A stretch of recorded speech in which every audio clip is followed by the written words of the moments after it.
As night descended, the city of Huafu illuminated the dark sky like a radiant pearl, with boldly adorned young people strolling along the streets. Tang Zhe set down his phone and glanced at the traffic lights, feeling a bit weary and deciding not to accept any delivery orders today. A growling Lamborghini parked nearby emitted a feral roar. Tang Zhe turned his head to see a striking young woman in the passenger seat. The man behind the wheel raised an eyebrow at him, as if to flaunt his wealth. Tang Zhe scoffed, thinking, what's there to show off? I can afford to drive a Wuling Hongguang as well. Suddenly, a peculiar voice crackled through his Bluetooth headset. 3 hours, 31 minutes, and 13 seconds remaining until the apocalypse. Sending Apocalypse Gift Package version 1.0. Confused by this bizarre announcement, Tang Zhe furrowed his brow, wondering who was attempting to prank him. Yet his phone displayed a message. Would you like to open Apocalypse Gift Package version 1.0? A virus, no doubt, he thought. Beep, beep, beep. The car behind him began honking impatiently, and inadvertently, he pressed the confirmation button. Unlimited supplies has been received. Enhanced physique has been received. Weaponry version 1.0 has been received. Note: intent-based item extraction. Extract Apocalypse Gift Package version 2.0 requires an upgraded energy slot. The cold, mechanical voice sent a shiver down his spine. Could this be real? Ha! If you dare, conjure for me an uncontrollable AK-47. As a damaged AK-47 materialized between his legs, Tang Zhe nearly panicked, quickly wishing it away. As the weapon vanished, Tang Zhe exhaled in relief, though his heart raced at the suddenness of it all. He abruptly turned and headed back to his rental apartment. Jinyuan community was somewhat distant from the city center, and paying 2,000 yuan for rent each month made Tang Zhe wince. He parked his electric bike to charge and rushed home. The 50-square-meter apartment felt rather spacious to Tang Zhe. He removed his helmet, revealing a sun-kissed face. At just 22, he had been working for a few years, taking on roles as a security guard and waitress, with little family to speak of. After washing his face, Tang Zhe sank into the sofa, determined to catch up on the rules of the apocalypse. He immediately opened Tomato Novel to immerse himself in the necessary knowledge. 2 hours later, he grasped an essential truth: self-interest reigns supreme. Opening the armory, he found an array of handguns, automatic rifles, sniper rifles, and a significant supply of ammunition. However, there were no heavy-duty firearms, only light weaponry. As for his physical enhancement, Tang Zhe picked up a kitchen knife, marveling at his ability to bend it with ease and drive his fingers into a cement wall. Looking at the dust on his fingers, he couldn't help but smile wider. He took out a handgun, inhaling deeply. Come on, Apocalypse. I'm done with this mundane life. I'm not a rookie, I'm a master now. As dawn approached, rain began to patter outside, gradually intensifying into a light downpour. Piercing screams echoed throughout the community, and Tang Zhe rushed to the balcony, where he saw several lifeless bodies strewn across the road.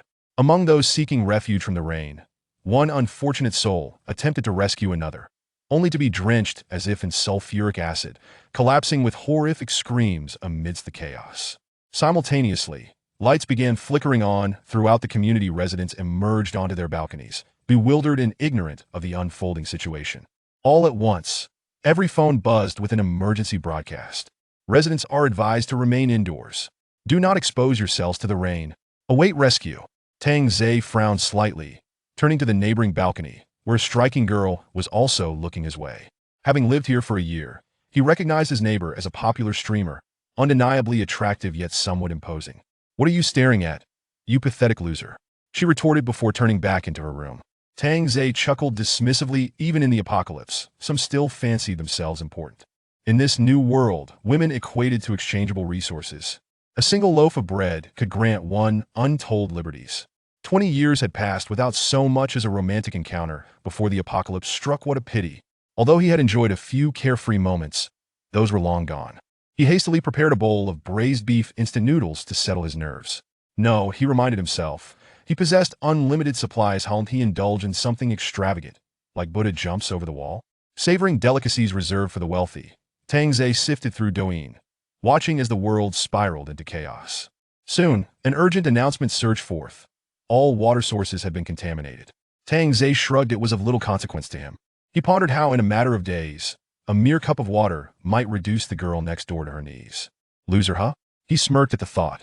Deciding to venture downstairs to assess the situation, he made his way to the ground floor, where a massive crowd had gathered outside the convenience store, all clamoring for water.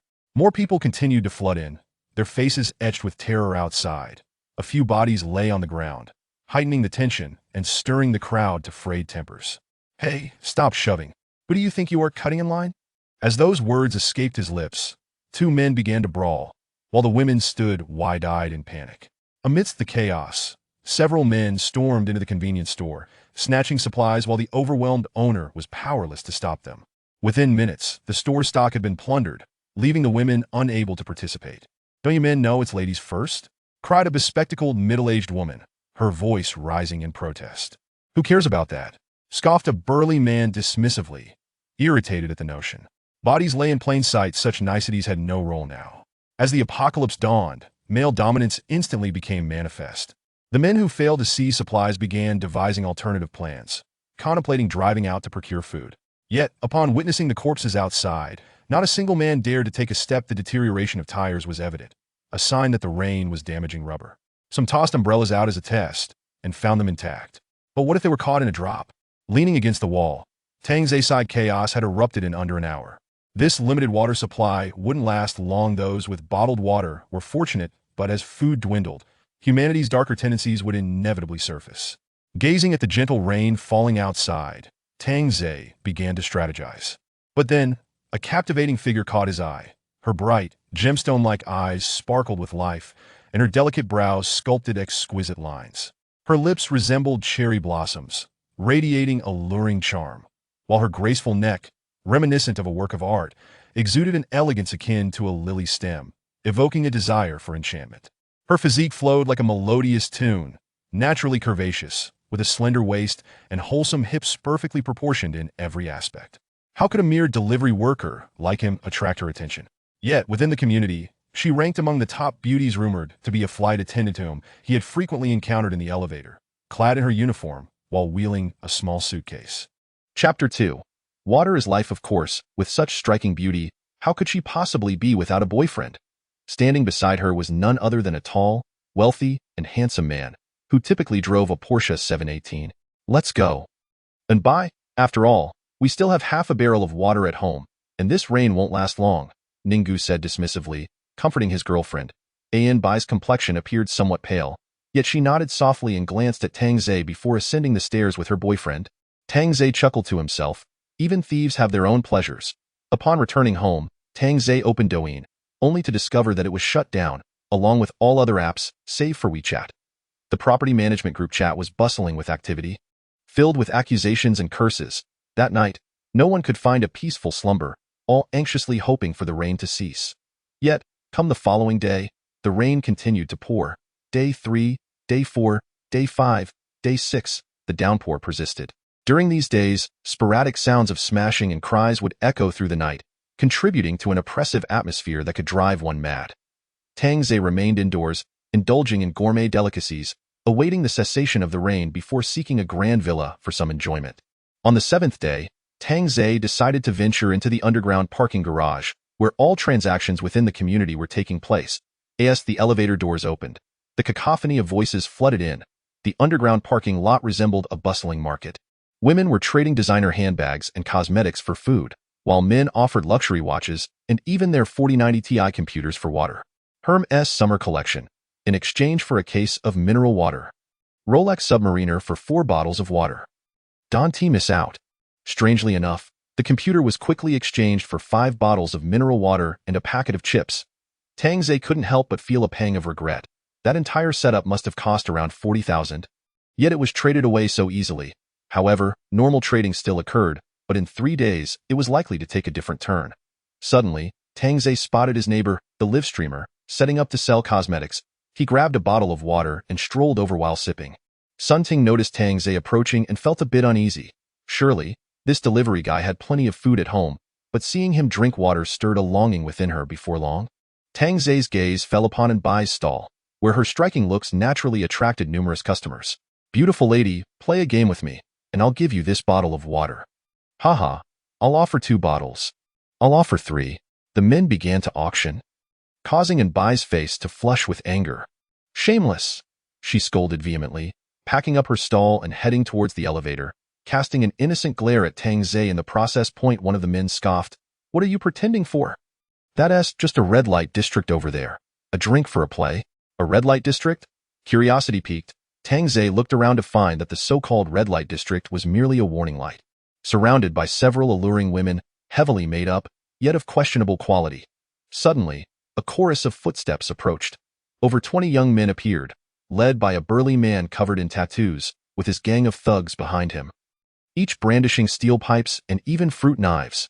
This unexpected scene plunged the area into an eerie silence. "Everyone, hand over your goods," the leader commanded, and the thugs charged forward with sinister grins. "Don't take my things. Dare to rob me? You'll regret it." "Ah, my head." The leader laughed menacingly. "Hand over your supplies, or suffer the consequences." "Is there no law left?" Robbery in broad daylight. A man in his 50s stepped forward to protest. "Law? I, Ding Feng, am the law." "Break his legs." With a sickening crack, the sound of bones breaking silenced everyone. Faced with such brutality, they had no choice but to submit, relinquishing their supplies to avoid a beating. "Take those women standing over there." Ding Feng directed towards the red light district, revealing a mocking smile, while his lackeys chuckled sinisterly. Most were thoroughly intimidated by the apocalypse, yet these men reveled in it. The chaos arrived swiftly and departed just as quickly. Once the men left, the remaining men began to grumble. There was hardly any supply left, and now they've taken it all. Why didn't you resist? And why didn't you resist? Spare me your sarcasm. Accusations flew, and Tang Zhe shook his head in disbelief. At that moment, a bespectacled, refined man stepped forward and suggested, "Each floor has a shutter door. I propose we seal off our building to prevent further plundering. If we need to exchange supplies, we can do so through the gaps in the shutter." His suggestion quickly gained support. Without hesitation, they began to pull down the surrounding shutters and secured them with iron plates. The residents of the nearby buildings soon followed suit, and the entire community was quickly divided into 5 distinct factions. "I have another suggestion. Men, unite and search for supplies. We must also be able to resist these rogues." The bespectacled man displayed a leadership quality that prompted responses from several individuals. However, Tang Zhe had no interest in working for others. In this apocalypse, who would still work? Returning to his own floor, he found Sun Ting, the internet celebrity, squatting at his door. "So, you've been hiding, have you?" Though she may not have been as stunning as the flight attendant, she was still a woman of considerable charm. Sun Ting was no fool. Upon seeing the gang, she had dashed into the safety corridor and climbed the stairs. Noting Tang Zhe's amused expression, she scoffed and asked, "Do you have any water left at home?" "What does it matter if I have water or not?" Tang Zhe leaned against the doorframe, arms crossed. Teasingly, "A loser is just a loser." With that, Sun Ting flung open the door and slammed it shut. Tang Zhe couldn't help but chuckle. After all, he was indeed a loser, merely striving to survive in this apocalypse. Hoping for a peaceful coexistence, if he did not trouble her, she should not seek to trouble him. Another 3 days passed, and the rain showed no signs of stopping. The 5 buildings had formed 5 major factions and reached a certain agreement to hold a meeting that night in the underground parking garage. Tang Zhe naturally had to attend. Upon arrival, he noticed that everyone appeared considerably haggard. Even the beautiful and Bai had chapped lips, and the live streamer looked no better. The bespectacled man stood atop a car hood with a megaphone. Addressing the gathered residents, "Dear owners, my name is Dong Fei, and I was previously a corporate executive. Thank you for trusting me to take the lead.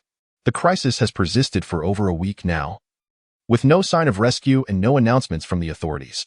Our supplies in Building 3 must be dwindling as well. Just yesterday, someone from Building 4 ventured out to scavenge. Although they lost 1 member, at least they returned with some food." Dong Fei's words elicited nods of agreement from the crowd. They had heard of the incident in the community chat. It was indeed Ding Feng who had gone out with his thugs. The tires were gone, but the rims remained. They had been a bit slow and skidded, and it was rumored that one of the lackeys got caught in the rain and simply vanished. "I propose we form a convoy to search for supplies." However, after Dong Fei's suggestion, no one responded. After all, this was a matter of life and death. Chapter 3. Regain your composure. Dong Fei seemed to sense this and adjusted his glasses, his eyes revealing a fierce determination. "I won't force anyone. If you don't want to contribute, that's fine. But when we return with supplies, don't expect to partake without offering something in exchange." "I'll go." "So will I." A few courageous married men stepped up. With families to protect, they had to act. 2 convoys were quickly assembled, with Dong Fei opting to lead personally. Everyone, return home. I will notify you in the group chat when the time comes. But for those who wish to reap without sowing, consider what you might offer in exchange. And Bai turned to her boyfriend, whispering, Ninggu, we've run out of food at home. Ninggu replied impatiently, what is the rush? My father is figuring out a way to send us food. Do you want me to die? No, that's not what I meant, and Bai hastily clarified. But Ninggu's voice darkened. Then what did you mean? And Bai's face turned pale. In truth, that was precisely what she meant. Approximately 3 hours later, 2 cars returned, their wheels sparking as they rolled in. 6 people had set out, but only 4 returned. The waiting families wept as they saw their husbands or sons fail to return. Did my husband get caught in the rain? Oh, my son? Dong Fei spoke gravely. The outside world is in chaos. They were killed by others, not by the rain. The crowd exchanged fearful glances, yet when they spotted the food and water in the trunk, their dread was replaced by desire. I want water. I want water. A gaunt man rushed forward without regard. Dong Fei, wielding a blood-stained baseball bat, swung it fiercely, sending the man's jaw flying. Yet, he did not stop. He raised the bat again, striking the man's head until it was crushed. Covered in blood, Dong Fei turned to the crowd. Who else dares to steal? One man had been brutally killed, and everyone fell silent in terror. Listen closely. Men wishing to trade for supplies must venture out.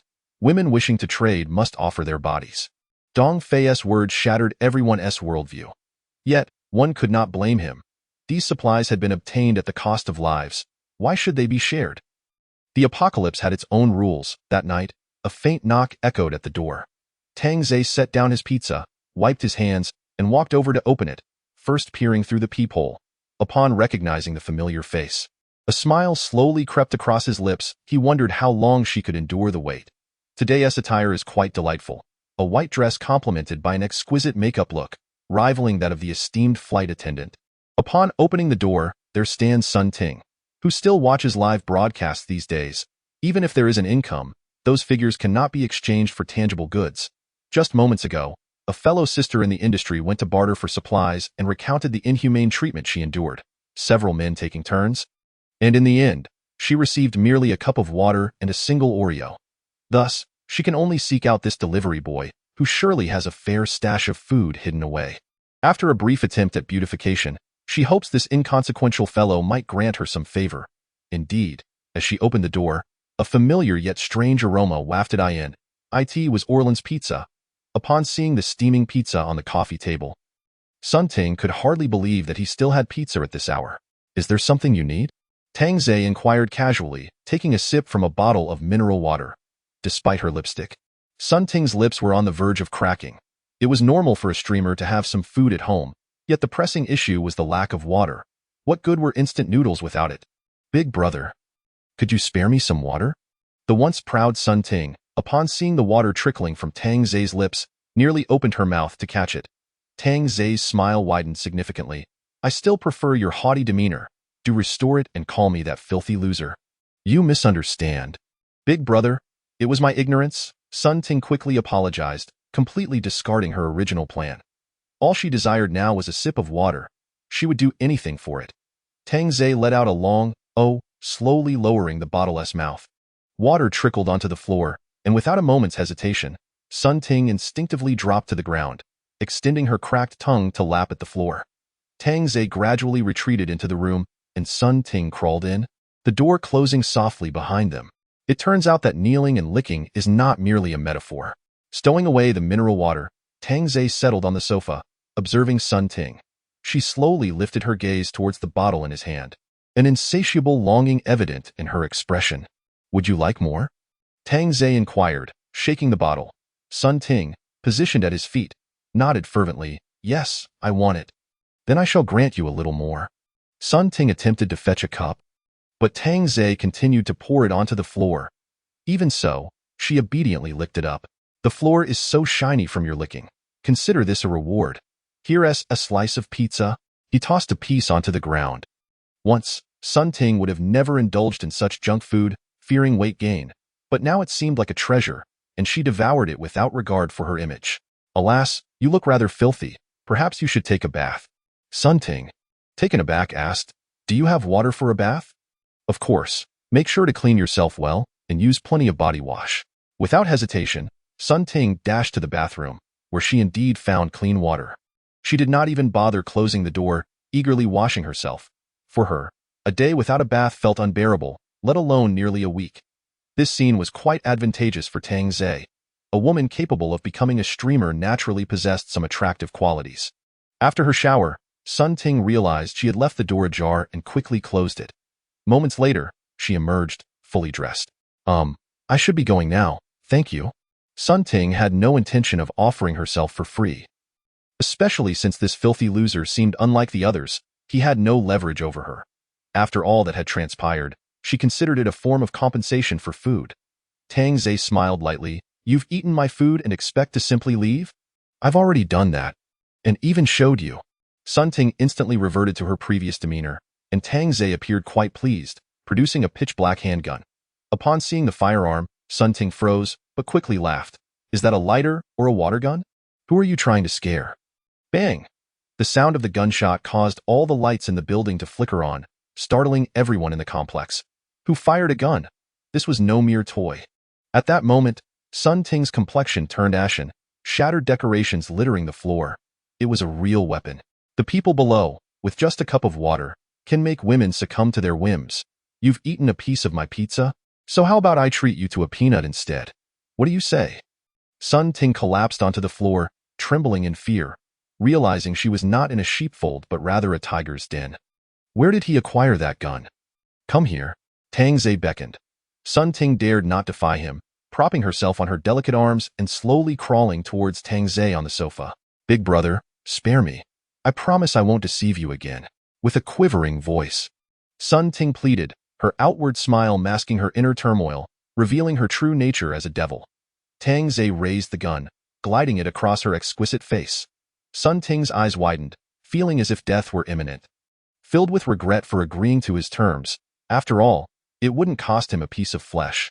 If only you had been obedient sooner, you wouldn't be suffering now. Tang Zhe flashed a gentle smile. Yet, unbeknownst to all, his earlier shot had actually missed. Sun Ting nodded vigorously, emitting soft whimpering sounds. However, Tang Zhe's gaze turned frigid, the gun now aimed at the back of her head. Those who deceive him face but one fate, death. Do not be so choosy. In this post-apocalyptic world, there aren't many beauties left. Tang Zhe suddenly noticed a one increase in his progress. Rather slow, indeed. He unceremoniously tossed Sun Ting aside and sat on the sofa, preparing to indulge in hot pot to replenish his energy. This was of far superior quality compared to cheap alternatives. It was merely a bottle of mineral water and a slice of pizza in exchange. Spare my life. Sun Ting uttered a faint plea.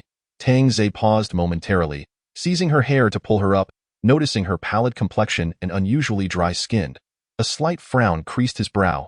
The energy gauge was at fault. It was necessary to take things slowly. Only progress was painfully sluggish. Have something to eat, Tang Zhe stated nonchalantly, placing a plate filled with steaming pork belly and fatty beef at his feet. Overcome by hunger, Sun Ting disregarded her pain and quickly crawled to Tang Zhe's feet to indulge in the delicacies. Here, water. This time, Tang Zhe offered a larger bowl, one that would suffice. As Sun Ting chewed the meat, she mumbled her gratitude. Thank you, thank you. No need for thanks, you are mine from now on. Sun Ting, lapping water off the floor, froze in surprise but dared not resist. Tang Zhe offered little explanation. Grinning, you now have two choices. Either eat peanuts or obediently comply. I will obediently comply. Sun Ting chose the latter without hesitation. Only a fool would choose peanuts when they could satiate their hunger. Tang Zhe affectionately patted her head. From now on, you belong to me. Imagine. Tang Zhe was taken aback. She seemed considerably more astute than before. Meanwhile, in Dongfei's home, 7 or 8 men were gathered, with supplies cluttering the entire living room, half of which were bottles of mineral water. One bald man appeared anxious. Damn, why aren't they out yet? Don't kill the girl. Dongfei sipped red wine and cast a glance. What is the rush? There are plenty of women. The bald man sighed. Pretty women are rare. It's a pity to waste time on someone so attractive. Compared to women, that gunshot is the matter we need to address. Dongfei said gravely, feeling as if that very gun threatened his position, as if it were aimed at his forehead. If he could seize that weapon, he would control the entire complex. he could be deemed its emperor. A nearby blond man said earnestly, "I believe the gunshot came from our building." "It does seem likely," another man concurred. Dong Fei set his wine glass on the table. "Baldy, you and Blondie check every unit." The bald man and the blonde exchanged glances. Knowing the other party was armed. 1 box of bread and mineral water for each. With sufficient rewards, courage is sure to follow. The two nodded and, as they rose, the bald man called into the bedroom. "Take it easy. Save some energy for my return." Dong Fei sighed. "You have a thing for a nearly 40-year-old woman?" Dong Gu. "You don't understand. I've had my eye on her for a long time. If it weren't for this apocalypse, I wouldn't have had a chance. I owe my gratitude to this dire situation." The others chuckled wickedly. This was far more entertaining than a regular job. After departing, the blond man grinned. "Baldy, there's a streamer in room 701 with a fantastic figure, and in room 603, there's a flight attendant. Her looks are simply irresistible. You're a clever one. I'll protect you. You one T-die out there." "Thanks, Baldy. After you're done, do let me have a turn." The bald man patted the blonde's shoulder. "Rest assured, in this world, women are plentiful." The search for the gun had slipped their minds as they headed straight for room 603 to find the flight attendant. Inside, Ning Gu appeared particularly agitated, restless from thirst and hunger, nearly delirious, while his beautiful girlfriend, and Bai Wan, sat on the sofa, looking pitiable. Knock, knock, knock. The sound of knocking startled both of them. Ning Gu approached the door. Peering through the smoke, spotting the bald man and the blonde. There was no way he would open the door. "We know you're in there. Open up," the blonde shouted, with his mind still somewhat intact. Ning Gu realized that opening the door would mean Bai becoming their plaything. However, the door opened to the adjacent room. Tang Zhe gazed at the two individuals and spoke in a solemn tone. "Knock gently. You're making a racket." The bald man and the yellow-haired one exchanged glances. Recently, all the men had treated them with utmost reverence, and it was unusual for someone to speak to them in such a manner. "Are you looking for death?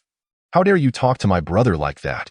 The yellow-haired man immediately advanced towards Tang Zhe, but upon catching sight of the interior, he was rendered speechless, astonished. The bald man, puzzled, approached and was equally taken aback. The dining table was adorned with chicken stewed with mushrooms, braised pig's trotters, and stir-fried asparagus. Notably, beside the table sat a woman enjoying her meal. "Brother, it seems this is that female streamer." The yellow-haired man stuttered. For after days of hardship, even the most beautiful women had become haggard from lack of sustenance, unlike the enchanting figure before him, who appeared almost ethereal. "You've got some connections, eating well, and even hosting a beauty at home," the bald man remarked with a sardonic tone. Striding into Tang Zhe's abode, followed closely by the yellow-haired one, Tang Zhe chuckled as he closed the door. The yellow-haired man eagerly grabbed a pig's trotter and exclaimed, "Brother, pig's feet, it's delicious." Sun Ting, upon seeing the two men enter, remained unfazed and settled onto the sofa. The bald man eyed Sun Ting, unable to conceal his greed. "Kid, if you know what's good for you, hand over the food and this woman. Save yourself some trouble. This is mine."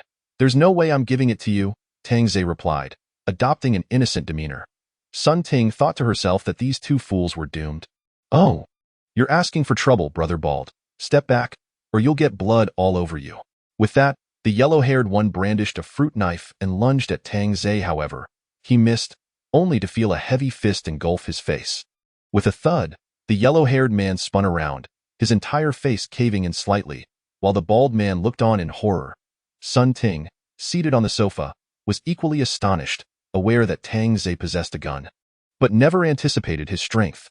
Any lingering thoughts of caution dissipated, as she certainly did not wish to end up like the yellow-haired man. "Little Ting, please open the window," Tang Zhe said with a light chuckle, effortlessly lifting the yellow-haired man, who weighed at least 130 pounds, with one hand. The bald man's hands trembled. Sun Ting obediently opened the window, and Tang Zhe promptly tossed the yellow-haired man out. A muffled thud echoed. Yet, no one paid attention.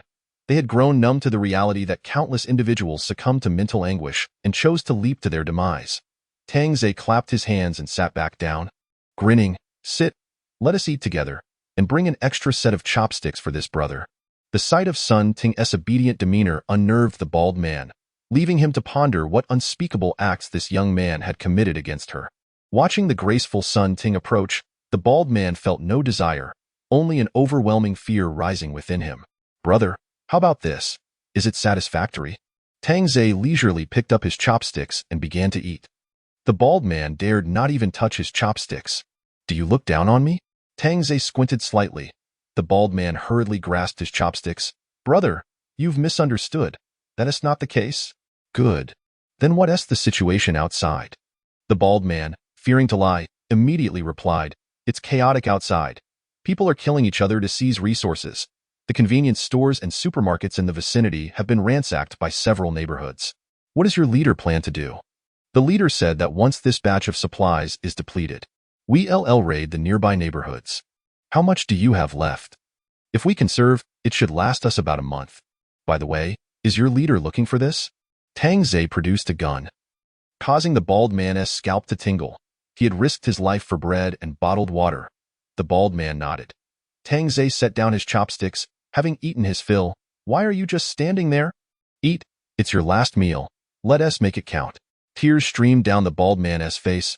"Brother, I was wrong. Please don't kill me. I will give you all my supplies. I beg you. Eat quickly. Don't waste it, and remember to thank me." Tang Ze's gaze turned icy, causing the bald man to frantically shove food into his mouth, for the first time finding it utterly unappetizing.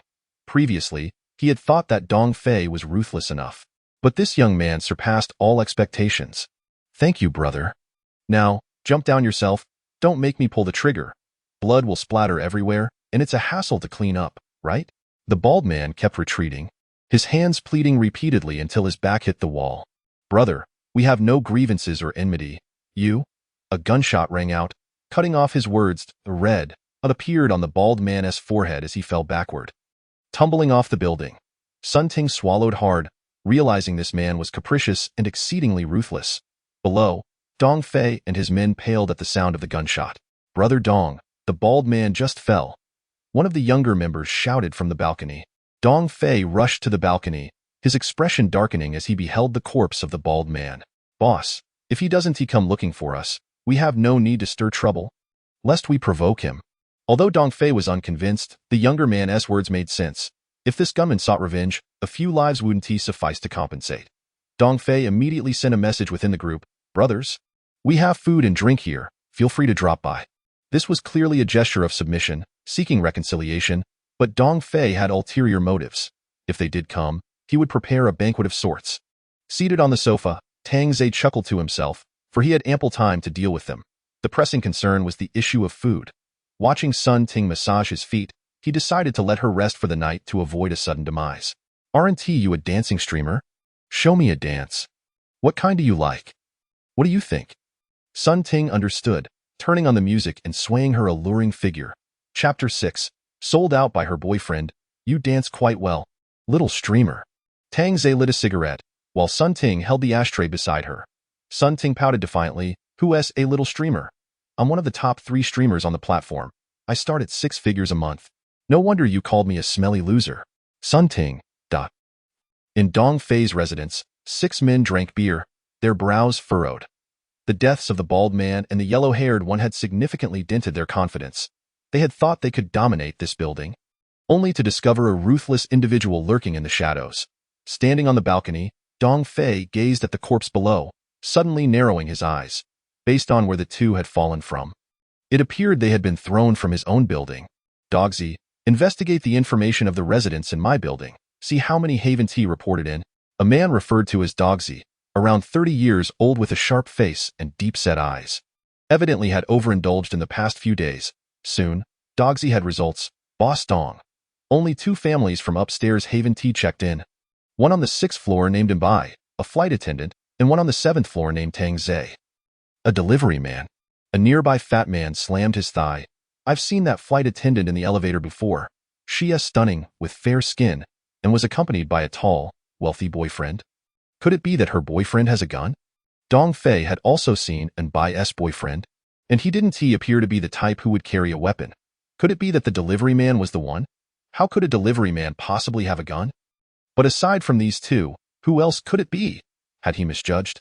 Suddenly, his phone rang, and upon seeing the caller ID, Dong Fei's frown deepened. It was Ding Feng, the leader of the adjacent building. Adjusting his glasses, Dong Fei put on a professional smile as he answered, "Boss Ding, still awake at this late hour? Aren't you also awake, Boss Dong? It seems we're both kept up by the gunfire," Ding Feng teased.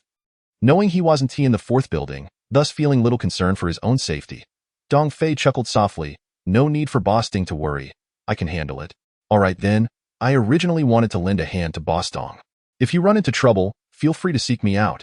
I'd be more than willing to assist. Thank you for your kind offer, Boss Ding, but I have some matters to attend to, so I'll hang up now."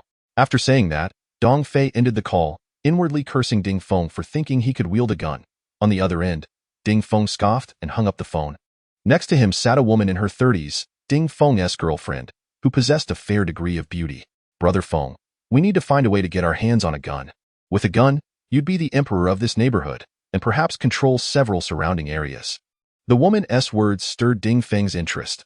A single building was not his ambition. He sought greater power. "Also, I heard from the girls in the group that there's a flight attendant and a streamer on the third floor who are extremely attractive. I have their photos here." The woman pulled out her phone and showed Ding Feng the pictures of Anbai and Sun Ting. Ding Feng's eyes gleamed with greed, solidifying his resolve as he sneered, "Let us hold a meeting tomorrow and prepare. Gather people to take down the third building." The woman beamed with joy. "Adept at pleasing men, Brother Feng. I even prepared a late-night snack for you." "Oh, bring it in." The woman called out, and a girl was dragged in by a younger member, her hair being pulled. Yet, such occurrences had gradually become the norm in the neighborhood, where leaders with resources held the power of life and death, forcing everyone to bow their heads to survive. In Building 3, Room 603, Anbai donned a black, high-end silk nightgown, cutting open a bottle of mineral water. Her once rosy tongue appeared slightly pallid as she licked the bottle cap. At that moment, Ninggu stepped out of the bedroom and glanced at Anbai on the sofa. "I'm stepping out for a bit." "Where are you going?" Anbai hurriedly asked, fearing Ninggu would leave her alone. "Just stepping out." Without a word, Ninggu reached out and firmly grasped Anbai's sleeve, exclaiming, "Are you really going to seek them out? Are you really that annoying? If I'm not going to look for them, who else would I search for? My Porsche has been exchanged for just a bottle of water and 2 pieces of bread, while you sit back and enjoy the food I've brought back without lifting a finger." With that, Anbai flung her right hand in frustration, collapsing to the ground, her face as pale as death. Witnessing the loss of Anbai's former beauty, Ninggu's demeanor shifted dramatically. "To be honest, I have reached an agreement with Brother Dong. If you accompany them once a day, we will be able to survive. You want me to consort with those beasts?" Anbai looked at Ninggu in disbelief. "Is this truly something a boyfriend should say? Would you rather starve to death? Are you willing to let me perish? Didn't you once vow to die for me? Now, it's not about dying. It's merely a sacrifice of your body." A wave of helplessness washed over Anbai. "You should reflect on how I treated you in the past. Designer handbags, luxurious jewelry, exquisite dining experiences, none of which came without cost, I used to provide, and now it's your turn." Having said this, Ninggu left to negotiate terms with Dong Fei. After all, his girlfriend was the most beautiful in the building, though she was a bit weak from hunger. A few days of nourishment would restore her. As the door clicked shut, despair filled Anbai's eyes. Dong Fei and his entourage were devoid of humanity. For a girl caught in their clutches, life would be worse than death. Looking around their home, Anbai felt a sense of revulsion. It no longer held the warmth it once did, and she couldn't bear to remain there any longer. Stepping outside, the fresh air revived her senses, prompting a self-deprecating smile as she gazed at the window of the emergency exit. Anbai had made a decision.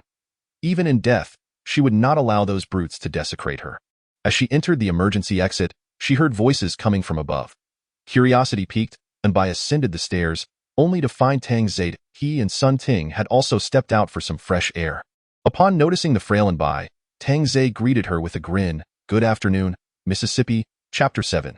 The clash of values. Sun Ting looked back, puzzled, as she had not expected Anbai to appear so weak after just a few days. Although Anbai was not particularly close to Sun Ting, she had heard that Sun Ting was a streamer, earning more than herself. "What are you staring at us for?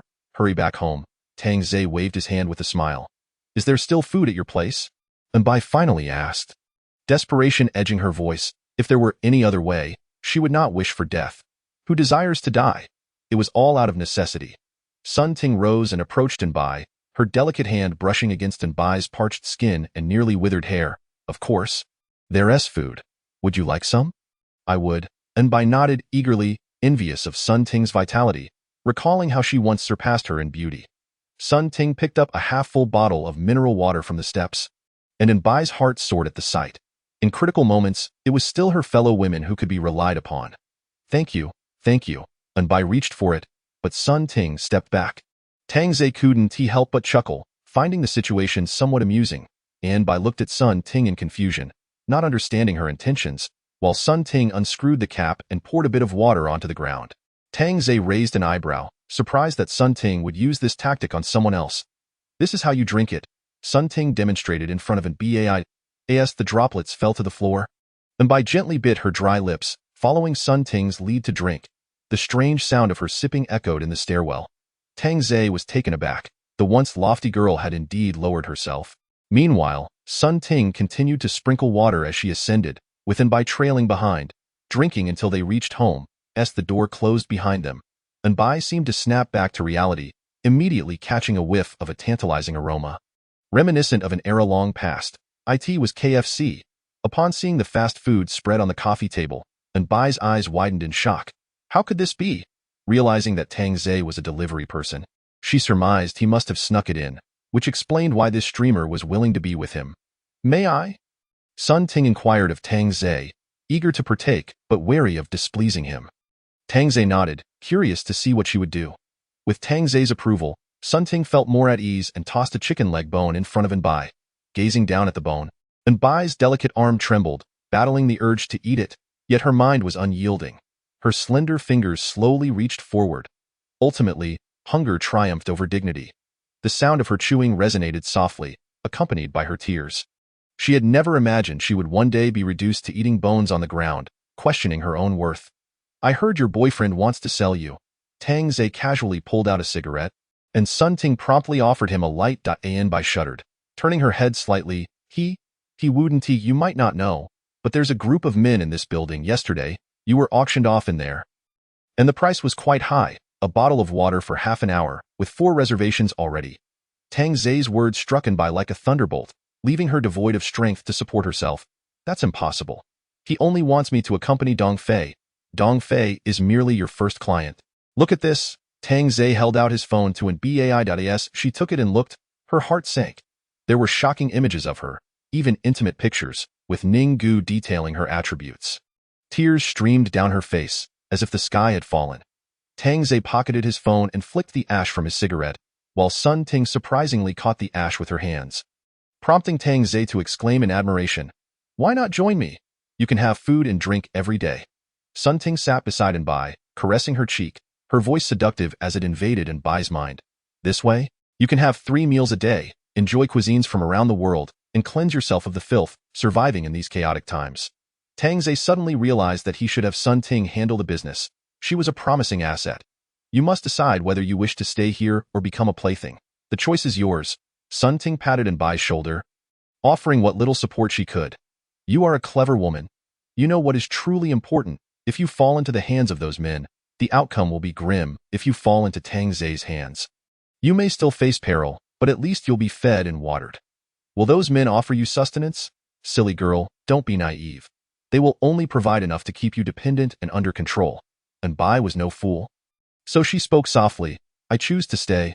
Louder, Sun Ting demanded, a satisfied smile spreading across her face as she trampled on Bai's dignity. Clenching her teeth, Bai shouted, I choose to stay. Tang Zhe contemplated giving Sun Ting a salary for her efforts. Such talent should be retained. This is for you. Tang Zhe tossed the bones before Bai, who showed no resistance and eagerly stuffed them into her mouth. Chapter 8. Your girlfriend is now mine. Regarding Sun Ting, Tang Zhe handed her a bucket of spicy wings, saying, well done. Thank you, master. Sun Ting beamed, now enjoying authentic food. Tang Zhe nodded in acknowledgement. Clutching the bucket of wings, Sun Ting devoured them hungrily, casually sharing a bit with Bai, who quickly stuffed it into her mouth to replenish her strength. She needs to regain her strength too, Sun Ting suddenly realized. Not wanting Bai to perish, it was harder to find someone to share the burden. Do as you wish. Though reluctant to part with the wings, Sun Ting understood the need for sacrifice for the future. Seeing you both eat with such enthusiasm. Hurry and wash up. Make sure she is clean as well. Don't worry, she'll be spotless. Sun Ting had become adept at pleasing Tang Zhe. Entering the bathroom, Sun Ting closed the door. It was small enough for only two women to stand comfortably. Sun Ting frowned. Why have you become like this? Anbai looked at Sun Ting, bewildered by her self-deprecation. Sun Ting sighed. Do we have any other choices? We must choose a strong one. But he doesn't seem very strong. Sister? He has a gun. Sun Ting tapped Anbai lightly as a warning. Such words should remain unspoken in front of Tang Zidadian. Anbai suddenly understood. The gunfire she had heard these past few days had come from him. Feeling scrutinized, Anbai still appeared uncomfortable, biting her red lips. Can I go back? Go back? Where would you go? Once you've agreed, don't back out. He is not a kind-hearted man. I nearly lost my life at his hands. Sun Ting warned sternly. Self-deprecation was one thing, but one must not court death. Listening to Sun Ting's words, Anbai felt as though she had entered a den of tigers, yet at least there was only one man. Since we are here, we must accept our fate. This life may endure for an unknown duration. To survive, one must cast aside dignity and flush their values down the toilet. With that, Sun Ting turned on the shower. As the warm water cascaded over Anbai's delicate body, a long-lost warmth enveloped her. Woo-woo. In this moment, Anbai wept in her vulnerability, prompting Sun Ting to sigh and comfort her. Women in this apocalypse had it tough. Yet they were still somewhat fortunate. After a while, the two emerged. Upon seeing Anbai, Tang Zhe chuckled softly. Such a beautiful flight attendant would surely ignite fantasies in any man, and most in this building would undoubtedly think the same. Now, she stood there, her delicate form seemingly awaiting a man's affection. Anbai grasped his meaning and approached Tang Zhe, though she still felt somewhat reserved. Indeed captivating, but that face is a bit unsettling, Tang Zhe remarked. Leaving Anbai in shock. My face is unsettling? While Tang Zhe may have exaggerated, Anbai's current frailty rendered her less beautiful than before, and the blow to her self-esteem was significant. Standing nearby, Sun Ting reminded her with a smile. Aren't you going to apologize? I'm sorry, Anbai murmured, lowering her head with a lack of confidence. Unlike Sun Ting, Anbai appeared delicate and fragile, resembling a little kitten. Let's wait a couple of days and see. You need to recuperate. Tang Zhe certainly wanted to indulge in the novelty. Yet he genuinely felt that Anbai was too weak. After all, beautiful women were a rarity, and in this building, they were the only two. Just then, a roar echoed from outside. Wretched girl, where are you hiding? Come out, don't force me to kill you. Ninggu's irate voice thundered. Upon returning home to find Anbai missing, Ninggu was livid, having already negotiated a price with the client, only to discover she had fled. Had he known it would come to this, he should have locked the door behind him as soon as he stepped out. Tang Zhe whispered. What do you think your boyfriend will do if he sees you here with me? Please don't, Anbai pleaded, gazing at Tang Zhe with desperation. However, Tang Zhe gestured to Sun Ting, who understood and walked over to open the door. Hey, handsome, over here. Ninggu, upon locating the floor, was taken aback. You're that female streamer? Indeed, she replied. Ninggu thought to himself how this streamer was so stunningly beautiful, dressed so provocatively, truly a sight to behold. Yet, once he stepped inside, his expression froze. His girlfriend was right there, and the person on the sofa was not the delivery guy. But upon seeing the KFC on the coffee table, Ninggu's lips quivered. Wretched girl, you dare to feast alone. This remark left the three momentarily stunned, for in such a scenario, the first concern was about food. Grabbing a handful of fries from the table, Ninggu stuffed them into his mouth, while Tang Zhe beamed, gently caressing Anbai's cheek in front of him. Ninggu, though furious, couldn't let his anger overshadow the food, as playing games was trivial in comparison. Once satisfied, Ninggu wiped his mouth. All this KFC is mine, and so is the water over there. Hearing this, Anbai's tears flowed. She was utterly unconcerned for herself. Noticing Tang Zhe's silence, she assumed he was acquiescing. Anbai, why are you in a daze? Come here. My woman charges by the minute. I'm sorry, your woman is mine now, Tang Zhe replied nonchalantly. Come here, he commanded, moving towards Tang Zhe, ready to pull Anbai away. However, Tang Zhe produced a desert eagle from the sofa's crevice. Ninggu stared in shock, momentarily at a loss. Brother, let's talk this out. I was wrong. She's yours. Ninggu quickly apologized, fearing for his life. Tang Zhe wore a benevolent smile. After eating so much of my food, aren't you going to say thank you? Yes, thank you, Ninggu hurriedly replied. A loud bang resonated, blood splattered. Chapter 9. The time has come. Ninggu couldn't comprehend. He had followed Tang Zhe's instructions, So why was he still met with death? Tang Ze declared he would not allow threats to grow, eliminating them in their infancy. This sudden noise plunged the neighborhood's leaders into panic. The gunshots were distinctly different, indicating two calibers were involved. This suggested the presence of two firearms within the community. Were they wielded by the same individual, or were there two separate assailants? Terrified, the leaders convened in their group chat, realizing if there were two, and they collaborated, their chances of survival were slim. Inside the room, Sun Ting remained relatively calm, while Anbai had fainted from fear, only to be roused by Tang Ze. Upon regaining consciousness, Anbai rushed to the restroom to vomit. After a while, she emerged and, upon spotting Ninggu lying in a pool of blood, felt no stir of emotion within her. Should she not be grieving? "Give me a hand," Sun Ting called out. "Oh." The two women dragged the body to the window, straining to dispose of it below. Sun Ting gasped for breath and glanced at Anbai. "Are you all right?" Anbai nodded, though her face remained pale, for this was the first time she witnessed death up close. "I killed your boyfriend. You won't be angry, will you?" Tang Ze cheerfully inquired, handing her a glass of water. Anbai noticed that despite Tang Ze's friendly demeanor, an unsettling chill crept down her spine. She shook her head. "That's good. Focus on recuperating. That's what you need to do now." Tang Ze felt content. The two women could alternate in their duties, effectively doubling the pace of progress. Yet, he still felt it was slow, but he couldn't bring himself to harm the delicate flowers. "Are there any other beauties in our community?" Tang Ze asked curiously. As he often came and went, perhaps there were hidden gems. Sun Ting shook her head. "I stay home streaming every day. How would I know? Anbai is always out and about, and her time here won't be long. Even if she stays, she hardly leaves the house." Thus, Tang Ze's inquiry was essentially in vain. "You two, come over and massage my legs." The two women obediently sat beside him to massage, while Tang Ze checked his phone for messages in the community group. Building 5, "Damn, the shooter has appeared and took my wife." Building 2, "I also encountered a shooter. My wife has been taken." Building 1, "How many shooters are there?" Building 3, "The shooter is in our building. You've all been deceived. Stay vigilant." Building 5, "What? Does that mean my wife was taken for nothing?" Tang Ze sighed, astonished that someone would impersonate him for personal gain. The two women saw the messages but remained silent, for a wise woman knows better than to assert her opinions. Especially in front of Tang Ze. Those with strong opinions do not end well. "Go wash some fruit," Tang Ze instructed while looking at his phone. Anbai immediately rose to prepare, and Sun Ting was taken aback. Had she finally woken up? Before long, Anbai returned with a beautifully arranged fruit platter. One must admit, her presentation skills were commendable. Thus, it is said, do not challenge a professional with your personal interests.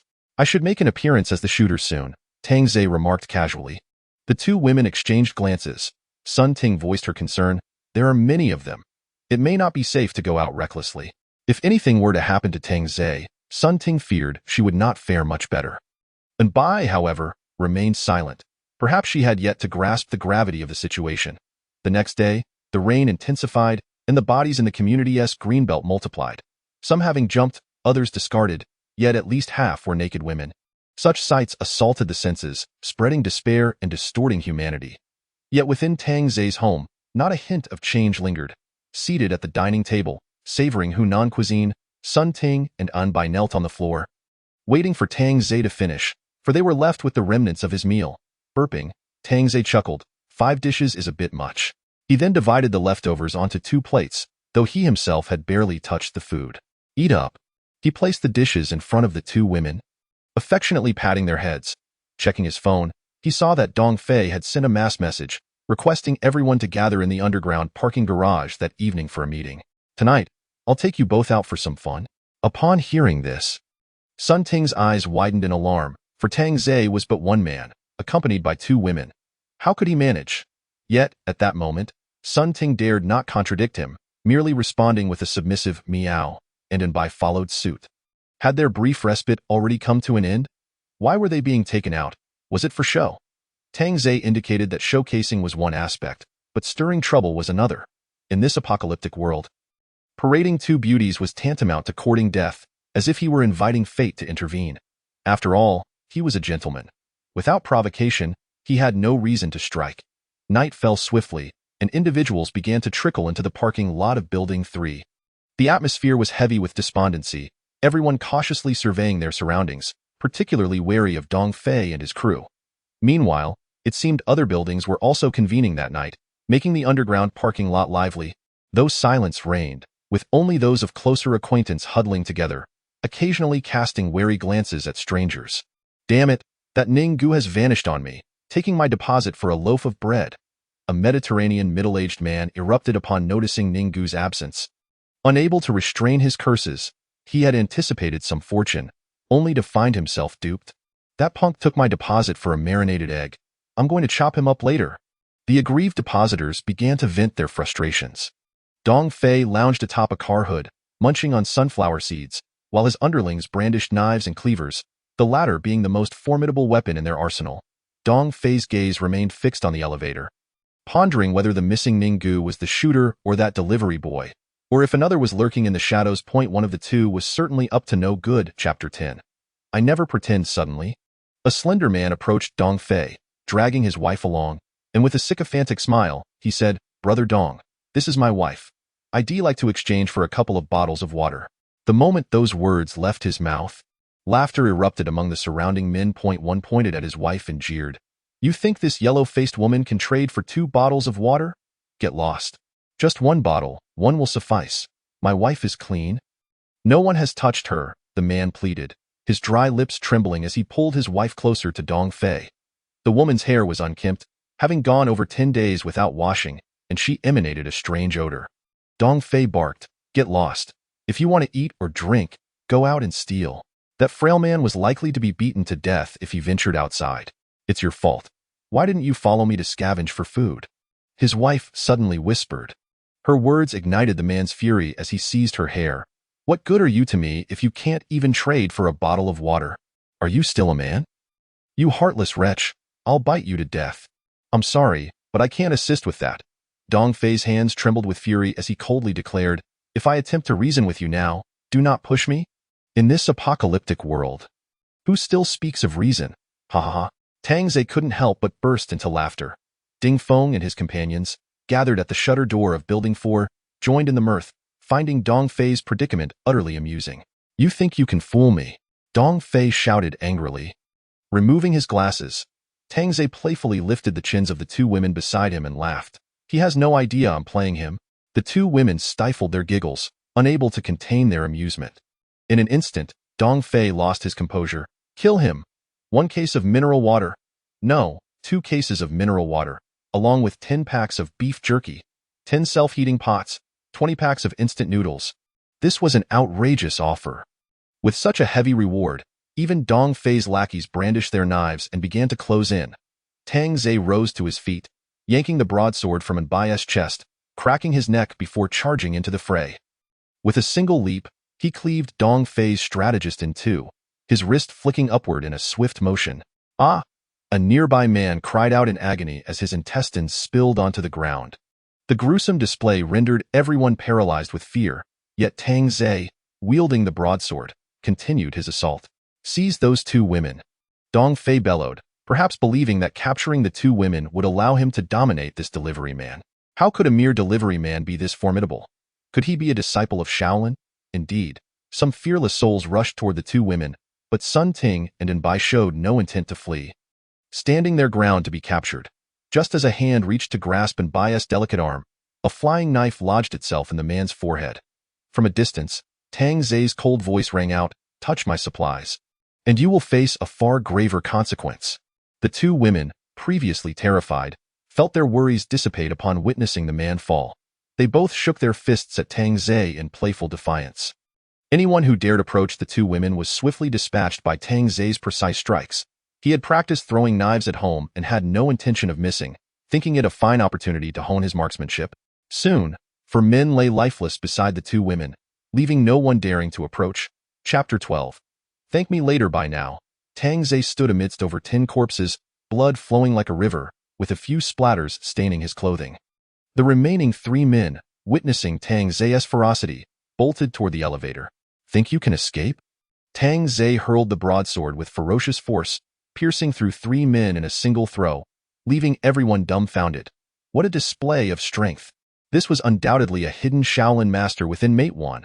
Ding Feng, witnessing such power from Tang Ze, quickly revised his plans. This young man was too formidable to confront directly. He would need to employ cunning instead. The garage was thick with the stench of blood and decay, leaving only Tang Ze and Dong Fei standing among the Imi and I. In just 5 minutes, Tang Ze had eradicated all the men in Building 3.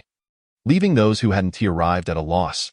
Dong Fei trembled as he gazed at the devil incarnate that was Tang Ze, fumbling in his pocket for a cigarette, his hand shaking violently as he struggled to light it.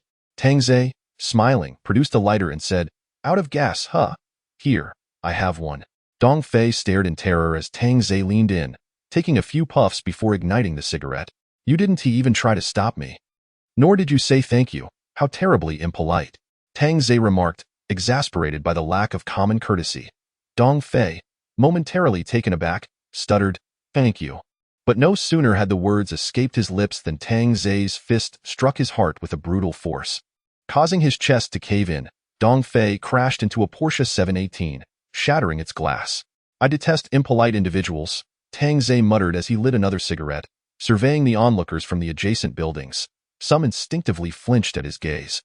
Sun Ting and Anbai, witnessing Tang Ze's overwhelming might, felt a sense of relief for their choice and obediently placed the chains into his palm. In a corner, 12 women huddled, trembling in fear, terrified that Tang Ze might also decide to eliminate them, especially since most of the men from Building 3 had perished. Tang Ze halted and addressed the women, "Lift your heads." None dared defy him. He sighed inwardly, noting the lack of beauty among them. All were older women. "Gather up these intestines, livers, and whatever else is lying around. Each of you shall receive a bottle of water to take home." Upon hearing this, the women sprung into action. Even if some found their husbands' corpses among the dead, their expressions remained stoic, though a few wept softly. Seeing Tang Ze depart, Ding Feng's expression darkened as he turned to his comrades. "Boss, what do we do?" Dong Fei's men were all slaughtered. "The slaughter itself isn't the issue. It's the supplies that matter. Fewer people mean less consumption of resources," Ding Feng replied, a sinister smile creeping onto his lips. Feeling that Tang Ze had unwittingly aided him. Once he dealt with Tang Ze, he could seize Dong Fei's resources for himself. Meanwhile, Tang Ze arrived at Dong Fei's residence, which was brimming with supplies, though he paid little mind to it. He was merely inspecting the spoils of his conquest. "Let us see what's in the bedroom." The two women nodded and opened the bedroom doors. Upon entering one room, Sun Ting was met with a foul stench.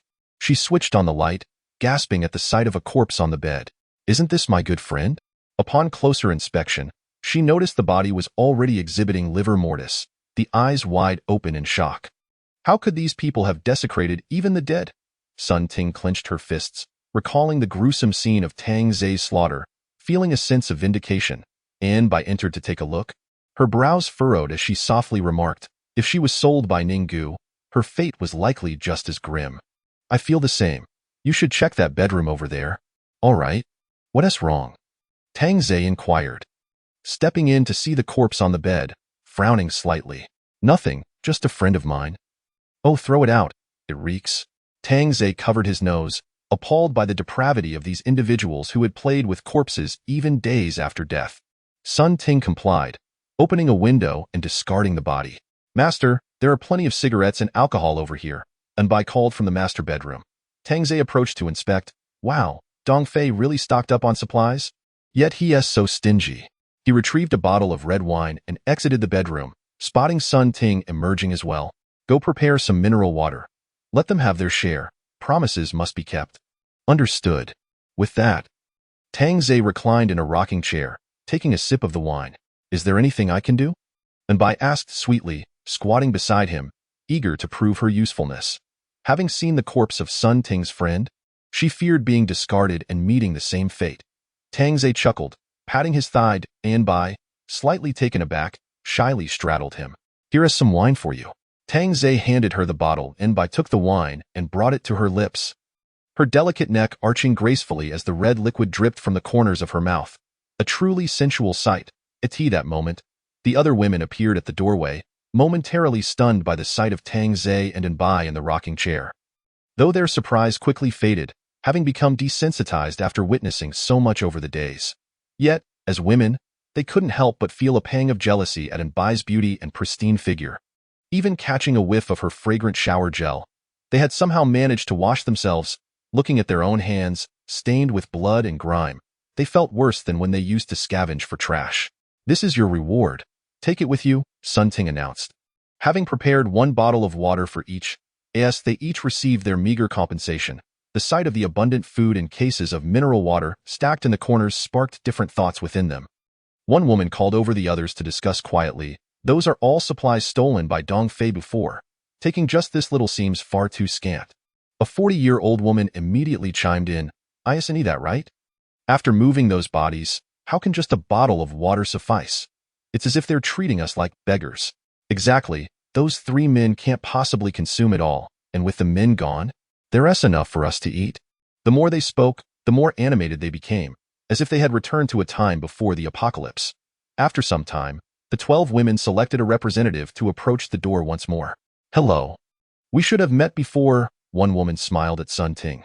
Sun Ting scrutinized the woman before her, struggling to place her. "Who are you?"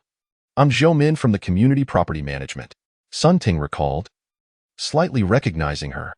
"What do you need?" "Well, we are all women, and moving those bodies took a toll on our strength. Under Dong Fei's oppression, we have had little to eat. Could you spare us some food?" Zhou Min asked, her voice trembling as she awaited Sun Ting's response. However, Sun Ting was not in a position to make that decision, so she turned to Tang Zhe. Tang Zhe leaned back, hands resting on his immaculate waist. Within by leaning back slightly, her eyes closed, unable to suppress a sound. "1 piece of bread for each of you," Tang Zhe declared, in a surprisingly magnanimous mood. Sun Ting nodded and opened a nearby box containing 3 squirrel-shaped breads, the kind with egg yolk filling. Each woman received a piece. "All right, now leave," Sun Ting said, her patience wearing thin, eager to please Tang Zhe while admiring Bai's efforts.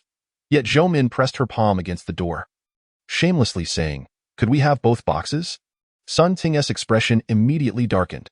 Tang Zhe's brows furrowed, his grip instinctively tightening, while Bai gasped softly, her eyes snapping open. "Xiao Bai, take a moment to rest," Tang Zhe instructed. Sensing her tension, Bai, startled, gently laid her head against Tang Zhe's chest. Tang Zhe glanced towards the doorway and inquired, "What did you just say?" Facing Tang Zhe, Zhou Min felt a wave of trepidation, yet recalling that he seemed disinclined to harm women emboldened her slightly. "Your name is Tang Zhe, isn't it? You have delivered takeout to my home before." Zhou Min attempted to establish rapport, completely oblivious to how her flattery fell flat. "Oh, you are from the property management," Tang Zhe replied, once again revealing a cordial smile. Observing Tang Zhe's apparent sincerity, Zhou Min's confidence grew. "Given the abundance of supplies here, could you spare us a couple of extra boxes?" "Surely, you can't consume all of this." "That does seem quite reasonable," Tang Zhe nodded, delighting Zhou Min immensely. "We will only take a little. It won't be too much." Tang Zhe remained silent, leading Zhou Min to assume his acquiescence as she pushed Sun Ting aside. Sun Ting stumbled and fell, wincing in pain, and turned to glance at Tang Zhe, who merely smiled at her. "Oldly, there are still spicy strips here. Let's take them away. There are even potato chips. Help with that, and also duck necks and chicken wings. There's in abundance. Let us take this box as well." A throng of women commenced their seemingly endless task of transporting supplies. Tang Zhe patted Bai, who bit her red lip while gazing at him, her eyes brimming with unspoken emotions. Approaching her, Tang Zhe chuckled, "Still moving things? Oh, you won't finish all this anyway. There's another box here. Hurry, hurry." Zhou Min responded to Tang Zhe, while beckoning her friends to assist in hauling items, her greedy demeanor making Sun Ting feel nauseated. She and Bai had to bear the cost to acquire food and drink, while these women merely sought to reap without sowing, a truly despicable act. Half of the goods had been piled up at the entrance. Zhou Min clapped her hands and remarked, "Rest assured, young man, we will remember your kindness. Once we are safe, we will certainly help cover up any indiscretions." "Then I ought to thank you." Tang Zhe couldn't help but laugh. "No need for thanks. We all reside in the same community, after all. It's fate. If there's nothing else, we'll take our leave." Tang Zhe scratched the back of his head, feeling somewhat vexed. "You've taken so much from me, and you think it's appropriate to leave just like that, Annie? How can you speak like that? It's not theft. It's merely taking." Zhou Min immediately adopted a tone of a reprimanding elder. "Let me be clear. I never consented to your taking. My cats can attest to that." Sun Ting quickly nodded in agreement, while Bai sat on the ground, echoing the gesture. "You are simply unreasonable." Let us go. Do not engage with them. Zhoumin raised her hand, wishing to avoid further conversation with Tang Zhe, seemingly having forgotten his earlier display of violence. Tang Zhe sighed deeply, quietly drawing out his handgun, and said with a smile, "All right then, now it's my turn to take from you." With a resounding bang, Zhoumin's skull was pierced, and she collapsed forward, blood oozing from the wound, her pupils dilating in shock. The women outside, waiting for the elevator with smiles on their faces, were suddenly startled by the gunshot, only to witness Zhoumin fall, her head a gruesome sight. They then beheld a grinning Tang Zhe emerge, holding a gleaming black pistol, and an eerie silence enveloped the area. "You rob me, I rob you. It's all about fairness." Finally, one woman processed the scene, and instead of fleeing, she let out a piercing scream. "Oh!" Bang, bang, bang, bang, bang. A series of gunshots echoed from Building 3, sending panic rippling through the entire community, all perplexed by the unfolding chaos. "I in Building 4. Boss, there were gunshots in Building 3. I'm not deaf, I heard it." Ding Feng said to his girlfriend, who responded with a smile, "I wonder if that delivery guy was killed." Ding Feng speculated, "It's quite possible. That armed individual was probably waiting for the right moment. If the delivery guy took out Dong Fei and his crew, it would be the perfect opportunity for him to strike." Many agreed with Ding Feng's theory. The likelihood seemed high. "Brother Feng, should we take a look?" his girlfriend suggested. "Let us wait a couple of days," Ding Feng replied, maintaining his composure. Meanwhile, on the 28th floor of Building 1, in apartment 2801, "Sister, there were gunshots again." A 25-year-old woman stood by the window, her gaze fixed outside, her bright eyes filled with alarm. She possessed an undeniable beauty, her features seemingly sculpted by nature itself, embodying both the subtlety of Eastern women and the dimensionality of Western ones. A hint of wisdom and gentleness radiated from her brow, and although many days had passed, her white dress remained pristine as the breeze stirred. The hem of her dress fluttered, exuding an air of melancholy, though veiled in white. Her enchanting waist and shapely figure were discernible. Yi Qingyi was accompanied by her elder sister, Yi Yuling, who was in her 50s, her face lined with wrinkles and slightly plump. Yet, one could still see the beauty she once held in her youth. Akin to her sister, though time had dimmed her radiance. The sisters were born to parents who, in their later years, yearned for a son, yet fate bestowed upon them only daughters, resulting in a significant age gap between the siblings. Chapter 14. The disciple of Shaolin in the wake of the apocalypse, Yi Qingyi had never ventured outside, especially during the riots, remaining hidden in her bedroom. Even now, the entire community was unaware of her existence. She had merely come to visit her sister and brother-in-law for a meal before intending to fly back to Yunhai City. Yet, chaos engulfed the world, particularly upon witnessing the corpses of women below. Yi Qingyi understood that revealing her presence would lead to dire consequences. Yi Yuling, having heard the commotion, quickly pulled her sister away from the window and scolded, "Are you trying to get yourself killed? Bullets do not discriminate. Sister, when will this end?" Yi Qingyi felt on the brink of despair, often contemplating ending it all, yet found herself unable to take that final step. Yi Yuling sighed. "Our building remains relatively safe. Your brother-in-law keeps things in order. Just look at the other buildings. They have already descended into chaos." Beep, beep, beep. The sound of a keypad echoed at the door, prompting Yi Yuling to swiftly pull Yi Qingyi behind her. Her expression wary. Upon seeing her husband return, she breathed a sigh of relief. "Honey, how was the meeting? Why are there gunshots in Building 3 again?" Yi Yuling inquired, assisting him in removing his coat, her curiosity piqued. Yi Qingyi hurriedly fetched a small glass of water, saying, "Brother-in-law, have some water."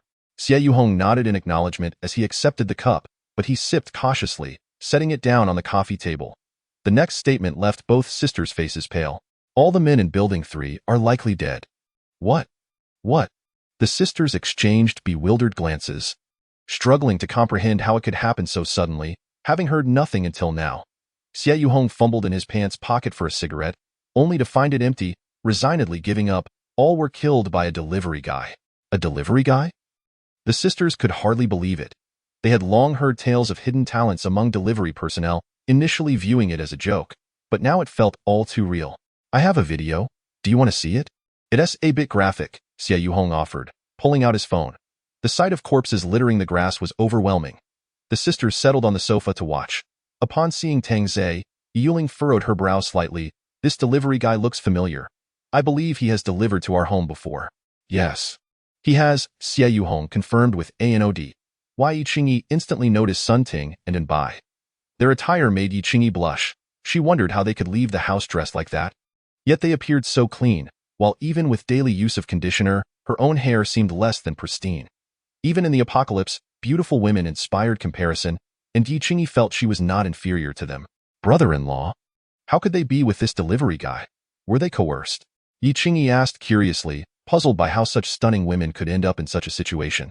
Xie Yuhong countered, look at their expressions. Do you think they appear coerced? Yi Qingyi indeed noted their obedient demeanor. Even mimicking cat sounds, their eyes devoid of any resentment, seemingly proud instead. These two women must have been brainwashed, turned into the delivery guy's pet cats, Xie Yuhong deduced confidently. I agree with your brother-in-law, Yi Qingyi expressed her doubt. But how can they be so clean unless they bathe? Water supply has been cut off. The couple exchanged puzzled glances, unable to fathom the situation. As they witnessed Tang Zai's ferocity, Yi Qingyi covered her mouth in shock, while Yi Yuling stood frozen, astonished by his prowess. This was astonishing. A 3-minute video would require days to process. Honey, he must be a national martial arts champion, Yi Yuling murmured in disbelief. Regardless, it seems he is the only man left in Building 3.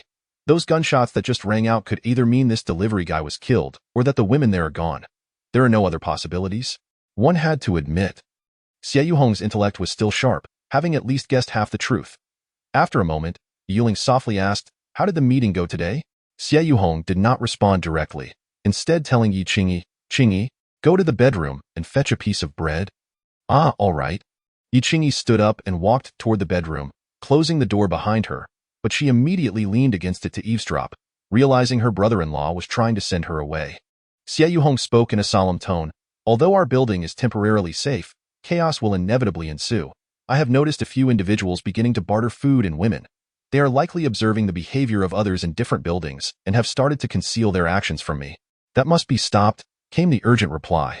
But how do we stop it? Several are pressuring me, yet thankfully, Gongzi has been supportive. If it weren't for my efforts to lead them out in search of food, they would have long dismissed me. Yi Yuling, filled with anxiety, asked, what shall we do? You must prepare Qingyi psychologically. After all, her beauty will soon attract attention, and when that happens, Xie Yuhong trailed off. For outside on the lawn lay too many living examples of what could befall them.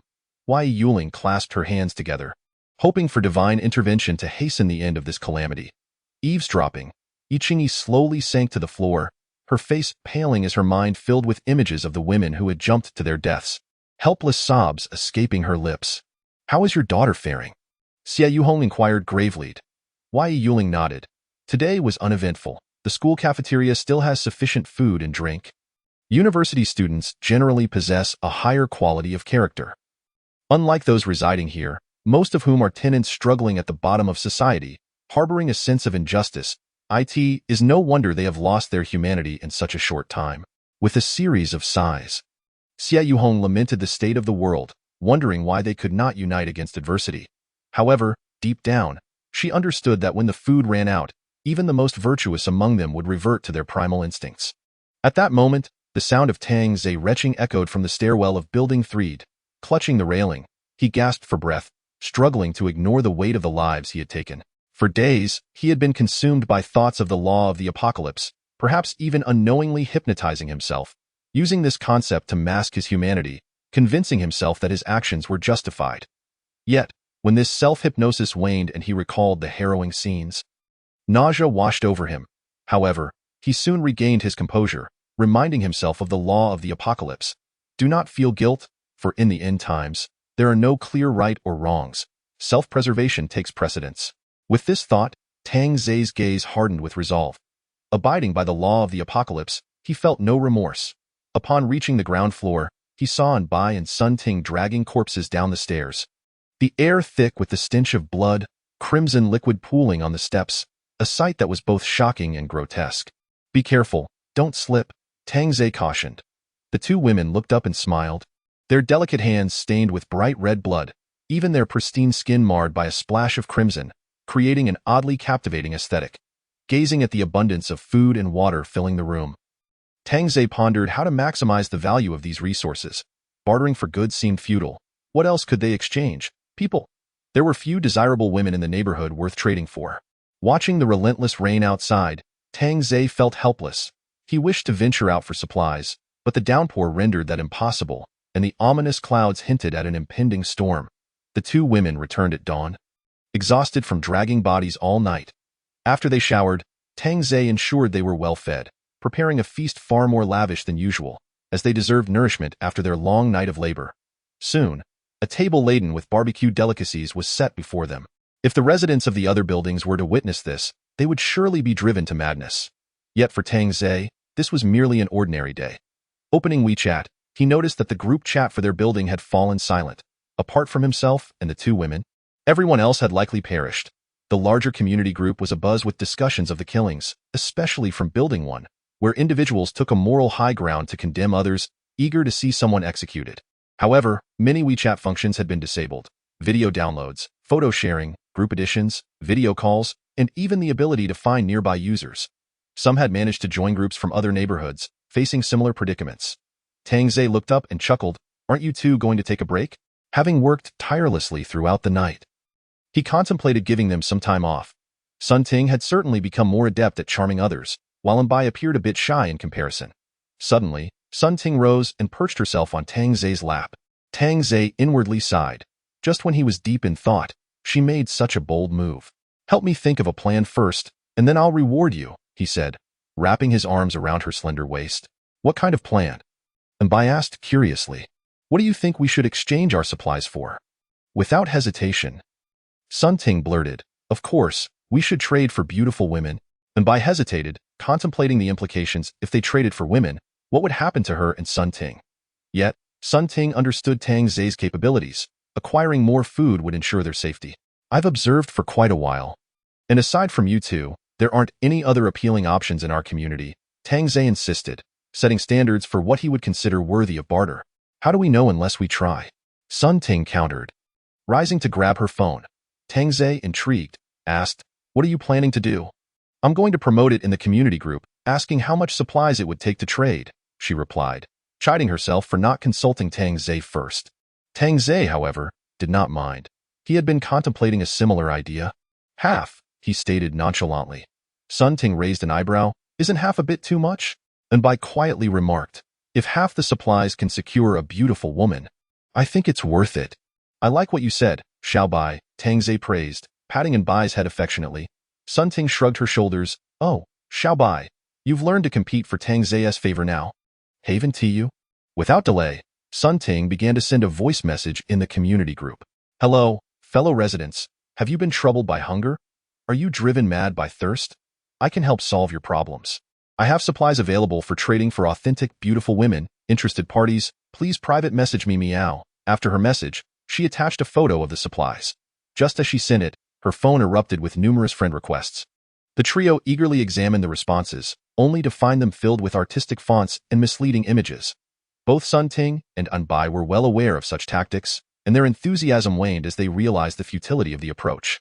One particularly audacious older woman claimed to be the reincarnation of Daji, promising to regain youth with just a sip of water, which made Tang Zhe laugh until his stomach hurt. "Never mind. It seems we won't be finding any beautiful women this way. Let's focus on gaining some experience and search slowly. After all, time is on our side." In Building 4, Ding Feng sat in his bedroom. This female broadcaster actually wants to trade supplies for women. "I wonder if that delivery guy is still alive." His brow furrowed, the thought of the delivery man making him uneasy. His girlfriend whispered, "Perhaps the one with the gun killed him, and those two women have sided with the shooter." "But there can't be many bullets left," Ding Feng replied solemnly. "Don't forget, there's another gun in play," his girlfriend reminded him, as the situation in Building 3 seemed increasingly suspicious. Suddenly, Ding Feng's eyes lit up. "Aren't they looking for beautiful women? You should find one to investigate." "I already sent some women to add them on WeChat." "But they were all rejected," she replied. Ding Feng rubbed his forehead, recognizing the difficulty in finding a beauty like the broadcaster. "I think we should conduct a night raid," his girlfriend suggested. Ding Feng nodded. The allure of supplies was stronger than that of women, and they needed to secure them. In room 2801 of Building 1. Yiqingyi tossed and turned, unable to sleep. She opened WeChat and found that several of her close friends were unreachable, likely in grave danger. Only those living in upscale neighborhoods seemed to have a modicum of safety, Yet her brother-in-law had previously warned her that safety was merely temporary. In the community owner group, she noticed numerous women chatting.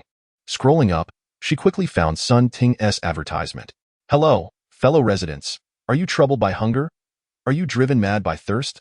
I can help solve your problems. I have supplies available for trading for authentic, beautiful women. Interested parties, please private message me meow. Seeing Sun Ting's sweet smile and flawless skin, Yi felt a pang of envy, especially when she glanced at the photos showcasing boxes of water and various foods. Her stomach growling in response. However, with enough food at home to last a month, Yi certainly had no intention of throwing herself into a dangerous situation, nor would she pretend to be a big kitty unless she lost her mind. At that moment, a voice call came through. Seeing the caller ID, Yi face lit up with a long-missed smile. Zihui, you're still awake this late? She said gently. A magnetic male voice replied, I can't sleep. I'm thinking of you. I miss you too. In that moment, silence enveloped them. Though they were not yet married, they were already engaged, originally planning to wed by the end of the year. But sadly, fate had intervened. How are things on your end? Zhang Zihui asked with concern. Everything is fine. Don't worry. How about you? Rest assured, I reside in a villa area. It's relatively safe here due to the low population, and we have ample supplies stocked by the management. Yi Qingyi sighed in relief. Slightly turning to her side, what about Nana? That little girl is still in the mood for yoga. What do you think? Zhang Zihui teased, hoping to lighten Yi Qingyi's spirits. That's wonderful. Zhang Zihui paused. Then sighed, Qingyi, you must find a way to come over. I can't bear to worry about you. Yi Qingyi forced a smile.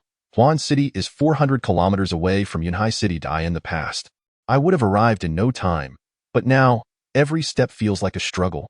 I will find a way. Don't worry, my brother-in-law is still the boss, she added, managing a faint smile.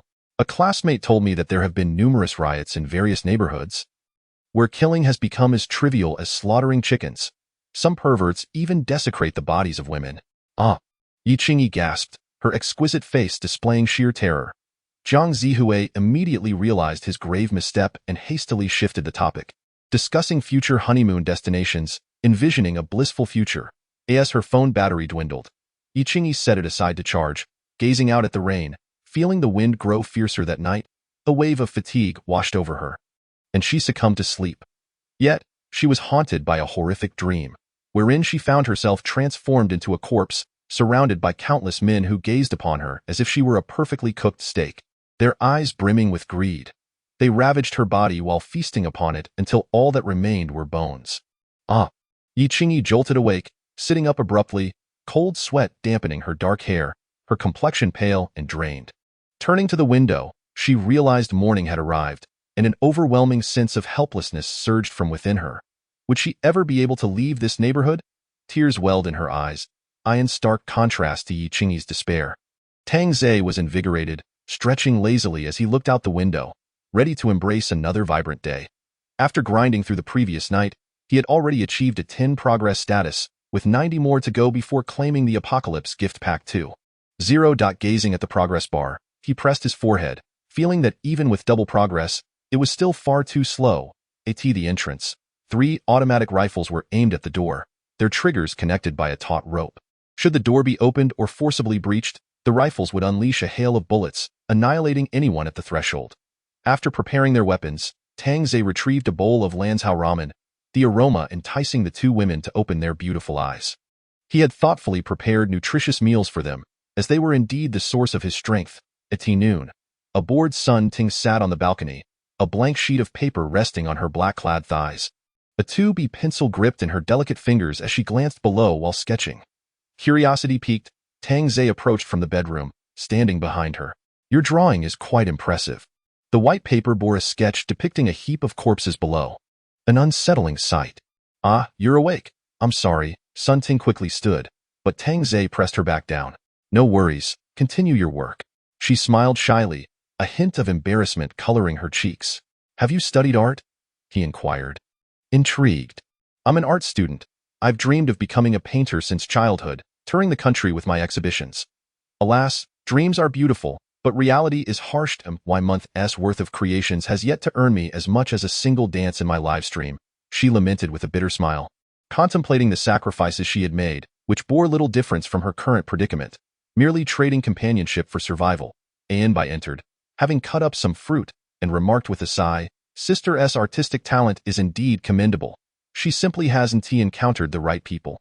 Tang Zhe popped a peeled orange segment into his mouth, saying, Did you know? I have a dream too. Sun Ting and Anbai turned their curious gazes upon him. As a child, I often gazed at the blue sky, aspiring to become a great pilot, defending my country's airspace. Yet, I struggled with studies, achieving nothing but a string of failures. With a burst of laughter, both women found it hard to contain themselves, looking at Anbai beside him. Tang Zhe playfully raised his hand to pat her shapely behind. Daring to laugh at me, are you? I simply couldn't help myself, Anbai replied, feigning indignation, her fair skin gradually revealing the imprint of his fingers. And you? Xiaobai, what led you to become a flight attendant? Tang Zhe asked. Anbai gazed dreamily at the sky outside, murmuring, I love traveling, and being a flight attendant allows me to travel for free. Ah, a freeloader, Tang Zhe teased, wrapping his arms around her slender waist as she sat on the sofa. Anbai pouted her red lips defiantly. That's not it. I'm also working, Don't wrongfully accuse me. Sun Ting set her sketchbook aside and sauntered over, teasingly saying, Xiaobai, you're not just freeloading. You also wish to marry into a wealthy family. He was my classmate in elementary school, Anbai responded, having long since come to terms with her deceased ex-boyfriend.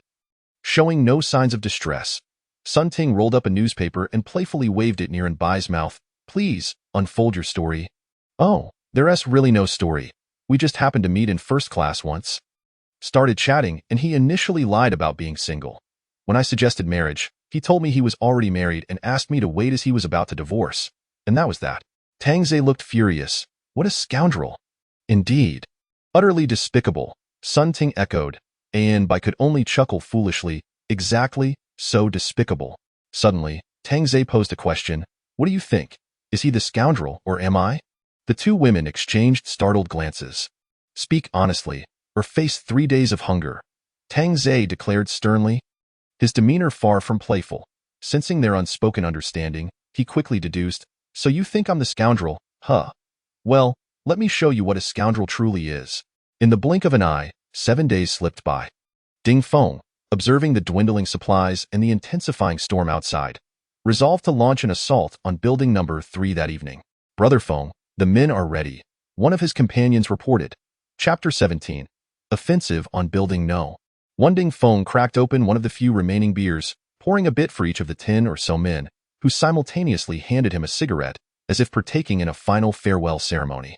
Brothers, as long as we seize Dongfei supplies, we will feast and drink to our heart's content, and even exchange for the women from the neighboring buildings. Ding Feng surveyed the group, knowing these promises were their motivation.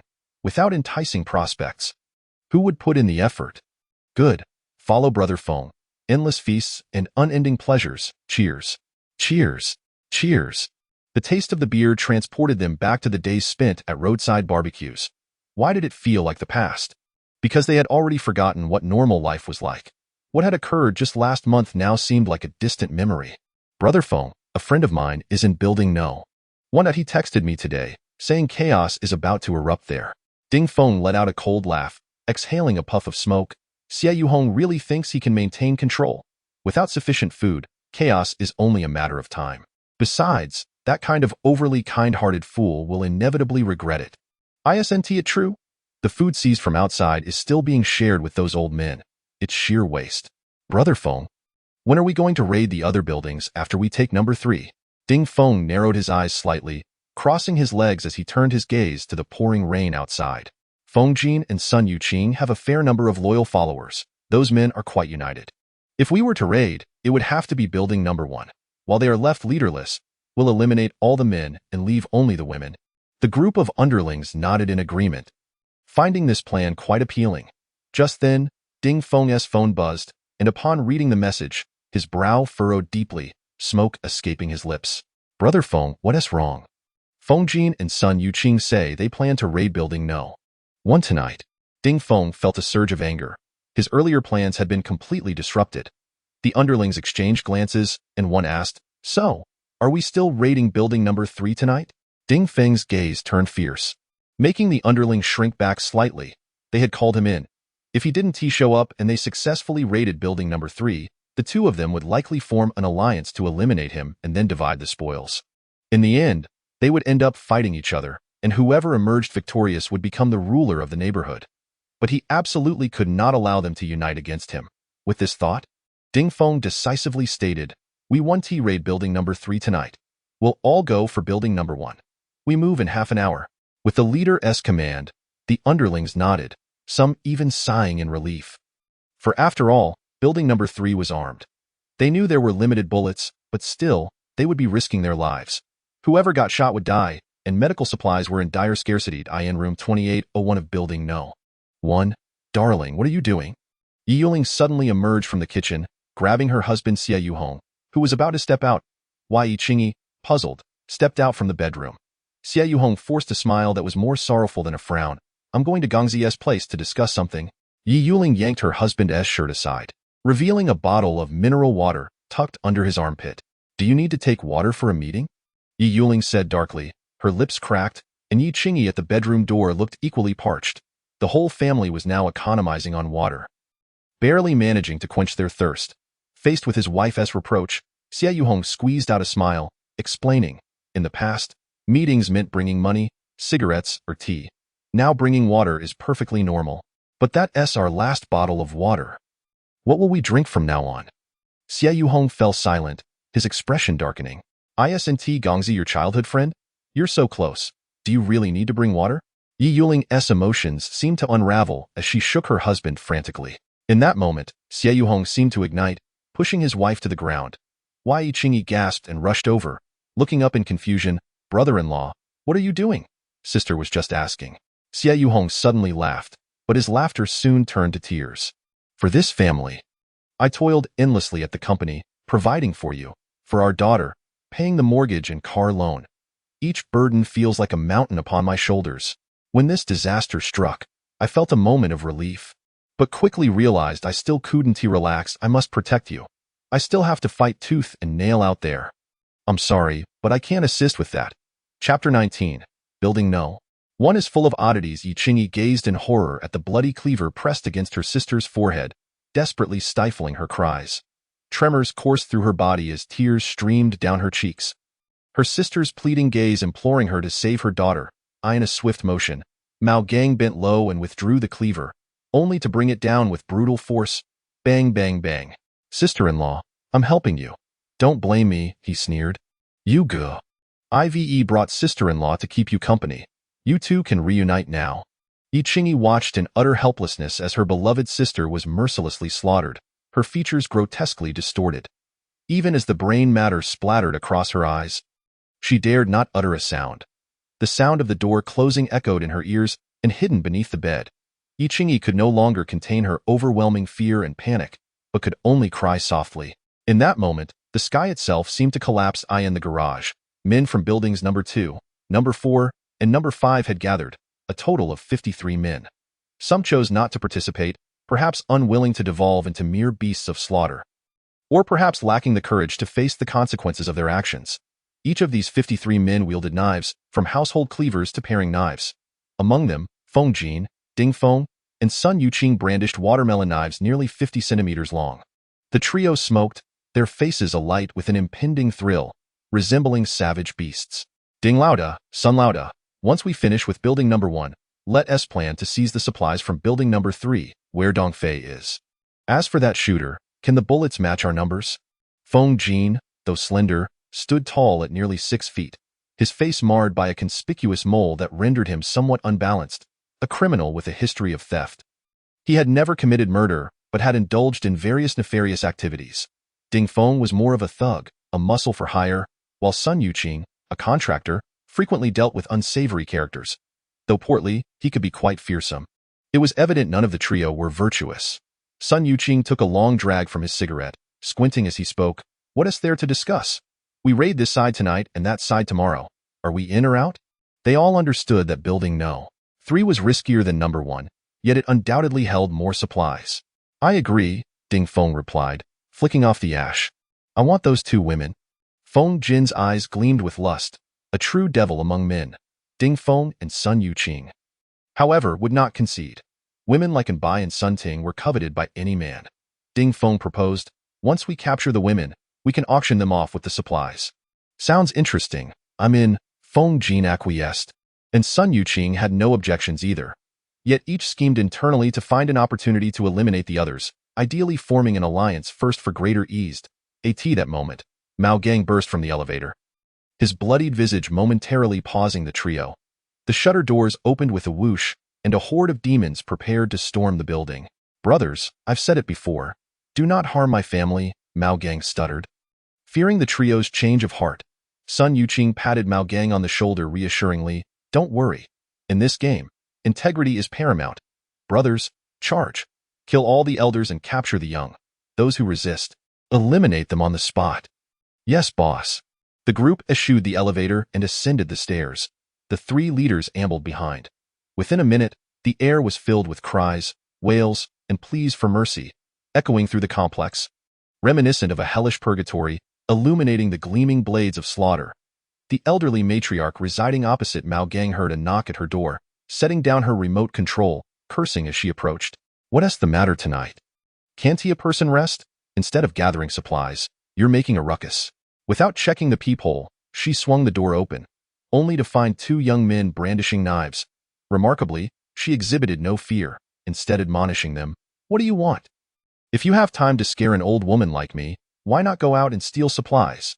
Today's youth have no respect for their elders. The young men were taken aback. What kind of eccentric resided in building number 1 to still be alive? What are you staring at? Get lost, she barked, attempting to shut the door. However, one youth pressed his hand against it, grinning wickedly. Old hag? Ivy, who wanted to chop you up for ages. With that, he raised his cleaver and struck her shoulder, eliciting a pained cry as she collapsed, still cursing. That's what you get for blasting your loudspeakers, making it impossible for me to play my games. With each brutal strike, the elderly woman succumbed. At that moment, Mao Gang approached his doorstep, glancing at the old matriarch.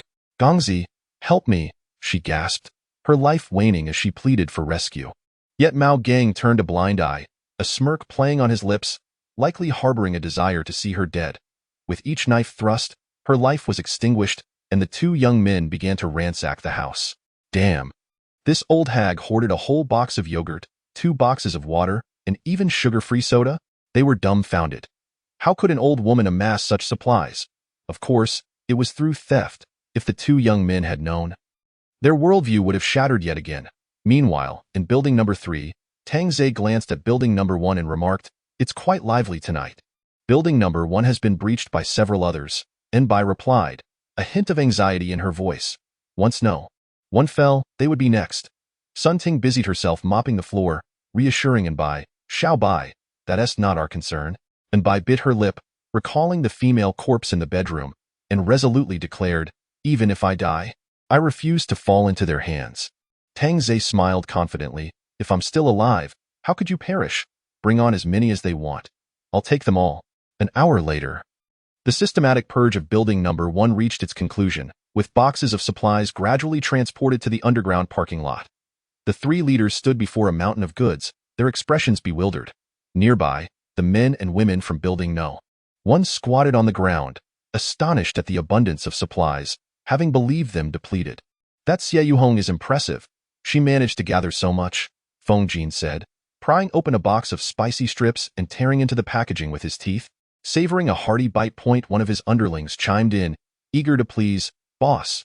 Most of these supplies were scavenged from those old men and women's homes. Chapter 20. The Auction of Beauties. Haha, your boss is quite the altruist. Leaving all the good stuff for the old folks while you youngsters starve. Sun Yuqing laughed heartily, finding the situation absurd. At that moment, several men stepped forward, vocally denouncing Xie Yuhong and seeking to join other factions. Naturally, the 3 groups were eager to recruit young male members. However, a few men remained steadfast, clinging to their integrity. Feng Jin showed no pity, cut them down. Husband, one woman cried out, rushing toward her spouse, only to be forcibly restrained by an underling. You beasts will surely be executed one day, she screamed in a frenzy. Yet the trio remained unfazed, and soon after, several men were slain. Surveying the 20 or so women in their 30s, Sun Jin grinned. What are you all waiting for? Divide them up. To be fair, let us take turns picking, one suggested. As the eldest, I should go first, right? Feng Jin boasted, already eyeing a young woman, the widow of the recently deceased. The other two were unwilling to concede. Meanwhile, in the basement, Yiqingyi concealed herself, hugging her knees, trembling uncontrollably as if suffering from cold. She had taken advantage of the chaos to hide here, following Xie Yuhong's earlier advice.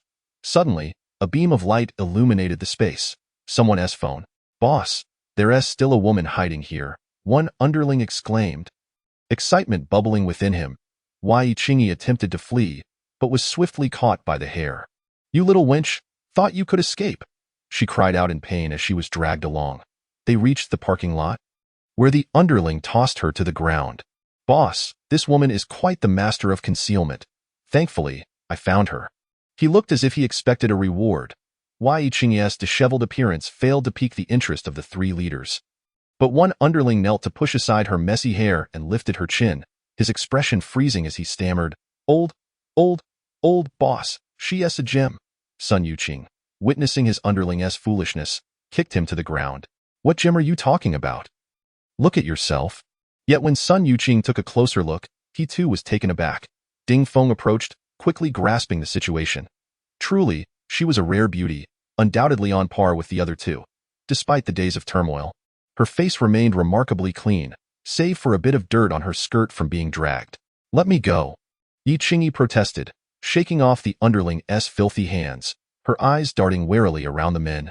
As if caught in a surreal nightmare, Feng Jin laughed heartily, still a fiery little mare. I wonder how it feels to ride her. The surrounding underlings all turned their gaze towards her. Captivated, she was far superior to the other women, her natural beauty shining without makeup.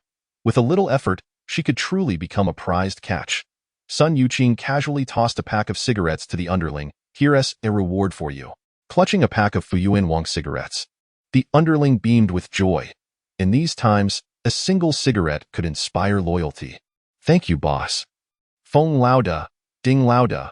This woman was discovered by my underling. You wouldn't dare try to snatch her?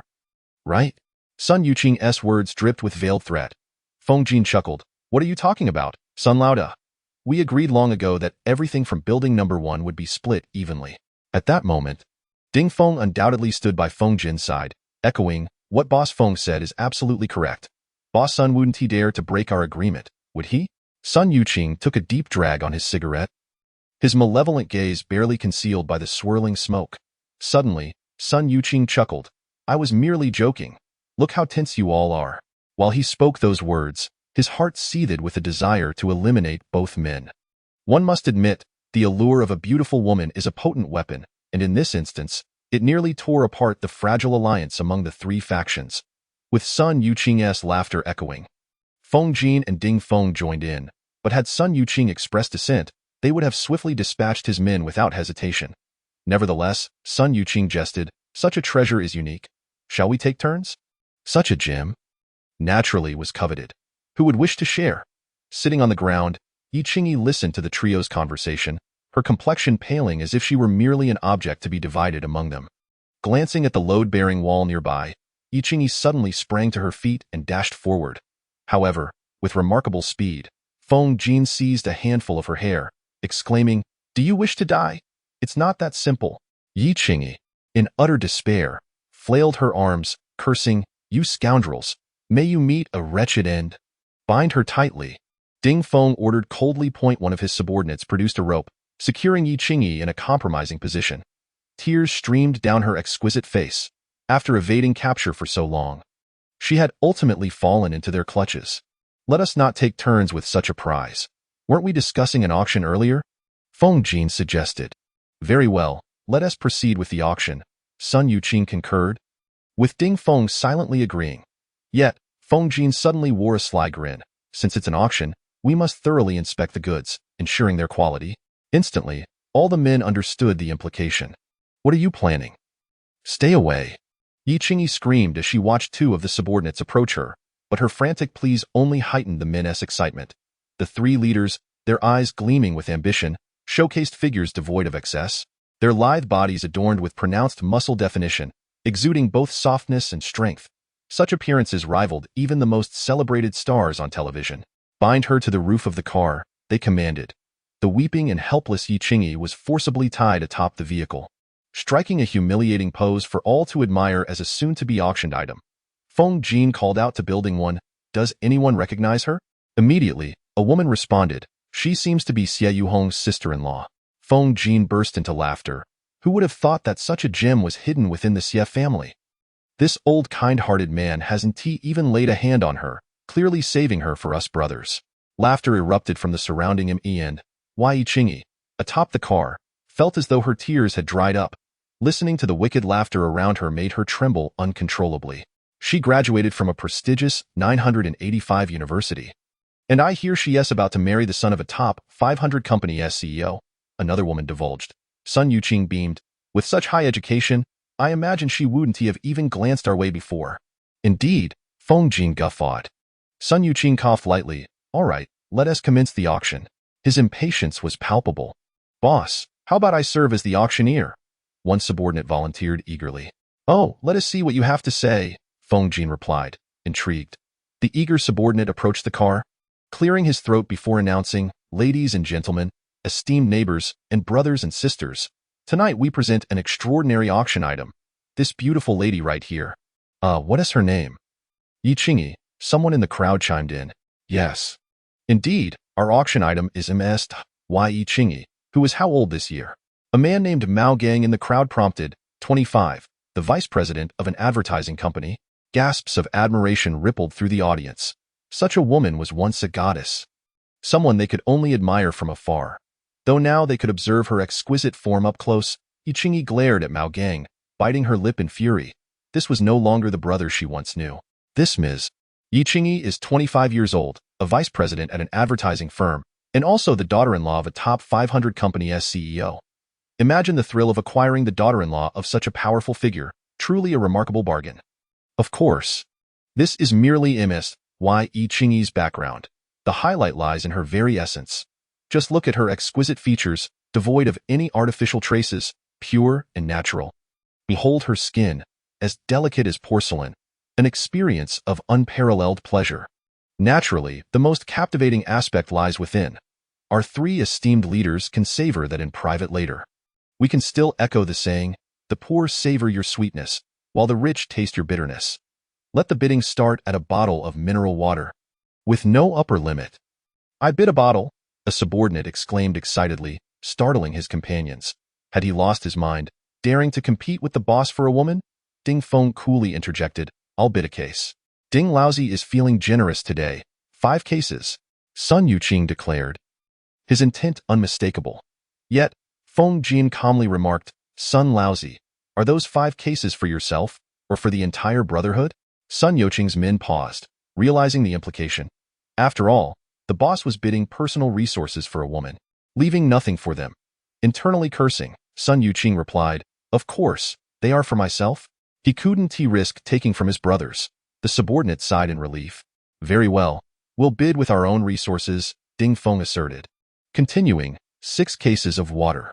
Feng Jin's expression soured, yet he called out, 7 cases. 7 cases of mineral water represented a small fortune, particularly in such a time of resource scarcity. 7.5. Ding Feng clenched his teeth, prepared to sacrifice his own supply. 8 cases. Sun Yuqing scoffed. The crowd erupted in commotion. How many lives could 8 cases save? Yet, it was being used to bid on a beautiful woman. Regardless of the circumstances, a woman of such beauty would always command attention, igniting jealousy among many present. 10 cases, a sudden voice rang out. The 3 leaders turned, puzzled, for it was not one of them who had placed the bid. They glanced behind and were astonished. It was Tang Zhe, the delivery guy, still alive. Had the shooter met a different fate? Indeed, it was Tang Zhe, who had just returned from leveling up at home, bored, and had come to see what spoils they had gathered. Hoping to find some worthwhile goods, upon arrival, he heard the auction and, upon closer inspection, saw a woman bound atop a vehicle. Tang Zhe was taken aback. He had never seen her in the community before. This woman was exquisite, even more so than Bai and the others, possessing an aura that was slightly stronger. Today was indeed his lucky day. Provisions were falling from the sky, and a 3-fold increase in speed was about to commence.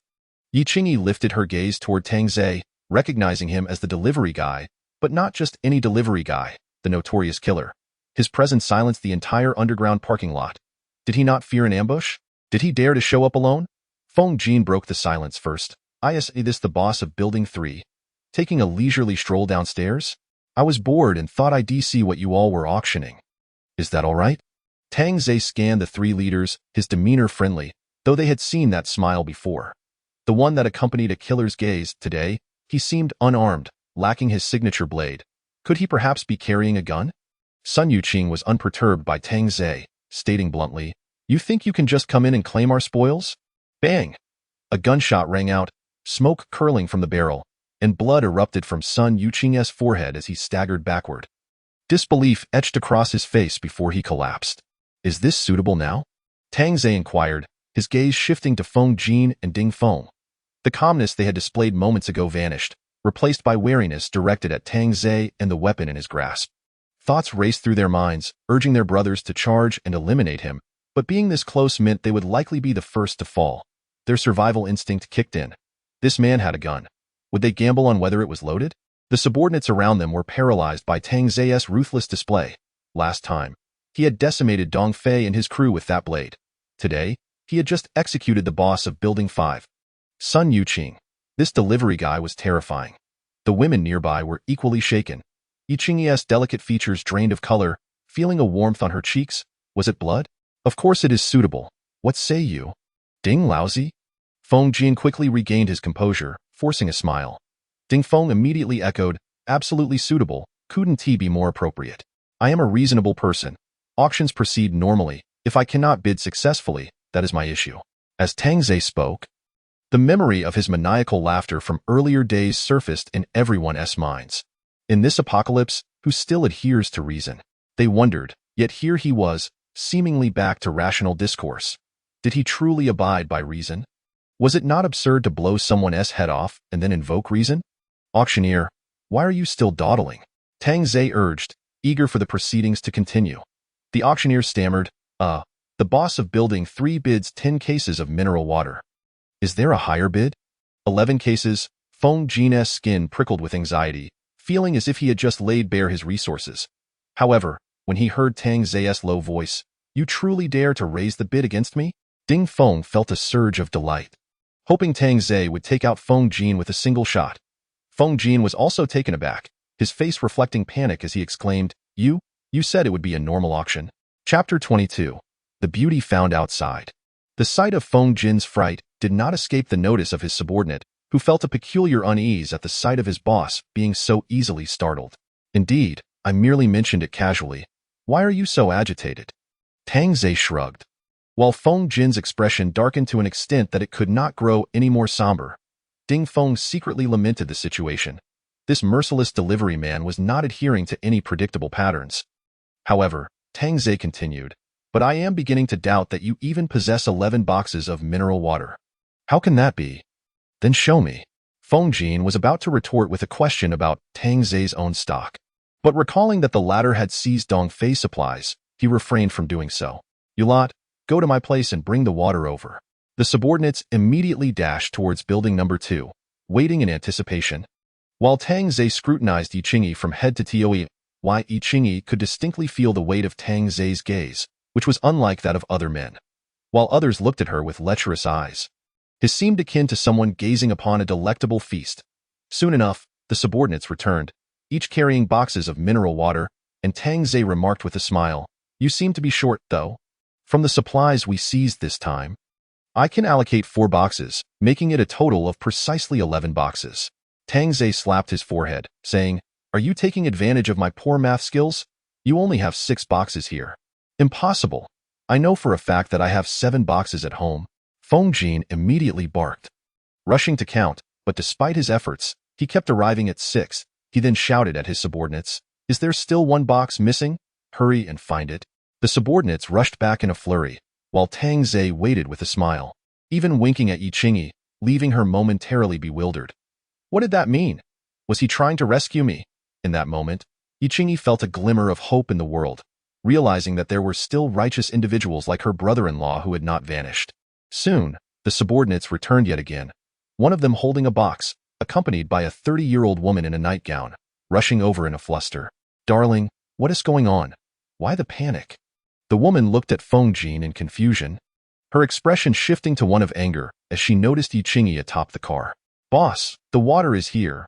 But, the subordinate hesitated, unsure of how to proceed. What is it? The subordinate's face turned peculiar as he turned the box around, revealing it to be torn open with only 2 bottles of mineral water remaining inside.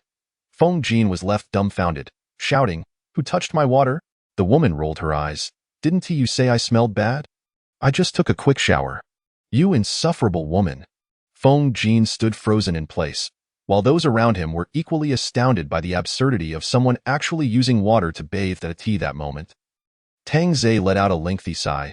"What with all this fighting and killing? Can't we coexist peacefully?" His words incited outrage among the crowd. After all, who had initiated the violence? Yet, they dared not voice their thoughts, for whoever stood out would meet their demise. Yi Qingyi found Tang Zhe to be quite peculiar, exhibiting traits of a cold-blooded killer while simultaneously displaying a hint of humor. A rather strange individual indeed. Though she felt grateful to him. "I'm claiming 10 boxes. Are you still willing to contest?" Tang Zhe directed his gaze towards Ding Feng. Ding Feng hurriedly shook his head, realizing that to continue would be tantamount to risking his life. "Is there anyone else who wishes to contest? I am most fair and just." Tang Zhe surveyed the crowd, which fell silent, their eyes filled with fear directed at him. Tang Zhe shrugged in boredom. "Very well, then. Let us make it official. All right. Congratulations to the boss of Building No. 3 for acquiring a beautiful auction item." He immediately approached and handed the rope to Tang Zhe, along with a pile of tattered clothes belonging to Yi Qingyi, which also contained her mobile phone. Tang Zhe slapped his forehead. "Oh right, I haven't provided any water yet. I can't partake in a free meal. Having eliminated 2 bosses, their supplies should rightfully belong to me, correct? No objections there." "I trust." Tang Zhe looked towards the crowd. Ding Feng laughed heartily. "No objections, of course not. In that case, let us deduct from the 2 bosses' supplies. I'm in a good mood today, so any surplus will be my treat for everyone." The crowd harbored a singular thought. They had never encountered someone so brazen, arriving empty-handed to seize a rare beauty without offering anything in return. Well, except for 3 bullets. Suddenly recalling something, Tang Zhe turned to the group without a boss and advised, "If I were you, I'd hasten to choose a new leader." Ding Feng's lips twitched. Was this directed at him? Observing the individuals from buildings number 2 and number 5 huddled together, Ding Feng felt a furrow form on his forehead. Just when he thought he had rid himself of 2, would 2 new contenders emerge to challenge him? That insufferable delivery man would pay dearly for this. Upon reaching the elevator, Yi Qingyi timidly said, "Could you let me put on some clothes?" Tang Zhe turned back with a smile. "You look quite lovely as is. Why would you want to cover up?" "Huh. It's all tattered and torn. Just wear it. It's quite a hassle otherwise. Can you help me take it off?" Tang Zhe clicked his tongue, thinking, "Am I here to serve you?"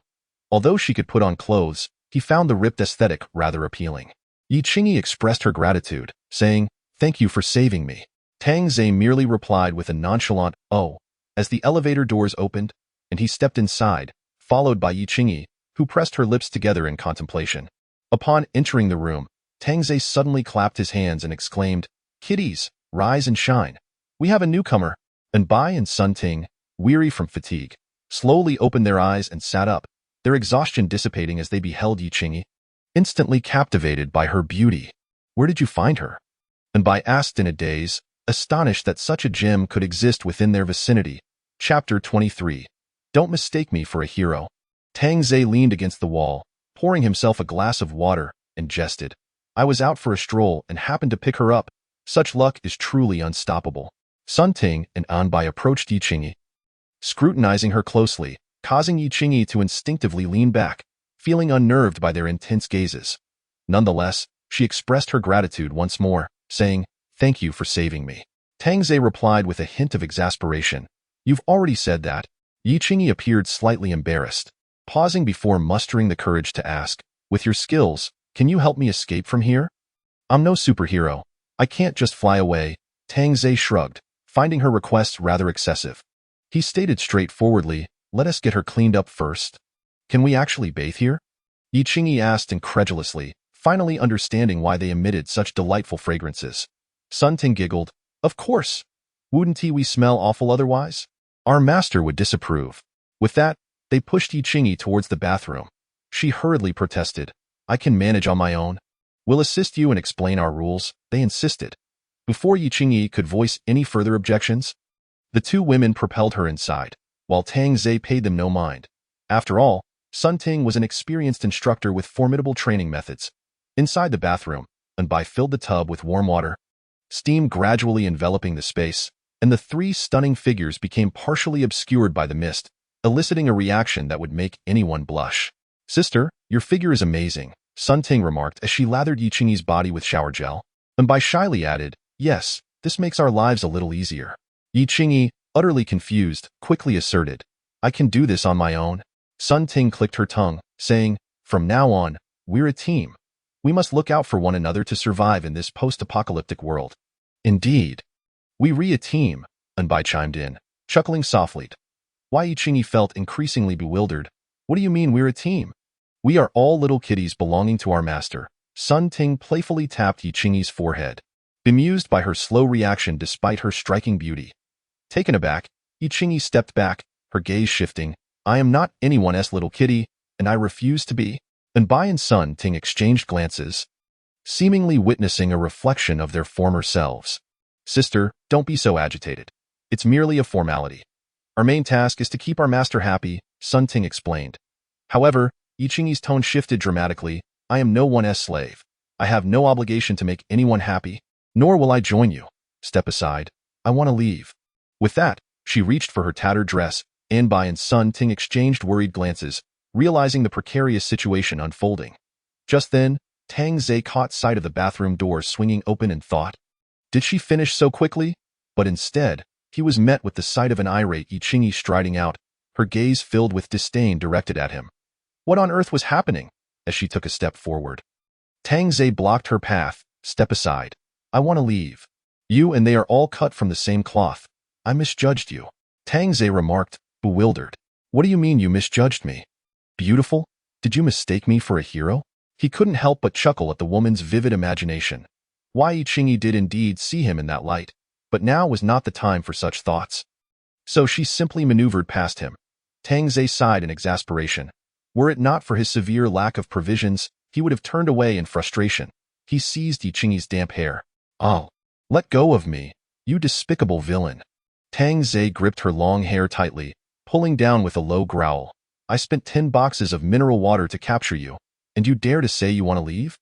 I am not your property. You shall not succeed. Enduring the pain? Yi rebuked him fiercely. Tang Zhe's expression turned icy as he drew a handgun, aiming it at Yi's forehead, thinking, do you really believe I would hesitate to dispose of such exquisite provisions? As she met Tang Zhe's frigid gaze, Yi realized she had provoked a devil. Perhaps death would be preferable to the disgrace she feared, knowing that Zihui would only be aware of her disappearance. No. At that critical moment, Anbai emerged from the bathroom, instinctively shouting. Tang Zhe's gaze shifted to Anbai, as if asking, do you wish to join her in death? Anbai, terrified, collapsed to the floor, while Sun Ting, maintaining her composure, quickly explained, Xiaobai didn't he mean it that way? She believes this sister still has a chance. Didn't we also resist at first? Tang Zhe squinted slightly. Sun Ting continued, killing her now would be too merciful. She clearly lacks gratitude. Tang Zhe found some merit in her words. A swift execution might indeed be overly lenient. Yet, even if not a bullet to the head, she must learn that Tang Zhe is no gentle soul. His right fist crashed into Yi's soft abdomen, using only a modicum of force, yet still delivering a blow no woman could withstand. Why Yi's beautiful eyes widened as she clutched her stomach, her knees buckling as she crumpled to the ground, the excruciating pain causing her to curl up. Beads of cold sweat forming. Very well, I shall grant you a few days. If there is any further noise, not only shall she perish, but you shall also face punishment. Sun Ting wished she could slap herself, realizing she had implicated herself in this mess. This woman was poised to endanger them all. What pretense was necessary? Take her in and clean her up, Tang Zhe commanded before lighting a cigarette, pondering how he was being called shameless for expecting a life debt in return. Sun Ting and the frightened Anbai dragged Yi into the bathroom. Fuming, Sun Ting turned on the shower, soaking Yi, who lay on the ground, her face pale and pained, as though she were a mere sheet of paper, unable to muster the strength to speak. We tried to be kind. and yet you've put us all in jeopardy. The very thought of such a consequence made Sun Ting and Enbai's faces blanch, dreading the prospect of experiencing that terrifying punishment.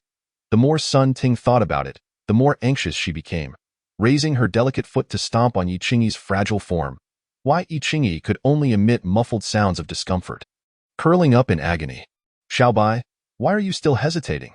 Save her, and she will only harm us both. Enbai appeared torn, her lips trembling. I can't. Xiaobai, do you know why your ex-boyfriend could control you? It's because you are weak. I am not weak, I just… Enbai shook her head. Sun Ting gripped Enbai's chin, commanding, Xiaobai, we are in this together. I know. Then kick her. Enbai gazed down at the suffering Yi Qingyi, her face a mask of conflict, yet she slowly lifted her leg, closing her eyes as she brought her foot down. Ah! Yi Qingyi cried out in anguish. The weight of Enbai's foot was far heavier than Sun Ting's. Chapter 24. Truly the chief instructor seated on the sofa, Tang Zhe silently listened to Yi Qingyi's cries, his expression betraying no emotion. He had initially felt pleased this evening, believing he had stumbled upon a treasure. Only to find, did she think this was a charitable institution? How naive she remained. Inside the bathroom, Sun Ting had exhausted her anger, while Enbai sat on the floor in disbelief, unable to comprehend that she had harmed a stranger. Her eyes filled with anxiety and panic, yet tinged with a hint of exhilaration from her release. Observing Enbai's demeanor, Sun Ting sighed. They had already dealt with corpses. What was there to fear? Such women were not worthy of pity. Did she truly believe everyone would indulge her? Ding dong, ding dong, ding dong. A series of WeChat notifications sounded, and Sun Ting turned to glance at the phone, evidently belonging to Yi Qingyi. Why Yi Qingyi, enduring the pain, shouted, Give it back to me. Sun Ting cast her a disdainful look before seizing Yi Qingyi's hand. Yet, Yi Qingyi immediately resisted, refusing to unlock her fingerprint. Xiaobai, Enbai. Sun Ting called out repeatedly until Enbai snapped back to reality. Stop dawdling. Hold her down. Oh. Enbai looked at Yi Qingyi apologetically before restraining her, allowing Sun Ting to successfully unlock the phone. Sun Ting opened WeChat, a smirk playing on her lips. What an intimate note, your future husband, Zihui. Give it back. Return my phone. Though Yi Qingyi was pinned down, despite the pain coursing through her body, she still reached out to snatch the phone. However, Sun Ting placed her foot firmly on Yi Qingyi's hand. The pain was excruciating. Yi Qingyi had never endured such torment, having always been cherished and protected. Sun Ting laughed mockingly. Your future husband seems quite anxious, inquiring about your whereabouts and why you haven't replied. How should I respond? Although Yi Qingyi fought back tears, unable to cry out, the threat was enough to unleash the floodgates. She couldn't bear to tell her fiancé that chaos reigned here, that her brother-in-law and sister were dead, and that she had been captured. In her fiancé's eyes, she remained pure, and she must uphold that image, even preparing for death, preserving the innocence of the fiancé he cherished, rather than being sullied. Observing Yi Qingyi's reaction, Sun Ting's eyes sparkled, as if she had found leverage. Sitting on the sofa, Tang Zhe watched television. It was the only option available, as local channels had ceased. The bathroom door swung open, and Tang Zhe turned to see Yi Qingyi emerging, transformed after her cleansing. Though she now appeared radiant, her eyes held a certain emptiness. Master, I will take her to get dressed. It won't take long. Tang Zhe nonchalantly rested his chin on his hand, responding with a mere though he still felt no fondness for Yi Qingyi, who trembled slightly. 20 minutes later, Yi Qingyi was finally brought out. Her previously dry and disheveled hair now flowed smoothly, emanating a delightful fragrance, and her subtle makeup enhanced her beauty further. The pure white dress clung to her curvaceous form, accentuating her slender waist adorned with a black belt. Aren't you going to call someone? Sun Ting remarked as she patted Yi Qingyi on the rear. Yi Qingyi's fingers dug into her palm as she lowered her head, gritting her teeth. Noticing Yi Qingyi's silence, Sun Ting's anger flared, and she whispered a few words in Yi Qingyi's ear. Why? Yi Qingyi shuddered, finally murmuring, Master. Tang Zhe regarded her with an approving gaze. Your performance is truly commendable. Come here, he commanded, his tone leaving no room for dissent. Why? Yi Qingyi approached Tang Zhe, her gaze cast downward, avoiding his eyes. Once mere strangers, a delivery worker and an advertising executive, now their paths intertwined inextricably. Sit here, Tang Zhe motioned to his lap. Why? Yi Qingyi bit her crimson lip, the vivid color paling under pressure. Chapter 25. Sweet, engaged couple Tang Zhe felt no twinge of compassion as he placed his hands on her smooth, slender thighs. Look at me. When Yi Qingyi failed to respond, he remarked coolly, I do not wish to repeat myself. Her tear-stained eyes slowly met his, revealing a deep-seated resentment and defiance. Suddenly, a familiar ringtone echoed, an incoming voice call. Sun Ting glanced at Yi Qingyi's phone and grinned. Your fiancé is calling. Just those words sent Yi Qingyi into a panic, and she quickly implored, don't answer. That won't do. Your fiancé is worried about your safety. I will answer for you, and you can speak, Sun Ting insisted, answering the call and handing the phone to Yi Qingyi. She barely had time to consider hanging up before her fiancé's worried visage appeared on the screen. Why haven't you replied? I thought something had happened to you. I was so worried. Why are you crying? What happened? Listening to her fiancé's anxious voice, Yi Qingyi felt a wave of unease wash over her. I'm fine. I'm just very scared. She fought to suppress her tears, forcing a sincere smile to reassure her fiancé. Jiang Zihui's heart ached. As a man, he felt powerless to protect his fiancée. I'm so sorry. I hate that I can't bring you home and keep you safe. Yi Qingyi displayed no signs of distress, even gently saying, silly, don't blame yourself. We will be fine.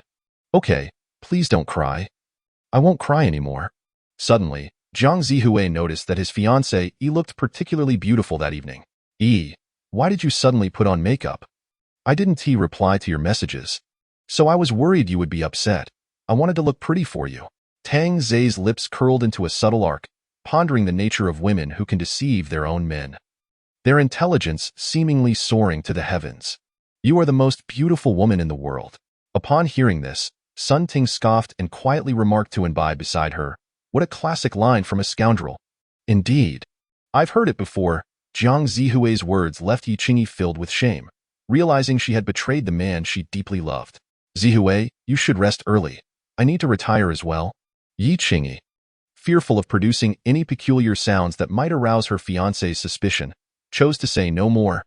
Jiang Zihui even blew a kiss to the camera, prompting a chorus of playful shouts about his shamelessness. Tang Zhe smiled faintly and remarked, what a loving couple, truly enviable. While I admire your physique, your gaze leaves much to be desired. I do not require your approval, Yi Qingyi replied in a low voice. Suddenly, Tang Zhe chuckled. You seem to fear them more than you fear me. I wonder why?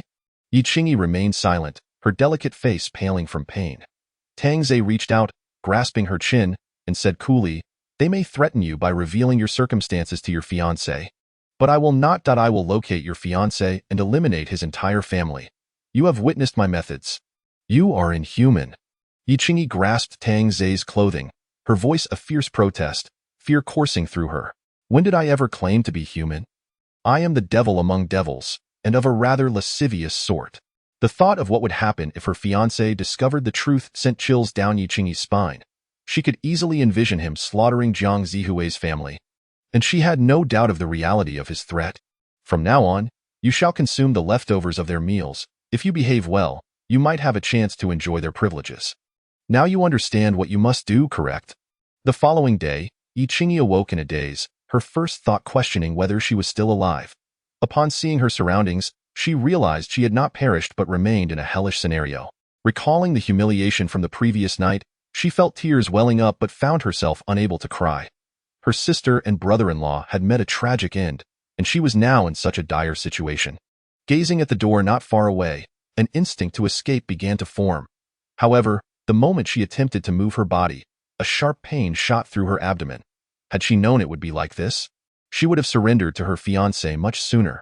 Enduring the pain, she slowly shifted, the clinking of iron chains waking the two women beside her. Sun Ting yawned and remarked nonchalantly, it seems you still haven't learned your lesson. Yi Qingyi, despite having achieved the position of vice president with her fiancé's assistance, was undoubtedly intelligent in her own right. Given her current predicament, her only option was to endure and bide her time for an opportunity. She would never concede defeat. No. I am just a bit hungry, Yi Qingyi quickly clarified. Anbai chuckled softly. It's not mealtime yet. The master hasn't risen. Yi Qingyi noted that Anbai seemed different from Sun Ting, while Sun Ting was Tang Zhe's most devoted follower. Anbai appeared to share a similar plight, as though she too was oppressed. Perhaps this was a potential avenue for escape. Chapter 26. Rest well regardless, her only option now was to placate him. Otherwise, not only would she face death, but the photographs would be released, jeopardizing her fiancé's family's safety. After rising, Tang Zhe brushed his teeth, pleased to find his progress had significantly increased to 16 over the past few days. At this rate, achieving a daily 3 gain would allow him to unlock the Apocalypse Survival Package 2.0 in about a month. With 3 more rations, he could have that time. Alas, for now, those 3 were already top-tier rations. Having grown accustomed to indulgent meals, he could hardly settle for inferior fare. Stepping onto the balcony, Tang Zhe felt a chilly breeze sweep over him. Such weather in southern September was rather peculiar, though the air conditioning offered some relief. Checking his phone, he noted that it no longer displayed the temperature, but he estimated it to be around 10 degrees outside. An alarming rate of change in the living room. His gaze fell upon Yiqing, who instinctively recoiled in fear. Tang Zhe paid her no mind, affectionately ruffling Bai and Sun Ting's hair as he prepared to enjoy breakfast. Breakfast, being the most nutritious meal of the day, was naturally reserved for Yiqing to consume the remnants of the 2 women's meals. When the fragrant mushroom chicken soup appeared, Yiqing was taken aback. How could they possess such food? And there were sweet and sour ribs, even a bowl of black-boned chicken rice noodles. Sun Ting and Bai, already famished, eagerly dug into their meals, filling the room with the delightful aroma of chicken soup. Yiqing's lips salivated uncontrollably, her throat involuntarily swallowing, yet she could only watch helplessly. Tang Zhe, however, dined less lavishly, settling for 2 meat buns and some congee while checking messages in the community group. After a little over 10 minutes, the 2 women were sufficiently satiated, leaving the leftovers for Yiqing. The sweet and sour ribs were reduced to mere bones. The black-boned chicken rice noodles were half a bowl of broth filled with bones. And the mushroom chicken soup was similarly depleted. Eat, stop staring, Sun Ting said blandly. Yiqing gazed at the remnants, having never experienced a meal quite like this in her life. Yet the rich aroma of chicken soup was irresistible. How could she muster the strength to plot an escape without filling her belly? With this self-consolation, she immediately began sipping the black-boned chicken soup, feeling warmth spread through her stomach, finding it even more delectable than a Michelin-starred restaurant's offerings. Add some rice for her, Tang Zhe said casually. Realizing they had consumed all the meat, leaving her with only soup and bones to fill her stomach. Without sufficient nourishment, she wouldn't have the strength to endure rough treatment, and Bai quickly dished out a generous scoop of white rice. And Yiqing looked at the mound of rice, feeling as though she hadn't seen it in years. In such a water-scarce environment, who had the luxury to cook rice? Most resorted to eating raw grains to stave off hunger. Hurry and eat, Bai urged, warning her not to provoke Tang Zhe's anger, lest they all go hungry. Gratefully, Yiqing watched Bai as the white rice mingled with the chicken soup, transforming into a delectable yellow braised chicken rice. The sounds of Yiqing eating resonated throughout the living room. Even the leftover bones did not escape her grasp, as she chewed and swallowed them. Burp. Yiqing couldn't help but let out a satisfied belch, feeling a wave of embarrassment wash over her. Yet, she realized it had been an eternity since she had eaten her fill. If offered another bowl, she was certain she could devour it as well. Suddenly, a familiar ringtone echoed through the room. Your fiancé is quite concerned about you, Sun Ting remarked with a smile, as Yiqing made no move to snatch the phone, fully aware that such actions would only provoke them and lead to her own harm. My father's friend mentioned there will be a significant drop in temperature and heavy snowfall in a few days. You must keep warm. A drop in temperature? Yiqing felt no such chill. Yes. In the southern regions, daytime temperatures may plummet to around -20 C, and at night, it could reach -40 C. The northern regions will be even colder. Avoid the snow at all costs, it will be just as treacherous as this rain. Tang Zhe furrowed his brow upon hearing this. He had expected the rain to abate. But it seemed a drastic temperature drop was on the horizon, leaving them trapped here. This was unacceptable. He needed to find an opportunity to escape and procure rations, which was of utmost importance. I understand. I will take care to stay warm. Don't worry about me. Why are you crying again? Jiang Zihue noticed his fiancée in tears, anxiety washing over him. It's nothing, just a touch of melancholy. Sigh.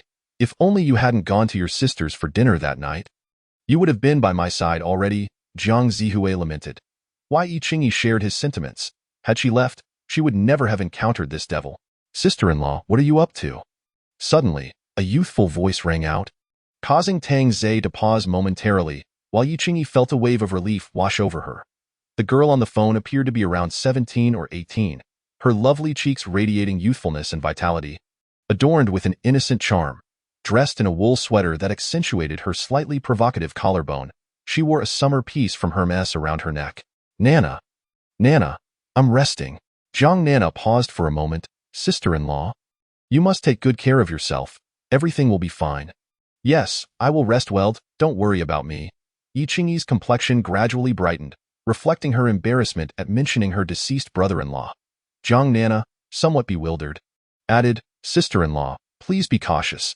My brother misses you dearly and has even been secretly looking at your photos. What nonsense are you spouting, you little brat? Zhang Zihui felt slightly embarrassed, while Yi Qingyi's shame deepened, feeling unworthy of her fiancé's love. Chapter 27. Softening. Take care of yourself. I'll handle her nonsense. All right, you go ahead. Listening to the playful chatter on the phone, Yi Qingyi felt a pang of envy, realizing she should have been part of that joy. After ending the video call, she was left to face Tang Zhe once more. So, she's your sister-in-law? Sun Ting remarked, grabbing the phone to browse through the photo album and showing Tang Zhe. After viewing the images, Tang Zhe nodded appreciatively. She is indeed a fine choice. What are you planning to do? Yi Qingyi exclaimed sharply. Tang Zhe's irritation flared at her tone. In the afternoon, have a bite. Enbai discreetly brought some leftovers from the refrigerator to Yi Qingyi. As she gazed at Enbai, Yi Qingyi gradually lowered her guard and weakly uttered a word of gratitude. Thank you. Sister, please do not provoke the master any further. Yi Qingyi devoured her meal, contemplating her own demise, yet lacking the courage to act. Enbai, why are you all so obedient? Yi Qingyi inquired, perplexed as to why they did not resist. Enbai hesitated for a moment before responding in a hushed tone. We have food and drink now. All thanks to the master. Were it not for him, we would likely have become corpses. In recent days, 4 or 5 more female bodies have been added. Naturally, Yi Qingyi wished to avoid such a fate. Each time she encountered the female corpses on the grass, they bore the marks of brutal violation. What had become of this world, transforming into such a horror? If initially it was fear that bound us, perhaps now it is a sense of gratitude. Gratitude? Yi Qingyi echoed in astonishment. Indeed, those in the neighborhood have shown their true natures. Is there any girl who has met a good end? Yet under the master's protection, we are safe. What we have sacrificed pales in comparison to what we have gained. Yi Qingyi suddenly found Enbai's reasoning compelling. At that moment, Sun Ting emerged from the bedroom and, upon seeing the two in the living room, Yi Qingyi hastily set down her plate, fearing Sun Ting would report her. Sun Ting, however, coolly remarked, eat up, lest you starve. Enbai nodded slightly and whispered, Sister Ting is not truly bad. It's just that you are too stubborn. Not truly bad. She was the one who devised this plan, leaving Yi Qingyi in such a predicament. Xiao Bai, do not speak recklessly. I am a wicked woman. Sun Ting pouted, her lips tinged with a hint of mischief. In this world, being a good person leads to nothing but a dismal fate. It is far more satisfying to embrace villainy. Enbai pressed her lips together, understanding that Sun Ting was venting her frustrations. Thank you. I am full now. Yi Qingyi wiped her mouth, the sensation of satiation inducing an overwhelming urge to sleep. Sun Ting reminded her in a matter-of-fact tone, if you wish to die, you may plead for it. The master will grant you that opportunity. But if you wish to survive, then cast aside your identity as the fiancé of the young master, and do not drag me and Xiao Bai into your troubles. Every individual desires to live.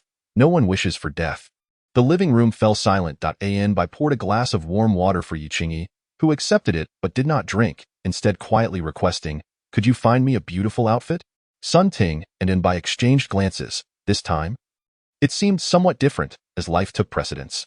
Tang Zhe, meanwhile, was enjoying a peaceful nap. He rose and stood by the floor-to-ceiling window, watching as the central garden of the community became increasingly shrouded by corpses.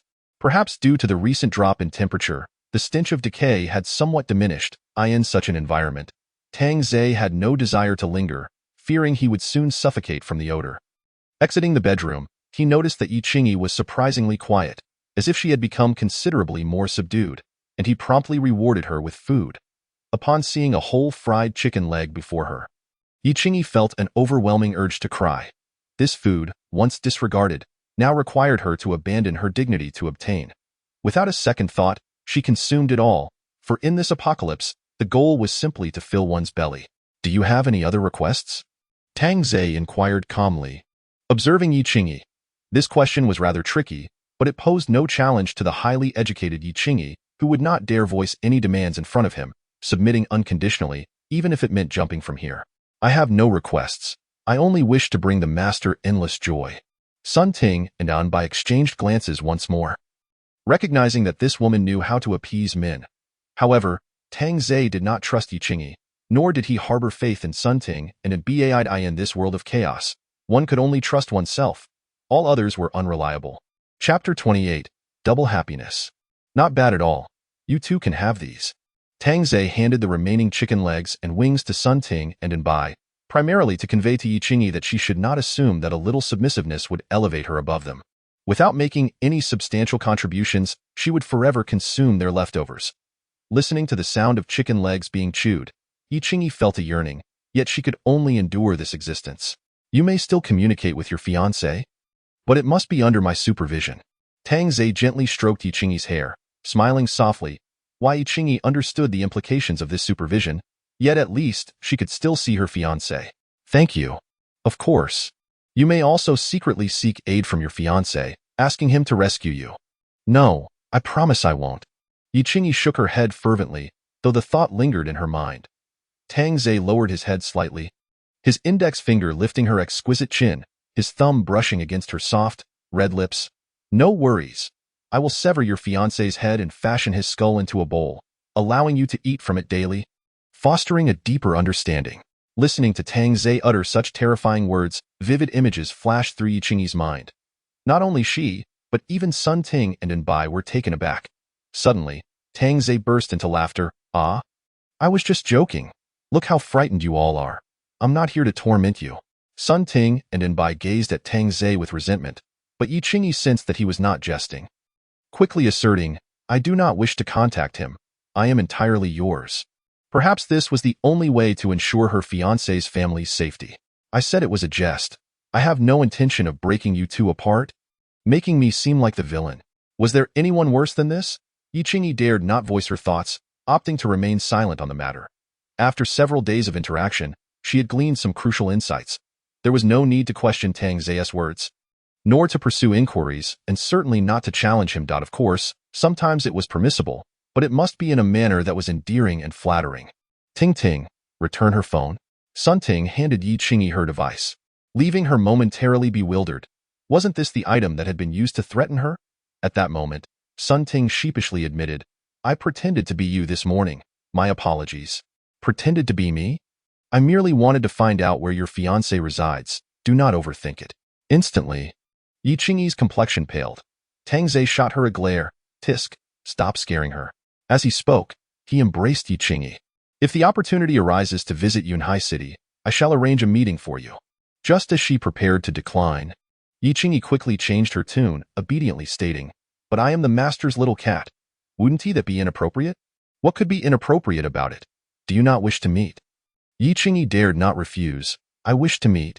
If your fiancé discovers our situation, would he not be angry and strike you? Hearing Tang Zhe's teasing tone, Yi Qingyi replied softly, My fiancé will not find out. You are truly becoming more to my liking now. Rest well today. Yi Qingyi obediently sat nearby. Rewarded with a pack of 6 yuan cucumber-flavored potato chips, Tang Zhe pulled him by close, whispering, In a few days, I plan to leave this community. The three women immediately turned their gazes towards Tang Zhe. Leaving here? Would we be taken along? Of course, I will take you with me. Otherwise, who would I take? With that reassurance, the three women collectively exhaled. Without Tang Zhe's formidable presence, they could be seized at any moment, subjected to abuse and trade, and so forth. However, it is getting colder, and rain and snow must be avoided. If the wind gets into our clothes, we could perish. Sun Ting expressed her concerns, suggesting that venturing out could lead to death. Although there were only 3 of them here, it was better than risking the unknown outside. Yet Sun Ting was unaware of Tang Zhe's true intentions. 3 people were far too few. A mere drop in the bucket. Moreover, this community was rapidly becoming devoid of companionship. In recent days, I have prepared some supplies that can withstand rain and snow. Of course, I will not force you. You may choose to stay. I am reasonable. After speaking, Tang Zhe revealed a gentle smile. Yet, to the 3 women, that smile felt anything but warm, resembling that of a bloodthirsty beast. Without hesitation, the 3 women nodded in agreement. Taking out their phones, Tang Zhe aimed the camera at himself, Xiao Bai, be cute. Let us take a selfie. And Bai obediently closed her beautiful eyes and stuck out her delicate pink tongue. Looking adorably charming, clicked on the phone, Tang Zhe smiled, while Bai's lovely face bore a hint of blush, exuding both cuteness and shyness. Her jade-like shoulders nestled against him. Tang Zhe promptly shared the photo on his social media, accompanied by the caption, "She truly is well-behaved." In Tang Zhe's WeChat contacts, the majority were former supervisors from his work, who frequently summoned him for various tasks, not with any ulterior motive, but merely to flaunt. As expected, this social media post ignited a frenzy. "Tang Zhe, you rascal. You have such a beauty by your side. I have some supplies. Do you want them? Damn, Tang Zhe, you're showing off. Get that beauty over here." Little Tang, as your former supervisor, I must inform you that this is beyond your means. Tang Zhe, where do you live? I am coming to find you. This alluring beauty is making me feel all hot and bothered. Various comments filled with envy and jealousy flooded the post, all written in a condescending tone, which only made Tang Zhe smile more broadly. "Ting Ting, come over here. Let us take a photo together." Tang Zhe beckoned. Sun Ting obediently sat beside him, and both women leaned in to kiss his cheek simultaneously, creating a scene that was as seductive as it was captivating. After all, most women had not groomed themselves in quite some time, and few could rival their beauty. Moreover, this time, Tang Zhe deliberately lowered the camera angle, revealing a glimpse of the alluring snow-capped peaks, with black lace barely concealing what lay beneath, enough to make one's heart race, accompanied by the caption, "Double happiness." Indeed, the moment this post went live, the response was even more explosive. "Little Tang, heed my advice. If you cannot handle it, pass it to me. I have plenty of supplies." "Where on earth did you find that woman, Tang Zhe?" "Brother Tang, I have some supplies here. Shall we share?" "Mr. Tang, our lives are miserable, yet you seem carefree. Could you offer some guidance?" Upon reading these vitriolic replies, Tang Zhe remained remarkably composed. He slowly rose, while Yi Qingyi, expecting to be invited for a selfie, prepared to stand, only to watch as Tang Zhe walked away. This left Yi Qingyi stunned, feeling like a fool. With her looks, did she not even qualify to join the selfie? To become a point of bragging rights? Chapter 29. Tang Zhe's Little Secrets. The wave of defeat surged within Yi Qingyi. Tang Zhe was merely taking a photo of the supplies to post on his social media. "I can't even finish all this food. With beautiful women and ample supplies." Any man would recognize this as a heavenly existence. Everyone who once called him Xiao Tang now referred to him as Mr. Tang. Tang Zhe expressed that they were once colleagues and should look out for one another. Promising to deliver some supplies when he had the chance, a video call from manager Xiao of Huan Hotel came through. Upon answering, Tang Zhe saw a balding middle-aged man with a lewd grin on the screen. "Xiao Tang, do you remember me?" "Of course, Manager Xiao," Tang Zhe replied. How could he forget? Back when he worked as a bellboy at Huan Hotel, Manager Xiao was the lobby manager, who, due to Tang Zhe's honesty, always assigned him the most exhausting and unpleasant tasks. The memory of Manager Zhao's reprimands lingered. "You're just a country bumpkin destined to be a worker. Being a bellboy is already a favor. Otherwise, you'd be cleaning toilets." Yet, the harshness of those reprimands had vanished, replaced by a sycophantic smile. "Xiao Tang, I always knew you would achieve greatness. It's a pity you left so soon. I was going to make you a team leader." "Manager Xiao, I could never aspire to be a team leader. You think too highly of me." "Oh, you're mistaken. You're the most promising young man I've ever encountered." He heaped flattery upon Tang Zhe, who sat on the sofa, pulling Yi Qingyi, who had been sitting on the floor, into his embrace. Manager Zhao's smile faltered upon seeing the enchanting Yi Qingyi. This was the third such woman in Tang Zhe's home. How much prowess must one possess to have 3 extraordinary women living with him? Manager Xiao thought to himself, knowing it required at least a leadership level of influence. Why Yi Qingyi felt a sense of comfort, or rather, a slight balance restored, but then she pondered why she should care about such matters. Surely, she was losing her mind. "Manager Xiao, you must have something to discuss with me," Tang Zhe said, holding a glass of fine wine with a smile, while Yi Qingyi bit her red lip softly, which brought tears to Manager Zhao's eyes. "It's just that the food at home is running low." Manager Xiao hesitated, reflecting on how he once treated Tang Zhe, but now found himself in a bind. Tang Zhe understood instantly. "Manager Xiao, given how well you looked after me in the past, I ought to repay you. Please send me an address. Once the weather improves, I will deliver some supplies." "Ah, that would be wonderful. I knew I was right about you."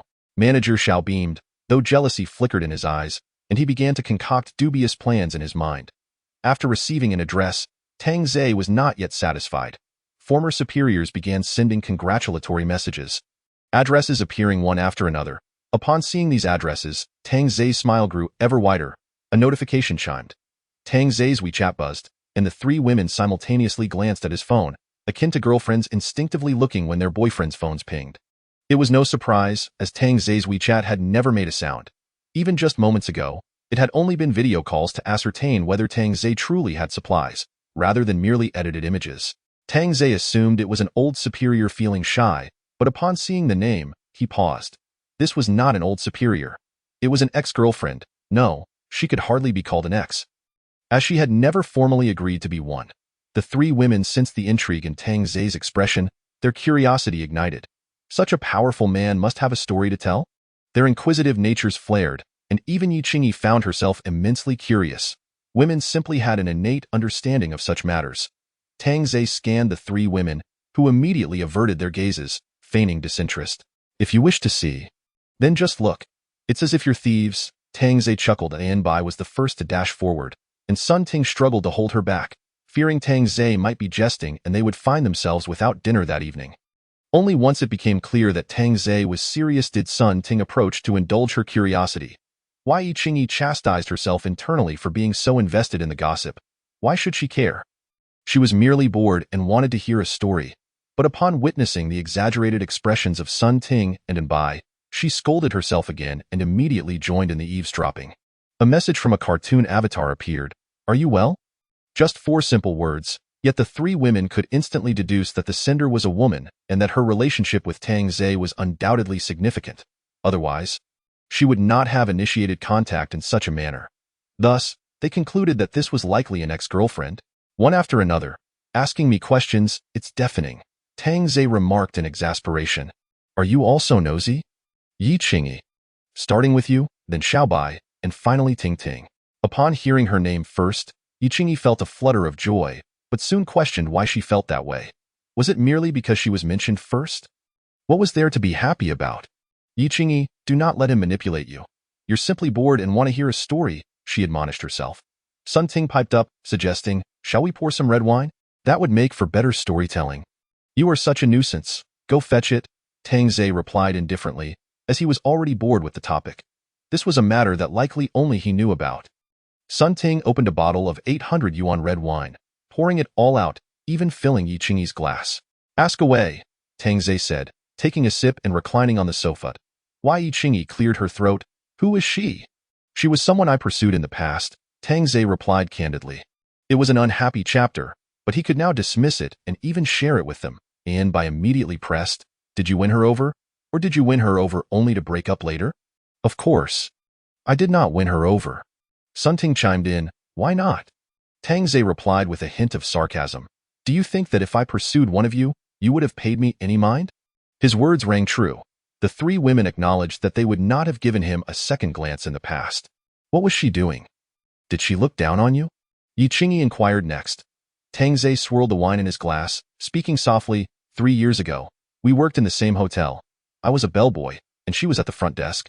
Then she must have been quite beautiful. Right? Was she prettier than us? Show us a photo. And Bai urged eagerly, and Yi Qingyi also showed great interest. Tang Zhe clicked his tongue. What photos could there possibly be? Surely you must have something on social media, the three women insisted. Damn it. You all, master. You just said you wouldn't get angry, and Bai pouted. Tang Zhe sighed. Fine, fine. Who am I to argue? He opened the other person's social media, only to find it set to 3-day visibility, leading to a chorus of disappointment from the three women. However, one could hardly expect anyone working at the front desk of Huan Hotel to be unattractive. Chapter 30. An ex-girlfriend? Sun Ting pressed further. So, did she refuse you because she had a boyfriend? Or was there another reason? Tang Zhe downed his glass of red wine and replied casually, I don't know, but she was indeed quite good-looking, though perhaps a notch below you all. This statement pleased the three women, though she may have been deemed less attractive. In the eyes of others, she was still a beauty. Among the working class at the hotel, she was certainly sought after, and I was among those vying for her attention. The three women found themselves captivated, their imaginations painting a picture of a poor boy vying for the affection of a glamorous woman, only to be. Their hearts swelled with sympathy for their master, wishing they could comfort him and bring him joy. At that time, my salary as a bellboy was a mere 800. Yi Qingyi gasped, only 800? Later, I discovered they were just trying to keep me on a trial period. Yi Qingyi felt deep sympathy for Tang Zhe, realizing why he harbored such resentment. I remember it was a sunny afternoon when I splurged on a meal at the hotel's finest cafeteria just for her. The moment those words escaped his lips, the three women burst into laughter, unable to contain themselves. Tang Zhe's lips twitched. Was it truly so amusing to recount such a sorrowful tale? Anbai protested. I wasn't laughing. It was you all. Tang Zhe relented. I thought she might accept my gesture. But reality proved harsh. I was rejected. The three women could already predict the outcome. They would have done the same in her position. Yet, Tang Zhe continued. She overturned the tray, sending all the expensive dishes crashing to the floor. The room fell silent. Yi Qingyi couldn't fathom that such a woman existed. How despicable! Rejection was one thing, but to wound someone with words was another. Although Tang Zhe was no saint himself, he was no devil either. Did you not confront her? Anbai, filled with anticipation, inquired, eager to hear Tang Zhe recount how he had dealt with that wicked woman. Tang Zhe chuckled and shook his head. I picked up the food that fell on the ground. It cost 199 yuan, and wasting it would be unthinkable, even amidst the laughter surrounding us. The three women were taken aback. Was the former Tang Zhe truly so timid and cowardly? He seemed like an entirely different person from the ruthless killer they had witnessed. So, it seems, before it even began, failure was already a certainty. Tang Zhe shrugged, lighting a cigarette, reflecting on his past self as immature and weak. Then simply don't reply to her. Let her starve, Anbai retorted angrily. Yi Qingyi suddenly interjected. That would be too lenient. At this, both Tang Zhe and the two women turned their gazes toward Yi Qingyi, surprised by her swift change in attitude. The astute Yi Qingyi was well aware of the implications of her stance. By aligning herself with Tang Zhe, she hoped to create an opportunity for herself. However, she seemed to forget that her own chance would come at the cost of another's suffering, indicating a gradual shift in her mindset. So what do you think would be an appropriate response? Tang Zhe found the situation rather amusing. Curious to observe their reactions, Yi Qingyi volunteered, Master, why not let me handle the reply? Sun Ting and Anbai looked at her, astonished by her audacity. Tang Zhe paused for a moment, intrigued to see how Yi Qingyi would manage it, and placed his phone in her palm. After a moment's thought, Yi Qingyi crafted her response, quite well. The Shanhu community is considered upscale in Huan City, boasting an average price of 21,000 yuan per square meter, and is conveniently located near the city center, with the subway just downstairs. Naturally, the residents here are elite individuals, unlike the circumstances surrounding Tang Zhe, but that too would inevitably change on the sofa. Chao Yu, clad in a sheer nightgown, stared blankly at the television, the content unimportant as her mind wandered to a singular thought. The once humble dog had somehow managed to thrive during this time. Surrounded by girls even more beautiful than herself, with supplies cluttering half the living room. Gazing at her dwindling resources, Chao Yu furrowed her brows deeply, wishing she could somehow deceive her way into acquiring those supplies. Has he not yet replied? A man in his 50s emerged from the restroom, noticeably larger than before. Given Chao Yu's financial situation, she could never afford to live in such a place. This apartment belonged to the man, who exclusively used it to house his mistress, while also serving as the deputy general manager of Huan Hotel. However, this man was absurdly overweight, tipping the scales at around 300 pounds, while Chao Yu weighed only 90 pounds, often left gasping for breath beneath his weight. Not yet, Chao Yu replied helplessly. Bai Jian sat beside her, his hefty hand resting on her delicate shoulder. Such men, once they gain power, will flaunt it, especially towards those who once cast them aside, so he will undoubtedly reply, perhaps even yearning to win you back. Bai Jian spoke insidiously, plotting how to seize the supplies, knowing that without them, those two beauties would inevitably leave him, and then it would all be his. Ding. Look, the bait has been taken. Chao Yu picked up her phone and sighed in relief, having feared he would ignore her. Be direct, let him relish it, Bai Jian advised from the side. Taking a deep breath, Chao Yu replied, I miss you. On the other end, Yi Qingyi couldn't help but laugh at such a reply. Finding the woman shameless, Tang Zhe remained silent, squeezing Sun Ting's exquisite face.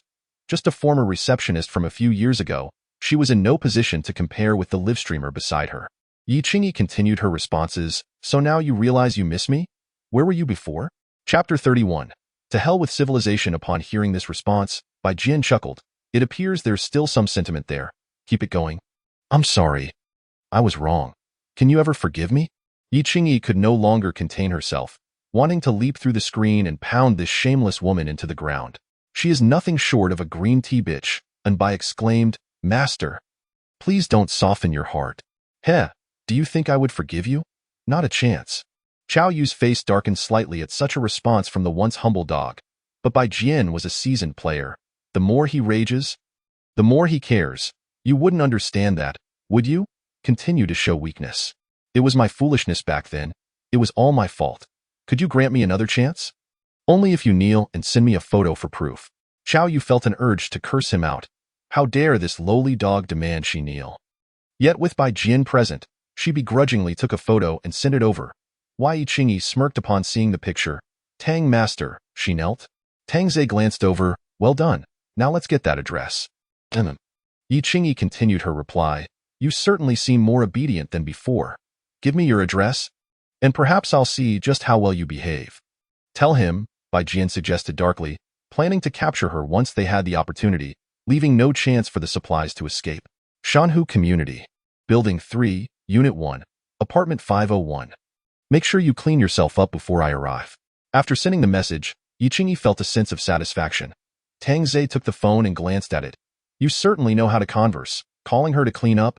Maybe you should go have some fun. No. I'm just helping the master vent his frustrations. Yi Qingyi quickly shook her head. Since we're chatting so animatedly, why not share some things about yourself? Yi Qingyi looked puzzled. About myself? What do you mean? Did she do something wrong to provoke this devil? And Bai interjected, just some personal matters. We haven't seen much of you around the community. Or how did you meet your fiancé? Upon hearing this, Yi Qingyi's expression turned sorrowful. I always hid away at my sister and brother-in-law's house until that day when my brother-in-law was betrayed by his own, leading to the deaths of both him and my sister. The three women reacted with little surprise. Such betrayal seemed all too familiar. A common tale. So how did you meet your fiancé? Sun Ting began to pry. Well, there's not much to it, Yi Qingyi instinctively replied, but quickly added, I met my fiancé through an advertising collaboration. Sun Ting asked, did you know he was a rich second generation? So you pursued him? How could that be? At that time, he was learning at his family's company, in a position lower than mine, and he was the one who relentlessly pursued me. A financial assault? And Bai inquired with curious eyes. If it were a financial assault, he wouldn't have caught my interest. It was more about his relentless charm and tenderness. Sun Ting laughed. Well-behaved women usually fall for that. What was your reaction when you discovered he was a rich second generation? Tang Zhe was curious, wondering if she felt joy or dismay. Yi Qingyi joked, isn't there a saying? You can pretend to be poor, but you can't actually be poor. A profound observation. Sun Ting commended her with a thumbs up. Just kidding. I was quite angry at the time, but also somewhat pleased. It was a conflicting feeling. Yi Qingyi reflected, realizing she had spoken no falsehood. Suddenly, Sun Ting tossed a provocative question. So do you think the master is better? Or your fiancé? Of course, my fiancé is better, Yi Qingyi replied without a moment's hesitation. Bai thought to herself, this might anger the master. But Tang Zhe was not angered. He merely expressed it through his actions. In the garage, boss, tonight we'll take down building 3. Exactly, we already dealt with buildings 2 and 5, so we needn't worry about the numbers. That lousy gun has hardly any bullets. Boss, think about it, that's a room full of supplies, and 3 beauties to boot. Hearing his subordinate's words, the supplies didn't seem all that enticing, but the thought of those 3 women provided the true motivation. Which man could resist such stunning beauties? And that damn delivery guy got to enjoy them daily. Just a few people to kill? Let's get it done. Prepare yourselves. Tonight we will eliminate that delivery guy, but we must plan carefully to ensure he is dead. Ding Feng resolved, recognizing that it was either to relish in beautiful women and supplies or be eliminated himself. There was no third option. Fortune favors the bold. While the timid starve, that night, Ding Feng gathered his trusted men, promising that any beauties captured would be theirs to enjoy for a time, and his subordinates laughed in agreement. At the large round dining table sat 10 men, with Ding Feng occupying the head seat, solidifying his position as the boss, while his girlfriend, though not beautiful, was young and useful. Brother Feng, Now that you're the boss of the community, when will you lead us to conquer the world? One of the drunken subordinates chuckled. Ding Feng took a sip of beer and laughed. Conquering the world is a bit exaggerated, but our district is certainly within our grasp. Soon, you'll have your pick of beauties, even stars if you wish. Boss. Can I have Li linger? Just once would be enough, even if it costs me my life. One of the rat-faced men drunkenly declared, his yellowing teeth enough to make one gag. The short man beside him burped, I want Li linger too. You men. Can't you speak with a bit more civility? Ding Feng's girlfriend rolled her eyes. After all, she was a rising idol, stunningly beautiful, and they were hardly worthy of even licking her toes. The second-in-command chuckled, Sister-in-law, what we do isn't exactly civilized, so why bother with polite words? To hell with civilization. Cheers? Ding Feng raised his glass and drank. Cheers. I'm sorry, but I can't assist with that. The perpetrator of the heinous crime that claimed the lives of my sister and brother-in-law is none other than Mao Gang. Sun Ting, her face paling, pointed and asked, Who is this? He is the one who murdered my sister and brother-in-law, Yi Qingyi responded calmly. You may rest in peace now. Gongzi has come to bow in apology. And Bai wiped her lips with a tissue, enviously remarking, Your master is truly kind to you. Yi Qingyi merely offered a constrained smile, pondering why Tang Zhe had suddenly acted this way. Had he been captivated by her beauty? Shortly thereafter, Tang Zhe emerged clad only in his underwear. Plopping down onto the sofa with a weary sigh, I'm utterly exhausted.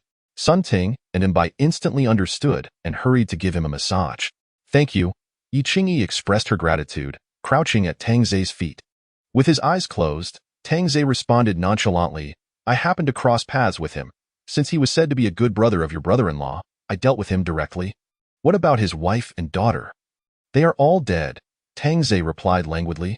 On the verge of dozing off, Sun Ting, who was massaging him, exchanged glances with Yi Qingyi and inquired with curiosity, Master, where did you go for the night?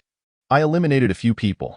You no longer need to stay cooped up indoors. Feel free to stroll around the community, Tang Zhe replied with a sense of ease. Enbai gasped, I wouldn't dare wander about. I might get caught. There are only the 4 of us left in the entire community, Tang Zhe stated. Enbai and Sun Ting looked at him in disbelief. Only the 4 of them remained. What had happened to everyone else? Were they all dead? All right, I'm going to sleep now, Tang Zhe remarked, patting Yi Qingyi on the head. I quite liked your performance. Once back in his bedroom, Tang Zhe fell asleep immediately, with a handgun propped at the door. Anyone daring to knock would face a swift demise. The 3 women understood this rule and refrained from entering his room. Shall we go take a look? Sun Ting suggested. Enbai voiced her concern. What if it's a joke? Yi Qingyi shook her head. He wouldn't jest with our lives. Yi Qingyi remained the voice of reason. Sun Ting and Enbai concurred. And the 3 women armed themselves with kitchen knives before stepping outside. Gaining courage, they ventured into the underground parking garage, the silence sending shivers down their spines.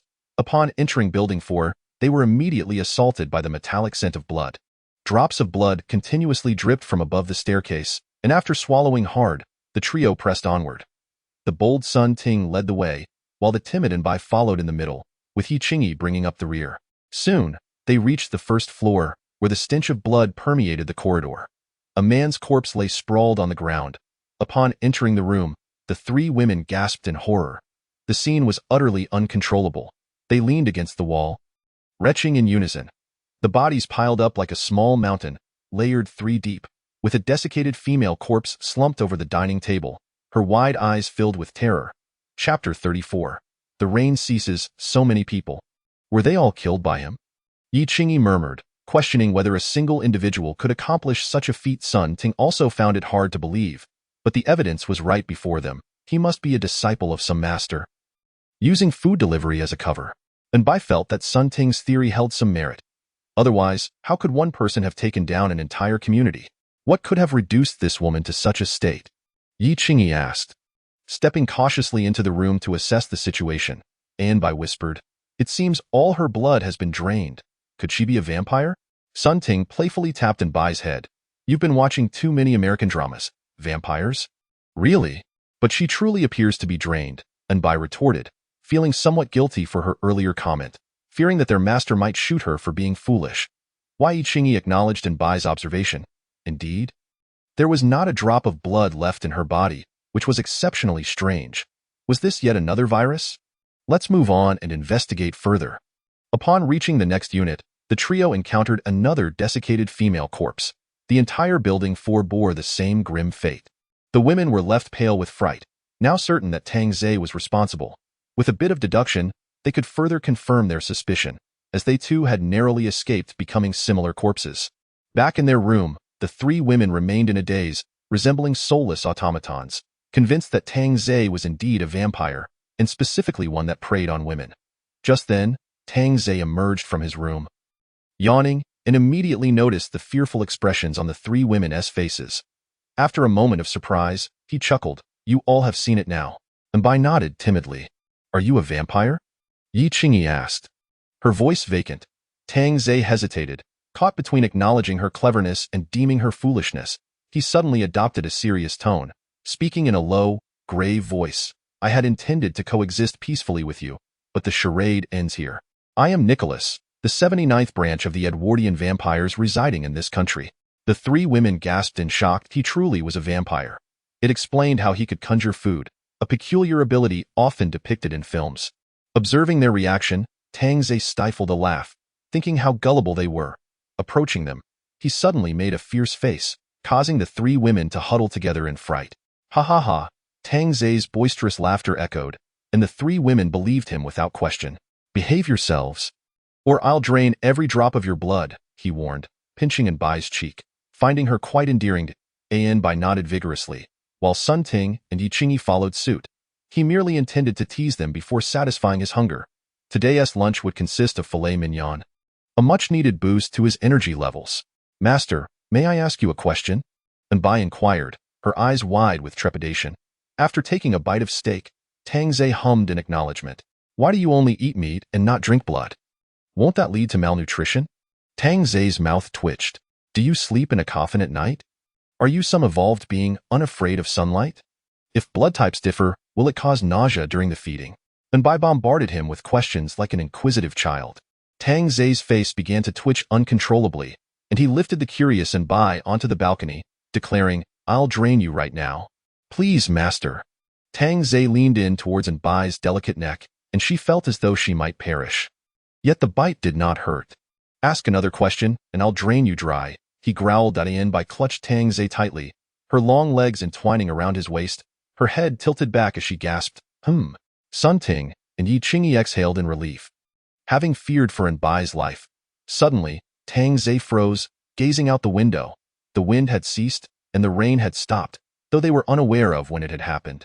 "The rain has stopped," Bai exclaimed in disbelief.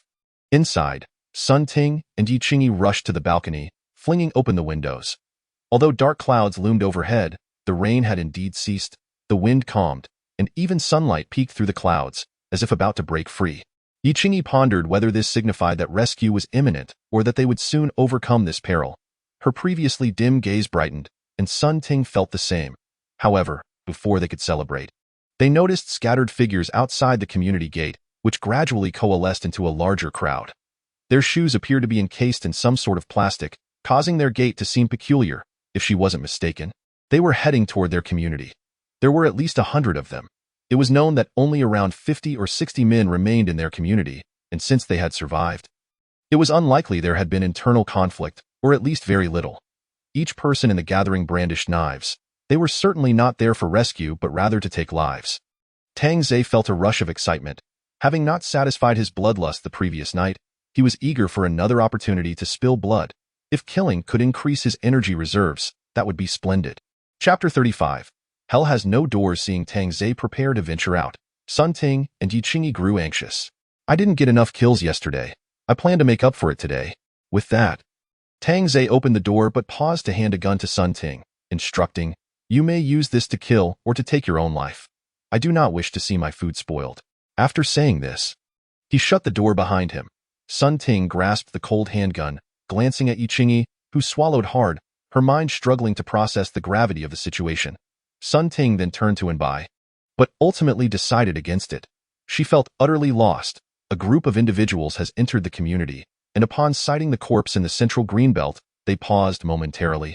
This neighborhood is truly chaotic. So many lives lost. Indeed. Just look at these women. SK, it would be quite enjoyable to play with them. However, several men lingered aside, retching violently. They had thought their own neighborhood was brutal enough, but upon entering the genuine community, they realized theirs was still far too gentle. At least they hadn't witnessed the death of so many women. "Boss, it's a bit too quiet. Something feels off," one of the younger members remarked. Surveying the surrounding buildings, he had expected to see someone watching, perhaps even secretly alerting others, only to find not a single figure at any window. An eerie sensation creeping up his spine, a chilling coldness enveloped them. Imohan scoffed, "Even if they're lying in wait, what of it? If we don't seize their resources today, your wives and children will starve." Upon hearing this, the men, who had been somewhat confused, tightened their grips on their knives. It was now a matter of survival. Either they would die, or they would kill. "Let us adhere to our previously assigned plan. Swift action is essential. Who knows when it might rain?" The group dispersed into different floors, leaving their shoe covers outside. They shattered the glass and entered the hall. Imohan had come today seeking vengeance against Ding Feng. Last time, he had suffered losses while scavenging for food, most of it snatched away by Ding Feng. Thus, as soon as the rain ceased, Imohan chose to target the genuine community over others. "Boss, there's a scent of blood." The youngest member, barely 20, donned a baseball cap and appeared somewhat anxious, his knife trembling in his grip. "What are you afraid of?" "We re-mini. Let us go." Imohan replied with a cold smile. Despite the height of the building, they would not take the elevator. It was too confined, and in the event of an ambush, their numerical advantage would be compromised. "Boss, there are many corpses upstairs," another young man exclaimed, his face pale as he stumbled down, too terrified to ascend further. This scene was horrific, akin to hell itself. Imohan smacked his hand down. "Pathetic. Are you so afraid of corpses? Follow me." A group of around 20 steeled themselves and climbed the stairs, the blood on the steps increasing alarmingly, a sight so shocking it sent chills down their spines. Even Imohan began to feel the tension. What had transpired here? Soon, they encountered numerous bodies, some butchered into pieces, others severed in half, and some with their heads removed, the ground littered with disemboweled remains. Ugh! Half the group immediately began to gag. Such a sight was unprecedented. Even in films, upon entering a room, they were met with a pile of corpses on the third floor, leaving them in stunned silence. "Boss, what has happened here? It looks as if they were slaughtered by some sharp blade." One crouched member observed the wounds in shock. "Should we leave?" "Boss, this is truly eerie." Imohan gazed at Ding Feng's corpse, sensing something was terribly amiss. A gash marred his chest. "Quickly, search for supplies now." The group scattered to hunt for resources, but one young man accidentally bumped into a woman lying on the dining table, her corpse collapsing to the floor. When he saw her appearance, he screamed, startling those around him. "Damn it, shut up. Boss, this woman. The young man trembled, stuttering as he pointed at her. Imohan looked over and was taken aback. The woman was nothing but skin, like a desiccated corpse. "Boss, there are no supplies in any of the rooms." "What?" Imohan shouted angrily, rushing into the bedroom only to find it empty. Had they been robbed by another group beforehand? How could so many have perished? And what of this woman? "Search the entire building.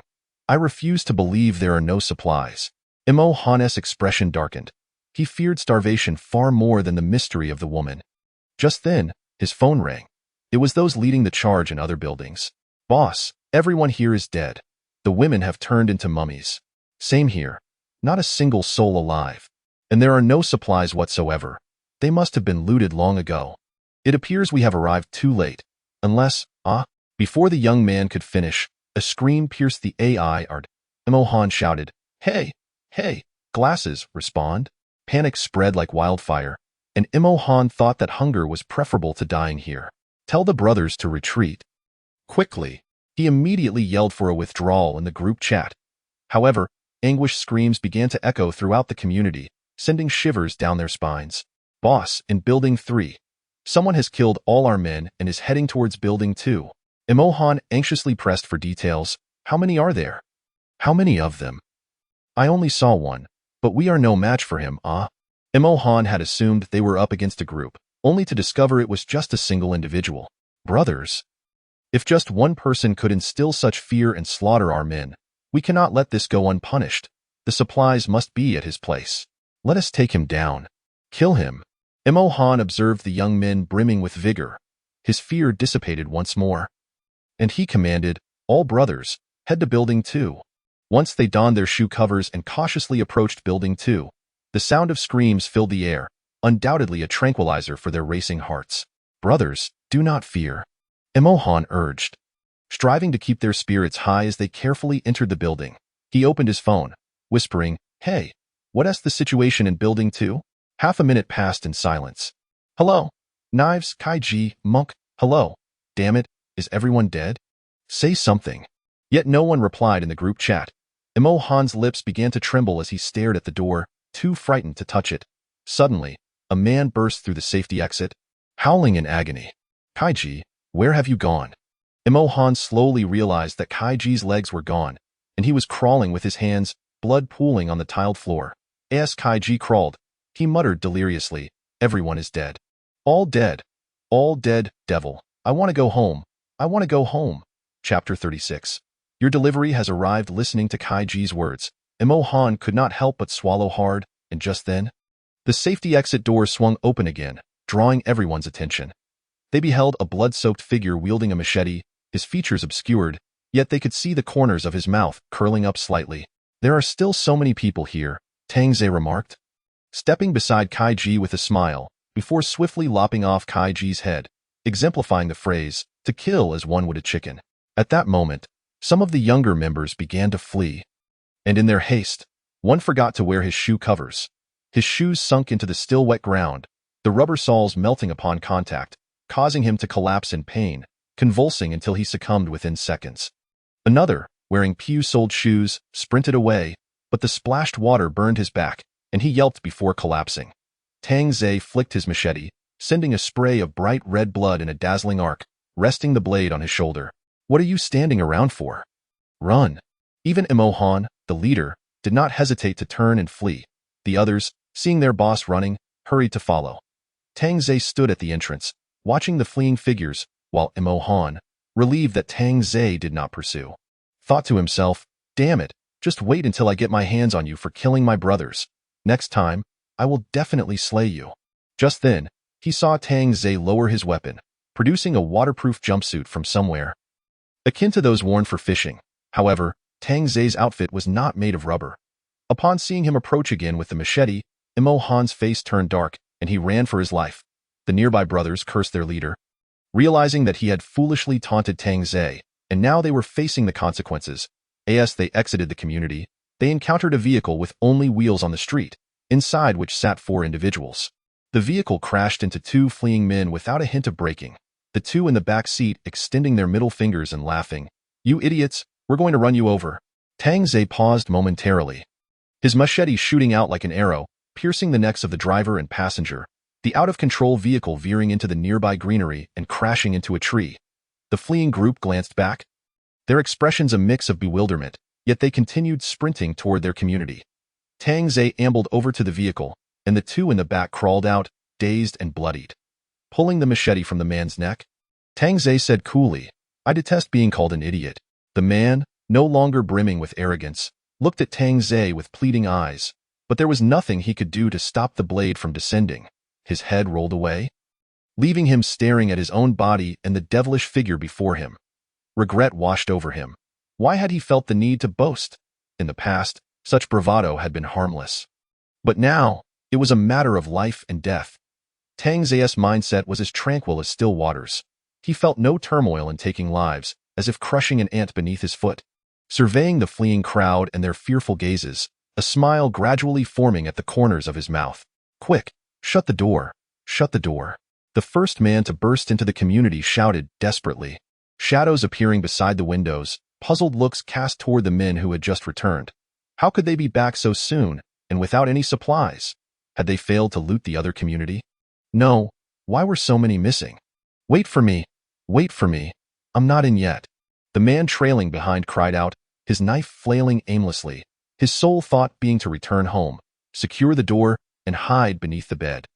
Hoping that today was merely a nightmare, Imo Han, witnessing Tangze's emergence, steeled himself, shut the door.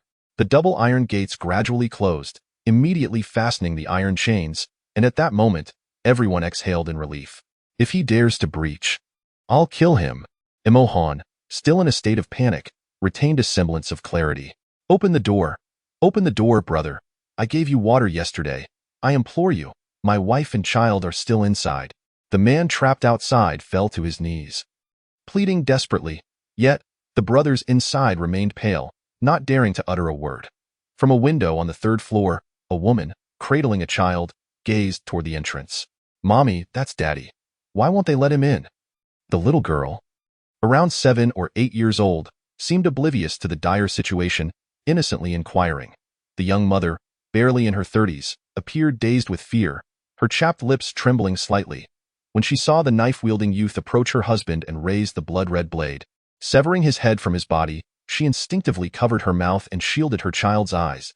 At the entrance, Tang Zhe looked at the men inside, kicking the severed head of the man beside him into a trash bin, blood gushing from the corpse. In the spirit of reciprocity, it is now my turn to rob you. Tang Zhe's light laughter echoed like a voice from hell, sending chills down one's spine. Mohan brandished his knife, laughing maniacally. Kid, if you dare, come on in, he threatened, ready to gut him if he did. Tang Zhe contemplated the iron door before him. He could undoubtedly leap over it, but why bother with such inconvenience? Raising his broadsword, Tang Zhe focused intently. With a clang, dazzling sparks erupted as the iron chain was severed. The men inside were left aghast, as if witnessing a ghost. Was such strength even human? The men, who had just regained some confidence, screamed and ran toward the building, cursing their parents for not having given them more legs. Tang Zhe leisurely opened the iron gate, securing it once more. It was evident that he had no intention of sparing anyone in the community. A one-sided massacre was about to unfold. Trembling, Imohan returned home, still in shock, and immediately began gathering clothes. Husband, what are you doing?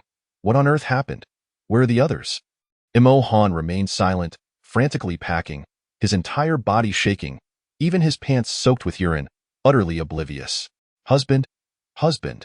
Ah! Imohan snapped back to reality, staring in terror at his wife. We must leave. We cannot stay here. The demon, the monster, he has killed everyone. Faced with her husband's mental collapse, the woman was at a loss for what to do.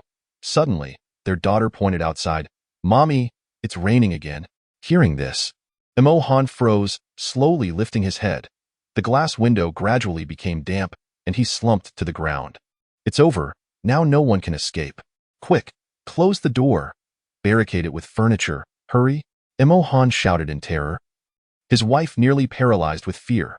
The once formidable leader of the community was reduced to such a state, showcasing the extent of Tang Zhe's terrifying methods. Downstairs, as Tang Zhe entered the building, rain began to pour outside. Perfect, now no one could escape. He made his way to the entrance of room 101 in Building 1.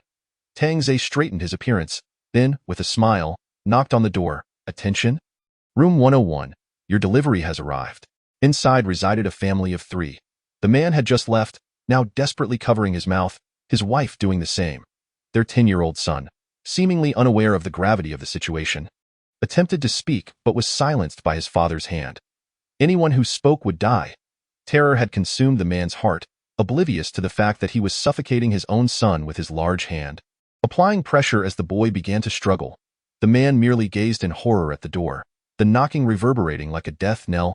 Thud, thud, thud. With a crash, Tang Zhe kicked the security door open.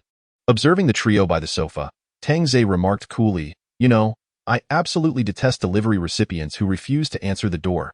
Do you have any idea how pressed for time I am?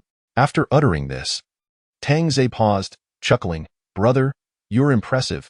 Even managed to suffocate your own son. Quite the feat. He then gave a thumbs up, acknowledging that he, Tang Zhe, could never commit such an act. The man looked down, realizing his son had ceased breathing. Ah! The woman screamed in horror. The man stood frozen, akin to a puppet. Tang Zhe slowly approached, the blade scraping against the floor, producing a slightly jarring sound. Sitting on a small stool, Tang Zhe sighed. Such is the world. You rob me. I rob you. It's either you kill me or I kill you. The unfortunate reality is that you are weaker than I. With that, he struck down with his blade, cleaving the man's head in two. Blood splattering. The woman's screams echoed throughout the community, leaving all women pale, without exception. As Tang Zhe exited, he approached another door. Room 102, your delivery has arrived. His words sounded like a death sentence once more. The sky gradually darkened, and the cries of despair within the community persisted. Mohan crouched on the floor, wrapped in a blanket to bolster his sense of security, his gaze fixed on the community group chat. He's knocking on my door. What do I do? Who will save me? Why is it just a delivery guy? How can you all not kill even a delivery person? Someone, please save me. I don't want to die. P.S. knocking on my door. Boo-hoo. I told you not to let anyone out to rob the community. There would be repercussions, but you wouldn't listen. I can't take it anymore. A dull thud resounded outside as a man chose to jump from the building to escape his psychological torment. However, those who had messaged never sent another. Mohan's eyes were filled with despair as his phone slipped from his grasp onto the wooden floor. His wife looked at her husband, the supposed leader, who was now reduced to such a state. Thud, thud, thud. Your delivery has arrived. The voice at the door momentarily disoriented Mohan. Glancing at the half bottle of water beside him, his gaze gradually steadied, as if the bottle dispelled his fear. Looking at his wife and daughter, Mohan grasped the bottle and spoke softly. I will make sure we go down together. You too must survive. Husband, daddy. In that moment, Mohan seemed to embrace the responsibilities of a husband and father, slowly unscrewing the cap. Indeed, this was the rainwater he had risked his life to obtain. Even a drop could summon death. Who would dare undertake such a perilous endeavor, despite being the leader? Mohan lived in constant fear of being killed by his subordinates, and this bottle represented his ultimate weapon. Now, it was time to put it to use. Standing at the door, listening to Tang Zay's voice outside, Mohan donned a look of defiance, clearing the furniture from the entrance before flinging the door open and hurling the water toward Tang Zay, who was half a meter away. Some water trickled down the bottle and dampened Mohan's hand. Yet, he felt no fear, even laughing maniacally, for the demon before him was now drenched in rainwater. Ha ha ha ha. You, dead delivery guy, I've finally done it. Tang Zay stood rooted, his expression somewhat rigid, utterly unprepared for someone to attempt to drown him with water. Was he insane? A sharp pain surged through Mohan's heart, his breathing quickening as he slid down the wall, yet the demon before him showed no reaction. Fear once again washed over Mohan's face. Why? Why are you unharmed? Why is this happening? You splashed rainwater? Tang Zay was taken aback, instinctively touching his face. A wave of fear washed over him, and he roared, Damn it! Raising his broadsword, Tang Zay began to slash wildly, shattering the tiles, Mohan's body emitting a putrid odor as it fell apart. Tang Zay gasped heavily, realizing his oversight. He had never anticipated someone would use rainwater to kill. Countless calculations had not accounted for this. Wait, was he already poisoned? Why hadn't he felt any effects? Perhaps the time hadn't come yet. After a minute, Tang Zay still felt nothing. In his recollection, anyone caught in the rain would convulse within 5 seconds and die within 10. Could it be that his enhanced body could resist even this virus? Approaching the window, Tang Zay opened it, slowly extending his hand. The frigid raindrops fell into his palm, gradually forming droplets. It was impossible for Tang Zay not to feel anxious at this moment. Yet, he had just been drenched without consequence. Time moved slowly, and the smile on Tang Zay's face deepened. His enhanced body could indeed withstand the viral invasion. A low chuckle began to resonate, growing louder. But to others, it sounded like the greedy laughter of a devil. Meanwhile, the three women sat on the plush carpet, mostly silent, perhaps lost in their thoughts. Sun Ting gazed out at the rain, then at the gun in her hand. Will he come back? Anbai asked weakly, hugging her legs. Do you wish for him to return? Sun Ting countered. Anbai paused, unsure how to respond. If he didn't return, the supplies could last a long time. The entire community would be incredibly safe. Yet, part of her hoped he would come back for a sense of security. Sun Ting turned to Yi Qingyi. What about you? Yi Qingyi nodded, feeling that if she said anything but no, she would be shot by Sun Ting. Her assumption was spot on. Any incorrect answer would result in Sun Ting shooting without hesitation to reduce the number of mouths to feed. Even if Tang Zay returned, they would have evidence against him. In truth, Sun Ting was also uncertain how to respond, wishing for him to return while simultaneously hoping he wouldn't. Perhaps the thoughts in the hearts of the three women were all aligned. Suddenly, a phone rang, the voice of a voice call startling the three women, for they were the last remaining occupants of the community. It was Yi Qingyi's phone. Without a doubt, they knew who it was. Zihui. Yi Qingyi cradled her phone. her expression taut with tension. Chapter 38. The Apocalypse Gift Package 2.0. Zhang Zihui noticed something was amiss with Yiqingyi. What's wrong? You seem so anxious. Oh, the rain just stopped for a moment. And then it started pouring again. I thought I might get to go outside. What a pity. It stopped raining on your side. It hasn't tea here. Yiqingyi responded with a soft "oh." Zhang Zihui could sense that his fiancée had been acting strangely lately. She had always relied on him. But in recent days, she seemed less dependent, even neglecting to ask about his situation, and it was he who had been calling her. Just hang in there a bit longer. My father is preparing to form a team. Yiqingyi was taken aback. What kind of team? We're going to establish the safest area here. With security, search teams, medical units, and so on. Do you have guns? After these days, Yiqingyi understood that possessing firearms was paramount. Everything else was futile. My father's company has a few handguns in the security department. Once the rain stops, I'll go retrieve them. Yiqingyi nodded, suggesting, if possible, it would be best to check the police station's armory. Huh? Zhang Zihui exclaimed, astonished that his fiancée could so casually mention robbing a police station. Seeing her fiancé startled, Yiqingyi forced a smile. Isn't that how it goes in movies? You silly, that's just fiction. Once the rain stops, won't the police return to the station to get their guns? And you want to rob them? But it rained in the early morning. Everyone must be at home now. How many are left at home now? Yiqingyi said lightly, hoping her fiancé would consider her words. Zhang Zihui felt he no longer recognized the fiancée before him. Previously, she was worried about food shortages, yet now she seemed concerned about the availability of firearms. He wondered if she was overly tense and fatigued. No matter what. Wait for me, I will come to get you. I swear. Yiqingyi smiled and responded with an but as she looked at her fiancé, she realized she no longer felt the same joy and dependence she once had. What was happening to her? Was she unwell? She even found it amusing when her fiancé swore to come for her instead of feeling moved. After hanging up the phone, Yiqingyi ran her fingers through her hair. Feeling exceptionally lost at that moment, her phone rang again, and upon seeing the caller ID, she quickly answered, yeah. Seeing the girl on the video, Yiqingyi let out a heavy sigh of relief. The girl on the phone was delicate and beautiful, with thin red lips, lively brows and eyes, long black hair cascading to her waist, and skin as fair as jade, particularly her crescent-shaped eyes that seemed to speak.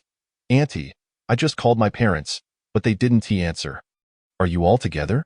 Xie Mingyue looked worried, relieved to see her aunt safe, which likely meant her parents were fine too. Why Yiqingyi paused, revealing a reassuring smile. Your brother-in-law and sister are at Jiangxi's house discussing matters. Don't worry, they probably left their phones at home. Oh, I see. You scared me. Xie Mingyue patted her chest, displaying a warm smile. Yeah. What has been going on with you these past few days? Your phone has been off? The power went out. It was only fixed today, but I suspect someone intentionally tampered with it to prevent us from contacting the outside world. Xie Mingyue slightly frowned, looking rather adorable. Why Yiqingyi immediately sensed something was wrong. Has anything happened recently? Do you still have food? We have much less food than before. I even saw some girls going to a room with the teachers. And the next day, that girl received a lot of food. Yiqingyi thought to herself that this was a bad sign. Such occurrences were merely the prelude. Now they were still pretending. But later, they wouldn't even bother to pretend. Auntie, don't worry.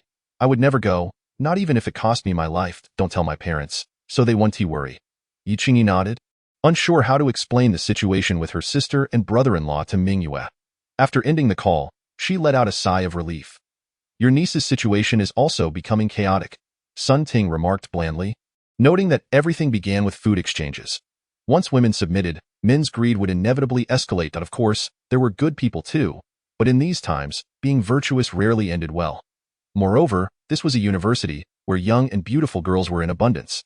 If chaos ensued, it might become even more exaggerated than here. Wai Yiqingyi shook her head, feeling powerless. She couldn't even get there. A sense of helplessness engulfed her.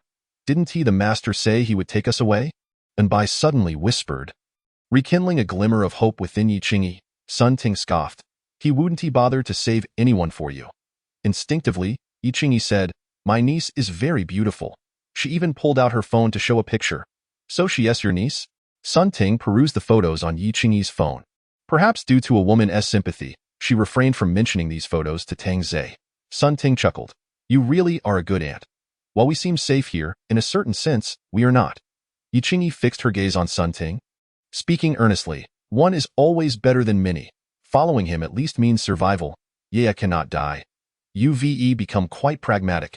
Sun Ting took a sip of water, unable to suppress a grin. Throughout history, women have had but one path, to lean against powerful men, as only then could everything be assured. By clutching a cushion, curiously asked, "What about your fiancé? Are you going to abandon him?" This question was rather pointed. It felt as though it was asking whether she would fulfill her sister's last wish or opt for her fiancé's home. Wei Qingyi would undoubtedly choose to save her niece and then go to her fiancé's place. However, such thoughts were mere fantasies, utterly impossible. If she had to choose, Yi Qingyi would lean towards the former. Ye was in danger, while her fiancé's side was safe. Sun Ting suddenly had a thought, grinning mischievously. "Won't it be awkward between the two of you later?" And by. Yi Qingyi's lips twitched. She truly hadn't considered that. "I am actually a bit looking forward to it," Sun Ting said with a sly smile, envisioning a rather explosive scene, while Bai gazed wide-eyed. Seemingly a bit excited as well, Yi Qingyi rolled her eyes. Two perverts. Gaggle, gaggle, gaggle. Sun Ting and Bai burst into laughter, and the atmosphere lightened considerably. That night, the three women stayed awake, reminiscing about past amusing events, discussing skincare products and celebrities, and ultimately broaching the topic of me and by the end. The conversation had become rather risque, delving into which positions were the most comfortable. The sky gradually lightened, yet remained overcast, with rain still falling. Tang Zhe exhaled deeply, finally achieving a full completion. He had initially thought it would fill up quickly, but the last 10% took an entire night's effort. Fortunately, the final figure finally reached 100%. Unlocking Apocalypse Gift Package 2.0 Supplies 2.0 accepted. Advanced Body Enhancement received. Weapon Equipment version 2.0 received. Telekinesis Master activated. Note: items can be extracted through willpower. Extracting Apocalypse Gift Package 3.0 requires upgraded energy slots. Chapter 39. Testing. Wow. Advanced Body Enhancement. Tang Zhe could hardly wait to test how strong he had become. Should he try to chop himself with a knife? Perhaps not. That would hurt. The supplies too. Zero version included additional protective gear, modified vehicles, and medical supplies. In the Weapon Equipment 2.0 version, Tang Zhe finally saw numerous new weapons. Grenades, RPGs, anti-tank mines, javelins, and stingers, individual combat gear. Compared to firearms, Tang Zhe preferred cold weapons. Unfortunately, the 2.0 version lacked aircraft, artillery, or tanks. How delightful it would be to launch a Dongfeng missile. Now for the highlight. Telekinesis Master. He could actually control objects. Gazing intently at a cup on the coffee table, Tang Zhe focused, yet the cup remained still. What the heck? How do I operate this? At least a manual would be nice. Must I just will it to float? As he pondered, the teacup suddenly levitated into the air. Astonishing Tang Zhe, akin to a magic trick. Shatter. The teacup instantly shattered but did not fall. The fragments continued to float. This was amusing. With a mere thought, the shards embedded themselves into the wall like bullets, causing Tang Zhe to gasp. This was no slower than a bullet. Fascinating. This power of mine is becoming increasingly monstrous. How can ordinary people survive? Standing on the balcony, Tang Zhe glanced at a Toyota Corolla below. He watched as the vehicle gradually lifted and then smashed violently into a nearby tree. However, he soon felt slightly dizzy, cursing under his breath. Was it the distance too great, or the vehicle too heavy? Perhaps his strength was insufficient, causing this dizziness. Sitting down on the sofa to rest a bit, he felt somewhat better. This ability was his trump card, best used in crucial moments. Just like during the recent water incident, had it not been for his body's enhancement to withstand the virus, he might have already collapsed and turned into a corpse. The thought sent a chill down his spine. His vibrant life had only just begun. He confiscated all the supplies from the community. Although he wasn't concerned about resources, he wouldn't leave anything for others. Expecting Tang Zhe to be a good person was utterly impossible. Dripping wet, he stepped outside. Behind him, the community was completely emptied. Observing the wrecked Corolla, Tang Zhe swung his knife down, and the entire car split in two from the B-pillar. He paused in surprise, shaking his head helplessly. He was truly frighteningly powerful as for upgrading to the 3.0 gift package. Tang Zhe wasn't in any hurry. For one, this method of grinding was quite exhausting, and the quality was subpar. He still had to go door to door, and it would be fine if they lined up. But people weren't foolish enough to do that, nor was the increase as rapid as before. The last 1% took the effort of 10 people, and they had already planned to sweep the next neighborhood. In that entire community, there wasn't a single beautiful person to be found. Could it be that they were all eliminated from the very beginning? Tang Zai's speculation was not far from the truth. Indeed, a few attractive individuals had perished. Had he known sooner that the body could withstand the rain, perhaps they could have been preserved. Upon returning to the community, Tang Zai stripped off all his clothes and proceeded to rinse himself with water, especially his hair, which bore not only rain but also blood, to avoid inadvertently harming them upon his return. In this day and age, beautiful women were far too scarce. Meanwhile, the three women who had conversed through the night upstairs were now fast asleep, huddled together. The moment the door creaked open, Sun Ting jolted awake, brandishing a handgun towards the entrance. Whoa, whoa, whoa, I surrender, Tang Zai chuckled, raising his hands in mock surrender. Had that gun been fired, the bullet would likely have veered off course, potentially causing her harm. Sun Ting exhaled a long breath. You scared me. I thought it was someone else. And Bai immediately rushed to pour some water, her earlier concerns transforming into a smile, instantly becoming a docile presence. Even Yi Qingyi relaxed, as subconsciously, Tang Zai's life seemed intertwined with theirs.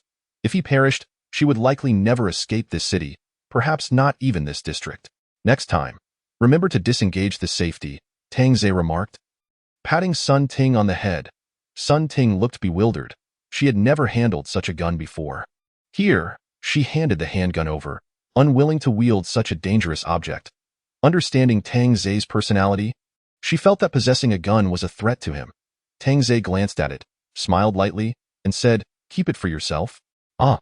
Sun Ting was taken aback, and both Yi Qingyi and Anbai were equally astonished. An even more perplexing turn of events unfolded as Tang Zai produced 2 additional handguns for Anbai and Yi Qingyi. Since they were about to venture out, it was prudent to have some means of self-defense. He certainly did not wish to rescue them constantly. Wait a moment. Practice your marksmanship. I'm starving after a night of vigilance, he said, turning away to begin preparing food for the 3 women. With handguns in their grasp, the 3 women recognized this as a prime opportunity. Should they disengage the safety and aim for the back of Tang Zai's head, they could attain their freedom. Should Tang Zai die, the 3 guns would suffice to ensure their safety, and with supplies at home. Yi Qingyi felt she could seek out Yaya. Yet, this was merely a test from Tang Zai. It is often said that human nature cannot withstand scrutiny, and Tang Zai wished to ascertain whether they possessed the audacity to kill him. He had long wanted to test this, but the previous attempts had been too risky. He could have easily become a casualty. But the circumstances had changed. With the ability of a mentalist, he faced no fear. Should they pull the trigger, it would be their own demise a moment later. The living room fell into an eerie silence, almost suffocating. Meanwhile, Tang Zai began laying out breakfast items such as fried dough sticks, congee, and soup dumplings. Anbai remained unresponsive. Sun Ting frowned and also showed no reaction, while Yi Qingyi slowly raised her arm, albeit with a limited arc internally. She grappled with turmoil. If she killed him, would she truly be able to escape with those bullets? She feared that if she fired, Sun Ting and Anbai would undoubtedly retaliate, and even if Anbai hesitated, Sun Ting would certainly act. In her mind, Tang Zai represented both sustenance and life. Taking him out would cut off her own lifeline. With that thought, Yi Qingyi lowered her arm. Perhaps this was her fate. Tang Zai cast a sidelong glance, his gaze laced with a chill, but as Yi Qingyi lowered her firearm, a smirk of disdain crept across his face. He had anticipated a shot, yet her hesitance disappointed him. She was ultimately just an ordinary woman. After a hearty meal, Tang Zai let out a satisfied burp and began instructing the 3 women to practice their shooting skills at home. Don't stick your butt up so high, he admonished, playfully slapping Anbai's dairy. Anbai pouted, thinking, if he wanted to comment on her figure, he could just say so. Her form was naturally like that in Chapter 40. The more you practice, the better. Sun Ting displayed impressive learning abilities, hitting the target consistently from 10 meters away. However, Yi Qingyi's posture was slightly off, prompting Tang Zai to approach her and wrap his arms around her. Grip with both hands, he whispered in her ear, causing her to feel a wave of nervousness, yet she complied with his guidance. But the next words sent her spiraling into dread. You raised your hand just now. Startled, Yi Qingyi squeezed the trigger, causing the handgun to clatter to the floor. Tang Zai picked it up and, with a smile, handed it back to her. Why are you even more timid than Xiaobai? I'm a bit disappointed. I won't let you down, Yi Qingyi replied with newfound determination. Tang Zai patted her rear with a mysterious smile. Then let us see how you perform. Practice well. I'm going to get some sleep. As soon as he closed the door, Yiqingyi collapsed onto the floor. Terrified, she had indeed raised her hand and had been prepared to kill him. A chill ran down her spine. The fact that he can let us use guns indicates that he is no longer afraid, Sun Ting remarked astutely. Why did he not share his wealth before, yet now could confidently bestow it upon them? There must be something amiss. After all, he was a vampire. Perhaps he had leveled up and was no longer afraid of firearms. Yiqingyi mentally berated herself for forgetting his true identity. Suddenly, Tang Zai's head popped out from the bedroom with a grin. If anyone scores below 8 rings tonight, congratulations, you'll be keeping me company for the entire night. With that, he shut the door. The 3 women exchanged glances and immediately began practicing their shooting skills, even the timid and by growing resolute. A night of companionship? Who could withstand that? It was far better to practice with the gun. As it would not be the instrument of death, that was the role of the bullets. Tang Zai slept until nightfall, consuming his meal while reviewing their scores. As the saying goes, a sharpshooter is raised on bullets, and a distance of merely 20 meters was not overly challenging. All 3 women passed. Thus, it was time to increase the difficulty point. 50 meters would do, as long as they did not miss the target, and then 100 meters, still aiming not to miss. Those with outstanding scores would receive rewards. Master, what kind of reward? Anbai inquired curiously. What do you want as a reward? Anbai pondered for a moment before shyly responding, I just want to accompany you. Master. Sun Ting and Yiqingyi exchanged glances, secretly pleased. Perhaps in the future, if they made mistakes, Tang Zai would hesitate to punish them. With competition comes progress. From the balcony to the adjacent building was approximately 100 meters. That distance was challenging, as the bottle on the coffee table across was merely a tiny dot. A significant feat for a handgun. Bang, bang, bang.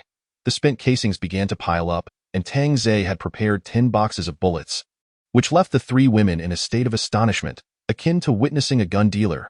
The other residents of the community might have thought it was a firecracker display, as the popping continued unabated. After 2 days of relentless practice, the women were able to hit the target at 100 meters, and Tang Zai was quite satisfied with their progress. Next up was the rifle. The AKS recoil was a bit much for them, so they opted for the G36 assault rifle. The weight of the rifle was somewhat cumbersome for the 3 women, so they began incorporating strength training into their routines, lifting dumbbells and the like. Sun Ting. 9 o'clock below, there's a corpse in a white jacket, Tang Zai announced while peering through binoculars. Sun Ting, now holding the gun with impressive poise, smoothly fired several rounds into the target. Bang, bang, bang. Tang Zai displayed a satisfied smile. At least all her shots landed on the corpse. Seeing you in that outfit reminds me of Peacekeeper, he teased Sun Ting, likening her to a black silk lady, skin. Yiqingyi chuckled softly. It does have a bit of a resemblance. You're not exactly innocent either, Sun Ting retorted, rolling her eyes at Yiqingyi, who was far more flirtatious than she. Subsequently, Anbai and Yiqingyi completed their shooting tasks, and the corpse was left unrecognizable. Master, do you have a sniper rifle? Anbai asked with curiosity. You like sniper rifles? Tang Zai inquired. I enjoy playing CSGO during my downtime. Snipers are just so fierce. Tang Zai produced an AWM sniper rifle without hesitation. Yiqingyi thought that even if he pulled a rocket launcher from his shorts, she wouldn't be surprised.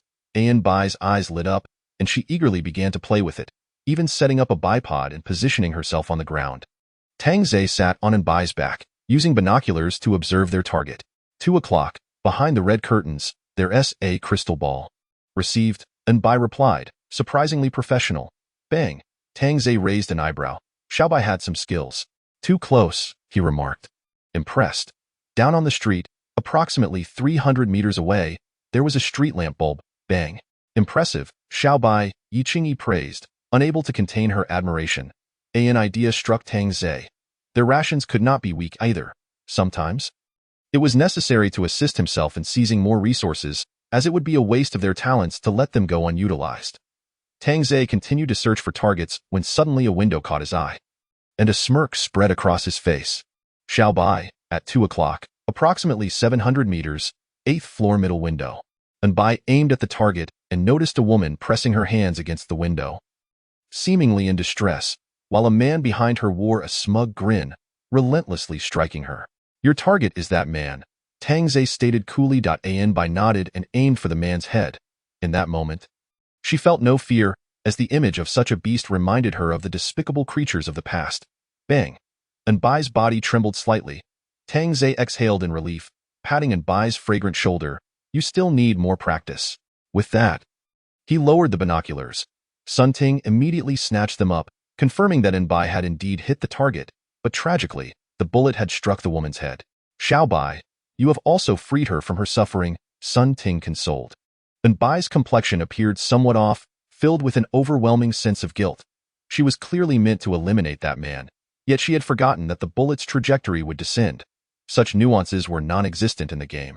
Yi Qingyi softly remarked, Xiao Bai, even if you were to kill that man, the others would still take the life of that woman.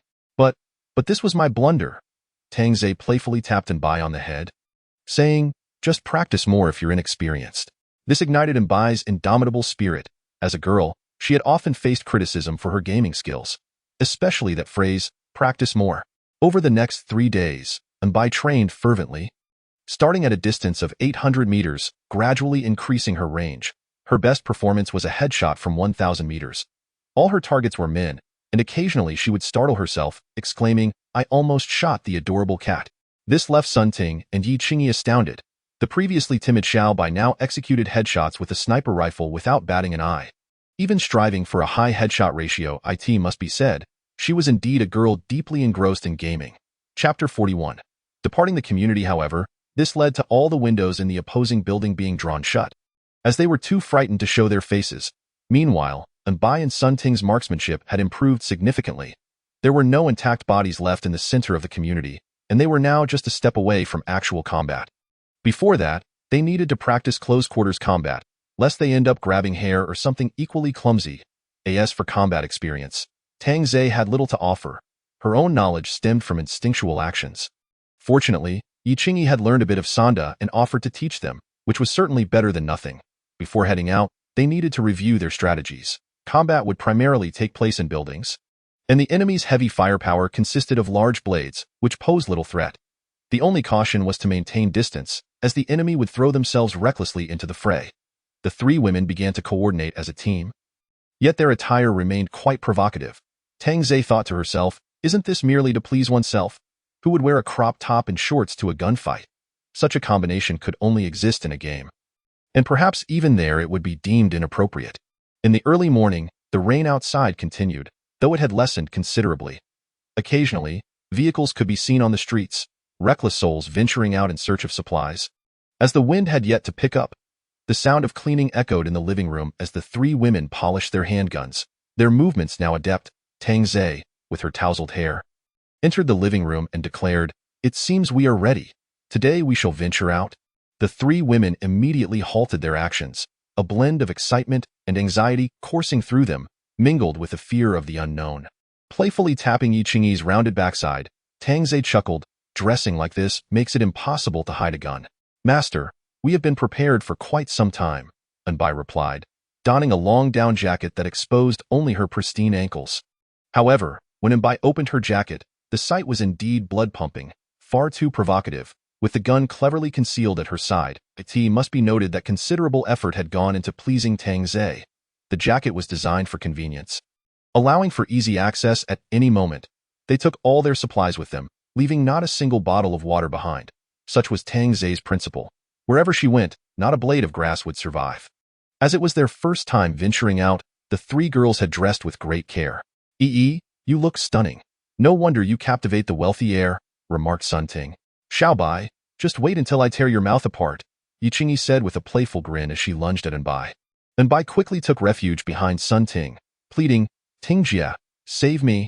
Ting Ting, step aside. All right, we are about to leave. Sun Ting forced a smile, though the rain outside continued to fall.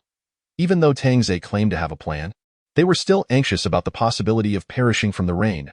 Bai shared this concern, but chose to distract herself with humor. Once everything was prepared, Bai suddenly whispered, if there is an afterlife, perhaps we will be friends, the very best of friends. Yi Qingyi smiled gently, patting Bai's head. There won't be an afterlife. Let it be this life. Indeed, let's drink and revel in the present, Sun Ting added. Also patting Bai's head, Bai smirked, you've all made me foolish. If the master rejects me later, you will compensate. Outside, Tang Zai heard the laughter of the 3 girls and wondered what was causing such joy. Wishing they would share it with her, Soon, the three girls approached Tang Zhe, swaying their bodies slightly, infused with a hint of pride and desire to please. One could not deny that Xiao Bai had chosen a flattering ensemble. Embodying a pure yet sensual style, subtly alluring yet transparent, Wei Yiqingyi looked equally delightful, her outfit featuring a flirtatious fishtail design adorned with delicate lace that clung to her skin, complemented by a charming bow that exuded sweetness. Sun Ting was even more direct, donning a black halter bodysuit that accentuated her curves, the circular connections of the design showcasing a bold allure. However, observing their high heels, Tang Zhe couldn't help but wonder if that was indeed practical for pursuing someone. Yet, with outfits like theirs, standing on the street would likely attract men like moths to a flame, threatening to tear them apart. Let us proceed. The three women, clad in their down jackets, concealed their delicate forms. Though their beautiful faces were impossible to hide, men were not blind. Upon reaching the underground parking garage, the three women discovered the clothing Tang Zhe had prepared in advance, resembling protective gear. Fully sealed, warm and resistant to rain, easy to put on and take off, Tang Zhe assured them. She would not allow the three women to perish. After all, they had been training for so long and had become her retainers. Such resources were hard to come by. This attire was from the 2.0 supplies, and she had tested its efficacy over the past few days. It's surprisingly lightweight, Sun Ting exclaimed after putting it on and moving about. And Bai innocently remarked, I feel like we resemble the scientists from Resident Evil. It does bear some resemblance, Yiqingyi agreed, attempting a split to demonstrate her flexibility. Do you possess Doraemon's pocket? Can you conjure anything? Shall we walk out? And Bai inquired curiously. Tang Zhe shook her head. Do I appear to be someone who walks? No. She pressed the car key, and a dilapidated tank 300 not far away blinked in response, and Bai, intrigued, jogged over and exclaimed, Come quickly. Look at this. It's amazing. Sun Ting and Yiqingyi approached and were equally astonished. The vehicle's tires were actually tracks, seemingly designed for snowy terrain, making it ideal for the current circumstances. Tang Zhe approached and patted the hood. Originally, the 2.0 engine was upgraded to a 4.0, with reinforced crash beams, a thickened body, bulletproof glass, and no rubber components throughout. With this beast, we can traverse any terrain. Yiqingyi couldn't help but wish to dash straight to Yunhai City to rescue her niece, not even considering her fiancé at the moment, as her mind was in disarray. You drive. Tang Zhe tossed the car keys to Yiqingyi. Wei Yiqingyi was taken aback. Was he not concerned she might drive off? Now armed with a gun, protective gear, and a vehicle, she felt invincible. Tang Zhe had forgotten to mention that there were 2C4 explosives in the vehicle. If they attempted to drive off, it would result in an explosion.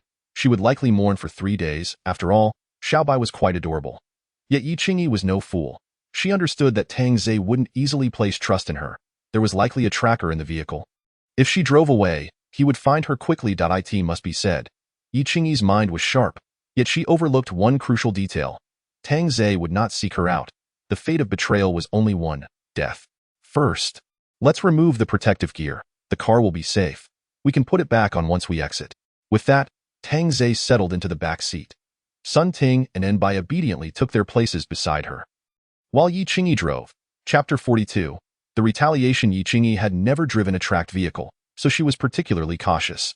Tang Zhe calmly stated, just drive as you please. With that reassurance, Yiqingyi pressed the accelerator. Feeling the push against her back, though the track still moved considerably slower. Exiting the underground garage, raindrops pattered against the roof, and the wipers activated automatically. To say she felt nervous would be an understatement. Embracing Sun Ting, Tang Zhe casually remarked, First, head to Yinghua Road, Dihai Community. Understood. The appearance of the vehicle attracted considerable attention. Many peered out their windows, filled with astonishment and envy. Indeed, it was a sight to behold, as the interior was filled with stunning women, exuding an enticing fragrance. Tang Zhe surveyed the streets, taking note of the burned vehicles and scattered bodies lying about, especially in front of supermarkets or malls where corpses were even more numerous. However, the streets appeared deserted, as the events had transpired in the early morning hours, and most remained indoors. Wei Yiqingyi drove directly over the bodies without hesitation, prompting Tang Zhe to comment, Have you never driven before? It is quite jarring. How can you call yourself a driver? I apologize. I couldn't be bothered to swerve around the corpses. Look over there. Many people have died at the police station, and Bai pointed out, indicating a cluster of bodies near the entrance. Sun Ting speculated, Perhaps several groups attempted to raid the police station for firearms, leading to a bloody conflict.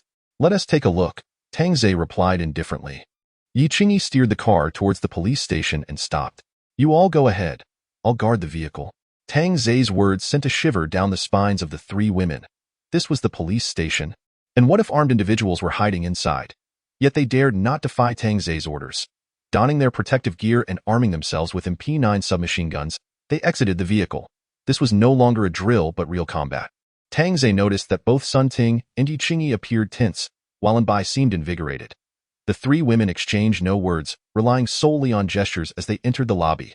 The lights in the hall were still on, and several corpses lay scattered across the floor, one clad in a police uniform. Perhaps a duty officer caught in the chaos. Bai and Yi Qingyi remained vigilant, scanning their surroundings, while Sun Ting examined the wounds on the corpse to determine whether they were gunshot or knife wounds. To her surprise, all the injuries were inflicted by knives. No gunshot wounds were present. The three women cautiously proceeded deeper into the building. As they traversed the corridor, Yi Qingyi noticed an increasing number of bodies ahead, prompting her to raise her hand into a fist, tension flooding the air. Approaching the corpses with utmost care, Yi Qingyi was taken aback to discover a gunshot wound on one of the bodies. Her expression shifting dramatically. Continuing along the line of bodies, they eventually reached the armory, where the door stood ajar and all the safes were open. It was evident that the firearms had been taken. The trio exchanged glances, nodding in silent agreement to continue their search of the premises. Along their path, they encountered at least 50 to 60 corpses, each a victim of gunfire, with bullet holes peppering the walls and shattered glass strewn about. Clearly, a gunfight had transpired here. Meanwhile, in a parked vehicle, Tang Zei sat with his eyes closed, patiently waiting. He could not remain by their side indefinitely and needed to mature swiftly. Half an hour later, he observed the three women emerging, their courage seemingly bolstered. They approached the carport, activating the one-button disinfection on their wrist, as the rainwater on their protective suits gradually evaporated before they entered the vehicle. How did it go? Sun Ting replied solemnly. There was no one inside. But a gunfight occurred. Many perished within, and we found no firearms. They must have been taken. Even if they were taken, there likely aren't many bullets left, Yi Qingyi added, noting the state of decay on the corpses, suggesting they had died at least 10 days to half a month prior. It matters not, let us proceed. Tang Zei dismissed her concerns, unperturbed by the thought of what weapons a typical police station might possess. Standard handguns? Perhaps a shotgun at most, while only the city bureau might have rifles. Sun Ting pressed her dry lips together and remarked, to storm a police station for weapons indicates a band of desperate fugitives. Elite individuals from upscale neighborhoods would not dare take such risks. It's likely organized by a gang leader. So you imply these individuals might be hiding in venues such as clubs, KTVs, saunas, or bars. Yi Qingyi murmured. Bai interjected, at that hour, only those entertainment establishments would be open. Tang Zei suddenly chuckled, drawing the attention of the three women. Though they thought it odd for him to laugh while they were discussing serious matters, none dared voice their thoughts. Indeed, you three resemble clever strategists, deducing the likely whereabouts of the perpetrators, Tang Zei praised. Giving a thumbs up, the women felt a swell of pride at his approval. After all, they were university graduates, with Yi being a distinguished student from a top-tier institution. Sun Ting's suspicion stemmed from her earlier observations of the corpses, most bearing tattoos typical of young delinquents. I need to handle my own affairs first, Tang Zei stated, eager not to waste time in such a place. Yi Qingyi resumed driving towards their destination. 20 minutes later, they arrived at the targeted neighborhood, parking beneath the eaves of an alleyway. You all wait here. I shall return shortly. Donning his protective suit, Tang Zei slowly exited the alley. Inside the vehicle, the three women fell into a contemplative silence. Bai fiddled with the submachine gun, seemingly fascinated by the weaponry. Yi Qingyi gripped the steering wheel tightly, lost in her thoughts.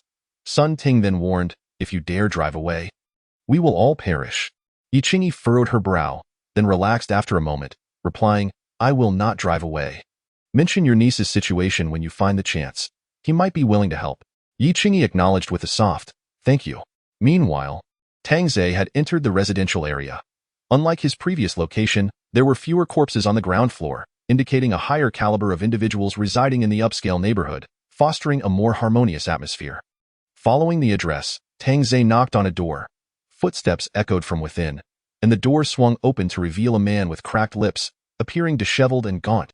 If memory served him correctly, This was the manager of a hot pot restaurant.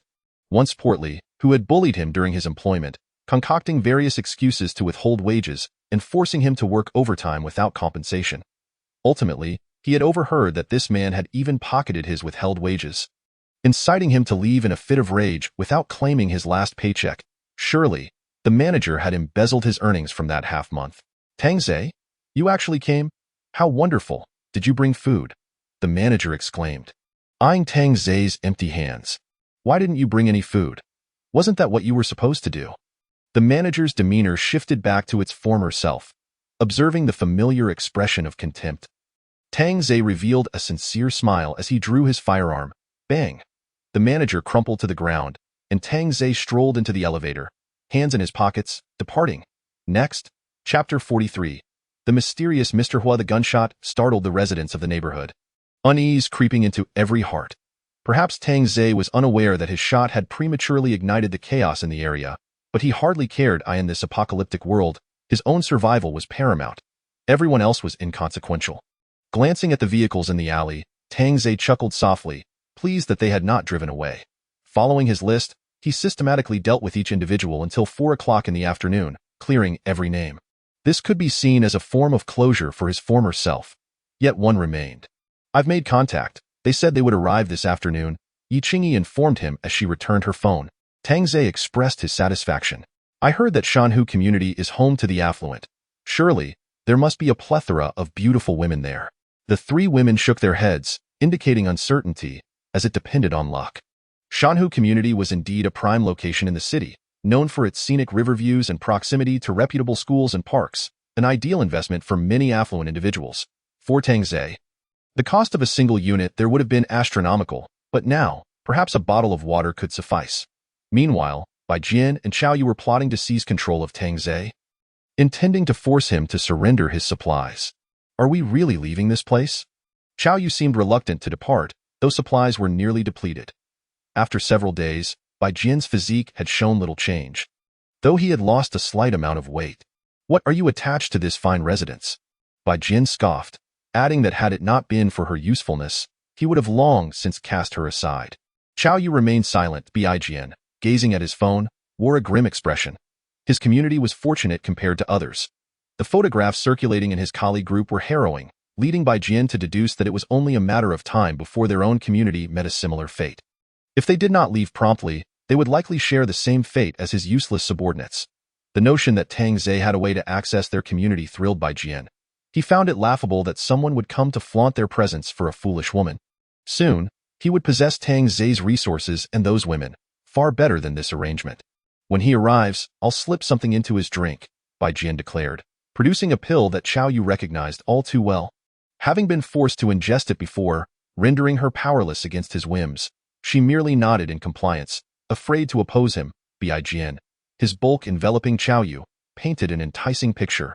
"Once we have those supplies, we could sustain ourselves for months. Perhaps this crisis will blow over." Upon hearing this, hope flickered in Chao Yu's eyes, her resolve strengthening. Just then, her phone buzzed, prompting her to glance at the screen. "He's almost here." Bai Jian's face lit up with a cunning smile. If Tangze brought a woman, he would enjoy himself. However, Tangze was not bringing just one, but 3. "There's someone at the gas station ahead," Yiqingyi noted, glancing to the left. Indeed, a Sinopec station lay ahead, with 2 vehicles parked beneath the roof and several figures standing by them. "Then let's refuel," Tangze replied, patting Sun Ting on the head. "Enough with the eating. It's time to work."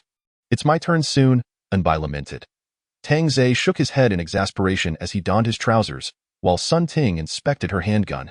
Chambering around, Bai could only pop a piece of bubble gum to satisfy her cravings as she skillfully checked her weapon, the mechanical sounds captivating her attention. "Brother Crazy, a vehicle is approaching," a youth with green hair shouted, wielding a baseball bat, an archaic tool in Tangze's eyes. The man sitting in the car, smoking, sported a buzz cut and wore a silver chain around his neck, seemingly unfazed by the chill in the air. Clad only in a black tank top, a skull tattoo adorned his shoulder, and his eyes glinted with a sinister ferocity, marking him as a formidable figure, brandishing a Nepalese knife stained with traces of blood. "Damn. Brother Crazy, we've hit the jackpot. It's a modified tank 300, complete with tracks," his excited accomplice exclaimed, brandishing his knife as he jumped out of the car. Brother Crazy exhaled a plume of smoke, unfazed by the gas station. Tracks are indeed a clever solution. Smart move. Brother Crazy, should we kill them all? The enthusiastic subordinate asked. Brother Crazy flicked his cigarette but aside, clearly unbothered by the gas station's surroundings. If they have the audacity to approach us, they are not to be trifled with. Remain alert, observe before taking action. We cannot afford to disrupt our plans. Understood, Brother Crazy? Upon seeing that the driver was a woman, their group paused in surprise, moving closer for a better view. Brother Crazy? She's a real stunner. Brother Crazy was momentarily taken aback. After nearly a month of crisis, such a finely crafted woman was a rarity. Even the women surrounding Mr. Hua could not compare. Let's observe for now. If she seems suitable, we'll capture her and send her back. The corner of the Mad Brother's mouth gradually revealed a bloodthirsty smile. How foolish it was for someone so beautiful to wander outside. Wei Chingy parked the car, slowly opened the door, and extended her fair ankle. The men standing nearby gazed at the red high heels and that delicate ankle, swallowing hard, as if they hadn't touched a woman in ages. Upon seeing Yi Chingy's visage, their eyes gleamed like wolves, eager to tear her apart, though it was a pity that her figure was obscured by a long down jacket. Yet even a flat physique was still exquisite. After exiting the vehicle, Yi Chingy stretched lazily, twisted her slightly stiff neck, and murmured, "I'm exhausted." The Mad Brother and his companions were utterly bewildered, wondering if she couldn't see them and if they had turned invisible.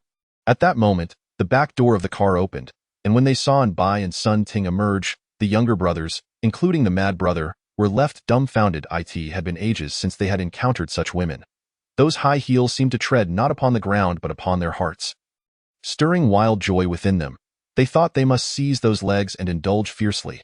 Today was a stroke of luck, encountering three extraordinary beauties. Surely, Boss Hua would reward them handsomely, and the Mad Brother even entertained thoughts of keeping them all to himself. Indeed, for the sake of beautiful women, one could do anything, a femme fatale, indeed. Finally, Tang Zhe jumped out of the car, catching the attention of the Mad Brother and others. One man and three women. What was this man's identity? How could he have such exquisite companions? Mad Brother? What's going on? A younger brother quickly inquired. The Mad Brother, still somewhat confused, replied, "Let us first assess the situation. Anyone confident enough to bring out three beauties must possess some skills." Mad Brother, are you being too cautious? It's just one man and three women. What is there to fear? The younger brother seemed to be intoxicated by beauty. However, the Mad Brother retorted, "Am I the leader, or are you?" The younger brother quickly apologized. Tang Zhe smiled as he pulled out a pack of cigarettes, and Sun Ting, standing beside him, produced a lighter to ignite one. "You two go inside and take a look," Tang Zhe said casually. Bai and Yi Chingy nodded and walked towards the interior, only to find that the food and water had been completely raided, with a few bodies sprawled on the ground, three of them clad in gas station uniforms. After all, the gas station was also a place for resource storage, making it akin to a battlefield. The cash register. A naked woman lay there, her hair disheveled and her face obscured. A buck-toothed man approached with a sinister grin, oblivious to Bai and Yi Chingy's arrival. Outside, a younger brother approached with a baseball bat slung over his shoulder. "Brother, where are you from?" he asked. Tang Zhe flicked the ash from his cigarette and replied coolly, "None of your business." This response displeased the younger brother, who, had it not been for the leader's earlier advice to keep calm, would have swung the bat at his head. "We are Boss Hua's men, and that Mad Brother over there. You should go greet him." After saying this, his eyes scanned Sun Ting's face, growing increasingly greedy. Concealed beneath her down jacket, Sun Ting gripped her gun, unable to suppress the urge to blow his head off. Suddenly, the mention of Boss Hua made Tang Zhe pause, and he turned his gaze towards the car not far away, approaching it with a sincere smile. The younger brother wore a look of understanding, even displaying a playful tongue gesture towards Sun Ting. "Mad Brother, it's an honor to finally meet you." Tang Zhe laughed heartily. Seeing that Tang Zhe seemed quite perceptive, Mad Brother stepped out, allowing Tang Zhe a glimpse of the Nepalese army knife in his hand, already stained with the blood of 10 lives. "Brother, where are you headed?" Mad Brother inquired with a smile, as if they were old friends reuniting after many years. Tang Zhe shrugged, "I have no particular plans. Just wandering around." "Is it just you?" Mad Brother asked curiously. "My neighborhood has gone mad. Who would stick around just to wait for death?" Upon hearing that there was only one person, Mad Brother burst into laughter. I see that the truth? Today's neighborhoods are quite hypocritical. Unlike us, we value brotherhood, sharing both hardships and joys, and enjoying women together. Sounds like your environment is quite pleasant, Mad Brother. Indeed, you must have heard of the Royal Club. Our Boss Hua, has plenty of resources and is quite willing to take in capable individuals. I see you have quite the modification skills. Would you like to join us? Tang Zhe had indeed heard of the Royal Club, and he had even delivered takeout there before. It was renowned in Huasher City, featuring youthful and beautiful ladies, albeit a bit pricey, which Tang Zhe felt was beyond his means. Had it not been for his visit to Chao Yu's home, he would have genuinely considered stopping by. For where there are beauties, he would go. How about in a few days? Can you give me your WeChat? Tang Zhe's request was sincere, but to Mad Brother's ears, it sounded overly dismissive, essentially a refusal. Where are you headed, brother? Mad Brother's smile faded slightly, revealing a hint of malice at the corners of his mouth. I'm just visiting an old friend. I see. Noticing the emptiness in the car, Tang Zhe curiously asked, what about you? Where are you planning to go? Haven't you found any resources? Mad Brother did not answer but sighed. Brother, you should be aware of the state of the world. Let us speak plainly. If I treat you sincerely, you should reciprocate, or it could become awkward for everyone. How have I not been sincere? Tang Zhe replied, feigning confusion, his innocent expression causing Sun Ting to stifle a laugh. Kid, you re-asking for trouble? Tang Zhe scratched the back of his head, innocently retorting, you're making it difficult for me too. Meanwhile, the younger brothers had begun to slowly close in, creating a surrounding threat, their knives glinting ominously. Mad Brother. Suddenly, a panicked voice erupted from inside the building, as a younger brother rushed out with his pants still unfastened, as if he had seen a ghost. However, the surrounding men laughed. Some even teasing, Fish Brother. Why didn't you put your pants on? We don't like that. Fish Brother, likely terrified out of his wits, had been enjoying himself when he suddenly spotted two guns and instinctively bolted outside. The sound of a gunshot shattered the fragile balance, and Fish Brother fell, shot in the back of the head, leaving the surrounding younger brothers in shock as they looked towards the entrance. Yichingi raised her arm, a wisp of smoke curling from the gun's muzzle. Mad Brother stood frozen, astonished that the woman possessed a firearm. Yichingi approached slowly, and the younger brothers instinctively retreated. Clearly at a loss, reaching Fish Brother's side, she emptied the magazine into his groin. Bang, bang, bang, bang, bang, bang. The shots rang out, stunning the younger brothers, who had initially thought her merely a delicate woman. She killed without even a blink. Indeed, it was Yichingi's first time taking a life, yet she felt no guilt in slaying such scum. Instead, she relished it, especially the way these men looked at her. Removing the spent magazine, Yichingi took out a fresh one from her pocket, clicking it into place with a satisfying sound. The younger brothers seemed frozen in place, glancing towards Mad Brother, silently asking, what do we do now that they have guns? Tang Zhe shrugged, helplessly stating, I told you it would be awkward. You didn't believe me now. Look, my cats are furious and I can't control them. Upon hearing Tang Zhe's words, the three women knew what to do. Though they found it a bit too easy, the weapons in their hands felt too rudimentary. Mad Brother, no longer maintaining his earlier demeanor, suddenly laughed. Brother, how about I give you my WeChat? Before he could finish, Sun Ting raised her hand and shot him in the head. Hey, what was that for? He was just offering me his WeChat. Tang Zhe turned around, rolling his eyes in disbelief. Was it really necessary to be so ruthless? Sun Ting pouted apologetically. I'm sorry. Why are you apologizing to me? You should apologize to him. All right, approaching Mad Brother, Sun Ting earnestly stated, I'm sorry. I shouldn't have shot you in the head. After which, she shot him again in the head.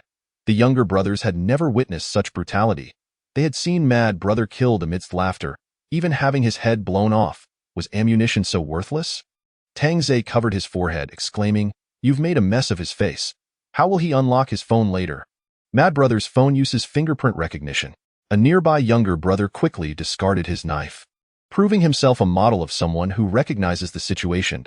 By offered a gentle smile to the younger brother. Thank you. Ah, no trouble at all. The younger brother blushed, feeling shy in the presence of such a lovely girl. Surely she must be coerced. Another gunshot rang out. The younger brother fell in disbelief, the last image in his mind being the gentle girl raising her gun, smiling so serenely. Chapter 45. You are all devils. The surrounding younger brothers had never encountered such a perverse scene. It felt as though they were merely playing house. with two of them even bolting into the rain. By and Yi Qingyi raised their guns and fired. The fleeing younger brother's head erupted in a spray of blood, and though he escaped the rain, he could not evade the bullet. "Sister, your marksmanship is impressive," Anbai said with a cheerful smile. Yi Qingyi humbly replied, "Just good fortune." The remaining four younger brothers knelt on the ground, begging for mercy. Realizing these women were no ordinary humans but rather devils, compared to them, Boss Hua seemed like a well-behaved schoolboy. Tang Zhe sighed, "I merely wanted a WeChat, and now look what has happened. We have dead bodies." The four younger brothers lamented inwardly, cursing the shamelessness of their situation. "Tell me, where were you planning to raid for supplies?" Tang Zhe asked with a smile. The younger brothers had never seen such a terrifying smile. They hurriedly began to confess. "Big brother, we were planning to go to Shanhui community." Tang Zhe was taken aback. "So their targets aligned? You all intended to raid Shanhui community?" "Not a raid, more of a lesson, while also gauging the situation." Tang Zhe hissed, "I'm having a bit of trouble understanding you." Sun Ting raised her hand and fired a shot. "You explain." The younger brother gazed at the fallen corpse beside him, completely overwhelmed, unable to utter a single word as bodily excretions seeped forth. Suddenly, with a thud, Tang Zhe placed a reassuring hand on the younger brother's shoulder, offering a comforting smile. "Do not be anxious. Just don't behave like those two." The younger brother nodded vigorously. "Our general manager, Mr. Hua, has a deal with Mr. Shi of the Shanhui community. Mr. Hua supplies water, and Mr. Shi purchases it at 100 times the market price. However, in recent days, Mr. Shi has mortgaged all his properties to Mr. Hua, who then demanded the release of young men and women. Mr. Shi was reluctant and sent us to create chaos and eliminate a few people." The four listened in astonishment. Could money truly be used to acquire resources? It was undeniable that they still hoped to return to their former lives, which, from a business perspective, was not entirely unreasonable. Yi Qingyi suddenly inquired with curiosity, "Are you referring to Mr. Shi from Kongwei Real Estate?" "Yes." "Yes, that's her," Tang Zhe replied, turning to ask, "Do you know her?" "I met her once at a banquet, and that Shanhui community is also her development." Anbai suddenly recalled, "I believe I heard the owner of first-class cabin mention the queen of real estate in Huasher City. Mr. Shi, who is also a philanthropist, having donated to many primary schools." Yes, that's the one." The younger brother nodded eagerly. Tang Zhe frowned. "Did I ask you to speak?" Sun Ting swiftly raised her weapon. The last younger brother trembled violently, suddenly convulsing, frothing at the mouth, his eyes wide open, collapsing to the ground after a few spasms, lifeless. Could it be that he died from fright? Anbai expressed her confusion. Yi Qingyi furrowed her brows. Perhaps? That's terrifying. Tang Zhe thought to himself. Who exactly is scaring whom? These women seem to possess even less shame than I do. Yet, it was evident that their combat abilities had already taken shape, and their marksmanship was impressive, achieving headshots on moving targets from 10 meters away. Just as he finished contemplating, Tang Zhe was interrupted by the sound of retching. Sun Ting and Yi Qingyi leaned against the refueling machine, vomiting, while Anbai patted their backs, casting a helpless look towards Tang Zhe. You'll get used to it in time. Fetch a mobile phone, Tang Zhe said softly. Anbai retrieved a phone from the younger brother's pocket, unlocked it with a fingerprint, and promptly made some adjustments to the settings. Tang Zhe wished to ascertain the true nature of this so-called Mr. Hua, as acquiring useful intelligence was indeed necessary. Upon returning to the vehicle, Tang Zhe suddenly recalled something. Did you just say Mr. Shi is beautiful? Quite beautiful, Yi Qingyi nodded. Is she as beautiful as you? About the same. Though her chest is larger than mine. Tang Zhe in the back seat was momentarily taken aback, leaning forward to take a look, then reaching out to touch. Is that for real? Yi Qingyi's face flushed slightly. Yes? Indeed. All right then, how old is such a prominent figure? I think she is around 36 or 37. An old woman. Tang Zhe's interest waned significantly, envisioning sagging flesh and crow's feet. Yi Qingyi rolled her eyes dramatically. She takes excellent care of herself. I've seen her. And she looks no more than 27 or 28. You're just boasting. I'm serious. I'm not lying. I don't believe you. Unless you bring her here. Yi Qingyi fell silent. Anbai and Sun Ting exchanged amused glances. Suddenly realizing this was the true Tang Zhe, displaying a hint of humor. In fact, they found him quite handsome. They wondered why he didn't have a girlfriend. Wasn't it simply due to one word? Poverty. Just as Yi Qingyi prepared to accelerate away, a woman clad in a thin garment rushed out, her hair tousled, yet appearing to be quite young, perhaps around 30, with a decent figure. Wait. Yi Qingyi halted the vehicle and lowered the window. What is it? Could you please take me with you? I beg you, I don't want to stay here any longer. The woman pleaded desperately, bowing her hands in supplication. When she saw that Yi Qingyi remained silent, she continued, These people are deliberately keeping me here. They come every time. I implore you, show some kindness. I will repay you as a servant. Tang Zhe lowered the adjacent window, chuckling, Sorry, beautiful, but there's no room. However, upon noticing the empty passenger seat, the woman immediately knelt down. Big brother? I beg you. I still have a mother at home and children. Please, I implore you. Tang Zhe sighed. She is quite pitiful. Let her go, lest she suffers further indignities. Yi Qingyi's heart trembled. If she saved her, would she still have to kill her? Observing the woman kneeling and bowing her head, Yi Qingyi slowly drew her firearm. Yet, as the woman looked up and saw the gun aimed at her, terror flickered in her eyes. I'm sorry. I'll leave. I'll just leave.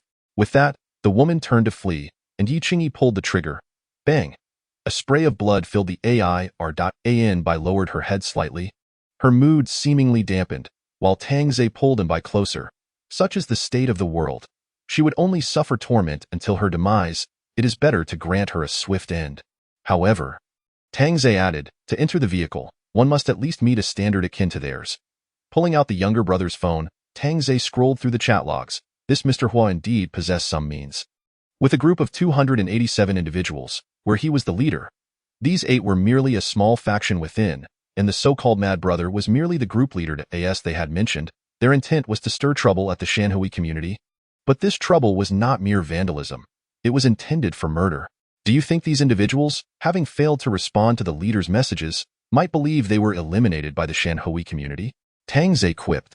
Sun Ting unscrewed a bottle of mineral water and handed it to Tang Zhe. With Mr. Hua's methods, next time it won't be mere intimidation, but rather a call to arms to assault the Shanhui community. Chapter 46. Meeting Mr. Shi. Then we must take action first. There must be plenty of beauties in the communities yet to be conquered. Tang Zhe grinned, reveling in the thought, I am now a man of great appetites. Too indifferent to ordinary women, even disinclined to engage with those who come to me. The suffering endured in the name of experience is no longer worth it. After all, pursuing experience for its own sake is simply tedious. Akin to being a beast of burden. There will certainly be more than in our community. Sun Ting felt a twinge of anxiety. If new members joined, would it affect her standing? She glanced at Xiaobai, who was engrossed in her weapon, clearly devoid of any scheming, while Yi Qingyi, who was driving, seemed to harbor fantasies of escape. The 3 of them spoke of unity, yet there was a hint of discord. Should the Shanhui community truly have a few beauties, their inclusion might create a separate faction, leading to further disunity among the 3. The thought sent a chill down Sun Ting's spine. Xiaobai, however, was obedient. She intended to have a serious discussion with Yi Qingyi later, emphasizing that they must unite, and should any new women join, they must be kept firmly beneath their heels. Yi Qingyi, not foolish, quickly grasped that both women had arrived at the same conclusion. Regardless of what women joined in the future, they would have to undergo rigorous training before becoming operational, and this so-called training, Yi Qingyi had experienced once before, and could only describe it in 4 words. Worse than death. Tang Zhe was likely oblivious to the fact that his little den had begun to develop class distinctions. Yet, Tang Zhe remained indifferent. Competition spurred progress. What difference was there between a collection of thoughtless women and robots? The principle remained. My standards would only rise, and I would not support idleness. Let us change vehicles, Tang Zhe suddenly declared. Yi Qingyi, who was driving, agreed, having considered the same suggestion, for it was indeed inappropriate to enter another community in such a modified vehicle.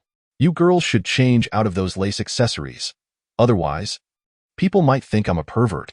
The 3 women erupted in laughter. What is so funny? Do you dare to challenge me? Tang Zhe rolled his eyes, thinking if he were a pervert, they were even worse. A sensual wardrobe change ensued in the vehicle, with Tang Zhe occasionally teasing, enjoying this delightful interlude. They parked the car in a narrow alley not far from the community and found a BYD with only the wheels remaining to board.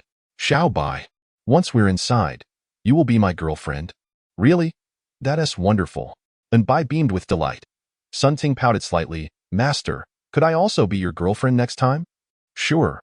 We can take turns. Tang spread his hands. Amused by their eagerness to claim the title of girlfriend, he wondered why they hadn't been so proactive when he was delivering takeout. Suddenly, Tang Ze placed his hand on Yi Qingye's head, gently ruffling her hair. Xiao Yi, how about we make a bet? A bet? Yi Qingye asked, perplexed. I know you have a niece trapped at school. If you win, we'll go. Yi Qingye's eyes lit up with excitement as she quickly nodded. Don't be so hasty. You know the consequences if I rescue her.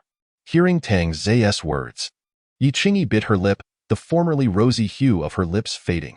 After a pause, she replied, I understand. Don't celebrate too soon. If I win, I'll have to eliminate your fiancé's entire family. Do you dare to take the bet? Anbai and Sun Ting in the back seat were taken aback. This was indeed forcing Yi Qingye to make a choice. It seemed that Tang Ze had never fully lowered his guard around her. I will not lose.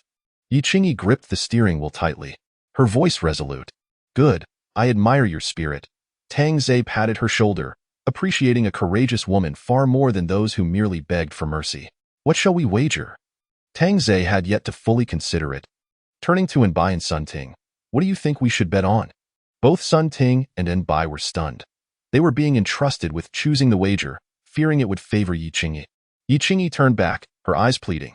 Sun Ting thought to herself that if she selected a wager beneficial to Tang Ze, Yi Qingye would likely sever ties, and with the unknown beauties in the Shanhui community, there would undoubtedly be repercussions. It would be better to send a willing lover downstream, even if it means facing Tang Ze's wrath.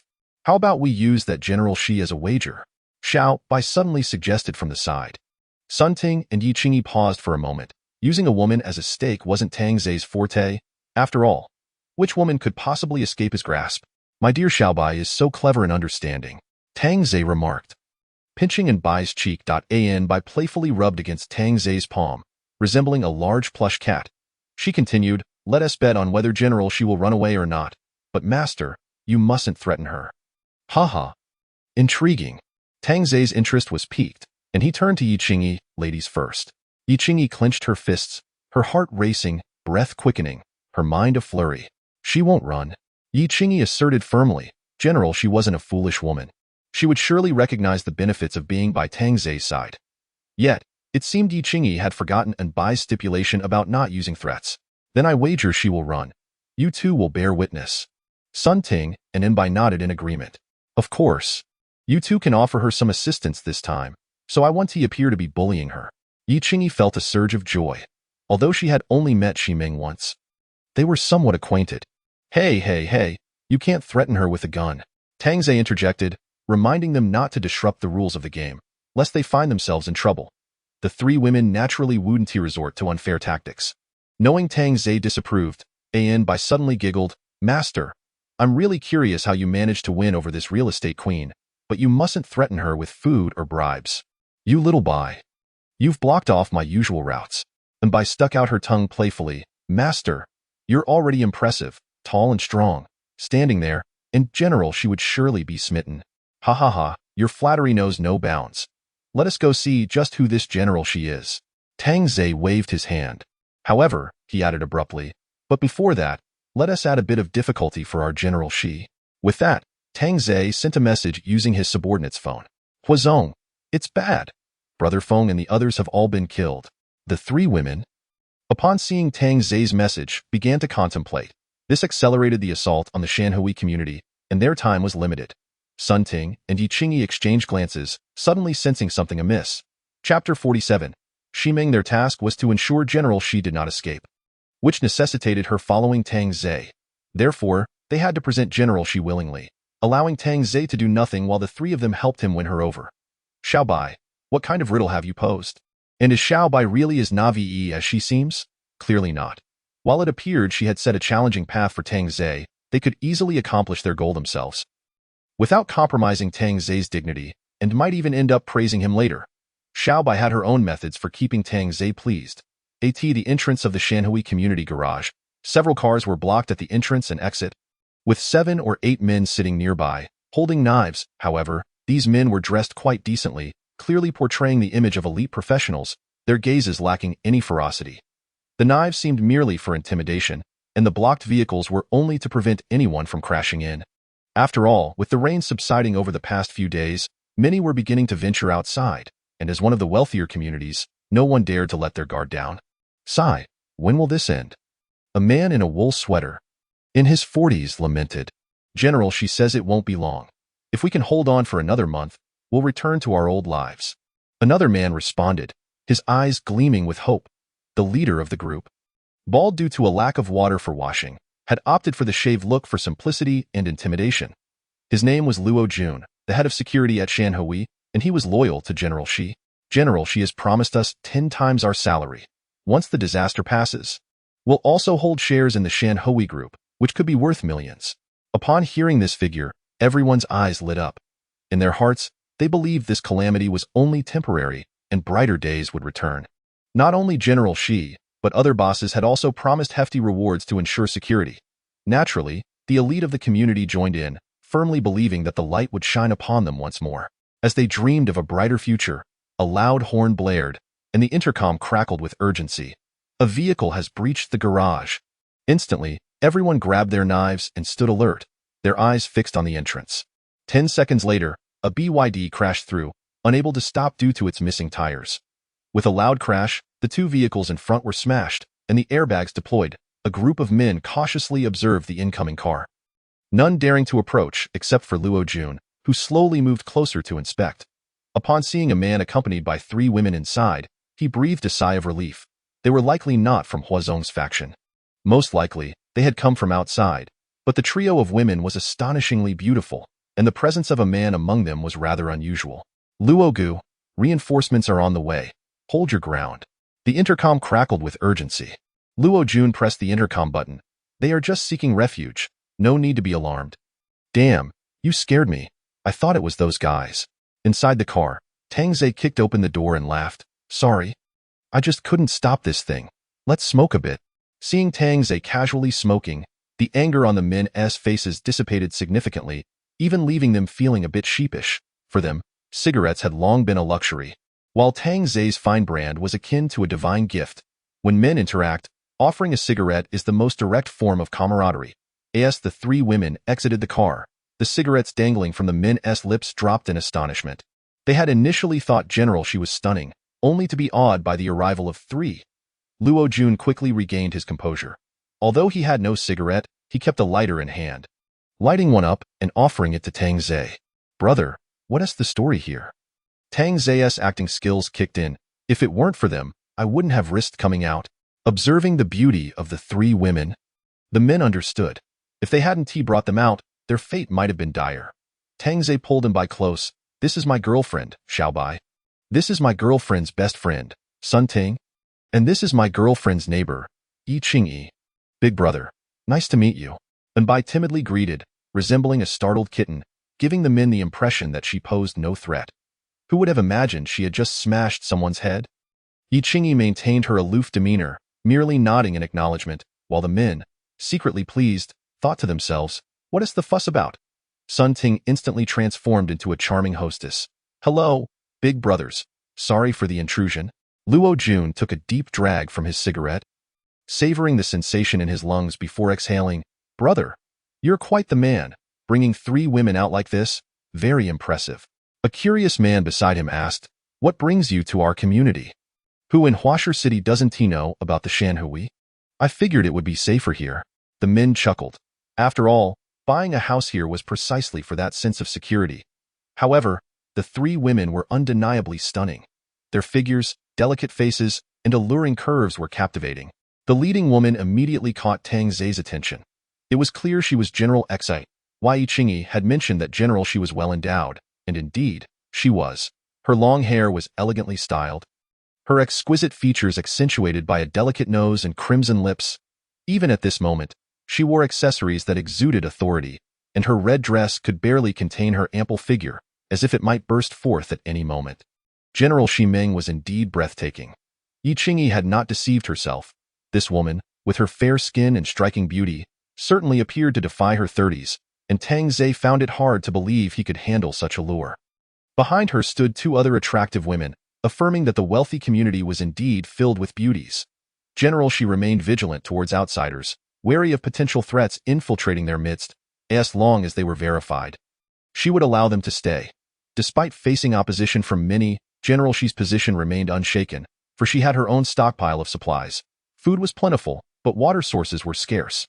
Nonetheless, General Shi continued to pay salaries. Keeping discontent at bay, her gaze naturally fell upon the three women, slightly taken aback by their rosy complexions, which seemed healthier than her own, suggesting they were not malnourished. That one girl seemed somewhat familiar. Yet she couldn't quite place her. "General, they just barged in," Luo Jun remarked with a chuckle. Standing there, General Shi emanated an aura of authority that Tang Zhe found far more intense than Yi Qingyi's. Yi Qingyi was merely an assistant vice president, while General Shi was the youngest chairperson of a conglomerate. Suddenly, Yi Qingyi exclaimed, "Are you General Shi?" "And you are?" General Shi inquired, recognizing Yi Qingyi's familiarity with a hint of curiosity. Chapter 48. The wealthy community is indeed different. What is your profession? Shi Ming inquired, scrutinizing Tang Zhe. "I am a delivery person," he replied. "Do you have any proof?" Tang Zhe thought to himself how cautious this woman was.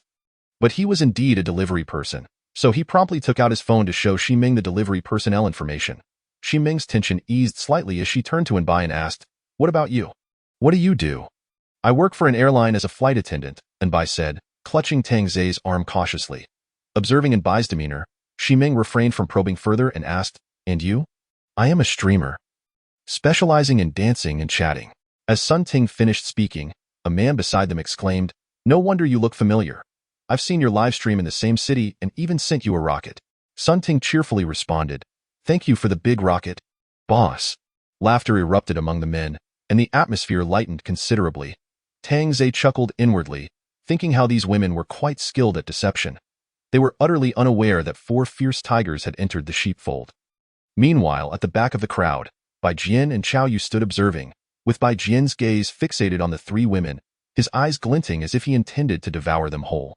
Within this community, Bai Jian could only operate under Shi Ming's shadow, but he believed he could become a local tyrant elsewhere, where beautiful women could be played with as he pleased, and all men would be mere subordinates, while women would be at his beck and call.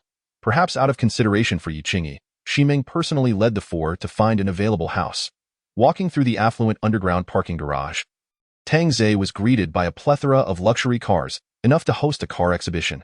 Soon, they arrived at a spacious 148-square-meter residence, lavishly decorated to the point that even Tang Zhe felt overwhelmed by its opulence.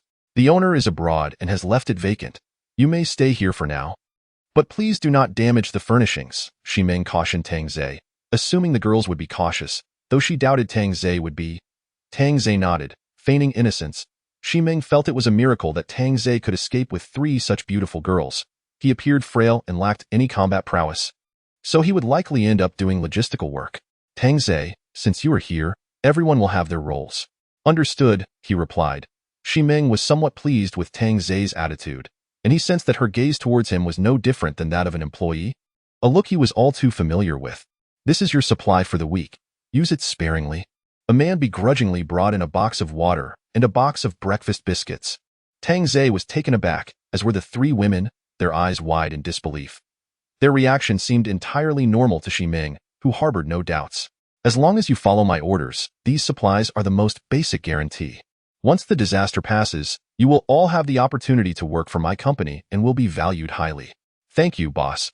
I will certainly comply," Tang Zhe promptly declared, with Enbai and Sun Ting echoing his sentiment, while Yi Qingyi remained silent. Every evening, there will be a program at 7 in the underground parking garage, complete with a lottery. There are many prizes, including drinks, snacks, and even meat. Tang Zhe was astonished that there would be entertainment, but he had to admit that Shi Ming was quite adept at making appealing offers. "Thank you, President Shi." Yi Qingyi stepped forward to express her gratitude.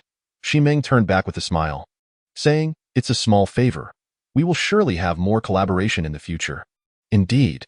After sending off Shi Ming, Yi Qingyi understood that her invitation to stay was also a strategic move for the future. The investment queen was not to be underestimated, as every action was a calculated investment. Once she left, Tang Zhe collapsed onto the sofa. "Xiao Yi, it seems President Shi is indeed older than you." Yi Qingyi felt a mix of admiration and amusement, as if she were a mere dumpling.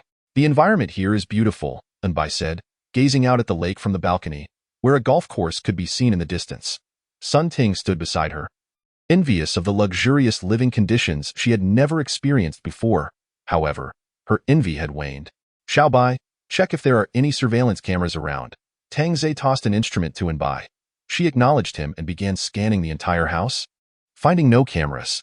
"You all keep this," Tang Zhe said, tossing a handgun to the three women. This way, they would have the means to protect themselves, especially considering the imminent threat from Mr. Hua. Grasping the gun, the three women felt as if they were holding their lives in their hands, equally aware of the power over others' lives. "Xiaoyi, you ought to report your safety to your fiancé soon. Lest President she beats you to it," Tang Zhe chuckled, following the usual routine, as she understood. The video call connected swiftly. You finally called me." Jiang Zihue had intentionally refrained from contacting her for 2 days. Waiting for her to reach out, he was on the verge of losing his composure, but his fiancée's call brought him immense joy. Yi Qingyi smiled contentedly. "Zihue, I'm sorry for not contacting you these past few days. Things were chaotic in our building, and I didn't want you to worry. Now that I'm safe, it's all good." "What? Chaotic? Where are you now?" Jiang Zihue stood up abruptly, his gaze fixed intently on his fiancée. "Don't worry. I escaped with some friends. You should know President Shi of the Shanhu group. She just took us in." "Thank heavens. You truly scared me." Jiang Zihue exhaled deeply, his face pale with fear. Yet, Yi Qingyi felt no sense of gratitude. Instead, she perceived her fiancé as weak and timid, particularly his exaggerated gestures. As a woman who had witnessed violence, her perspective had undergone a tremendous shift. "By the way, what about your sister and brother-in-law?" Chapter 49. A visit to Chaoyu. Upon hearing this, Yi Qingyi lowered her head, falling silent, and Jiang Zihue immediately understood, expressing his regret at that moment. Anbai suddenly leaned in, waving her hand sweetly. "Hello, brother Jiang." Jiang Zihue was momentarily taken aback by Anbai's sweetness. "Hello? Thank you for taking care of my Yi. Brother Jiang, we owe our escape to my boyfriend." Yi Qingyi rolled her eyes internally, thinking, "Xiaobai, was that intentional?" "Zihue, just a moment." Tang Zhe was bewildered, wondering if she feared her fiancé discovering this, given how bold she was being. "Mr. Jiang, hello. Tang Zhe greeted with a smile, thinking to himself that his fiancé was acting quite flirtatiously today. Upon seeing the ordinary man before him, Jiang Zihue felt reassured. Clearly, his fiancé wouldn't be attracted to someone like that, yet the adorable girl standing beside him was his girlfriend, which puzzled him. "Bro, thank you for taking care of my fiancé. Once this disaster is over, I'll transfer 5 million directly to your account." Tang Zhe thought, "Your fiancé is quite comfortable with me. I seem to be doing well. Rest assured, Mr. Jiang, we are all in the same building. As long as I'm alive, your fiancé will be safe." "Good.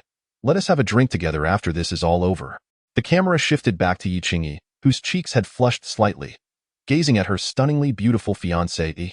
Jiang Zihue felt a stirring within him, but he refrained from expressing any romantic sentiments at that moment. "I'll have my father speak to President Shi to ensure she looks after you." "Zihue, I love you." Jiang Zihue was taken aback by her straightforward declaration, feeling somewhat bashful, but he managed to respond before hanging up. Once the call ended, Yi Qingyi could no longer suppress her soft moans, which erupted uncontrollably from the depths of her throat. "Oh dear, I can't handle this. The entire neighborhood will hear." Anbai yelled, covering her ears. After the joyful exchange, Yi Qingyi lay on Tang Zhe's chest, panting, as if she was spiraling further down a path of decadence. "Did you all hear that? Our fiancé is worth 5 million. Sun Ting teased, playfully patting Yi Qingyi's rear. Unwilling to back down, Yi Qingyi retaliated. "You little rascal, I won't let you off." "Master, what is our worth in your eyes?" Anbai suddenly asked curiously, and both Yi Qingyi and Sun Ting turned to look at her. Tang Zhe leisurely replied, "Worthless." The three women were momentarily stunned before bursting into laughter. Hearing herself valued at 5 million unsettled Yi Qingyi, yet Tang Zhe's remark of "worthless" struck her as rather amusing. "All right. I must pay a visit to my so-called ex-girlfriend. Master, won't you take me along to show off?" Anbai said pitifully, pleading for him to take her. However, Tang Zhe shrugged. "Do I seem like the kind of person who enjoys showing off?" With that, he opened the door and stepped out, leaving Anbai feeling dejected, yearning for a chance to unleash her wrath. Indeed, Anbai's mindset was beginning to shift. Among them, only Sun Ting remained relatively normal, while Yi Qingyi had gradually succumbed to temptation. After exiting, Tang Zhe noticed a surveillance camera in the corner. ASA telekinetic, dismantling all cameras was hardly a challenge. Shortly after entering the elevator, the monitor room displayed static. The security guard on duty fast asleep. Arriving outside Unit 501, Tang Zhe rang the doorbell. Inside, Bai Jian immediately gestured to Qiao Yu, who concealed herself in the wardrobe, while Qiao Yu, clad in a semi-transparent nightgown and adorned with exquisite makeup, composed herself before stepping out of the bedroom. I'm sorry, but I can't assist with that. Then I shall express my gratitude to Mr. Qian. I will send someone over shortly and bring along 2 lovely ladies. Damn it. Rest assured, I will ensure that Mr. Qian is presented with only the finest. Once the call ended, Huo Wanyan let out a loud roar of frustration. He glanced at the woman beside him and, feeling even more enraged by his inability to lift his head, he seized the whip and struck. Instantly, pained cries filled the air. Once he had taken control of the Shanhui community and recruited the men there, he would eliminate Qian Zhongran. With my numbers, what do his bullets matter? Chapter 51. The Grand Schemes of Mr. Shi. With this thought, Huo Wanyan's confidence surged once more. He drew a handgun from his waist and pressed it against the girl's head, commanding, "Serve me obediently. Please don't kill me. I'll do whatever you ask." Huo Wanyan closed his eyes. Relishing the moment, yet unbeknownst to anyone, the gun was devoid of bullets. He had expended them all at the police station. Nevertheless, it was this very weapon that instilled fear in his underlings. Especially these women. At 7 o'clock in the evening, Tang Zhe held in Bai's small hand as they arrived in the underground parking lot, with Sun Ting enviously trailing behind, and Yi Qingyi surveying their surroundings. Noticing that the gazes of the men were directed towards her, compared to such scrutiny, Yi Qingyi preferred the fearful, apprehensive looks she received at the gas station. "Wipe my car once, and I'll pay you 10,000. Suddenly, a voice rang out as a sunglasses-clad boss waved a stack of red bills next to a parked Rolls-Royce. "Boss, I'll do it." "No, I will. Don't compete with me." 5 or 6 men rushed forward, even breaking into a quarrel. Goodness, money is still useful. And Bai was taken aback, having thought money had long lost its value. "Why," Yi Qingyi remarked coolly, "they all believe it's only temporary." Tang Zhe murmured, 10,000 for a car wash? I might just do it. Little Bai, lend a hand. Tang Zhe chuckled, pinching Little Bai's tender, smooth cheek, feeling that their skin had improved significantly. Could it be that they absorbed his essence? "Brother, do you have any cigarettes?" A voice suddenly chimed in, revealing Luo Jun grinning beside him. Tang Zhe was taken aback, producing his last cigarette. "Never mind, keep it for yourself." Luo Jun patted Tang Zhe's shoulder with a smile. However, Tang Zhe handed it over, saying, "I rarely smoke anyway. You have it." Luo Jun could hardly resist. He had taken several puffs from the previous cigarette, feeling it a luxury. "Brother, if you ever find yourself in trouble, don't hesitate to seek me out." Luo Jun accepted the cigarette without further protest. Curious, Tang Zhe inquired, "What is going on? Is there a podium set up for a speech?" "Mr. Shi is providing hope for everyone, encouraging us not to remain cooped up at home, but to come out, walk around, and engage in conversation to ease our minds." "I see," Tang Zhe mused, thinking this was merely an empty promise. Luo Jun sighed, "Mr. Shi is a good person. I hope this crisis passes swiftly, or else everyone will be at their wits' end." To be able to distribute a box of water, Tang Zhe felt Mr. Shi was practically a bodhisattva. After all, who in their community possessed such determination? "Who is that beautiful woman?" Tang Zhe inquired, spotting a woman who was exquisitely dressed in a collared shirt, a small necktie, a black mini-skirt, and black stockings, presenting a very professional appearance. Although not top-tier material, she could certainly pass as subpar. Luo Jun was a bit surprised. His girlfriend was right beside him, yet he was asking about another woman. However, considering the cigarette he had just received, Luo Jun introduced her. "This is Feng Mingming, Mr. Shi's secretary." "Secretaries can reside here?" Tang Zhe thought to himself how high the secretary's salary must be. "She doesn't live here. She was at Mr. Shi's house that evening reporting work until late. And when it rained, she couldn't go back. That I heard her own community has been chaotic." Tang Zhe let out a long "oh" as more and more people began to arrive.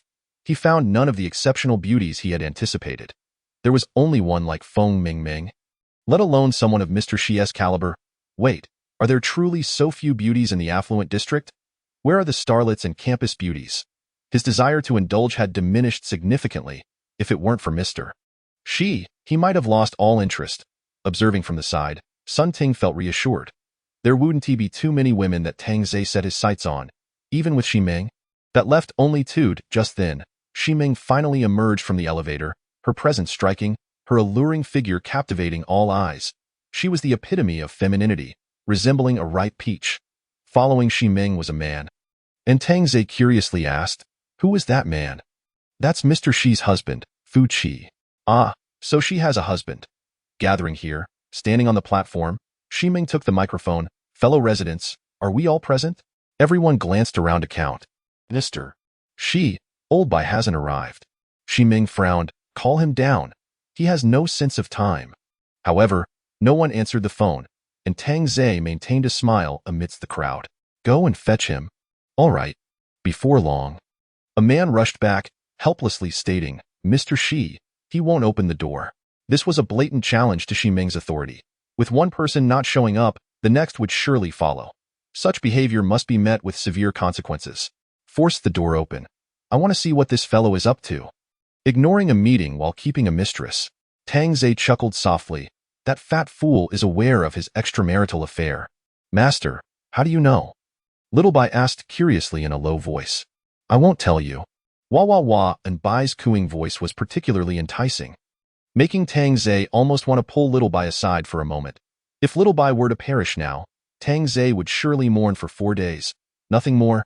Soon, several men hurriedly rushed down, exclaiming, "Mr. Shi, it's bad. Bai Jian is dead." This revelation shocked everyone. In a community that had seen no fatalities, someone had finally died. Who wouldn't be afraid? Dead? How did he die? Was he murdered? Ximing inquired in a low voice. The men exchanged glances. "Speak." Bai Jian and his lover were found dead in bed. His lover had her neck broken, while Bai Jian seemingly suffered a sudden health crisis. Upon hearing this, the crowd murmured in disbelief. That glutton had played with fire and met his demise. When Bai had finally realized what was happening, Ximing sighed in relief, initially fearing foul play. After all, Bai Jian was always sneaky and up to no good. Perhaps his death was for the best. Additionally, Mr. Shi, it seems the surveillance room has malfunctioned. There are no recordings. An uproar ensued, with conspiracy theories running rampant. "Please remain calm." Ximing's voice brought silence to the crowd. "Today marks exactly 1 month since the onset of our calamity. Over this month, we have all united to weather this storm. Moving forward, we must maintain this solidarity, for I believe that soon this disaster will pass, and we shall return to our normal lives." Tangze felt drowsy listening to this. Evidently, Mr. Shi had been delivering such platitudes each night. The deeper the hope, the harsher the impending chaos. "Mr. Shi, how much longer must we endure?" Someone suddenly shouted from the crowd, all eyes turning to Ximing. She smiled. "Everyone, to be candid, I have received news that the earliest rescue will arrive next month." Chapter 52. The Ambush. Standing beside, Fu Qi was taken aback, unaware of his wife's deception. Yet, upon hearing her words, smiles returned to the faces of the crowd, with some even shouting that salvation was at hand. "I truly wonder how she plans to handle next month," Sun Ting murmured. Wei Qingyi remarked coolly, "Those who cannot wait until next month are merely being placated." "Master, there's a beautiful woman in a white short skirt over there," Anbai whispered. Tangze had noticed her long ago, chuckling, "She's just average, a notch below you. Master, please settle for her for now. Little Bai will find you better options later." All right, I suppose it will have to do." Yi Qingyi rolled her eyes, thinking Tangze's reluctance suggested he already had a plan in mind. As everyone was in high spirits, Luo Jun's walkie-talkie emitted a panicked voice. "Luo Gu? A dump truck is charging towards the parking garage." Luo Jun was taken aback, turning to the entrance that was not far away, and shouted, "Everyone scatter! Everyone scatter!" The crowd looked at Luo Jun in confusion. Meanwhile, the dump truck had already arrived, plowing through the cars blocking its path. People fled in terror, some even knocked down and crying out in pain. "Wife, why are you still standing there? Move. How can I leave at a time like this? If anyone's to go, it should be you."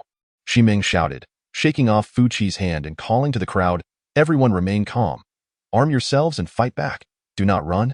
As the tarp on the dump truck was flung aside, 20 strong men armed with weapons jumped down, the leader wielding a half-meter-long machete. "Mr. Shi, Boss West sends his regards. Kill." "They're killing. Run." The so-called elite were now faced with thugs, cowering in fear. In the blink of an eye, 3 or 4 lay motionless on the ground. Luo Jun roared, "Brothers, charge!" Yet his comrades were too intimidated to act. Tang Ze exchanged glances with the three women, signaling them not to fire. They should retreat. The three women, with reluctance, ascended the stairs. Tang Ze, however, did not leave. "Brother, you must go," Luo Jun urged Tang Ze, brandishing his knife as he charged forward. Seeing Luo Jun taking the lead, several men followed suit. As Shiming anxiously attempted to halt the fleeing men. These spineless individuals were terrified. "Don't run! Look at how few of them there are. We have so many." Yet, Shiming was utterly incapable of stopping these elites in their desperate flight. At this moment, her expression darkened with urgency as she urgently commanded, "Luo Jun, gather our people and eliminate them. Laozi, you must escape. I will hold them off here." Luo Jun bellowed. However, just this moment of distraction cost him dearly. As a knife pierced his back, seeking death, Luo Jun was no pushover. He retaliated, striking his assailant's neck with his blade, sending blood spraying. Witnessing Luo Jun's counterattack invigorated his comrades, who rallied to seize their weapons and charge forth. Though their fighting techniques left much to be desired, in stark contrast, Ho Wan Yin's subordinates were a sight to behold, their arms adorned with thick layers of paper, and the leader donned a bulletproof vest. "Lao Gu, be cautious." Suddenly, a sharp pain shot through Luo Jun's back, rendering his lower body feeble and uncontrollable as a knife was plunged into his waist. Powerless, he collapsed to the ground, desperately swinging his weapon, but soon found himself surrounded by three adversaries, who mercilessly stabbed him to death, his ear adorned with a cigarette slowly rolling onto the bloodied floor. Meanwhile, Tang Ze was engaged in a heroic act of saving a damsel in distress. Indeed, affluent neighborhoods are replete with beautiful women. One of the thugs, wielding a watermelon knife, stood before Feng Mingming, a greedy grin plastered on his face. Having never encountered such a situation, Feng Mingming was terrified. Retreating until her back pressed against the wall, her gaze fixated on the fleeing men, overwhelmed by despair and yearning to escape this nightmare. Such treatment towards a lady is rather impolite. Tang Ze's voice resonated nearby. The thug, momentarily stunned, turned to face him, only to be met with a swiftly approaching fist that rendered him unconscious. Naturally, Tang Ze had tempered his strength. Otherwise, he would have undoubtedly crushed the man's skull. Drawing unwanted attention from the others, Feng Mingming stared blankly at Tang Ze. "What are you dawdling for?" "We must leave," Tang Ze urged, patting her head. Only then did she regain her senses, hastily sprinting toward the elevator, but soon turned back to shout, "Thank you." Tang Ze replied with a smile, "I charge for my services, you know." Feng Mingming hesitated momentarily but quickly ran off. Observing the chaotic battlefield, it was evident that the thugs were gaining the upper hand. "Is that Luo Jun? Has he fallen? I had thought he was decent." Approaching Luo Jun's side, Tang Ze sighed softly, closing the man's eyes, murmuring, "I will send them to meet you." At that moment, the leading thug shouted at Shiming, "Brothers, capture that woman. Kill. Wife, if you don't move now, it will be too late." Fu Qi tugged at Shiming to pull her away. Yet, before Shiming stood only 4 loyal subordinates, a rather meager number against the 17 or 18 of their opponents. Tang Ze perceived the absurdity of the situation. It was akin to a kindergarten, with 20 individuals instilling fear in hundreds. Could one truly believe it? He had previously thought it foolish for 8 men from a gas station to intimidate others in their neighborhood. Yet he realized he had misjudged the situation. They were all cowardly souls, unwilling to share in hardship, only willing to enjoy fortune. With a sigh, Tang Ze declared, "Shizong, flee. I will hold them here." He called out. Rushing to form a line with the 4 remaining subordinates, his righteous demeanor infecting them all. Even Shiming felt a sense of pride, a man of great righteousness. "Shizong, you must leave." Tang Ze was exasperated. Could they not be more decisive? He urged her to run, yet Shiming displayed an unwavering resolve. "I will not flee. I shall fight alongside you until death." Tang Ze was momentarily speechless. Was this woman truly daft? Yet the 4 men beside them were equally startled. One suddenly shouting, "Shizong, take care of my parents," and then rushed out recklessly. The other 3 followed suit, leaving their own last words as they charged forward. At that moment, Tang Ze understood how a leader could inspire such self-sacrifice among their subordinates. "Shizong, please look after my girlfriend," he added, following suit into the fray. And of course, Tang Ze was careful to temper his strength, neither too strong nor too weak. With the spirit of mutual destruction ignited, the thugs began to falter. Particularly the four loyal subordinates, who, despite sustaining numerous wounds, clung desperately to one of their own while striking back. As Tang Ze fought, he pondered if all the men here were of such a caliber. Would he truly fear them? Regrettably, they were even inferior to Ding Feng and his crew.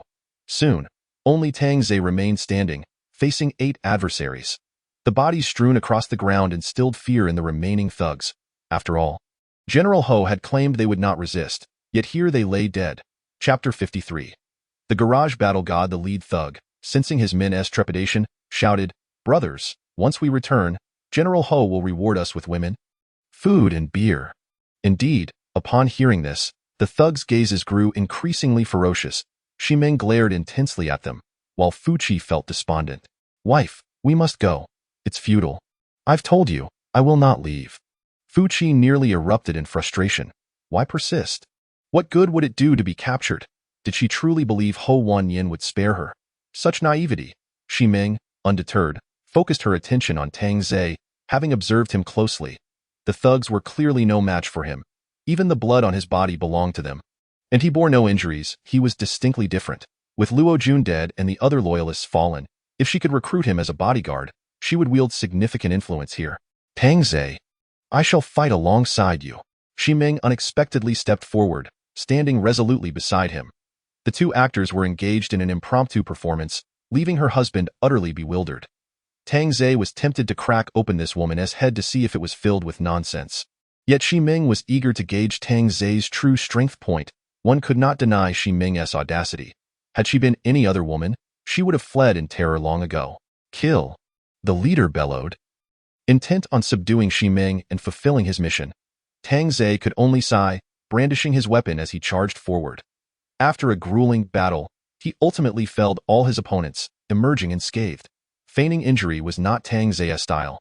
"Brother, spare me, join me with General Ho. There are plenty of beautiful women there. Choose any you like." "Is that so?" Tang Ze feigned interest.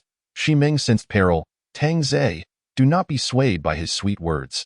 Brother Tang, do not trust this woman. She has swindled General Ho out of many goods." "Utter nonsense." Shimeng was enraged. "Tang, I swear I'm not deceiving you. There are college girls and campus beauties. Anything you desire awaits you there. This woman can offer you nothing." Shimeng cursed him internally for his shamelessness, using women as bait. Yet it seemed Tang Ze was intrigued. "Tang Ze, I also have benefits to offer. Eliminate him." "Do not." Before he could finish, Tang Ze swiftly severed his head. The severed head rolled slowly to rest at Shimeng's feet, causing her to tremble in fear, while Fuqi looked on in terror at Tang Ze. The sight of the slain bodies, all mortally wounded, was haunting, particularly the one decapitated, a stark reminder of the psychological toll of violence. "I certainly trust you, Shizong." Tang Ze smiled as he turned back to her. Yet, as Shimeng beheld his smile, a chill crept down her spine. Steeling herself, she patted Tang Ze's shoulder. "Xiao Tang, I have high hopes for you. Follow me, and you shall have everything." "Thank you, Shizong," Tang Ze replied, feigning delight. While Shimeng mused that his prowess did not match his intellect, Fuqi curiously asked, "Little brother, where did you acquire such skills?" "I was abandoned at the Shaolin Temple as a child. Hence I took up martial arts." Fuqi sighed. Indeed, no delivery person is ordinary. He thought to himself that his wife had struck gold this time. However, neither of them noticed the deepening smirk on Tang Ze's lips. The game had only just begun. With the invaders slain, the fleeing men gradually returned, only to vomit upon witnessing the scene. Yet, Shimeng commenced her remarkable speech, extolling Tang Ze to the status of garage battle god. Just as there was once an elevator battle god, now there was a garage battle god. Brothers and sisters, we encounter difficulties and challenges daily. Evasion will not resolve our issues. As long as we possess courage, each step taken leads us towards success. Do not fear failure. It is merely another form of success. Their deaths fortify us, urging us to bravely take strides forward. The darkest hour is often just before dawn. Hold on to faith, for victory shall be ours. Our hero, Tang Ze. Everyone turned their gaze towards Tang Ze, marveling at his prowess, especially as he stood beside Shizong, making him appear even mightier than Luo Jun. Rumor had it that the head of their leader had been severed by Tang Ze himself, a formidable delivery man. Indeed. Ming Ming, Is he truly a delivery person? The girl in the white dress inquired curiously. Presumably, yes. He saved me earlier, Feng Mingming replied softly, still shaken by the fear. Alas, General Ho has begun moving. We may be in danger, Feng Wei expressed her concerns. Feeling vulnerable as a lone girl, had she been captured, the consequences would have been dire. Feng Mingming sighed, gazing at Tang Zai's silhouette, wishing for such a formidable protector. Feng Wei followed her gaze, perhaps pondering the same question. In times of peril, women typically seek the shelter of strong men rather than wealth. Tang Zai's reputation had been established, and he was even rewarded with numerous snacks. Tang Zai, UVE worked hard tonight. We shall discuss certain matters tomorrow, Shiming said with a gentle smile, feeling she had fully grasped Tang Zai. Thank you, Shizong. Please, do rest early. Seeing Tang Zai's profound respect for himself, Shiming felt quite satisfied, nodding before turning to leave. However, as the door closed, Tang Zai stretched lazily, murmuring, I must admit, I am a bit fatigued. It seems that President Xi is still unaware of his own shortcomings. Sun Ting chuckled softly, convinced she had struck a considerable bargain. Wei Qingyi shook her head in resignation. Who could possibly fathom Tang Zai's true origins? Meanwhile, upon returning home, Shiming poured herself a glass of red wine. Do you have any idea how perilous it was just now? If it weren't for Tang Zai, we might not have made it out alive. The smile on Shiming's face grew more pronounced. If I were to leave, would Tang Zai willingly follow me? At this moment, he likely believes he has found an excellent employer, and those provisions of food and water are enough to keep him content for several days. Darling, think carefully. How could someone as skilled as Tang Zai possibly escape the community with 3 stunning girls? He might have eliminated everyone in the neighborhood, simply relocating to another one. Shiming couldn't help but giggle. My dear, he is indeed formidable, but he is merely one person. Had his opponents been a tad more numerous today? I fear Tang Zai would have faltered. It is precisely due to his prowess that he was able to bring the girls to safety. Fu Qi replied helplessly, I merely wish to caution you about him. Rest assured. With him around, these residents would not dare to act recklessly. Shiming's gaze turned fierce. Anyone daring to oppose her would meet their end at Tang Zai's hands. That moment, while Wanyan awaited responses from his subordinates. Feeling increasingly anxious, as the night wore on, he realized this plan had failed. He had underestimated that wretched woman, Shiming. Chapter 54. From now on, you are my beloved younger brother on the large bed. Shiming and Fu Qi both drifted into slumber. Fu Qi reached out toward Shiming, who softly replied, I am simply exhausted today. I'll refrain from bothering you, Fu Qi chuckled. Shiming, preoccupied with significant matters, grew displeased, saying, I've already mentioned my fatigue. If you ignite a fire, you cannot extinguish it. I must do it myself. Fu Qi's expression fell, and he turned away. Perhaps no one knew that the husband of this investment queen was impotent. The following morning, Tang Zai relished a sumptuous breakfast when a knock echoed at the door. The game was over. After adjusting his attire, he opened the door to find a young woman standing there. Wasn't she the one he had saved yesterday? Feng Mingming? Clad in a daring V-neck, she was certainly bold. Sensing Tang Zai's gaze, Feng Mingming shyly lowered her head, presenting a tray of food. Oh, thank you, Tang Zai said, accepting the tray, deliberately brushing against Feng Mingming's fingers, causing her to blush deeply as she hurriedly pressed the elevator button and departed. Once the door closed, Sun Ting grinned and remarked, I told you, our master is quite dashing. He doesn't even need to lift a finger. And young ladies are already eager to curry favor. Tang Zai sighed as he uncovered the tray, revealing 4 fried eggs. One couldn't deny the extravagance of having eggs at this time. A lavish expense indeed. For me, women who throw themselves at me hold no allure. I prefer those with a strong sense of resistance, much like our little Yi.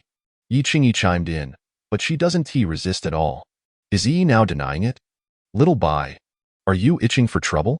It's not just an itch. Just then, Tang Zai's phone rang. Are you free now? I need to discuss something with you. I'm free. It was Shiming calling. All right. I'll wait for you. After hanging up, Tang Zai stood to stretch his limbs. Master, we agreed not to threaten those who are unscrupulous. Tang Zai signaled an okay gesture and smiled as he exited. Before long, he arrived at Shiming's doorstep and rang the bell. Ding dong, ding dong. The door swung open, revealing Feng Mingming once more, who seemed slightly shy upon seeing Tang Zai. Tang Zai's earlier words had been sincere. He found no thrill in women who readily offer themselves. Yet, Since she was presenting herself willingly, why not indulge? On the sofa, Xi Ming sat elegantly, peering at her phone, her brow slightly furrowed, exuding an air of intrigue. Yet, Xi Ming was not posing deliberately. She had received a call from Huo Wanyan that morning. Wishing to negotiate in person at his club, Xi Ming was well aware this was a trap, but it also presented an opportunity. If she could eliminate Huo Wanyan, her worries would dissipate, and she could even absorb his followers, thereby strengthening herself. However, this all hinged on whether Tang Zhe was capable. Tang Zhe has arrived, Feng Mingming announced respectfully from the side, still performing her duties as a secretary, while Xi Ming maintained her imposing demeanor without the slightest change. Tang Zhe was quite taken with such a commanding woman. A fall from grace would undoubtedly be painful. Pour me a glass of water. Of course. Soon, Feng Mingming returned with 2 glasses of water, exceedingly extravagant. However, as she bent to serve Tang Zhe, he caught a glimpse of her delicate neckline. Xi Ming observed this with keen eyes. Though her girlfriend was sweet and charming, no man could resist temptation, and the allure outside far surpassed that of home. As Feng Mingming exited, Xi Ming smiled at Tang Zhe, who appeared shyly bowed. This reminded her of the fresh graduates in her company, who wore the same expression, easily manipulated. Tang Zhe, if there is anything you need at home, don't hesitate to let me know. Tang Zhe nodded vigorously. There is everything one could need. Thank you for your concern. That sentiment seems a bit distant. At your age, you might as well call me Sister Xi from now on. Tang Zhe's mouth twitched. Must the relationship be made so complicated with the introduction of siblings? That would be rather awkward. Tang Zhe replied innocently. What is awkward about it? Just call out sister for me to hear. Tang Zhe played the part of the bashful youth to perfection. Even Yi Qingyi would have to concede this was a performance worthy of a drama school graduate. Sister Xi. After a prolonged pause, he finally managed to utter the words. Xi Ming was pleased. See, that wasn't so difficult, was it? From now on, you shall be my dear younger brother, with an elder sister around. You need not fear anything. At that moment, Fu Qi emerged from the bedroom, chuckling. If you've accepted a younger brother, does that make me your brother-in-law? Greetings, brother-in-law. Tang Zhe stood to acknowledge him. Haha, come, sit down. We are all family now. Tang Zhe merely nodded. Recognizing that this couple was adept at manipulation, far more skillful than Bai Jian and Chao Yu. You 2 siblings carry on. I'll take a stroll, Fu Qi remarked, taking a sip of water before stepping outside. As Fu Qi departed, Xi Ming shook her head helplessly. Your brother-in-law only knows how to boast to other men at a time like this. I often boast as well, Tang Zhe chuckled, scratching the back of his head. Younger brother. There's something I wish to ask you. It's crucial, and I need you to answer truthfully. Xi Ming said, her beautiful eyes narrowing seriously. I want to deceive you, Sister Xi. Tang Zhe assumed a posture reminiscent of his elementary school days, hands resting on his legs. If I were your enemy sitting here, would you possess the means to eliminate me directly? Huh? Is it really that simple? Upon hearing Tang Zhe's response, Xi Ming thought he was merely boasting. Young people often did that. Younger brother. You cannot speak so grandly. Chapter 55.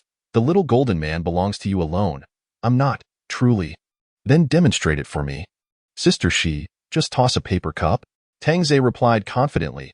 Xi Ming was eager to see what trick Tang Zhe was attempting to pull. She drank from the cup, then casually tossed it toward a direction.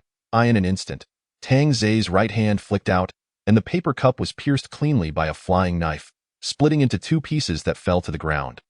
Xi Ming was left speechless, having barely caught a glimpse of his movement. In this age of blades, possessing such skill with a flying knife was akin to wielding a gun.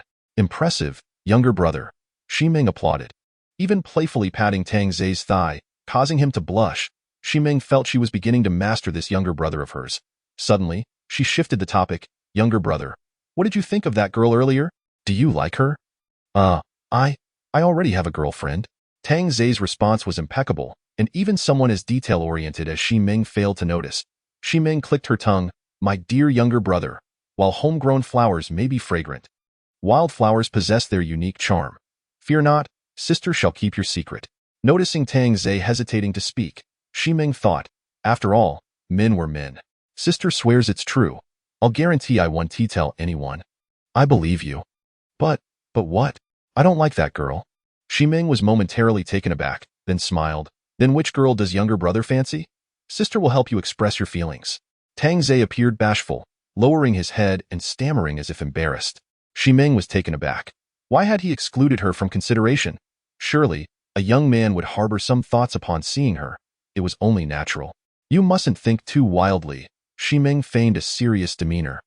Appearing displeased, Tang Zhe remained silent, merely displaying a look of dejection, refusing to meet Ximing's gaze. This little brat was truly tricky, setting his sights on her. Suddenly, Tang Zhe raised his head to look at Ximing, causing her to pause. Was his gaze truly that sorrowful? Does sister look down on me? Ximing was taken aback, unable to believe he would voice such a thought. I know I am an orphan, unworthy of anyone's regard, relegated to the lowest tier of work. Unlike sister, she has glamorous life. We are simply from different worlds, and I was merely being delusional. Having said that, Tang Zhe stood to leave, his eyes glistening with tears, as if he were on the verge of crying. If he were not given a little golden man, it would be an injustice.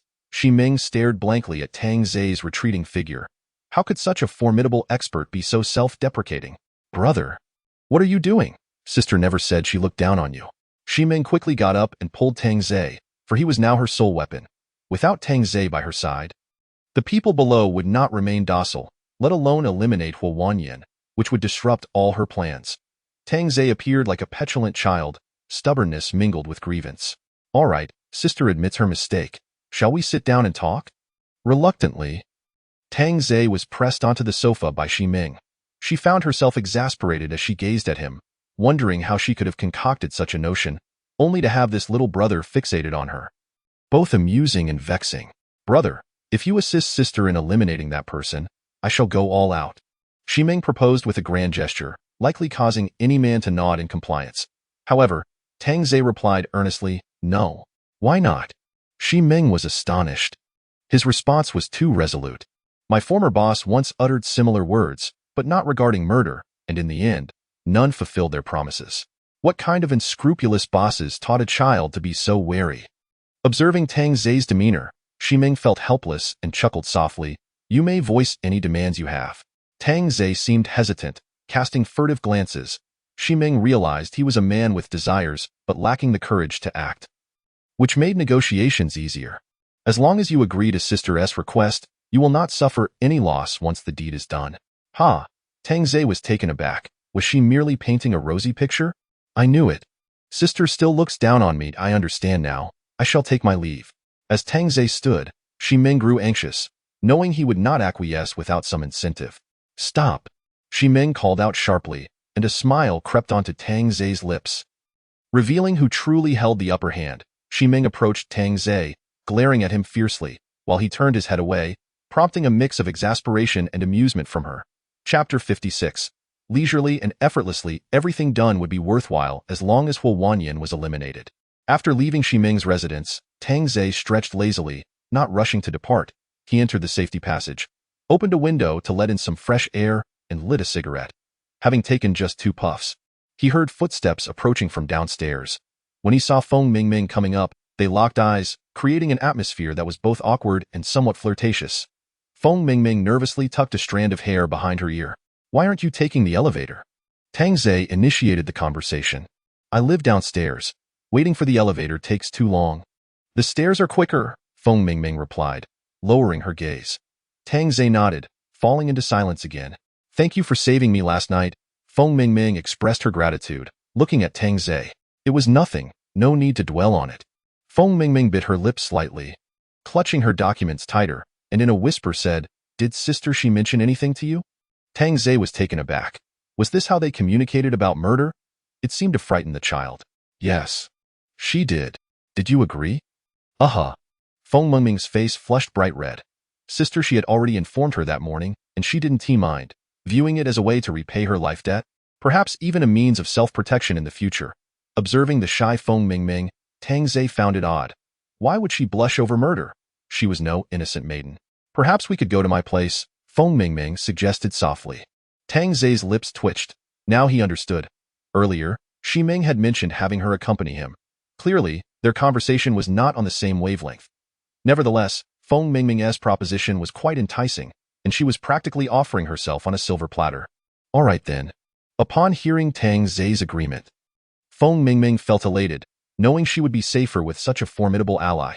After some time, Tang Ze returned home and began recounting his story, captivating the three women in the room.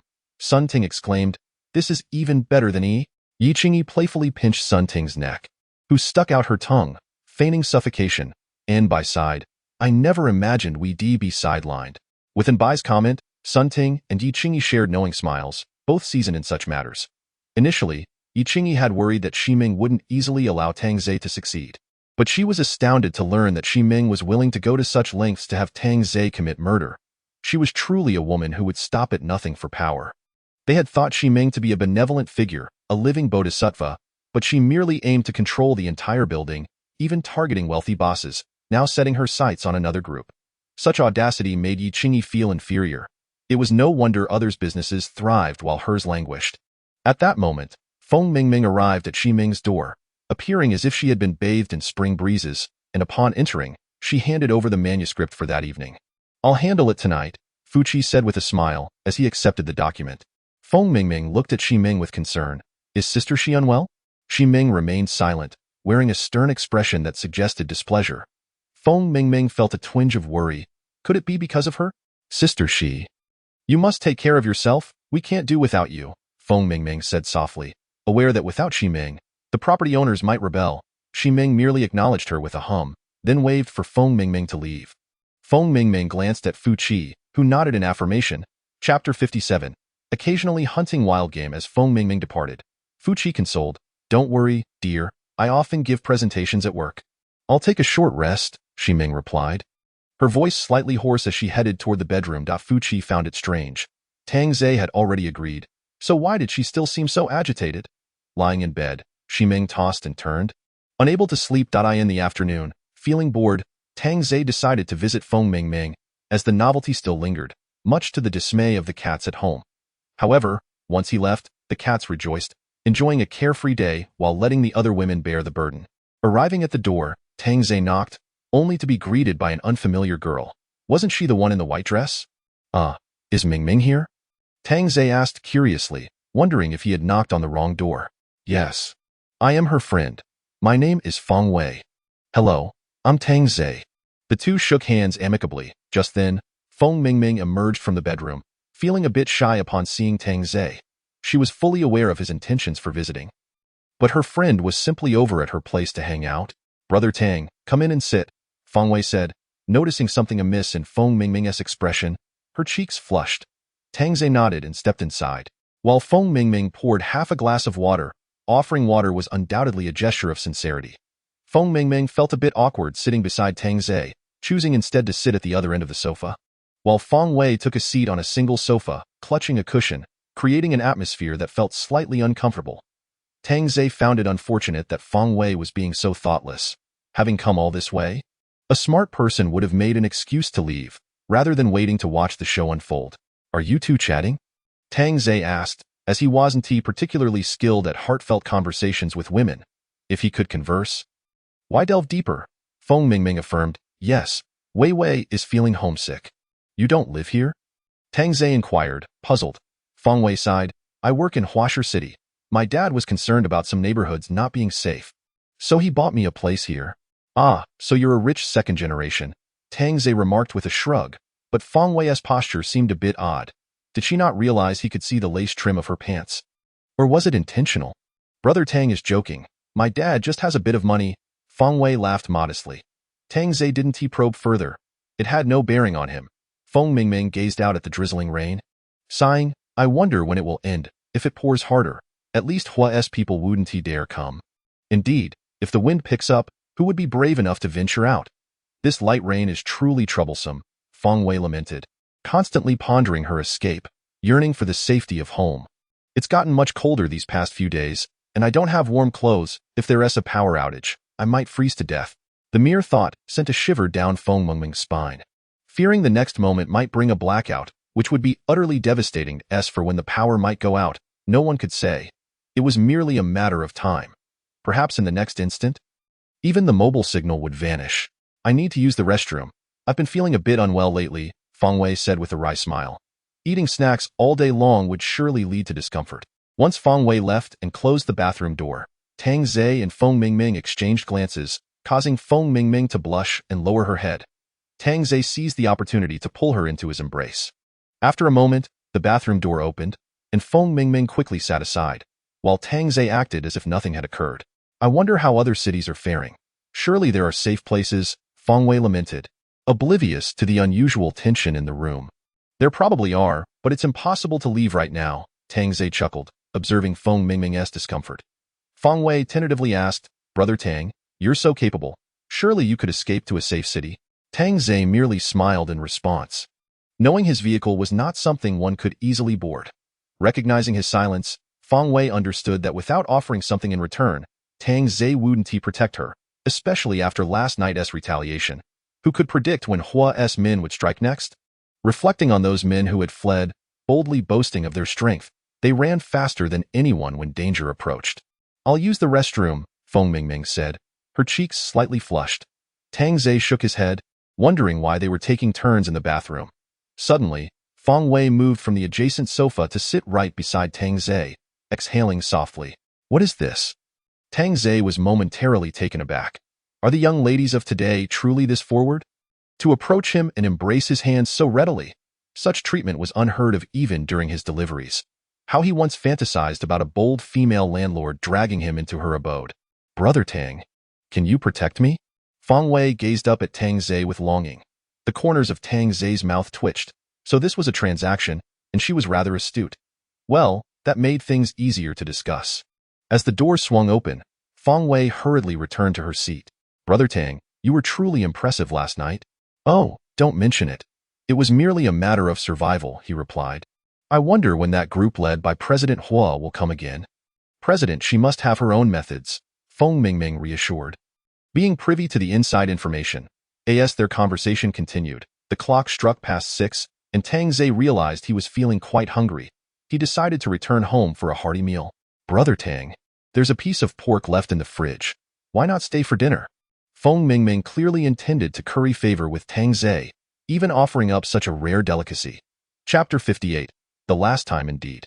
Instantly, she was met with Feng Wei's teasing remarks. You only offer meat when Brother Tang is here, yet you're reluctant to share with me. Well, now you have some, so stop complaining, Feng Mingming retorted, clearly annoyed. They quickly laid out a sumptuous spread of old godmother's stir-fried pork and steaming white rice. An extravagance indeed. However, the pork tasted rather peculiar, likely due to being frozen for too long and losing its freshness. After the meal, Tang Zhe whistled as he pressed the elevator button, glancing at the time. It was nearly 7 o'clock. Perhaps he should check on Sister Shi's speech. Life was quite comfortable in this manner. With Tang Zhe's arrival, the people around him began to show their favor, and some women even cast flirtatious glances his way. Yet, Tang Zhe had little interest in such superficial charms. His minimum standard was at least akin to Mingming and Feng Wei. He was quite discerning. When Feng Mingming noticed Tang Zhe's presence, she seemed to pass by him but whispered, Come to my house tonight. Tang Zhe shrugged. He couldn't quite fathom why he had suddenly become so popular since the apocalypse. What was the reason? Nevertheless, he found little allure in women who pursued him so openly. As Fu Qi took the stage, Tang Zhe paused momentarily. Dear property owners, President, she is feeling unwell today, so I will speak on her behalf. Tang Zhe ruffled his hair. He ought to apologize to Sister Shi to avoid being perceived as overly harsh. Soon, Tang Zhe arrived outside Shi Ming's room and pressed the doorbell. Through the peephole, Shi Ming saw Tang Zhe at her door. Initially irritated and reluctant to open, she reconsidered. If she let her imagination run wild, all her efforts today would be in vain. She opened the door, adopting a stern expression as she returned to the living room.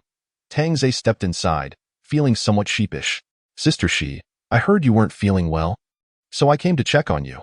Shi Ming rolled her eyes. She had never been at such a disadvantage before, usually toying with men as she pleased, Tang Zhe included, but the price she had paid was steep. Sitting beside her, Tang Zhe suddenly grasped her hand, causing Shi Ming to freeze, her heart racing, wanting to pull away but finding herself unable. If you keep this up, Sister will be angry. You've gotten your way today, she admonished. Her beautiful eyes narrowing at Tang Zhe, he was undeterred. In truth, I have liked you since the moment I saw you. After saying this, he regretted not having tried acting in Hengdian instead of delivering takeout. Who knows? He might have become a star due to his talent. Shi Ming scoffed. I've heard such words too many times. They might work on your little girlfriend, but not on me. She doesn't understand you like I do, he countered. Yet Xi Ming's heart fluttered. This Tang Zhe was indeed quite clever. Let us step outside for some fresh air, Xi Ming said, rising and walking towards the exit, leaving Tang Zhe momentarily stunned. But he smiled and followed her. In the safety corridor, leaning against the railing, Tang Zhe remarked, Sister Xi, are you not going home? The air is better out here, she replied, casting a vexed glare at him. If it weren't for the plan, she would never have put herself in this position. This was hardly the demeanor of Xi Ming. Tang Zhe flicked his cigarette butt to the ground, extinguishing it. Very well, I shall take my leave then. Sister Xi, please return soon. Don't catch a cold. Xi Ming's expression darkened as she watched him descend the stairs. That scoundrel would surely pay for this once everything was resolved. Chapter 59. You all are quite gossiping. Regaining her composure, Xi Ming returned home to find Fu Qi on the sofa watching a movie. Upon seeing his wife return, he inquired, Where have you been? If you're ill, you shouldn't be out and about. Xi Ming replied softly, I didn't go anywhere, just getting some fresh air in the stairwell. I'm a bit hungry. Could you fetch me something to eat? Fu Qi requested. Feeling his stomach rumble, Xi Ming sighed. She had endured quite enough. She thought to herself that as long as she could eliminate Hu Wanyan, everything else would be manageable. Tang Zhe returned home just past midnight. Upon entering, he was met with 3 pairs of mournful eyes. Oh dear. He had been so absorbed in his own enjoyment that he had forgotten to prepare meals for them. He recounted the events of the night. The 3 women were left astounded. It must be said that such encounters were a result of his reputation as the god of the garage. If Tang Zhe so desired, those women casting flirtatious glances would be easily won over. Master is truly remarkable. How long has it been? Xiao Bai nestled closely against Tang Zhe. Purring like a kitten, Sun Ting teased, so who ultimately came out on top? Will President Xi leave? Yi Qing's brows were knitted in worry. She had been anxious about the wager, fearing she would lose and that Yu would have no one to rescue her. Master, have you devised a plan to secure President Xi's decision? Sun Ting asked curiously. Of course, but it's a secret for now. You'll find out in due time. Tang Zhe's mysterious demeanor piqued the curiosity of the 3 women. And despite their coaxing, he remained tight-lipped. After all, his heart was as hard as stone, and no amount of coaxing would soften it. The following morning, Tang Zhe was awoken by a call from Xi Ming. Sister Xi, did you miss me so soon? Tang Zhe yawned, still feeling the heaviness of his eyelids from the previous night's overtime work. These gossiping women were truly something else. Think again. Just come up here. Understood. Understood. Yawning, Tang Zhe made his way upstairs and rang the doorbell, greeted by Feng Mingming, who was visibly thrilled to see him. It was clear she was enamored by Tang Zhe's formidable prowess. President Xi? I shall take my leave now, Feng Mingming said, giving Tang Zhe a meaningful glance, which he understood instantly. Entering the room, Xi Ming set down her phone and said somberly, I've already arranged the meeting with President Hua. Tang Zhe smiled and inquired, Is that all sorted? Xi Ming felt as if she was the one ensnared, and the tone of his voice suggested he was trying to gain an advantage. Such good fortune was hardly likely. She would settle for nothing less than the essentials, although the timeline had accelerated. She firmly stated, I've arranged to meet President Hua tonight at the Xinhua bookstore on Baoyuan Road. I need you to go ahead and eliminate any potential hazards. Sister, what perfume are you wearing? It smells delightful. I'm speaking to you. Are you listening? Xi Ming felt exasperated, sensing that Tang Zhe was not taking the task seriously. Entrusting such an important mission to him was quite the gamble. I heard you, Tang Zhe sighed, puzzled by her tension. It was merely a matter of eliminating one person, not a deity. Can you take this seriously? This matter is of utmost importance to me. Xi Ming replied sternly. Had she had such an employee previously, she would have fired him on the spot. MMM. Xi Ming felt on the verge of losing her composure.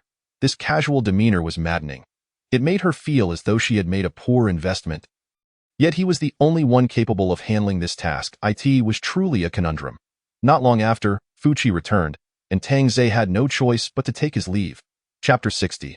I am just a delivery guy. Upon returning, Fu Qi immediately shot Xi Ming an inquisitive look. What were you two discussing just now? What else could we be talking about? What else with that look? Do you suspect me? As soon as Xi Ming's tone rose, Fu Qi shrank back. That's not what I meant. Observing her timid husband, Xi Ming was filled with frustration. You should think carefully. Amidst all this chaos, What role have you played? I'm doing what should have been your responsibility. Tang Zhe is my only bargaining chip. He does as he pleases. With that, she stormed into the bedroom and slammed the door shut. Bored, Tang Zhe decided to visit Feng Mingming for a cup of tea. Brother Tang, Feng Mingming said, her finger tracing circles on his chest. What's the matter? Brother Tang, you must return safely. Feng Mingming was genuinely concerned for Tang Zhe's well-being. If he were to perish, all her efforts would be in vain. Just a bunch of insignificant fellows. There's no need to worry. Hearing this, Feng Mingming merely thought he was boasting, having heard such bravado before. Rest assured, Brother Tang will take you away from here. Feng Mingming's eyes lit up. Does Brother Tang have a way to escape? How do you think I arrived? I simply didn't drive in. I feared it might be stolen. Tang Zhe grinned, and if Yi Qing had seen that smile, she would have known he was up to no good. Feng Mingming, excited, sat up, revealing her alluring figure. Brother Tang, you have a vehicle, but the tires are useless now. The tires may be unusable, but my vehicle runs on tracks. Feng Mingming's eyes widened in realization. Tang Zhe, you are truly amazing. I like you so much. You must take me with you when we leave. From now on, I'll do whatever you say, Brother Tang. If it weren't for how obedient you are, I wouldn't share this secret with you. You must keep it confidential. I promise not to tell. Such a good girl. Having departed from Feng Mingming's residence, it was nearly 11 o'clock. Tang Zhe had no intention of returning home. After all, he was a man of his word, and some matters required his attention. Pulling out his subordinate's phone, a devilish smile crept across Tang Zhe's lips. Mr. Hua, I wonder if you are anything like your little brother. Do not make it difficult for me. Upon reaching the garage, the surrounding men respectfully addressed him as Brother Tang. Brother Tang, the car is ready. You can speed off, but the tires won't hold for long, one man cautioned, approaching with the car keys. I understand. Taking the keys, he found himself in a BMW 5 Series, its hood covered with plastic to prevent rain from seeping in, though it was likely the least impressive vehicle in the garage. Everyone, move the cars aside. Brother Tang is heading out. Over a dozen men observed Tang Zhe with an air of ease, as if he were embarking on a leisurely vacation, secretly pondering whether it was all an act. If today, both Mr. Shi and Tang Zhe returned unscathed, Tang Zhe would indeed be considered a true powerhouse, perhaps even the second in command of the neighborhood. Unfortunately, Tang Zhe held no interest in such a position, nor in that of the leader, although he was intrigued by the former leader. At noon, Hua Wanyan was dining with his subordinates, indulging in genuine bowls of rice and stir-fried dishes, utterly indistinguishable from their usual fare. Of course, such lavish meals were a rarity. Today, with business to attend to, he deemed it only right to treat his brothers well. The entourage was not large, merely around 70 or 80 men, yet feeding them all was no small feat, even for Hua Wanyan. Setting down his chopsticks, Hua Wanyan stood atop the table, addressing his brothers. Brothers? I have something to say. His subordinates gazed at him with fervent admiration, especially at the shotgun in his hands. With that weapon, seizing the entirety of Huashan City would be a mere formality. The city would belong to them, allowing them to act as they pleased. This operation has but one objective: to capture Ximing. With her in our possession, we shall acquire even more firearms. Taking Huashan City will merely be a matter of time. His subordinates were filled with fervor, their minds fixated on the singular goal of conquering Huashan City to reign as its kings. However, according to intelligence reports, a strange individual had surfaced around Ximing, claiming to be a delivery man, yet had brutally murdered their brothers, Scar and his crew. What should we do? Seek vengeance, vengeance, vengeance. Hua Wanyan was thoroughly pleased with his subordinate's response. Indeed, we live by the code of brotherhood. Blood debts must be repaid in kind. Whether he is a mere delivery man or a harbinger of death, all are equal before the shotgun. Raising his weapon, the subordinates erupted in excited whistles. After our meal, we shall proceed to the bookstore. Until then, eliminate everyone except Ximing. Hardly had the subordinates begun to cheer when a sudden knocking echoed through the room. The men in the hall turned toward the door, questioning the meaning of the commotion outside. Were the authorities arriving? Your delivery has arrived, came a familiar voice from beyond the door. Who else could it be but Tang Zhe? He had not even bothered to go to the Xinhua bookstore, opting instead to come directly to their lair, thus avoiding unnecessary complications. As Tang Zhe's words lingered in the air, an unusual silence enveloped the hall. How could there still be a delivery at this hour? Open the door, Hua Wanyan ordered, frowning. his hands gripping the shotgun tightly.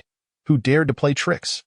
For subordinates armed with machetes approached the door, peering through the glass.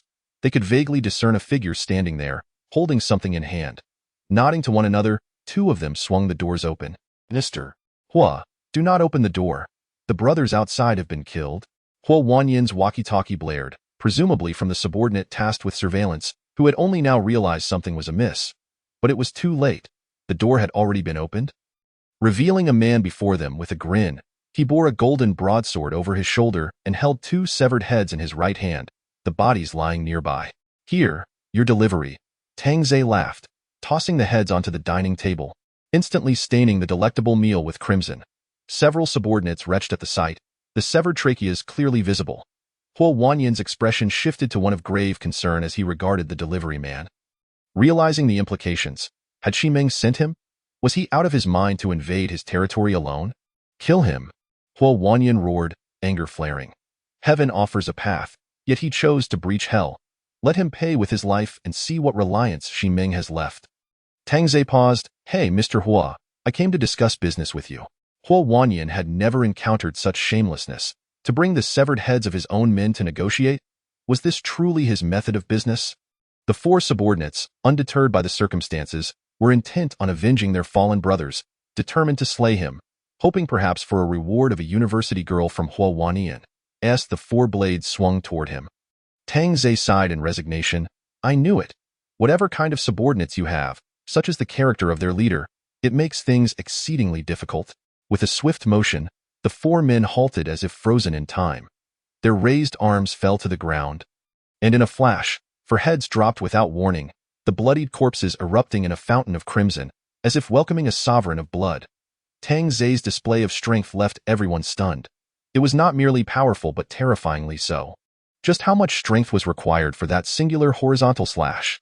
Stand aside, Hua Wanyan commanded, leaping down with his shotgun aimed at Tang Zhe, but to ensure accuracy, he cautiously inched closer in this moment. A single bullet was worth its weight in gold. The surrounding subordinates erupted in cheers at their leader's use of a firearm. What did a mere knife mean against such weaponry? You are the delivery man next to Shimeng? Hua Wanyan suddenly reconsidered. Rather than kill Tang Zhe? Perhaps he could be of use, amplifying his own strength exponentially. Indeed, Tang Zhe replied with a shrug and a smile. I initially intended to discuss business with you, but your men outside were unwelcoming and drew their blades. I merely acted in self-defense. Do not take offense, Mr. Hua.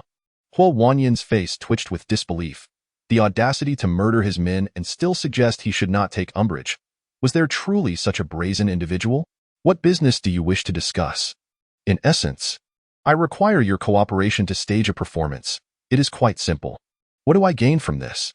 Tang Zhe chuckled heartily. The benefit is your life, of course. Does this proposition not seem worthwhile? You think you're clever, don't you? Damn it. Hua Wanyan was not Shimeng, easily insulted by a mere delivery man. Without hesitation, he fired his weapon. Bang.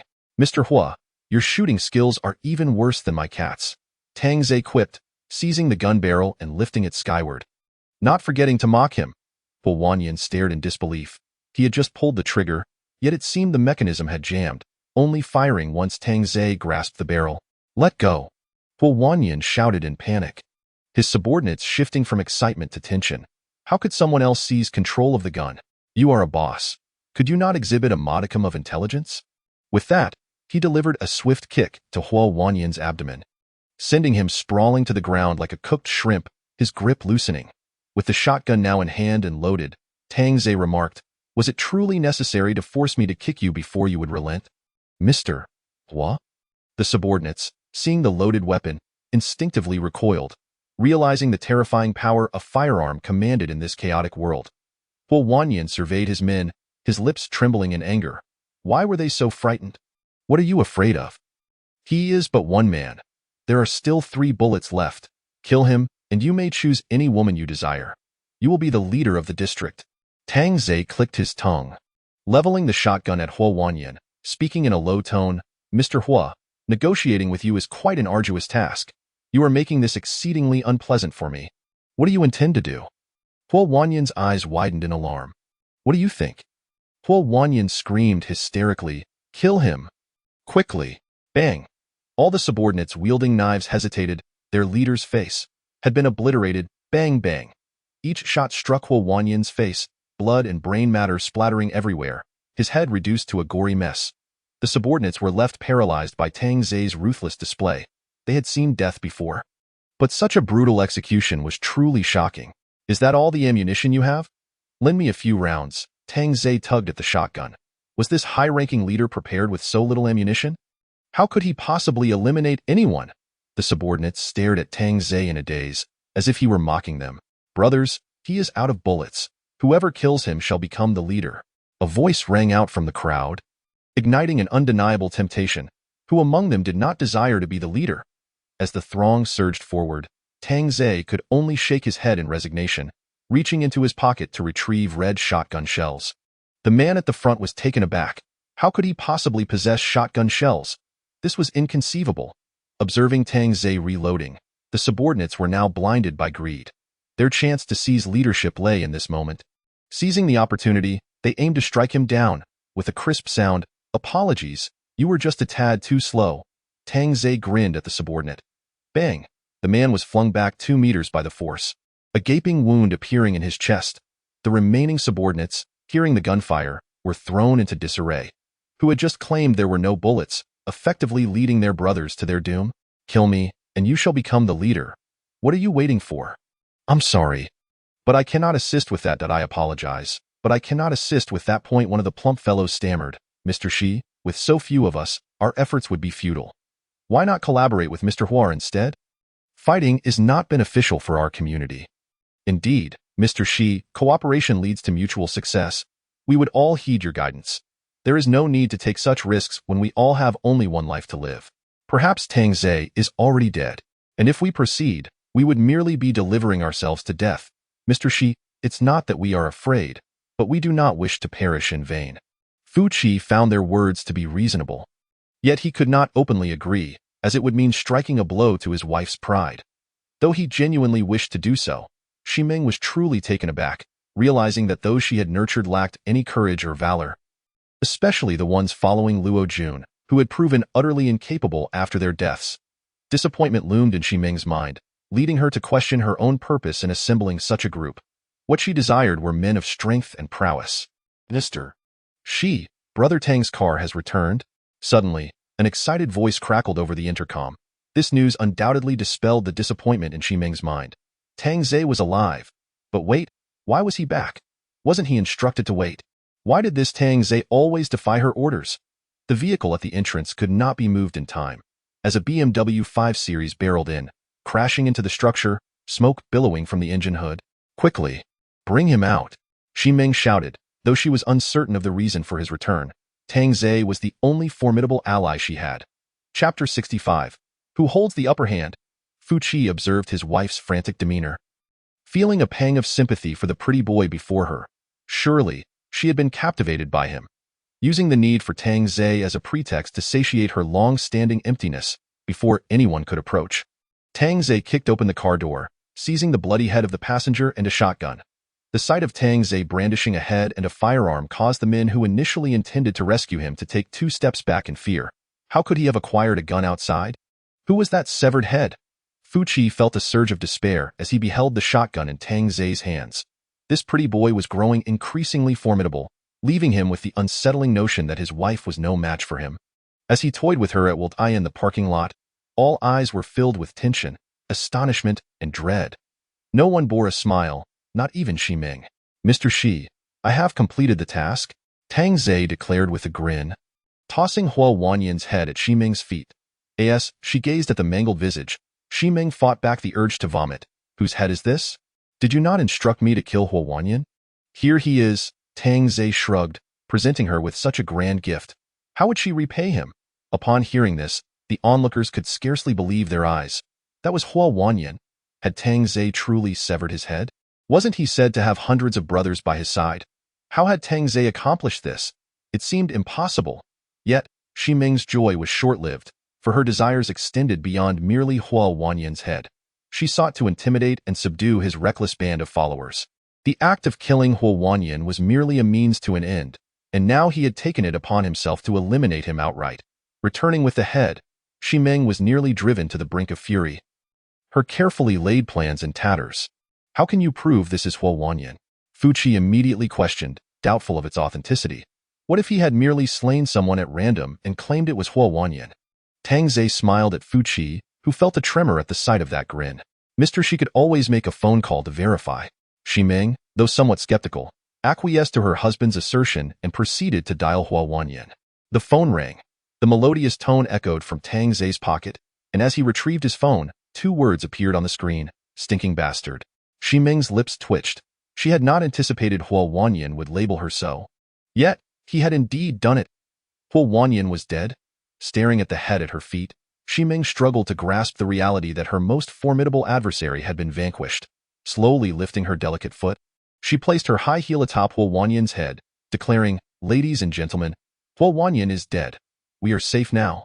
The crowd erupted in cheers. The residents above hurried down, relieved to learn that the scourge of Huo had been eliminated. Their anxieties finally abated. Feng Mingming and Feng Wei rushed down as well, overjoyed to see Tang Zhe unharmed, and having accomplished such a feat they felt secure in their relationship with him and longed to take him home to pamper him. However, some of the business owners began to sense a new predicament. With Huo demise, it seemed another threat was emerging. Tang Zhe himself, armed with a shotgun, now posed a direct threat to their lives. "Brother Tang, Mr. Shi suggests that this firearm be kept in her custody for safety." A man approached cautiously, smiling nervously. Many gazes turned to Tang Zhe, wondering if he would relinquish the weapon. Ming was merely testing Tang Zhe. If he complied, it would be advantageous. If he refused, it would indicate that Tang Zhe was not foolish and perhaps had ulterior motives. Tang Zhe ignored the man, striding directly toward Ming. As he approached, Ming felt a surge of anxiety, fearing he might shoot her, but quickly dismissed the thought. She had him firmly under her control. "Mr. Shi, he says you wish to seize my gun. I don't believe it." Ming was left speechless. Was he genuinely foolish or merely feigning ignorance? Fu Qi was certain that Tang Zhe had come here with a purpose, perhaps to seize control of the entire community. That cannot be. These are weapons you collected from outside and belong to individuals. Ming forced a gentle smile. Though her heart was already wary of Tang Zhe, perceiving him as an unstable bomb. "See, Mr. Shi is truly wonderful." Ming smiled faintly. Fu Qi observed the two exchanging glances. If Tang Zhe had the gun, he could easily make use of it. "Ladies and gentlemen, starting today, our community will have its own firearms. Long live Mr. Shi, long live Brother Tang." Ming felt displeased at this. Tang Zhe had only been here a few days and was already on equal footing with her. This was unacceptable. Tang Zhe was merely a man under her control, a pawn to be used as she saw fit. "From this day forth, Tang Zhe shall serve as the head of our community's security department and will also be my personal bodyguard." This proclamation was clearly meant to convey to everyone that no matter how formidable Tang Zhe might be, he remained her bodyguard. All eyes turned toward Tang Zhe. With a smile, he declared, "I am willing to serve Mr. Shi." No one expected that Tang Zhe, now armed, would willingly accept a subordinate position beneath Mr. Shi. Did he not aspire to achieve more? A few executives began to whisper among themselves, contemplating using Tang Zhe to oust Ming from her position. This community, filled with business owners, was rife with plotting. Unlike a typical neighborhood, they were prepared for bloodshed. Listening to Ming's lengthy discourse, Tang Zhe, shotgun in hand, turned to Fu Qi, saying, "Brother-in-law, would you care to join me for a game of cards tonight? I wish to spend some quality time with your sister." Fu Qi nearly suffered a heart attack from the outrage, but found himself unable to utter a single word, staring at the ominous barrel of the gun. "If you remain silent, I shall take it as your acquiescence. You are quite a generous brother-in-law. Your sister is fortunate to have you." Such heartless words. Fu Qi's face turned a ghastly shade of green. "Rest assured, brother-in-law, my relationship with your sister is purely transactional. We can always exchange insights." Fu Qi's eyes widened, his body trembling, teeth grinding audibly in indignation. This was utterly shameless. How dare he discuss his wife in such a manner? Fu Qi was so enraged that he fainted on the spot. Tang Zhe exclaimed, Fu Zong! Fu Zong! Someone call for help. Fu Zong has fainted." Ming rushed down from the stage, her gaze fixed on Tang Zhe. Recalling his earlier conversation with her husband, now he had collapsed. What could they have been discussing? Tang Zhe wore an expression of innocent bewilderment. Yet, Ming had little choice. she needed to rely on the deterrent power Tang Ze provided. Though this was not a sustainable strategy, Chapter 66. Aging brings a desire for stability. In the future, it might be necessary to eliminate this potential threat, but for now, that was not an option. Several men carried Fuchi back home, while Tang Ze chose to avoid the commotion, preferring to return home to tend to his cats, who were likely staging a rebellion due to neglect. The three women expressed their relief, grateful for the respite. Feng Mingming and Feng Wei felt a tinge of disappointment as Tang Ze departed, reminded of his charming and lovely girlfriend, who seemed superior to them. They began to feel an inexplicable anxiety. What if Tang Ze decided not to take them away in the future? Although Huo Wanyan had perished, there might be another Huo Wanyan or a third on the horizon. Once such thoughts took root, women often spiraled into endless worry. Feng Wei, unwilling to return home, opted to visit Feng Mingming for a chat. Despite the television blaring, their minds were elsewhere. Mingming, how do you think Tang Ze managed to kill Huo Wanyan? He had so many people around him. How could he possibly accomplish that? Feng Wei pondered, struggling to comprehend how Tang Ze had achieved such a feat, especially given the presence of firearms. Feng Mingming sighed, Tang Ze may be more complex than we realize. Every time I see him smile, I feel a sense of a chill, right? You feel that way too, Wei Wei? I thought I was the only one. Feng Mingming chuckled helplessly, questioning whether she was overthinking things. Feng Wei, proudly resting her long legs on the coffee table, replied, perhaps it's because he has taken lives that we feel this way. Perhaps, I sense that Mr. Shi is somewhat intimidated by him. Feng Mingming, having been by Shi Ming's side for several years, had today observed numerous details previously unnoticed. Feng Wei, sitting up with a sense of urgency, inquired, now that Tang Ze possesses a firearm, could he seize control over the entire neighborhood? I am uncertain. At least it was evident just now that Mr. Shi could still manage him, if there comes a day when he cannot. Feng Mingming bit her lower lip, feeling an increasing sense of insecurity in their surroundings. Feng Wei shared her sentiment, especially during the intimate moments with Tang Ze, who showed no regard for her well-being, treating her merely as a vessel for his release, though it was ostensibly a transaction. The more she pondered, the more she felt Tang Ze was unreliable. The sweet nothings exchanged post-encounter were mere fabrications, and one must rely on oneself. Engrossed in conversation, the two women eventually dozed off on the sofa, even sharing the same dream, where Tang Ze appeared and abruptly opened their eyes. Outside Huashan City, in a warehouse, the interior was brilliantly lit, with boxes of supplies stacked high like small mountains. Men engaged in card games. Others drank, and upon finishing their drinks, retreated to a nearby room to address their needs. In the office on the second floor, an elderly man in his 60s listened to the reports of his subordinates. This man, with graying temples, was none other than Qian Zhongran. He was not a major player in the business world, lacking even the stature to shine Mr. Hui's shoes, merely possessing a few large warehouses. However, the situation had changed. The value of these warehouses now surpassed that of gold, and everyone was compelled to obey. This was but one of his warehouses, the least stocked, and he entrusted the logistics of supplies to his two sons, ensuring that outsiders remained oblivious, thus controlling their lifelines. Coupled with 2 shotguns in his son's possession, the subordinates were even more compliant. Father, there's been an incident with Huo Wanyan, announced his eldest son, Qian Ming. Now 42, though he appeared somewhat aged, resembling his father closely. Qian Zhongran furrowed his brows. What happened? Did Mr. Shi's men do him in? Wasn't he given a firearm? Our underling went to collect goods today, only to find the place filled with corpses. Huo Wanyan's head is missing, and the floor is littered with shotgun shells, identical to ours. Qian Ming's expression was grave. Their adversaries were formidable. Qian Zhongran's eyes glinted with venom. So there are others who share our intentions. But why would they target Huo Wanyan? Father, could it be Mr. Shi's people? Ha! How could there be firearms in that neighborhood? Huo Wanyan must have provoked the wrong individuals. Do not expose me. Qian Zhongran was irate, as his strategy had always been one of cautious development. Yet the younger Qian Ming disagreed. Father, we possess firearms. We could simply storm in without needing to consult anyone else. Do you not realize there are more powerful figures out there? It has only been a little over a month. The first to act will surely perish. Look at Huo Wanyan. Has he not just encountered disaster? I wasted a gun and ammunition, and not a hair of Mr. Shi was seen. Qian Zhongran was indeed an old lecher. Having once witnessed Shi Ming's unparalleled beauty, he could hardly fathom that he might ever have the chance to savor even a taste of those luscious lips. Were it not for the calamity that had befallen them, Yet he was reluctant to take matters into his own hands for fear of attracting unwanted attention. Regarding women, Qianming chuckled, "Father, although Huo Wanyan is deceased, the club is teeming with women. Many may have perished, but we managed to bring back around 60, all aged between 20 and 30, albeit with a bit of an odor. They will need a wash." Huh. Huo Wanyan kept so many women, yet deceived me into thinking he had none. He met his just fate. Let us not squander too much water. Very well, father. Shall I arrange for one to give you a taste? Make sure she's clean. And don't let your mother find out. Rest assured. As Qianming exited the office, a figure leaned against the railing, smoking. A younger brother, Qianpu, 2 years his junior, bearing a striking resemblance to Qianming, both possessing square faces.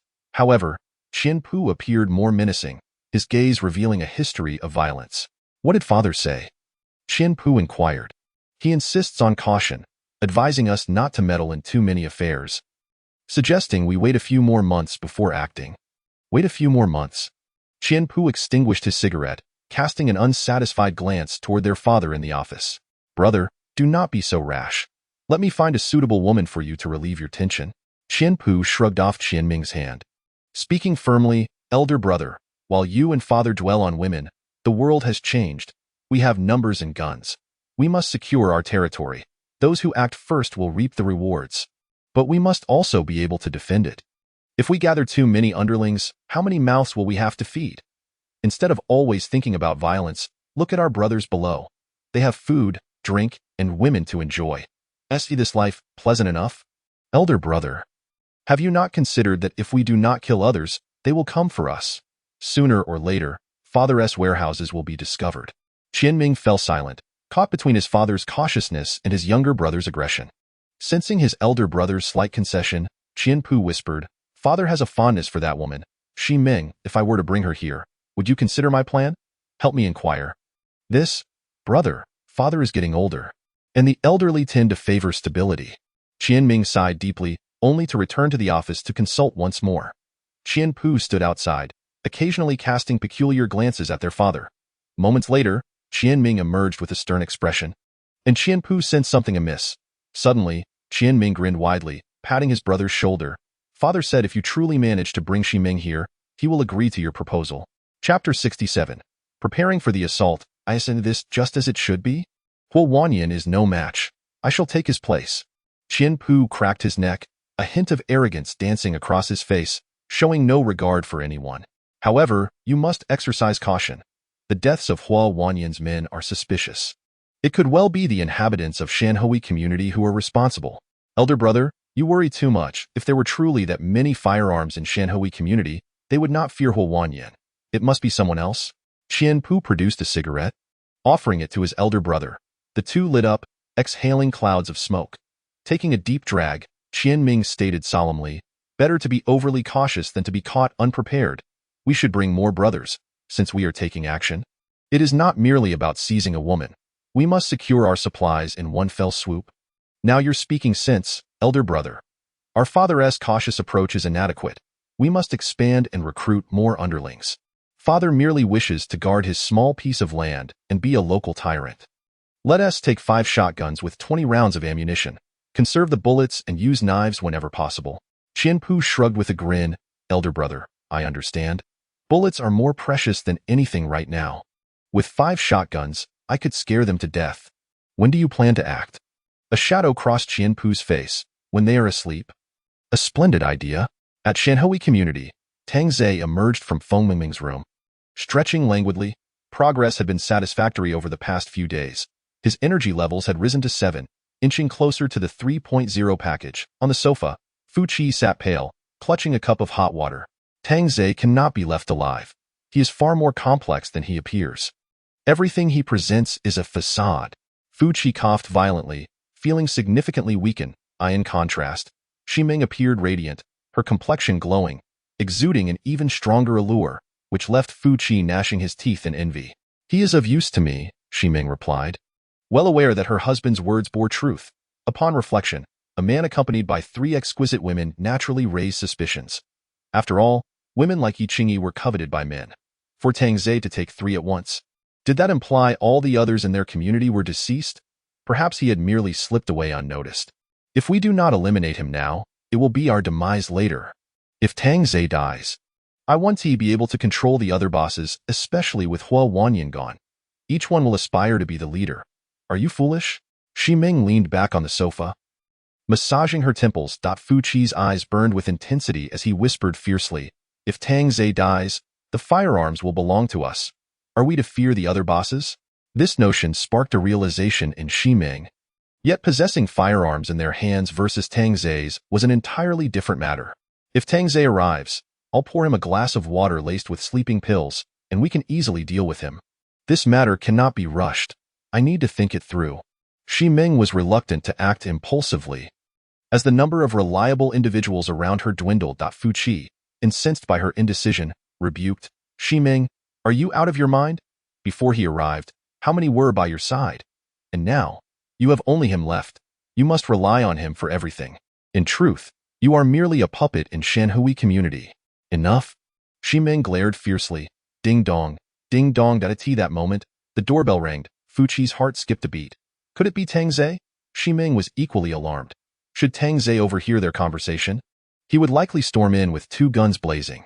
Open the door, Xi Ming commanded sharply. Fu Qi clenched his fists tightly, and as the door creaked open, he beheld Tang Ze, wearing a friendly smile. I'm home. Sister Xi is looking for me to discuss something. Fu Qi's face flushed crimson as he forced out a few words through gritted teeth. I was just about to leave. Oh, is that so? Understood.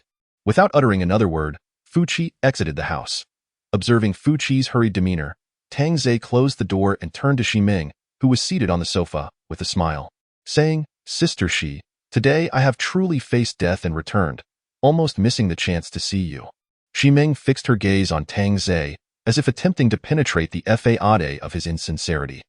Upon entering, he began to lament his plight, evidently seeking to gain some advantage from her. Your audacity seems to have grown, she remarked, her tone steady, though it carried an undercurrent of discontent. Tang Ze placed the firearm on the coffee table and sat beside her. Continuing, Sister Xi, if you are unwilling to entertain me, I shall take my leave. It is but a testament to my misguided trust. Xi Ming's crimson lips quivered slightly, a threat implicit in her demeanor. As she realized that her attempt to exert control over him had backfired, leaving her feeling vexed. Very well, I shall leave. Dio, take care of yourself, she responded, as Tang Ze rose, grabbing the firearm. Return, he halted, a subtle smirk playing at the corners of his mouth. Sister Xi, I assure you, I have not threatened anyone. I was merely preparing to depart. I, Tang Ze, am not a man to be trifled with. Xi Ming remained silent, astonished by his audacity. Am I not permitted to acknowledge my missteps? Fu Qi, in a state of profound distress, descended the stairs, seeking solace from Feng Mingming, and promptly unlocked the door. The interior was shrouded in darkness. Upon illuminating the living room, she found garments strewn across the sofa. An ominous premonition surged within her. Chapter 68. Have you truly fled? Striding into the bedroom, she switched on the light, only to be rendered speechless. The glare compelled Feng Wei to shield her eyes. Please, turn off the light. It is too blinding. Fu Zong. Feng Wei finally recognized her, hastily covering herself with a blanket, while Feng Mingming awoke groggily, startled by Fu Qi's presence at the door. After a brief silence, Feng Mingming sighed. Fu Gu, what brings you here so unexpectedly? A sudden bout of mania overtook Fu Qi, who burst into laughter, covering his face. We merely wish to survive, each seeking our own needs, Feng Wei stated coolly. Do you truly believe Tang Ze will ensure your safety? He deceives you beautiful girls. Even my wife fell for his ruse. You are all foolish, utterly gullible. Feng Mingming interjected. Fu Gu, why not come with us? Mei Ming. Feng Wei chided. Fu Gu can be trusted, and we 2 girls are in grave danger. Feng Wei, slightly irked, turned her gaze away. Where shall we go? Fu Qi inquired, perplexed.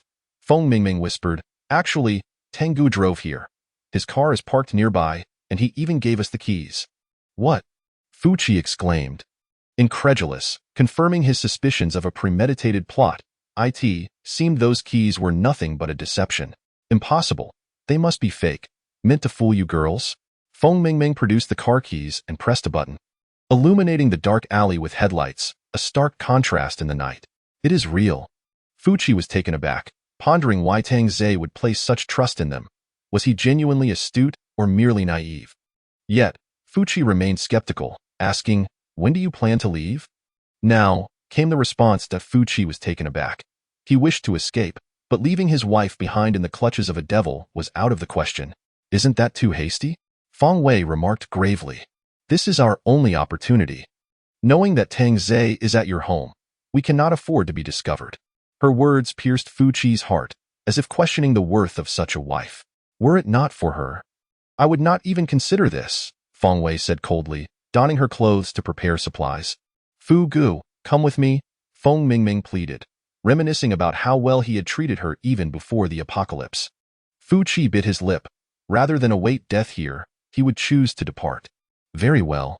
The three quickly gathered some supplies, donning the raincoats and shoes provided by Tang Ze, which fit Fuqi surprisingly well, evoking a sense that they were tailored for him. Under the cover of darkness, they stealthily descended to the first floor and exited the building. The patter of rain on their coats sounded like the toll of death. Yet they knew that stepping beyond this threshold meant there was no turning back, resolutely heading toward the community entrance. Meanwhile, Tang Ze dressed, turning to Ximing with a smile. "I shall return now."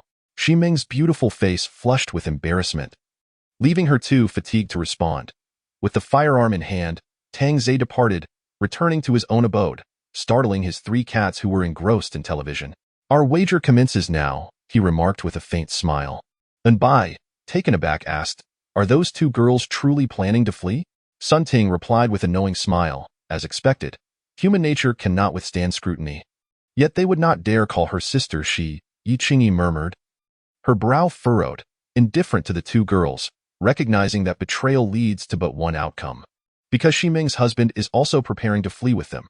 Now we shall see if Fuqi will take Ximing along. Should he fail to call? And she remains unaware. It counts as your victory. Tang Ze, unusually generous, wanted to avoid the accusation of bullying them. Yi Qingyi felt reassured, realizing that Tang Ze was allowing her some leeway, prompting her to express her gratitude with a kiss. "You're not even trying to hide it anymore, are you, Yi?" Xiaobai teased. Tang Ze retrieved a listening device, and the four sat in silence, awaiting the outcome, while Yi Qingyi felt a surge of anxiety. Should she lose, the consequences would be dire.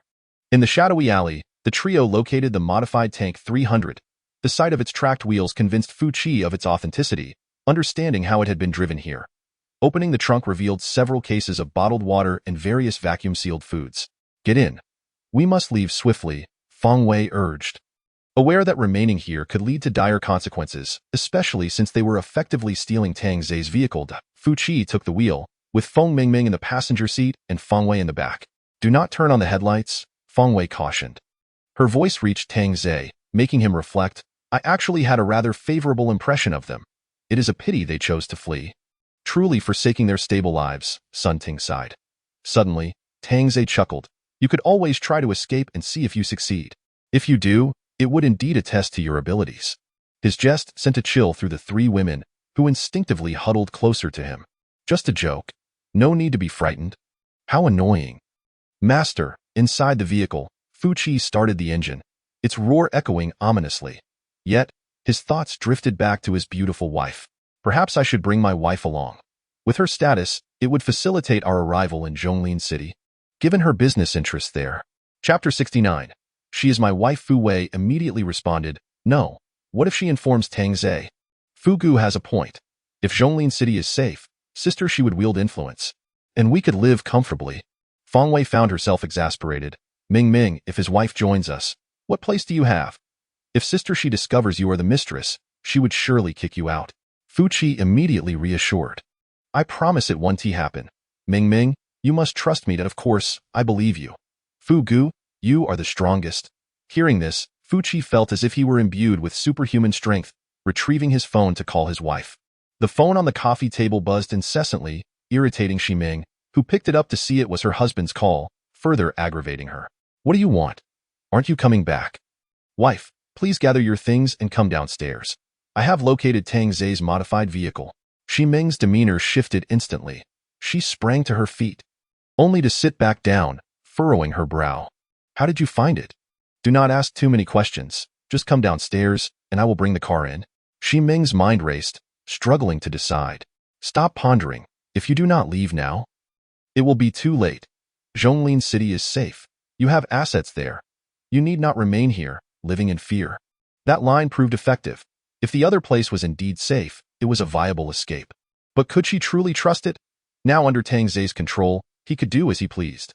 This outcome was not what she desired. Breaking free from his clutches might be the right choice. Without further ado, Ximing replied softly, "All right, I'll see you downstairs. I need to pack." As her words reached Yiqingyi, she felt as if her soul had been snatched away, realizing she had lost. Moon could not save her, and her fiancé was doomed as well. Tang Zei cast a glance of helplessness toward Ximing, yet she was resolute in her willingness to accept the stakes of the gamble. It was a pity for Xijia, for this time she had truly lost her way. Xiaobai comforted her, saying, Jia, do not be disheartened." Sun Ting sighed as well, and ultimately, Ximing chose to depart. Yiqingyi had initially believed that Ximing was a woman of considerable intelligence, certain to remain by the side of the strong. However, to her utter astonishment, Ximing was unwilling to submit to power. She aspired to become a force in her own right. "May you find peace," Tang Zei remarked as he gently patted Yiqingyi's fragrant shoulder. Sun Ting and Xiao Bai shared similar expressions, acknowledging that in this world, merely preserving one's own existence was already a stroke of fortune. At that moment, Ximing was prepared, gazing out from the first floor, while also sending a message to Fu Qi, who was making his way toward them. Feng Wei, observing the approaching residential complex, felt a rising tide of fear, dreading the appearance of Tang Zei, who could strike down anyone with a single shot. She even caught sight of Ximing's silhouette on the first floor, and upon noticing the vehicle approaching, Ximing felt a surge of excitement. "Don't go."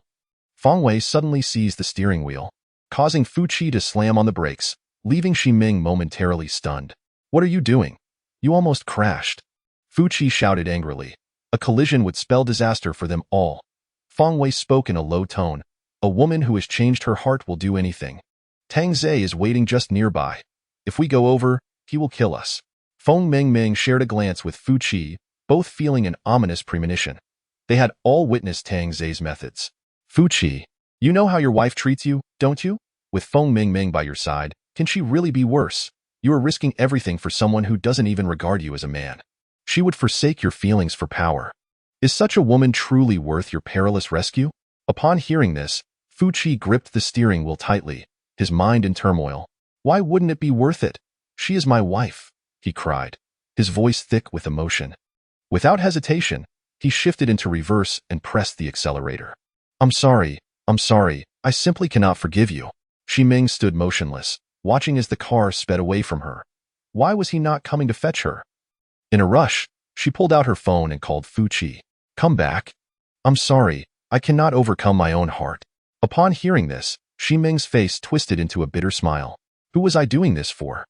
I sacrificed so much, and you just abandoned me to run off with your mistress." Despite the darkness, she could still see her secretary, Feng Mingming, occupying the passenger seat. "You betrayed me." Fu Qi roared. "You betrayed me." Ximing lost control of her emotions, feeling utterly abandoned by the only family member she had. "Brother-in-law, please come back. Your sister is waiting for you." A voice, reminiscent of an echo from the abyss, called from behind. Ximing turned to see Tang Zei. Accompanied by 3 women, originally despondent, Yiqingyi's face now lit up with joy, and both Sun Ting and Xiao Bai shared in her happiness. If Ximing stayed, it would mean victory for Yiqingyi. Of course, Tang Zei still had to make his case, as there was a chance he could prevail. However, upon hearing Tang Zei's voice, it seemed impossible for Fu Qi to return, even with 100 giant fish. "You. Take care of yourself." Indeed, after hearing Tang Zei's voice, Fu Qi hung up the phone. Ximing collapsed to the ground, feeling as though she had been cast into hell. "Ha ha!" Suddenly, Ximing began to laugh. Tang Zei crouched beside her, gently stroking her head. "Sister Xi, why are you crying?" "Don't touch me." Ximing swatted his hand away. "This is the Ximing I admire. Look, I have a button here that can stop the car." Before he could finish, Ximing snatched it from him and pressed it. Inside the car, Fu Qi suddenly heard a beeping sound. "Did you hear that?" The beeping grew increasingly urgent, and Feng Mingming exchanged a worried glance with Feng Wei. An unsettling feeling rising from the depths of their hearts, boom. A tremendous explosion resonated, illuminating the night with a brilliant blaze, making the surrounding dark buildings flicker to life with lights, curious about the commotion. At the intersection, a fireball erupted, resembling a burning vehicle. Whether by coincidence or fate, a head flew through the air, landing nearby. Wasn't he that the brother-in-law? The remote control slipped from Ximing's grasp, and she stood in a daze. Her beautiful eyes fixated on her husband's severed head. Chapter 70. The savior of the girl. Without even finishing your words, Sister Shi, you have caused your brother-in-law's demise. 1 press detonates, 2 presses stop. Why the rush? Tang Zhe sighed. At that moment, a surge of anger welled up within Ximing, not due to her husband's death, but because she had lost the game against Tang Zhe, ultimately killing her own husband with her hands. His head now rolling before her. She had never faced such utter failure. Never. Tang Zhe.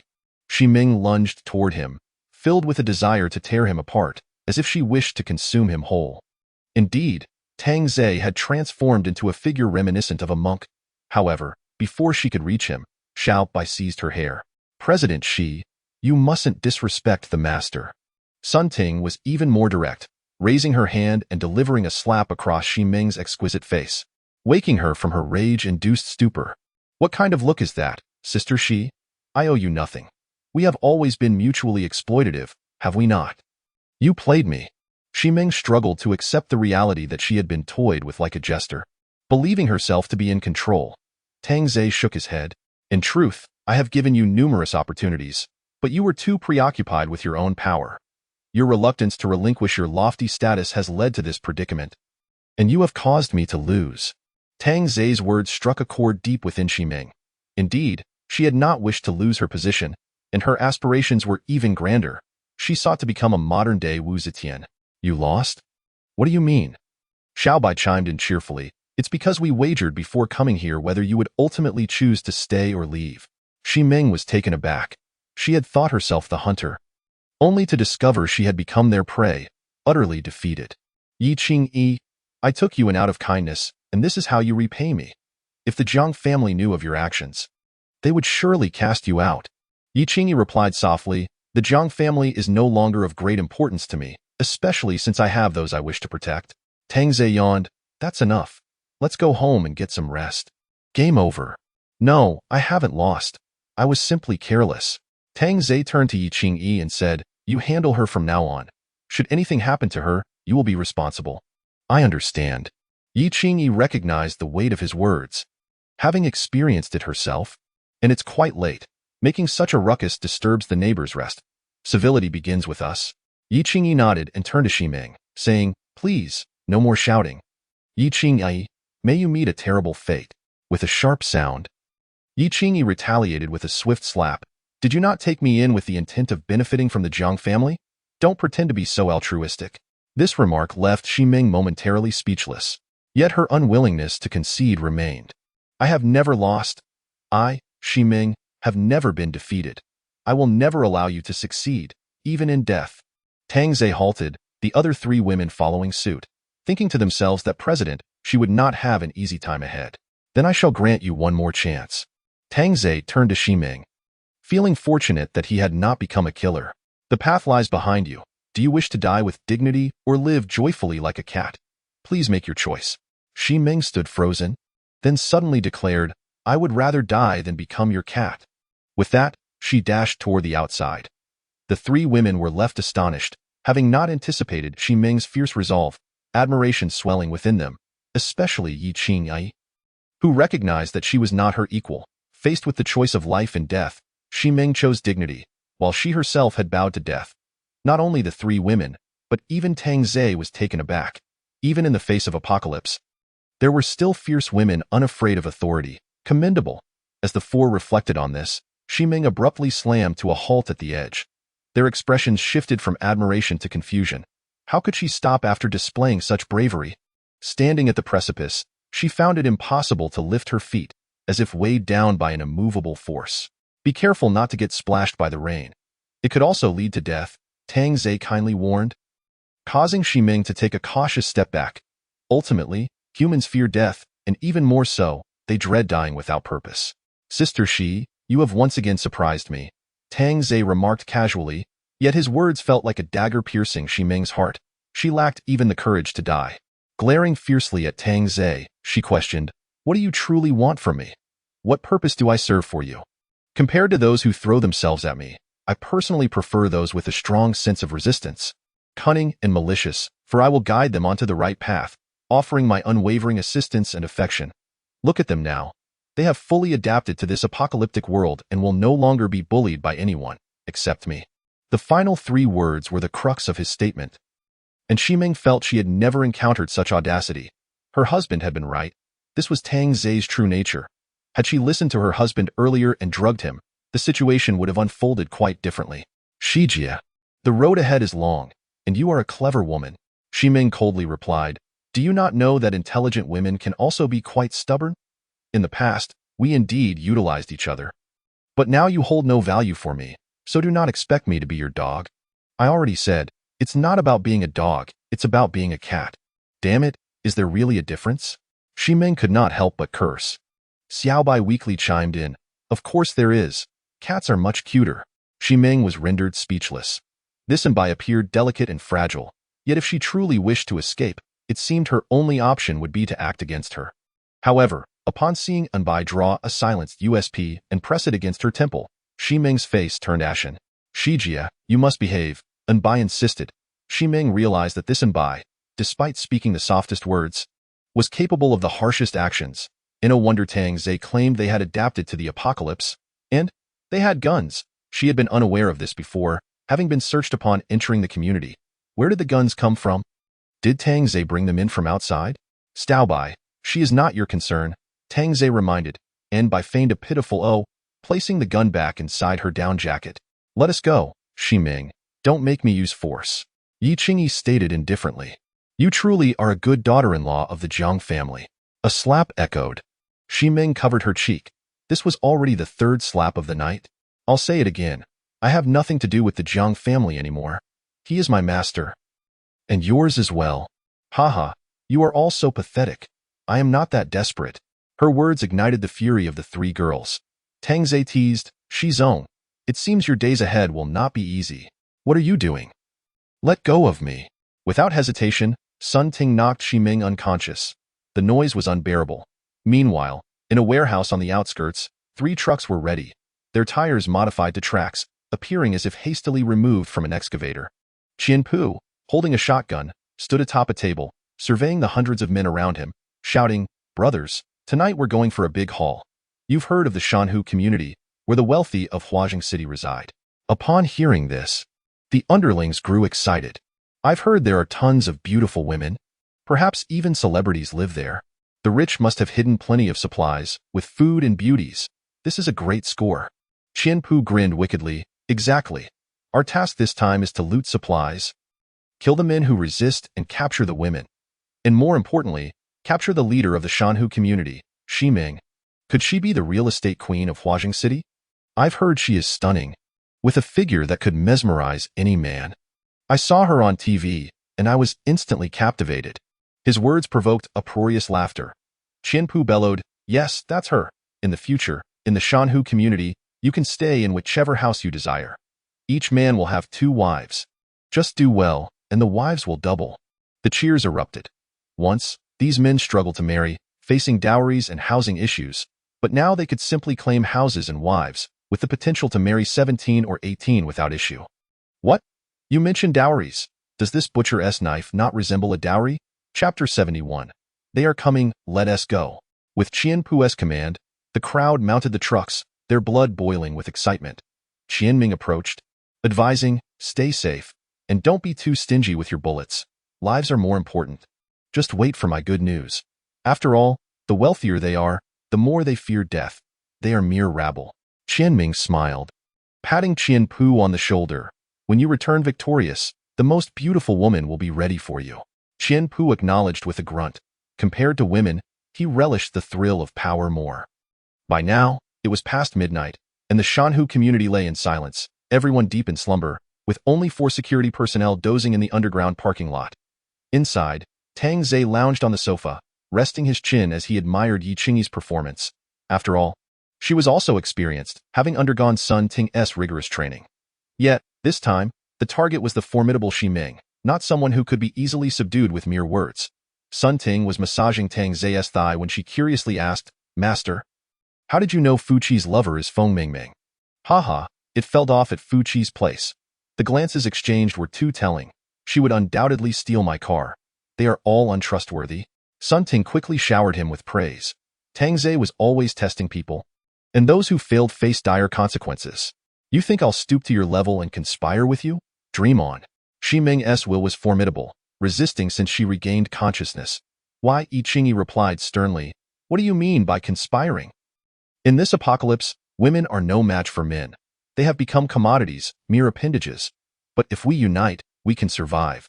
Do you not understand this logic? Haha, are you not all mere appendages? What use is lofty rhetoric? Sun Ting suggested with a smile. You should employ my methods. Wouldn't that be too ruthless? Xiaobai softly interjected, always appearing fragile and pitiful. Hearing this, Shiming hesitated slightly. Tangze rose and stretched. Xiao Ting, come with me. You all keep at it. Sun Ting felt a thrill. It was the first time he had invited her to the bedroom. And Bai and Yi Qingyi exchanged surprised glances, as this was indeed a first. Soon, faint sounds emerged from the bedroom, causing Xiaobai to envy. Next time, I hope he calls me too. You've all been brainwashed by him. Yi Qingyi stated coolly. Without him, we would have perished in that community. You have no idea how chaotic a regular community can be, with no lines to be drawn. Indeed, without him, my corpse might not even be spared. Shi Ming was astonished. Could it truly be this exaggerated? Yi Qingyi urged in a low tone. As long as you follow him, you need not worry about supplies or being captured by men. As long as you serve well, you will be above others. Does he not fear death? You are all living in a fantasy. Our master will not die, Xiaobai asserted firmly. Yet in Shi Ming's eyes, this little girl seemed deranged. Only Yi Qingyi retained a semblance of rationality. Shi Ming scoffed coldly. Not die? Does he possess some immortality? Yi Qingyi's gaze turned icy. Shi Ming, I'm unafraid to tell you that we have killed before coming here, and our master has cleared out 2 communities. You should be grateful for your pretty face. Or your fate would be the same as Feng Mingming and Feng Wei. As she spoke, Yi Qingyi grasped Shi Ming's chin. Do you think our master returns with the head of Huo Wanyan for no reason? If he wishes, no one in this community would survive. Shi Ming had never experienced harsh environments, unaware of what it meant to seek desperate help. Before Tangze arrived, she had never even seen a corpse. In Sun Ting's words, Shi Ming was still a flower in a greenhouse, full of fervor yet harboring naive thoughts, especially considering her intention to bring people to meet Huo Wanyan. It was akin to walking into a tiger's den. In these times, the concept of trust had long since been discarded. Half an hour later, Sun Ting emerged from the bedroom, entirely unclothed, rosy hue still gracing her exquisite face. She simply lay down on the carpet, covering herself with a blanket, murmuring, "Keep your voices down." Xiaobai pouted, teasing, "You were much louder just now." Sun Ting only smiled and fell asleep. Inside the bedroom, Tangze slept soundly. After all, a little pre-sleep indulgence was quite beneficial for rest. Are you all sleeping here tonight? Shi Ming could hardly believe it. Wasn't there a bedroom? Why not sleep in a bed? Yi Qingyi replied calmly. This is the rule. What kind of ridiculous rule is that? I would rather die than accept this. Xiaobai pointed to the balcony. Look, you can just jump down. No one is stopping you from seeking death. Shi Ming's mouth twitched. You truly are a little princess of destruction. Unable to express dissatisfaction without resorting to such measures. Think it over carefully. If you cannot come to terms by tomorrow, do not blame me. Yi Qingyi issued a final ultimatum, unwilling to let Shi Ming delay her mission to save Ye, who was still waiting for her. However, before sleeping, Yi Qingyi placed a collar around Shi Ming's neck to prevent her from escaping. As the lights in the living room dimmed, Shi Ming tugged at the collar around her neck, realizing there was no way to remove it. How infuriating! She had become a captive. How could she escape? Had Shi Ming experienced what Yi Qingyi had endured, she might not be so naive as to think she could flee. It was simply impossible. Tangze had previously offered her a chance, but Shi Ming had called him back herself. Ultimately, she was to blame. Had she not summoned him, he would not have remained. But Tangze understood that Shi Ming was a woman who craved power. As drowsiness enveloped her, Shi Ming curled up in a corner, contemplating how to negotiate and bargain with Tangze, blissfully unaware of the impending bloodshed. At T2 in the morning, the 3 trucks had arrived not far from the community. Their occupants eagerly alert, their excitement palpable, hands tightly gripping their weapons, with several seasoned men binding their grips to prevent slipping. Boss, look over there, the driver pointed. Qian Pu turned his gaze to see a car overturned in the greenery. with what appeared to be a charred body in the passenger seat. What is so interesting about that? Haven't seen dead bodies in cars before. Qianpu scoffed, lighting a cigarette. However, it seems that this vehicle has been blown up. How do you know it was blown up and not simply burned? That's how they portray it in the movies. Qianpu chuckled softly. You should watch fewer films. They are all fabricated. Boss. I feel my heart racing a bit. When I left, I even consulted an oracle, and it foretold a dire omen. Qianpu burst into laughter. You summoned that dire omen. Let us see if my shotgun can turn it into a great fortune. During their conversation, they had already arrived beside the residential complex. Let's head straight into the underground garage. With that, Qianpu seized the shotgun, loading it with shells. Inside the garage, the man on duty was fast asleep, and even the guard stationed at the entrance was dozing off. Even if he were awake, it would be difficult to notice 3 trucks rolling in without their lights on, completely unaware that death was looming near. Chapter 72. Find it for me. With a resounding crash, the vehicle blocking the entrance was smashed aside, startling the drowsy man, who merely stared blankly as the 3 trucks came to a halt. Seemingly still in a stupor, bang, bang, bang. As the cargo doors swung open, men with sinister grins leapt down, wielding sharp knives. What do you want? The man on duty finally reacted, his grip on the kitchen knife trembling slightly.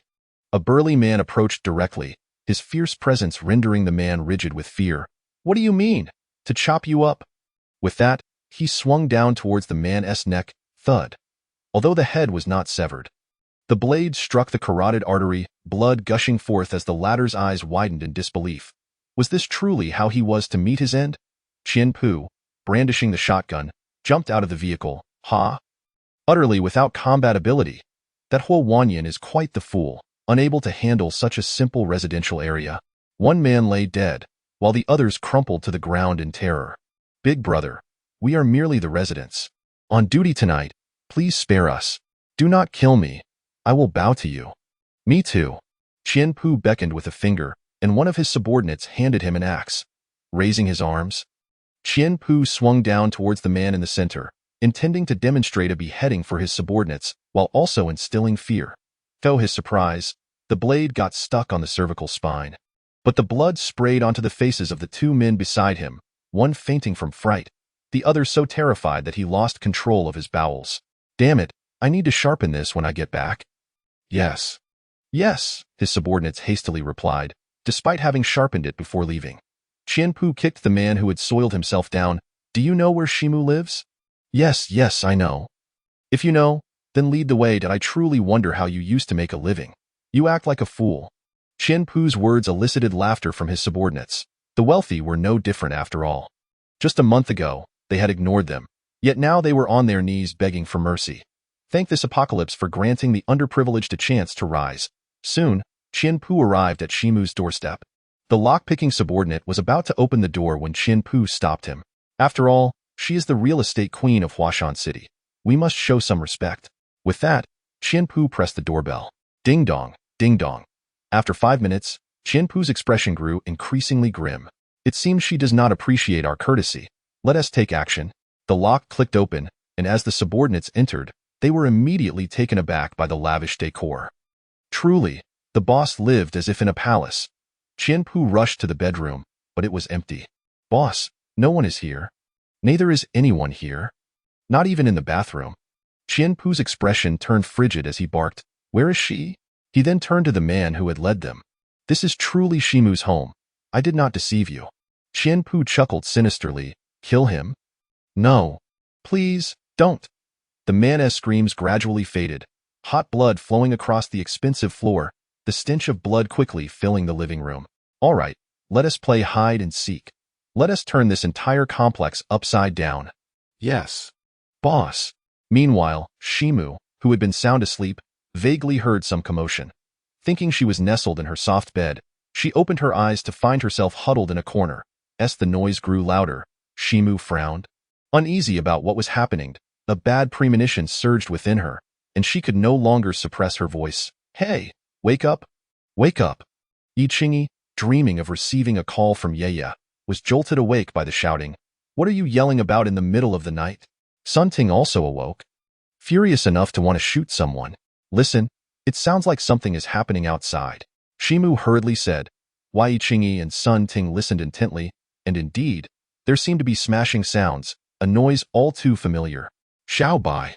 Wake up. Sun Ting patted Xiao Bai's rear. Bai rubbed her eyes. Have we eaten? Sun Ting and Yi Qingyi chuckled. Xiao Bai often brought up meals. Someone is storming the building, Sun Ting remarked with a grin. Bai froze, suddenly excited. That's wonderful. She grabbed her gun, skillfully checking the bullets and attaching the silencer. Shimu stared in disbelief at the three women before her, who seemed completely unfazed, even carrying an air of anticipation. They could still laugh. Had they truly killed before? Sun Ting and Yi Qingyi also retrieved their guns, their practiced motions leaving Shimu dumbfounded. Everything they had said previously was true? Turn off the lights. Sun Ting whispered. Bai switched off the lights, and the three resumed their pretense of sleeping under the blankets, as if nothing were amiss. Hey, what are you doing? Shimu was almost frantic. The noise was getting closer. And they were still pretending to be oblivious, and Bai extended a finger. Shoo, don't speak. You? Suddenly, the sound of the door lock clicked. Someone was unlocking it. Shimu felt her heart drop to her throat. Were they mad? Why were they still pretending to sleep at such a critical moment? At that moment, Shimu lacked the courage of the three women and struggled to steady herself as the door swung open. Light flooded in, illuminating the living room once more. What the hell? There are people still sleeping in the living room. A man's voice rang out, and Shimu caught sight of three men at the doorway. Brandishing knives, their faces twisted with malice. They were definitely not residents of the complex, it was true. The intruders had broken in. The three men paused upon spotting Shimu beside the sofa, one of them pulling out his phone to check. What the hell? She's actually hiding here? Ha ha ha, the illustrious real estate queen is being led around like a dog. How rare. What a play, quite the tease. Though the men's lewd remarks infuriated Shimu, she dared not speak, merely watching as they approached. What the hell? There are three exquisite women still asleep. This is perfect for us. As they reached for the blanket covering the three women, they were utterly unprepared for the dark muzzles of guns to emerge from beneath it. The three men froze in place. Bai suddenly opened her beautiful eyes and softly said, How about I have my fun first? Bang! A shot rang out, hitting the nearest man squarely in the center of his body. Ah! The man's scream startled Tang Zhe awake in the bedroom. The other two men, stunned for a moment, turned and bolted for the exit. Who would have thought that three stunning women would be armed? Chapter 73. She was truly frightened. Bang bang. The two men fell. Their legs shot, blood immediately soaking their pants. Shimu stood frozen, astounded at the ferocity of these women. Facing such reckless men, they had dared to let them in and displayed such marksmanship. Had they been soldiers? The three women, wrapped in blankets, stood up, their delicate forms only meant for their master's admiration. No other man was worthy. Sun Ting approached the man clutching his groin, the dark muzzle of her gun aimed at his forehead, coldly asking, Who are you? Who is your boss, and what do you want? You filthy woman, you'll never get anything out of me. Sun Ting shot the man dead without hesitation. Bai retorted, You're the filthy one. With that, she fired two more shots. The scene left Shimu in a daze. Compared to them, she felt utterly weak.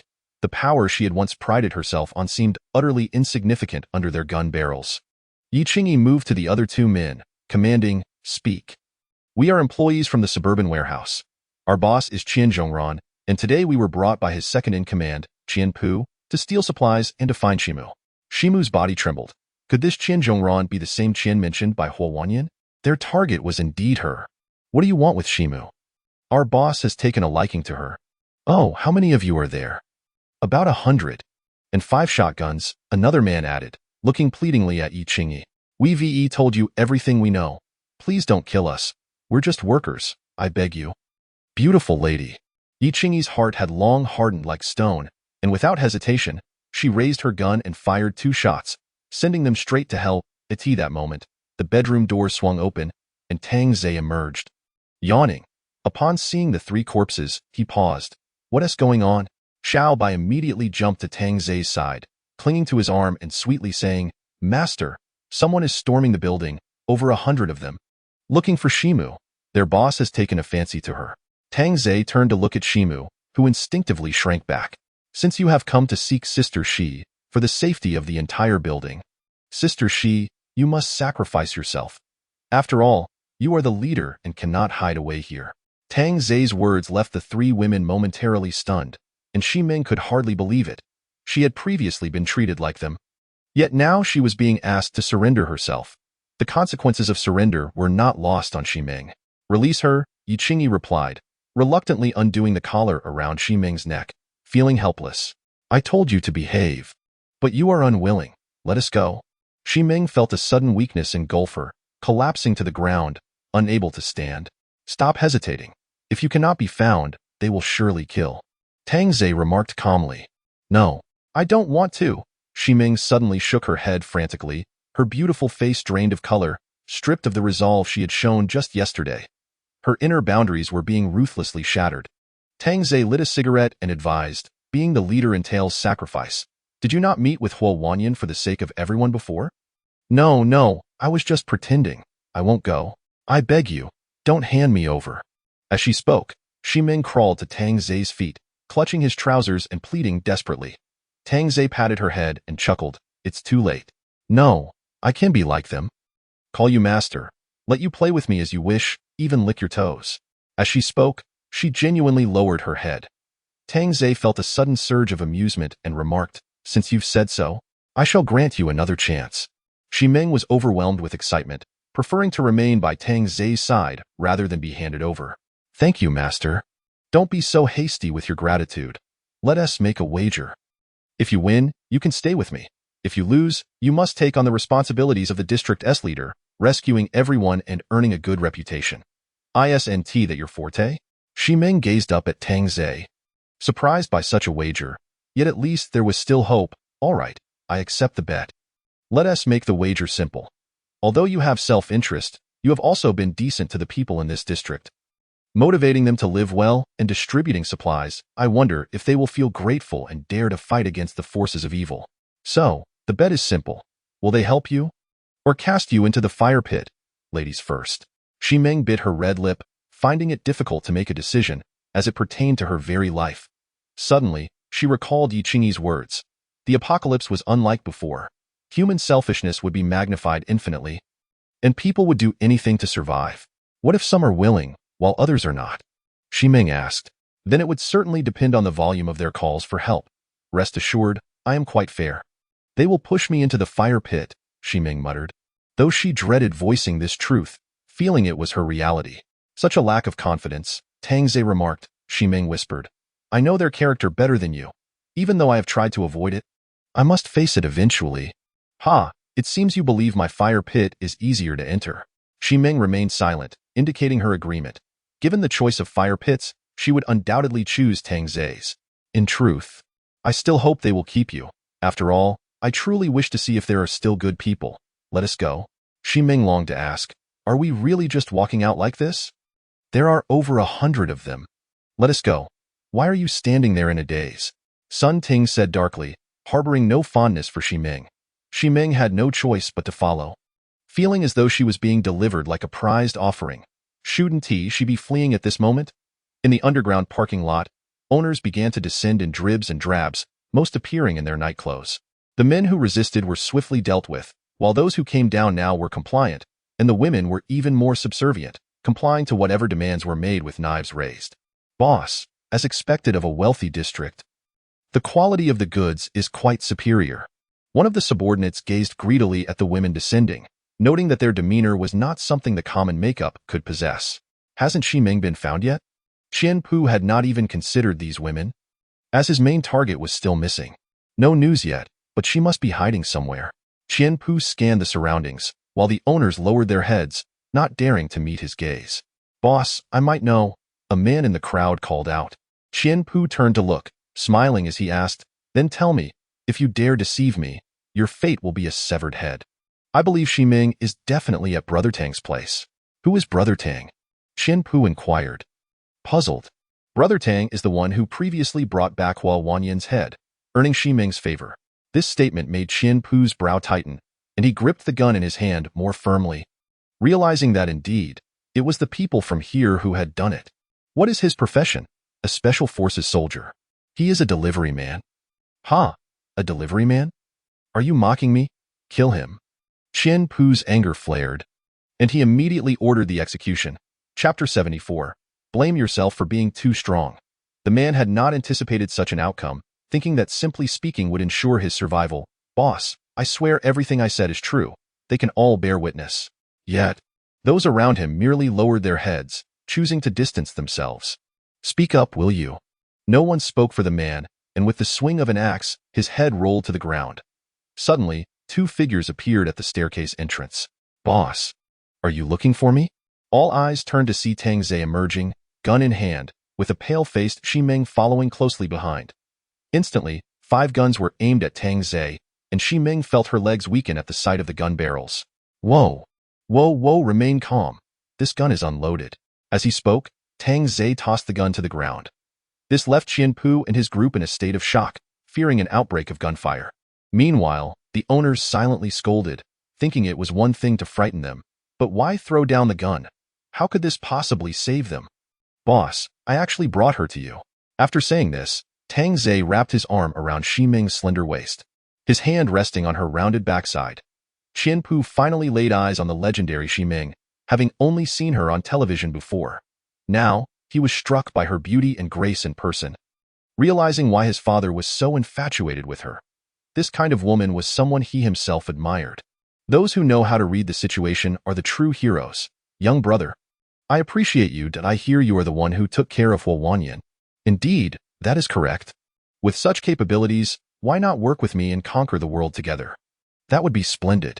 Tang Zhe beamed, fully embracing the spirit of camaraderie, yet his hand remained in place, which irked Qianpu. At that moment, a homeowner suddenly shouted, Tang Zhe, Ximeng has treated you well. Now you seek to betray her for glory? We all look down on you. Yes, we look down on you. This sentiment resonated with the other homeowners, who were eagerly awaiting Tang Zhe's rescue, only to see him seize Ximeng to claim credit. Qianpu burst into laughter. Your district is quite lively. Indeed, it is lively. After saying this, Tang Zhe addressed the crowd. Dear homeowners, it's not that I seek glory for myself. The situation has changed. You've all been captured. What use is it for me to be here alone? Ximeng has treated you well. She hasn't let you go hungry during the apocalypse.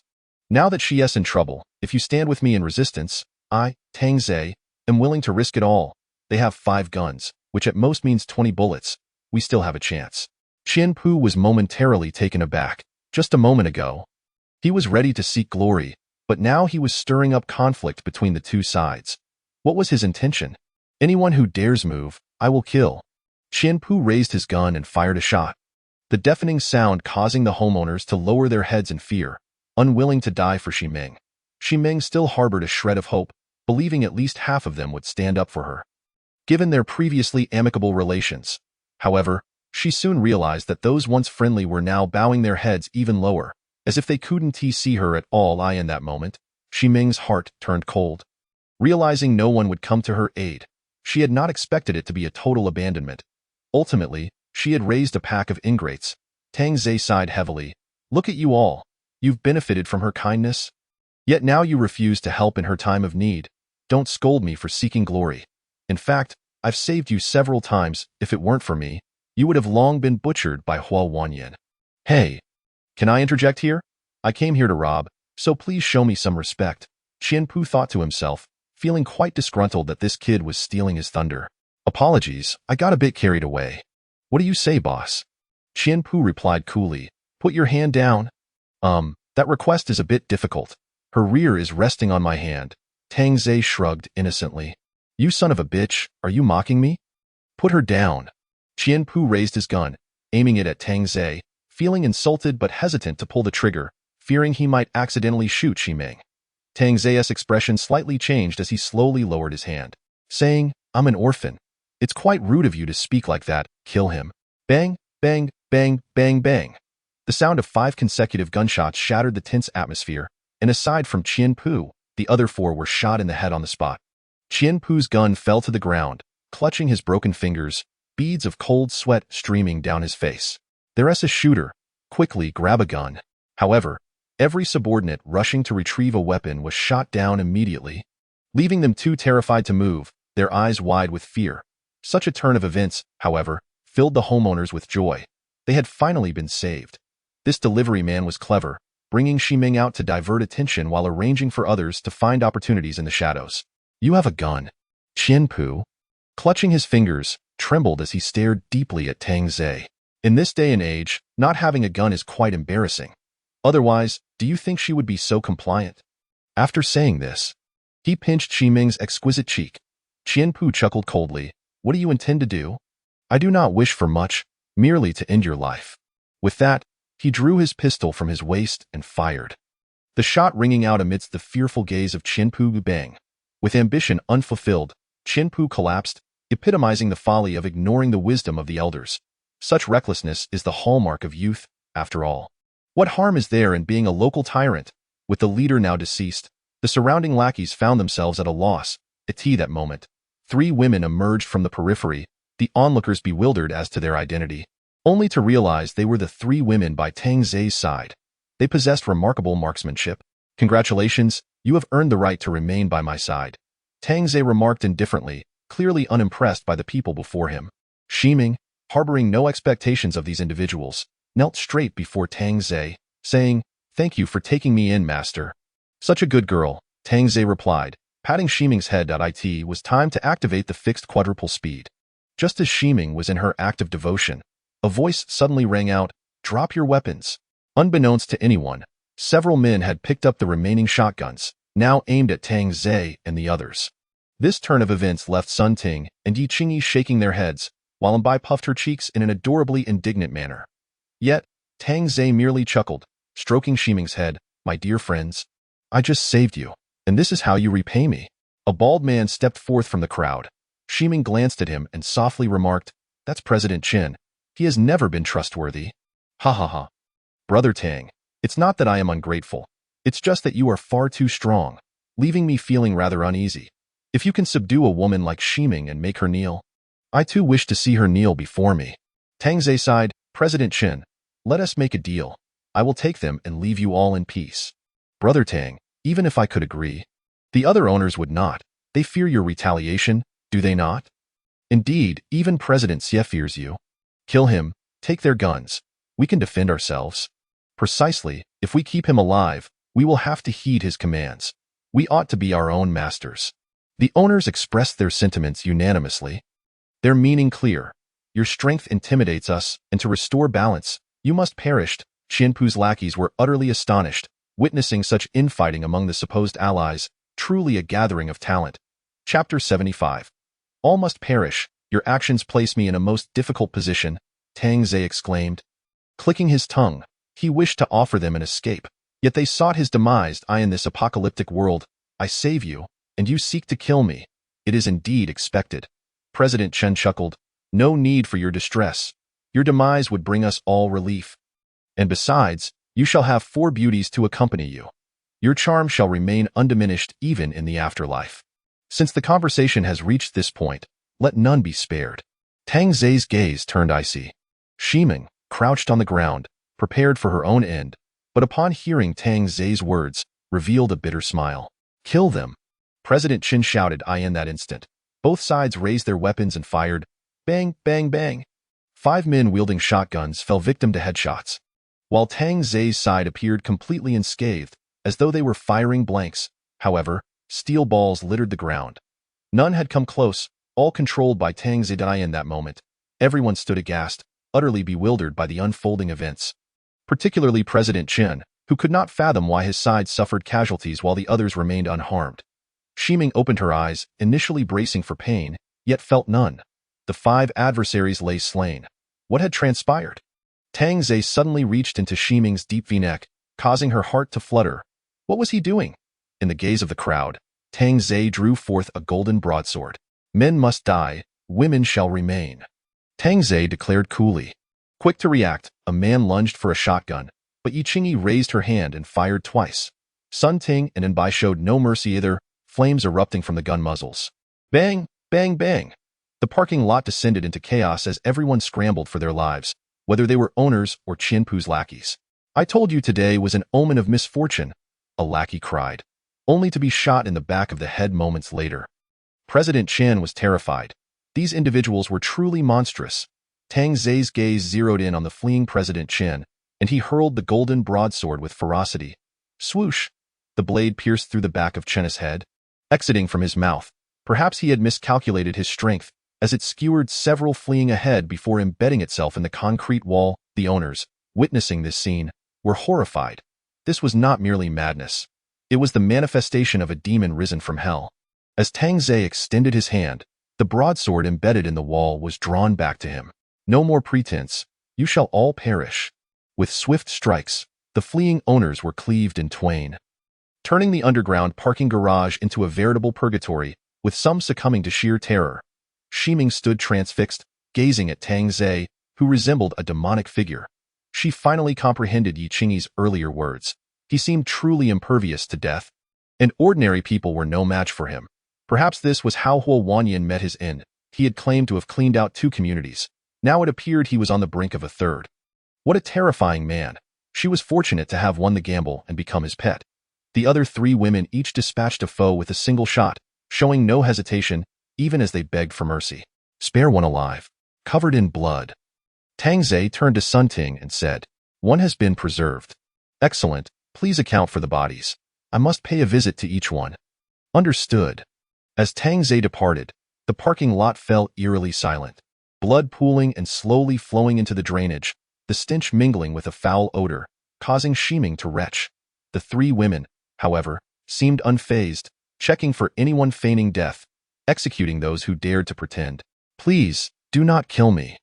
I will serve Brother Tang. I will do anything." They indeed discovered a man among the corpses pretending to be dead. Sun Ting called out to Shiming, "Have you finished vomiting? Come over once you have." Shiming nearly emptied her stomach. She had never witnessed such a scene. Bodies strewn everywhere. "I'm coming." At that moment, Shiming completely lowered her guard, feeling beneath the 3 women, no longer daring to show a hint of defiance. Sun Ting extended her handgun. "Kill him." Yi Qingyi and Anbai stood by, ready to eliminate Shiming at the slightest sign of insubordination. Shiming's hands trembled, her entire being resembling a sleepwalker. "Hey, are you daydreaming?" Shiming suddenly snapped back to reality, gazing at the ominous black handgun, gradually extending her hand to feel its residual warmth. As Sun Ting released her grip, Shiming lost her hold, the weapon clattering to the ground, prompting Sun Ting to chuckle. "Pick it up." "I'm sorry, I didn't expect it to be so heavy." Shiming hastily retrieved it, this time securing it with both hands, though the muzzle continued to quiver. "Now, aim it at him." The man cried out, "President Xie, it's me, Xiao Chun. I'm close with Brother Fu. I even brought you cured meat during the New Year. And you named my child. Please, do not kill me." Yi Qingyi replied coolly, "He just shouted in the crowd to kill us." Bang! The shot struck the man's arm, his screams echoing through the parking lot. Yet Shiming suddenly shrieked, repeatedly pulling the trigger until the magazine was empty. Enough. Sun Ting restrained Shiming's hands, understanding her current emotional state, for she too had experienced such feelings, a sensation akin to impending madness. Shiming gasped for air, sweat soaking her temples, her eyes unfocused. "Go find out where the warehouse in the suburbs is located. It would be prudent to pay a visit," Sun Ting instructed Yi Qingyi. Yi Qingyi nodded and approached the lone survivor, who, while alive, had lost the use of his legs and was barely clinging to life. "Where is your warehouse? Speak, and I will grant you a quick end." The pallid-faced man gazed at Yi Qingyi, even now showing signs of infatuation. "Pulley warehouse. Bang. Let us wait at home." Sun Ting surveyed the surroundings, realizing she had no further role to play. Why, Yi Qingyi affirmed, "There are still bodies at home. Let us wait at Shiming's place." "That works. This is too gruesome to behold. Xiao Bai, assist her." "All right." At that moment, Shiming suddenly stood, for she was, after all, a modern-day strong woman, merely in shock from the fright. "I can manage on my own." Anbai responded with a note of caution, casting a wary glance at Shiming, seemingly unconvinced by this newcomer. "Where has the master gone?" Shiming directly altered her address, now appearing sincere, as the earlier scene remained vivid in her mind. "He has gone to feed." Anbai carefully stepped over the bodies, her high heels leaving a trail of blood. Shiming gasped, "Feed?" Sun Ting replied nonchalantly, "The master is a vampire with the ability to manipulate objects from afar. Being chosen by him is quite the fortune." Chapter 76. Remember our tenant Shiming inhaled sharply. So Tang Zhe was a vampire. No wonder he was so formidable. Could it be that such creatures truly existed in this world? So, are we to be his blood slaves? Shiming suddenly exclaimed. Wai Chingy paused. Your interpretation is entirely incorrect. It's essentially accurate. Oh dear. Dream, do not fret. As long as you do not provoke the master, you will hardly feel anything, and by reassured, patting Shiming's shoulder, who appeared utterly terrified. After all, Shiming's understanding was limited to the notion of neck biting. Yet their necks remained pristine. Is it about biting necks? Shiming timidly inquired. And Bai whispered softly into Shiming's ear, prompting a surprised gasp from her as a rosy hue gradually crept onto her delicate cheeks. Well, it seemed that biting one's neck would indeed be painful, at least this way. It felt as though one was being drawn upon in comfort. Upon arriving at Shiming's abode, the women hesitated to take a bath, forced to sit on the sofa, still stained with fresh blood, waiting for Tang Zhe to return so they could cleanse themselves. The discomfort of not being able to wash off the scent of blood was palpable. Outside, the sky began to lighten, yet the persistent gloom of rain hung heavily, and the temperature noticeably dropped several degrees. Most people feared power outages. Should the electricity fail, they wouldn't starve, but they might very well freeze to death in a suburban warehouse. A lean man on watch exhaled warm breath into the chilly air, his gaze fixed on the distant road. The man beside him, sipping hot water, scoffed, "What's the worry? We have ample supplies. Once the second-in-command seizes the Shanhu community, we'll have luxurious accommodations. Indeed, we can also prey on those white-collar workers. Just thinking about it feels satisfying." It's already 7:30 in the morning. Yet there's still no word. They ought to have returned by now. In the office, the ashtray was filled with cigarette butts as Qian Zhongran and his son Qianming sat at their respective desks, anxiously awaiting news. The longer they waited, the more unsettled they became, and calls went unanswered. "Dad, could something have happened?" Qianming finally spoke. "Silence," Qian Zhongran snapped, causing Qianming to lower his head, glancing at his Rolex, which now read 8:00 a.m. Qian Zhongran rose, pacing the office, suddenly exclaiming, 5 shotguns, over 20 rounds. It's impossible they can't take a small community. True, but they haven't communicated anything. Qianming feared his younger brother might be in trouble. Qian Zhongran ominously continued, "There's also a possibility that your brother wishes to go solo." "Impossible. Absolutely impossible." Qianming stood up in agitation. "Nothing is impossible. Qianpu has always opposed my strategies. This time, if I let him take half the shotguns, he might very well crown himself king. I was foolishly swayed by a woman and gave half away." As Qian Zhongran articulated this, Qianming found it quite plausible. Slumping back into his chair, recalling the urgent look in his brother's eyes last night, his intent was not merely to capture Shiming but to seize the firearms. Go tell the brothers to remain vigilant. This lad has been consumed by ambition. He may very well return with a vengeance. Regardless, you are still his father. Qian Zhongran suddenly chuckled. Now I understand why those rebellious princes in ancient times dared to slay their fathers. It's evident that I too can turn against my son. This is a fight for survival. Perhaps Qianpu's phone ran out of battery or he found it inconvenient to answer. "Dad, you must be overthinking. Is it conceivable that everyone's phone is dead? How long will you comfort yourself? That scoundrel has undoubtedly pilfered plenty from the Shanhu community, intending to keep it all for himself." Although Qianming wished to deny it, the evidence was before them. Severing contact was nothing short of betrayal. "I understand. Just instruct the brothers to be vigilant. Refrain from mentioning that the second has betrayed us. Lest it sows discord. For the remaining 5 shotguns, you take 1, I take 1, and distribute the others to 3 trusted brothers." Hearing this, it felt as though war was imminent with his brother. Qianming could only sigh in resignation, hoping it was merely his father's speculation and that his brother would return shortly. However, by noon, no one had returned, and Qianming realized that his brother had indeed betrayed them. Around 3 in the afternoon, Tang Zhe finally returned to Shiming's residence. "So, you are truly here," he remarked with a smile at the 4 women, though his smile was unsettling, his face smeared with blood. And Bai hurried to Tang Zhe. "Master, I'm hungry." Tang Zhe chuckled, ruffling in Bai's hair. "First, go take a shower, then we will eat." The spoils from this venture were indeed substantial, with the energy gauge surging to 63. The large community yielded bountiful resources, and though they might not be of personal use, they certainly couldn't be left for others. Tang Zhe was no philanthropist. He was on the cusp of upgrading his system. but at a quadruple pace, it would take at least a month. They prided themselves on civility, adhering to principles. One does not wrong another unless provoked. Aside from Ximing, who struggled to let go, the other three women seemed at ease. Upon entering Ximing's wardrobe, they were greeted by an array of luxurious garments, with brands like LV and Hermes being the norm, all selected in styles favored by Tang Zhe. What was their purpose? It was not to pursue romance, but rather to serve their master well, ensuring his happiness and providing him with the utmost luxury. Tang Zhe, seated on the sofa in the living room, was already indulging in durian pizza, the aroma wafting through the air as the four women emerged from the bedroom. Ximing was taken aback, the scent reminiscent of something from a past life. Chapter 77. The return of the death delivery. The four women gazed at the pizza, bewildered by its origin.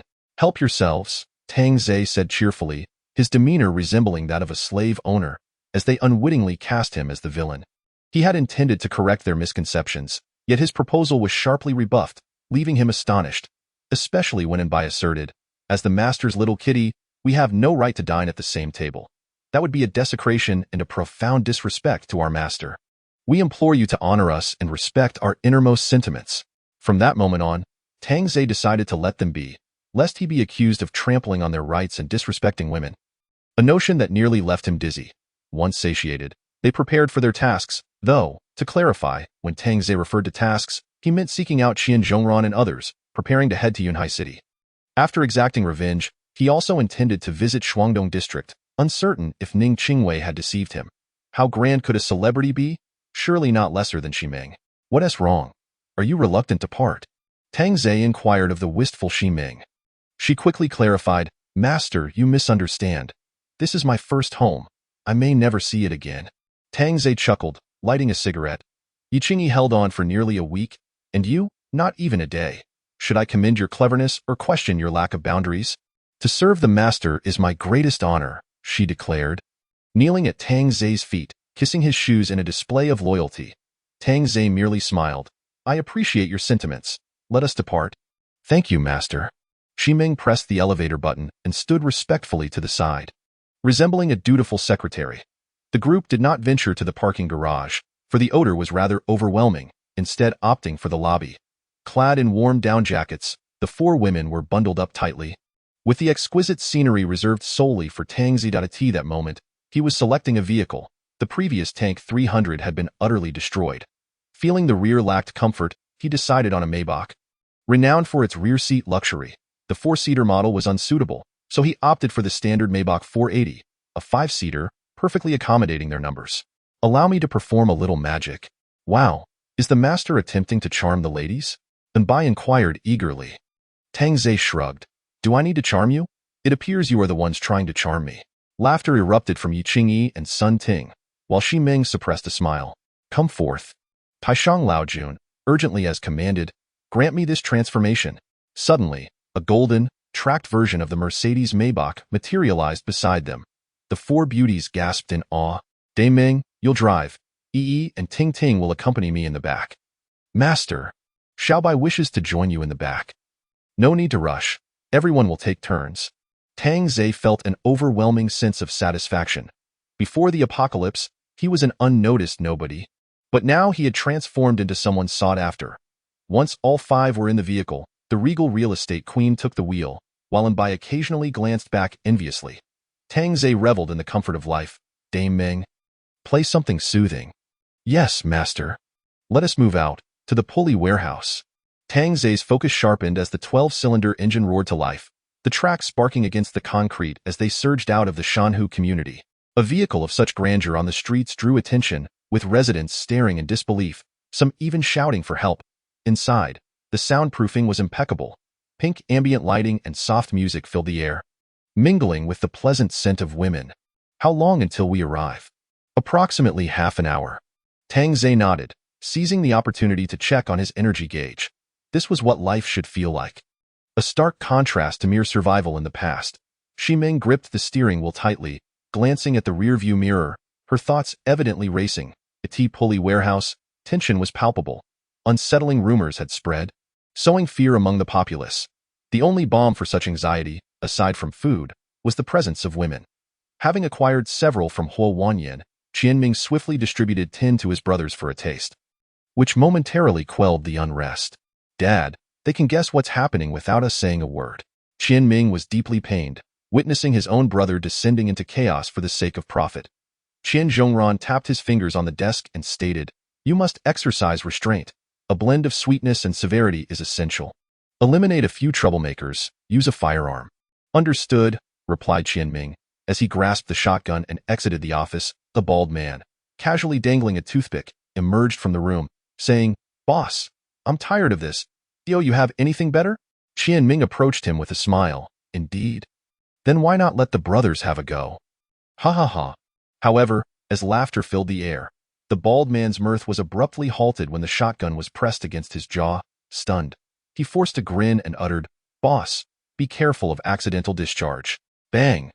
In the realm of firearms, all are equal.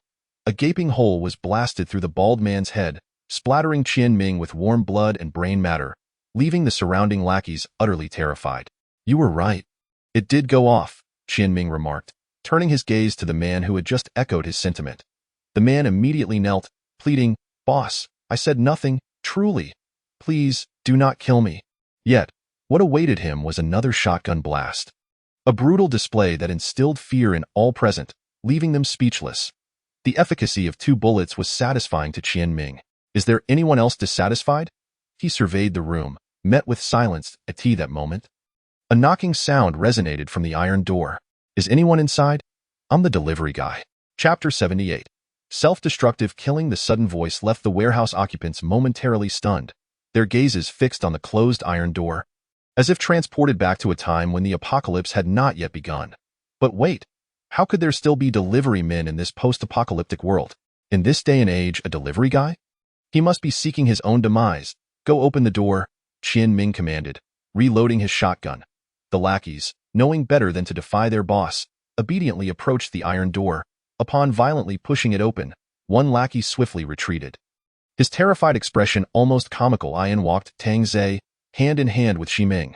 The men in the warehouse were left dumbfounded, unable to comprehend the significance of this moment. The young man appeared harmless, smiling as if visiting a friend, while the woman he held seemed ripe like a peach, her voluptuous curves and exquisite beauty capable of inciting fierce competition among men in this desolate world. "You are Xi Ming." Qian Ming recognized her instantly, though he struggled to grasp how she had arrived here unaccompanied. The men began to murmur, their gazes filled with a unified greed, all longing for such a rare beauty. "Miss Xi, welcome." A voice reverberated from the second floor, revealing Qian Zhongran standing by the railing, looking down at Tang Zhe, or more accurately, at Xi Ming. In that moment, Xi Ming regained her regal demeanor, shedding her previously ingratiating smile for a demeanor of pride and indifference. Tang Zhe signaled her not to alter herself for their sake, asserting that authenticity was paramount. Otherwise, they would merely be soulless husks. "You must be the Qianzong that Mr. Hua mentioned," Xi Ming presumed. Expecting a grand businessman but finding merely a small-time owner of a few warehouses, if not for the supplies within, no one would bother with him. Qian Zhongran, sensing the disdain in her eyes, merely chuckled. "I have only seen Miss Xi on television before. Today, you truly embody unparalleled beauty." "Your opinion on my beauty is not yours to offer," she retorted, her words possessing a hint of authority that stirred the men around her. "For it is the unattainable that is most alluring." Suddenly, Tang Zhe leaned closer to Xi Ming, whispering with a playful laugh, "Big Ming Ming, I quite admire the current version of you."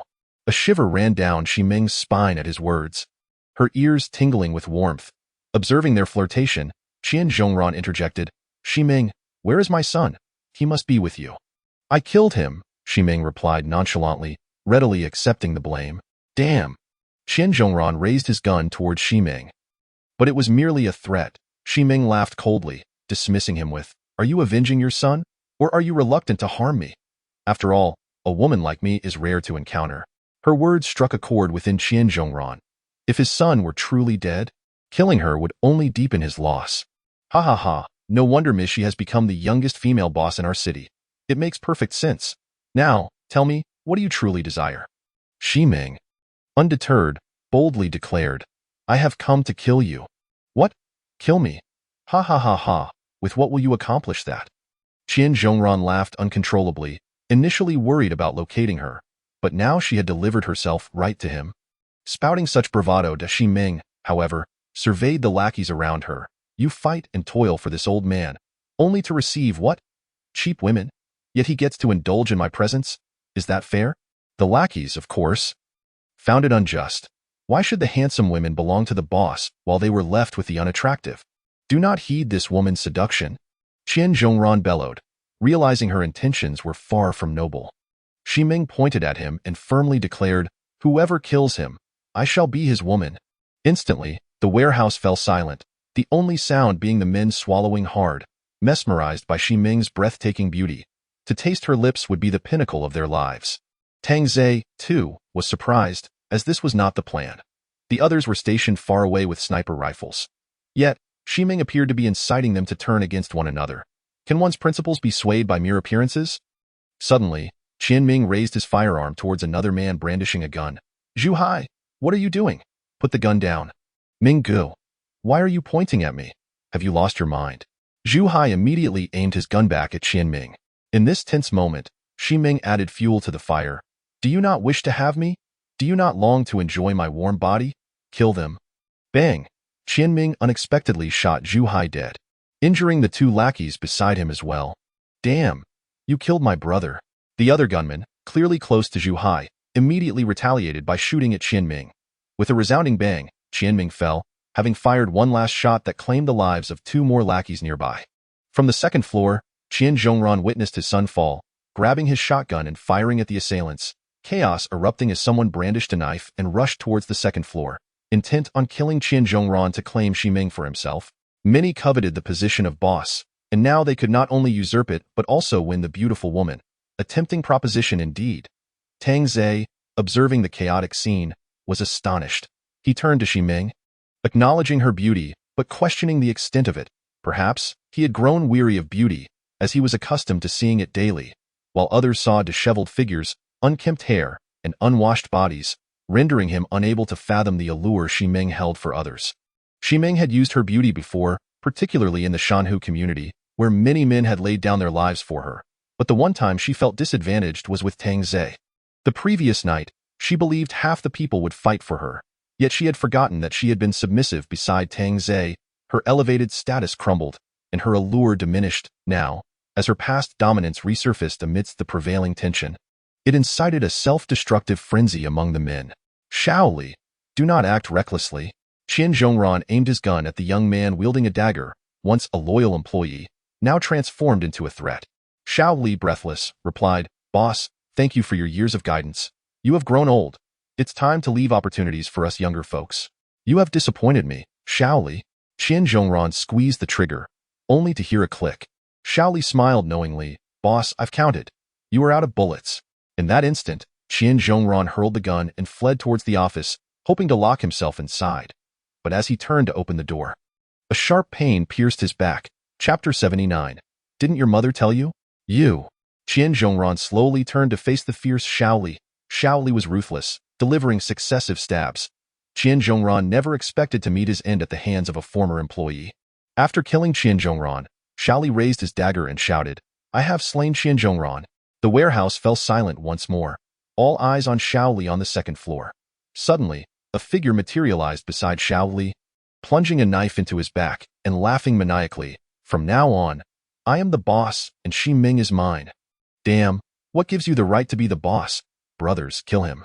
In that moment, everyone fought fiercely for the title of boss and for Xi Ming, believing that eliminating the one in front of them would elevate them to leadership.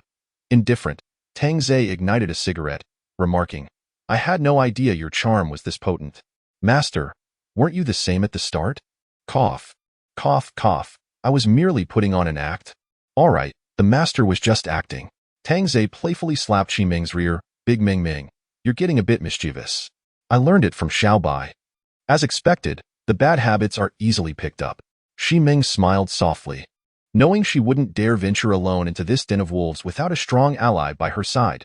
At that moment, Tang Zhe and Xi Ming's earpieces crackled to life with Xiao Bai's voice. Sister Xi, you really know how to shift the blame. This is called enlightenment, Xi Ming replied. The fierce battle across the way was a stark contrast to the playful banter here. Even Tang Zhe could no longer endure the increasingly vulgar exchanges that threatened to corrupt him. Amidst the conversation, nearly everyone at the scene had perished, leaving only two valiant warriors to engage in a duel. Tang Ze pondered, do I truly appear so weak and fragile? Am I to be treated as mere air? Indeed. These men regarded Tang Ze as inconsequential, failing to acknowledge his presence, a testament to the deceptive nature of his appearance. Brothers, let us cease this fighting and join forces, one suggested. Ha! I have no taste for such an alliance. Bring it on. The negotiations crumbled, and blades ruthlessly struck their adversaries. Even the ultimate victor bore numerous wounds, and without medicinal aid, would not survive for long. Tang Ze sighed. I never anticipated that your words would reduce them to a singular survivor. My apologies for the spectacle. The victor approached slowly, fingers dripping with blood, staining the ground, his face marred and flesh torn. Yet, his gaze remained fixed upon the exquisite Siming, as if he were not the one injured. Was the allure of beauty truly that potent? I have succeeded. You shall henceforth be mine, he declared, his eyes radiating a final glimmer of greed. Siming responded with a radiant smile. Little brother, did your mother never tell you that the most beautiful women are often the most deceitful? The young man appeared bewildered, and when Siming produced a handgun from her down jacket, he seemed frozen in place. Bang! As the shell hit the ground, the warehouse fell into a profound silence. Tang Ze could not help but applaud. Truly, you are remarkable, Siming. A single bullet has resolved all matters. It is primarily due to your presence, master, that I possess such confidence. Ah, you are too modest. Let us proceed. Master, wait a moment. Siming grasped Tang Ze's hand, her beautiful eyes shimmering slightly. What is it? Suddenly, Siming transformed from delicate to commanding, whispering into Tang Ze's ear, take me. Tang Ze, a man of principles, felt himself being led astray by these women, their lack of boundaries appalling. He must resist and denounce such behavior. Not far away, on an upper floor, 3 Barrett rifles were trained upon the warehouse, 3 alluring figures lying prone. However, the sights did not focus on enemies. How provocative, Sun Ting chuckled through the scope. Quite impressive, and Bai admitted. A hint of envy in her tone. Why, Yi rolled her eyes, choosing not to continue watching, and urged Sun Ting and Bai to turn off their earpieces. What is the matter? Sun Ting inquired. Puzzled. Why, Yi replied earnestly. Siming's behavior upon arrival may pose a disadvantage for us. And Bai, ever naive, remarked, you worry too much, Yi. Yi cast a sidelong glance at Bai, thinking, you are blissfully unaware, being sold out while counting your riches. She then turned her attention back to Sun Ting. Indeed, she has a knack for enticing the master. Let us observe her attitude. With no excuses left to eliminate her, if the master were to blame us, we would not only face death but also severe repercussions. Then we shall proceed as such, Bai stated seriously. I do not see any issue here. Both Sun Ting and Yi exchanged exasperated glances, thankful that she was following the master in this apocalypse. Had she been alone, her intellect would have led her to ruin. Before departing, Tang Ze ensured that all supplies within the warehouse were collected, leaving not a grain of rice behind. Upon returning to the vehicle, this time Sun Ting took the wheel, with Siming resting in the passenger seat. Demengmeng, where's your warehouse? Siming opened her eyes and replied sheepishly, I have long since depleted my supplies. It was all a ruse. Otherwise, I would not have sought out Huowanyan. Driving, Sun Ting commented casually, you are quite the deceiver. Siming immediately sensed Sun Ting's hostility and attempted to ingratiate herself. Sister, I had no choice at that time. Do not call me sister. I am actually younger than you by several years. Sun Ting's tone softened slightly, feeling Siming's attempts to appease her. Siming, not a foolish woman, smiled and said, you are all my sisters. I hope for your guidance. I knew it. Yi noticed Bai's expression and quickly cleared her throat. Siming glanced at Yi and Bai, smiling but sensing their skepticism. As a newcomer, she feared they might assert dominance over her, particularly after today's display. Siming aspired to be a woman who stood above all, and their concerns were justified. Tang Ze observed the 4 women with a smile, realizing this vehicle harbored countless secrets. Judging by Siming's performance today, she surpassed the combined capabilities of the other 3. Her adaptability and independent thoughts were commendable. Only little Yi could match her. Little Ting Ting still needed to prove herself, while little Bai was of no concern, oblivious to her own betrayal. Yet, Tang Ze felt that together, Yi and Sun Ting would not rival Siming. He clapped his hands and declared, we have a tradition. Each person must share their story and experiences. Deming Ming, please commence your speech. Experiences? From childhood to now? Siming was taken aback. Did the newcomers really need to recount their tales? Was it a matter of knowing each other's backgrounds? Such thoughts were mere overthinking on her part, for this was simply a suggestion from Tang Zhe that had evolved into a custom. Yes, Yi Qingyi affirmed. Chapter 80. Li Linger Siming bit her lip, her brows slightly furrowed. I was born in a rural area, and my family was impoverished. My father worked away, and my mother left with a man from the city. My father fell into despair and passed away a few years later. I dropped out of high school and came to Huashan City to work. I got a job in a factory, and due to my looks, my work was somewhat easier than others. I gradually learned to leverage my beauty to achieve my goals. The factory owner's son was captivated by me. Whatever I desired, he would procure for me, just as his father did. Yet, I overestimated myself when he attempted to take advantage. In my desperation, I dealt with that scoundrel decisively and fled. It was then that I encountered Fu Qi. Just as he was about to get into his car, and I sought his help. Fu Qi's family wielded considerable power, and although he had a wife, he pursued me fervently, even helping me deal with that father and son. I started a company, and he paved the way for me, securing bank loans and informing me of development projects. Eventually, he divorced, and his wife confronted me, claiming he was impotent, but to me, that was good news. Thus, it was not long before we married, though we did not hold a wedding. We merely obtained a certificate and my business flourished, and to avoid suspicion, he resigned. That is the general outline of my life. Tang Zhe stroked his chin, glancing at Sun Ting. Why are you stopping the car? I'm listening to the story. Otherwise, I might lose focus and cause an accident, Sun Ting replied pitifully. Tang Zhe suddenly understood and turned to Siming, exclaiming, no wonder you seem innocent. Yi Qingyi seemed to discern a different implication. This is my first time. Me too. It's as if no one else has experienced it before. I turned down offers from the big shots in my streaming room, Sun Ting scoffed. As if looking down on someone. An Bai timidly raised her hand, saying, actually, I too am a novice. Tang Zhe burst into laughter, finding the women utterly amusing. All right, then I too am a novice. None of us are at a loss. Conversations with you all make me feel out of place. Your banter is too risque. I can hardly keep up with the speed of the car. His comment drew hisses from the four women. We merely indulge in playful banter. You, however, are being quite serious. Master, what about your story? Siming inquired. Curious about Tang Zhe's past. Was he once a formidable figure? The other three women dared not speak freely about Tang Zhe's history, given the stark contrast to his current persona. Little EE. You go ahead. I shared mine last time. Tang Zhe generously offered, regarding his dark past as a source of amusement for all. Hearing this, Yi Qingyi eagerly began to gossip. Our master was once an honest and naive boy. Oh my, are you really going to say that? Well, you did ask me to share, Yi Qingyi replied, startled. Seeing her face turn pale, Tang Zhe laughed heartily. I was just teasing you. Continue. Master, I won't say anymore. Yi Qingyi crossed her arms, indignantly gazing out the window, having thought her life was in jeopardy. That moment. And Bai stepped in. Little Bai, it's your turn. Sure. Our master was the kind of person who could be bullied by anyone. Enduring workplace oppression, he once pursued a girl and was humiliated on the spot. Poor thing. Siming's curiosity ignited. What girl? Tang Zhe chuckled. The one with the surname Bai. Bai Jian. Were they the ones you eliminated? Master? Siming suddenly recalled. Indeed, they attempted to drug me for my supplies, only to meet their demise at my hands. The primary reason I ventured to your neighborhood was to find that woman. Tang Zhe lamented. I never desired to take lives. But if I do not act, others will act against me. What choice did I have? Siming expressed her astonishment. Everyone has a past, yet Tang Zhe was different from other men.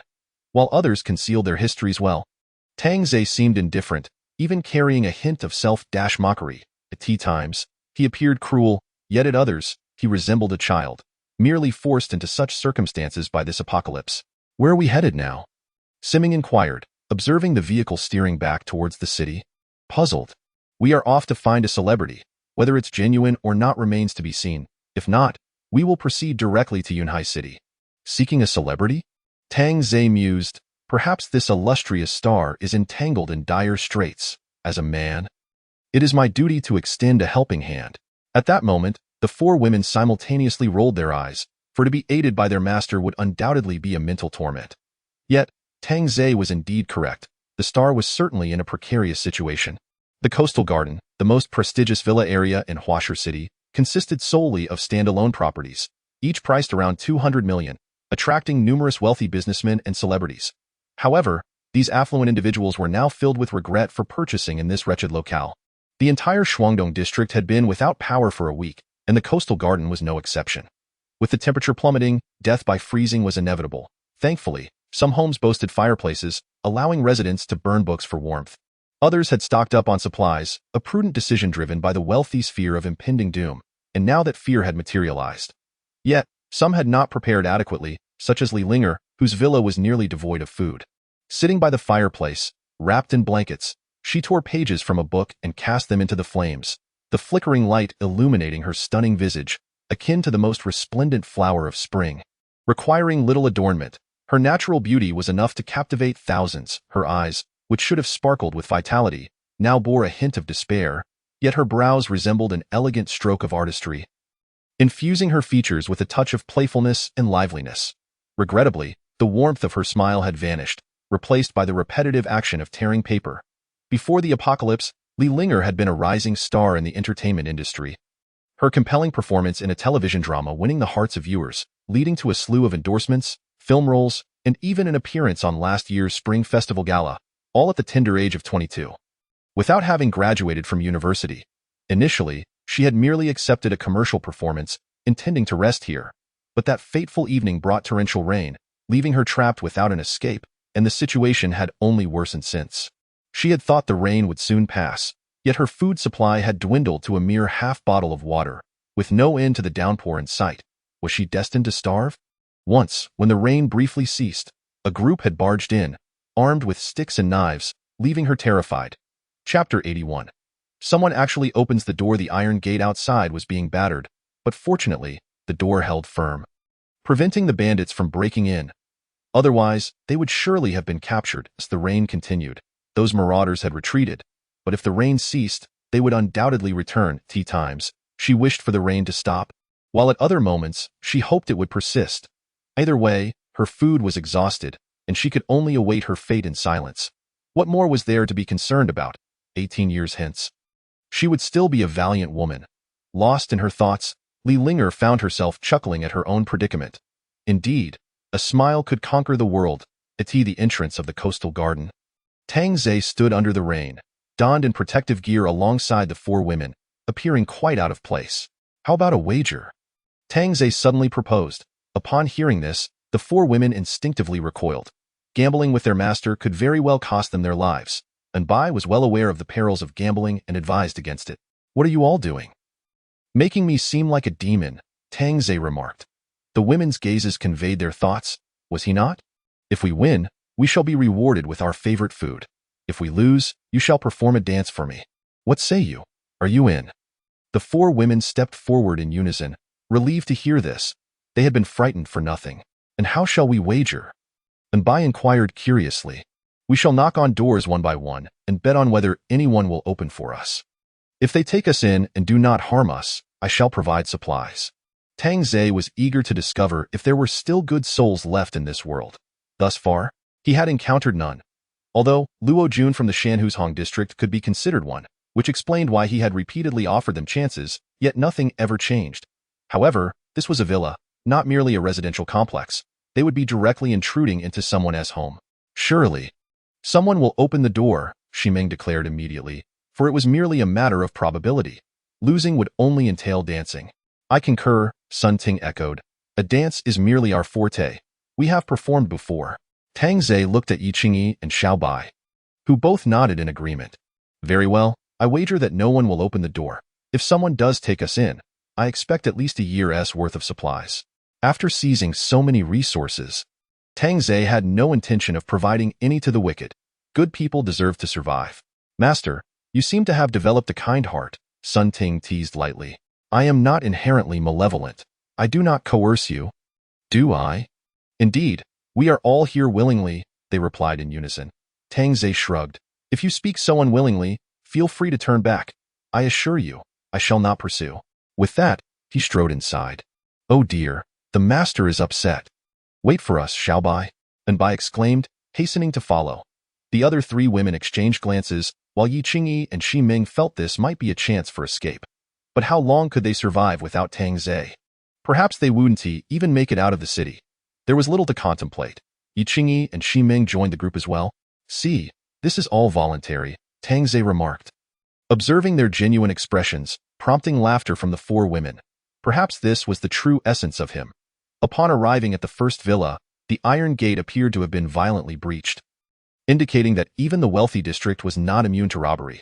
They approached the door and knocked. If only Tang Zhe would announce, "Your delivery has arrived," it would have been straight out of a horror film. Faint footsteps seemed to draw closer to the door. Tang Zhe called out, "Is anyone there? May we stay for the night? Get lost, or I will kill you." A man inside barked, peering through the peephole at the five peculiar figures outside. Suspecting they were merely ploys to gain entry and steal supplies, Tang Zhe shrugged in exasperation. "This fellow is rather irate. Big brother, please open the door." Anbai chimed in sweetly, attempting to lure him with feminine charm. "Get lost," Tang Zhe replied, shrugging again. Even Xiao Bai's efforts had proven futile. It seemed the protective gear was a hindrance. Perhaps revealing their faces might yield better results. Naturally, one could not blame others for their reluctance. Refusing to open the door was a perfectly reasonable response. On to the next house, Tang Zhe sighed. Realizing he could not even deliver supplies, the second villa, the iron gate remained ajar. This time, to entice the occupant to open the door, the four women nearly shed their protective gear. Hey, no cheating now," Tang Zhe quickly intervened. If they revealed their appearances, even the most cautious man would likely open the door. "Big brother inside, please open the door," he urged. "It's so cold, brother. Please let us in." Tang Zhe felt a few black lines appear on his forehead, his skin crawling at the scene. However, a woman's voice rang out from within, "Get lost." "Pfft, ha!" Tang Zhe erupted into laughter, realizing they had encountered the lady of the house. She would never allow them to seduce her man. Next house. An hour later, Tang Zhe wore a victorious smile, finally poised to win a bet. "Since you must dance, you should rehearse. It should be sultry and fiery, akin to a K-pop dance troupe." Tang Zhe began issuing demands. This was shaping up to be an apocalyptic girl group. Yi Qingyi bit her lip. "We haven't lost yet." Stubborn. In this day and age, if anyone opens their door, I'll chop myself up. Xi Ming giggled. "Please don't. We'd have no use for you." "Exactly. No chopping." Sun Ting agreed. Tang Zhe felt as though he had once ignored them, but now they were treasures to be cherished. Arriving at the next villa, he knocked. "Is anyone there?" Inside, Li Linger glanced towards the door. A hint of panic in her eyes, Sun Ting called out with a tremor in her voice, "We are seeking refuge. May we stay for the night?"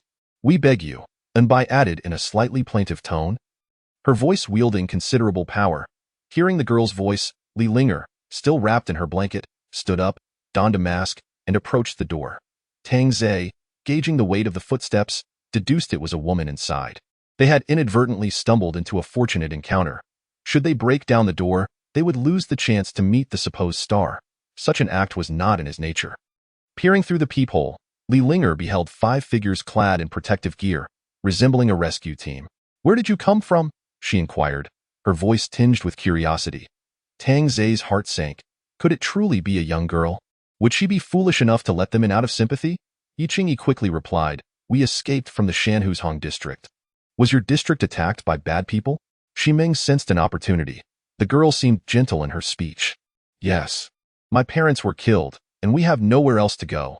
The roads are filled with villains." Her words resonated with Li Linger, who began to perceive them as innocuous. Unlocking the door, Tang Zhe witnessed the door slowly creaking open. He felt his brows twitch. How had they won again? Chapter 82. Is there still a moonlight in this era? The four women beamed with joy, teasing their master. "Oh dear, your luck seems to be rather lacking." Tang Zhe was eager to discover what sort of woman possessed the audacity to open her door in such tumultuous times. Seemingly unaware of the dangers lurking beyond, before him stood a young woman, swathed in blankets and wearing a mask. Her eyes were indeed striking. Yet, Tang Zhe had not yet conceded defeat. Perhaps lurking behind that door were brutish men ready to ambush them. Allowing him to turn the tables. "Thank you. We will stay just for the night." The tone of Anbai is quite endearing. Li Linger nodded. "Then please come in."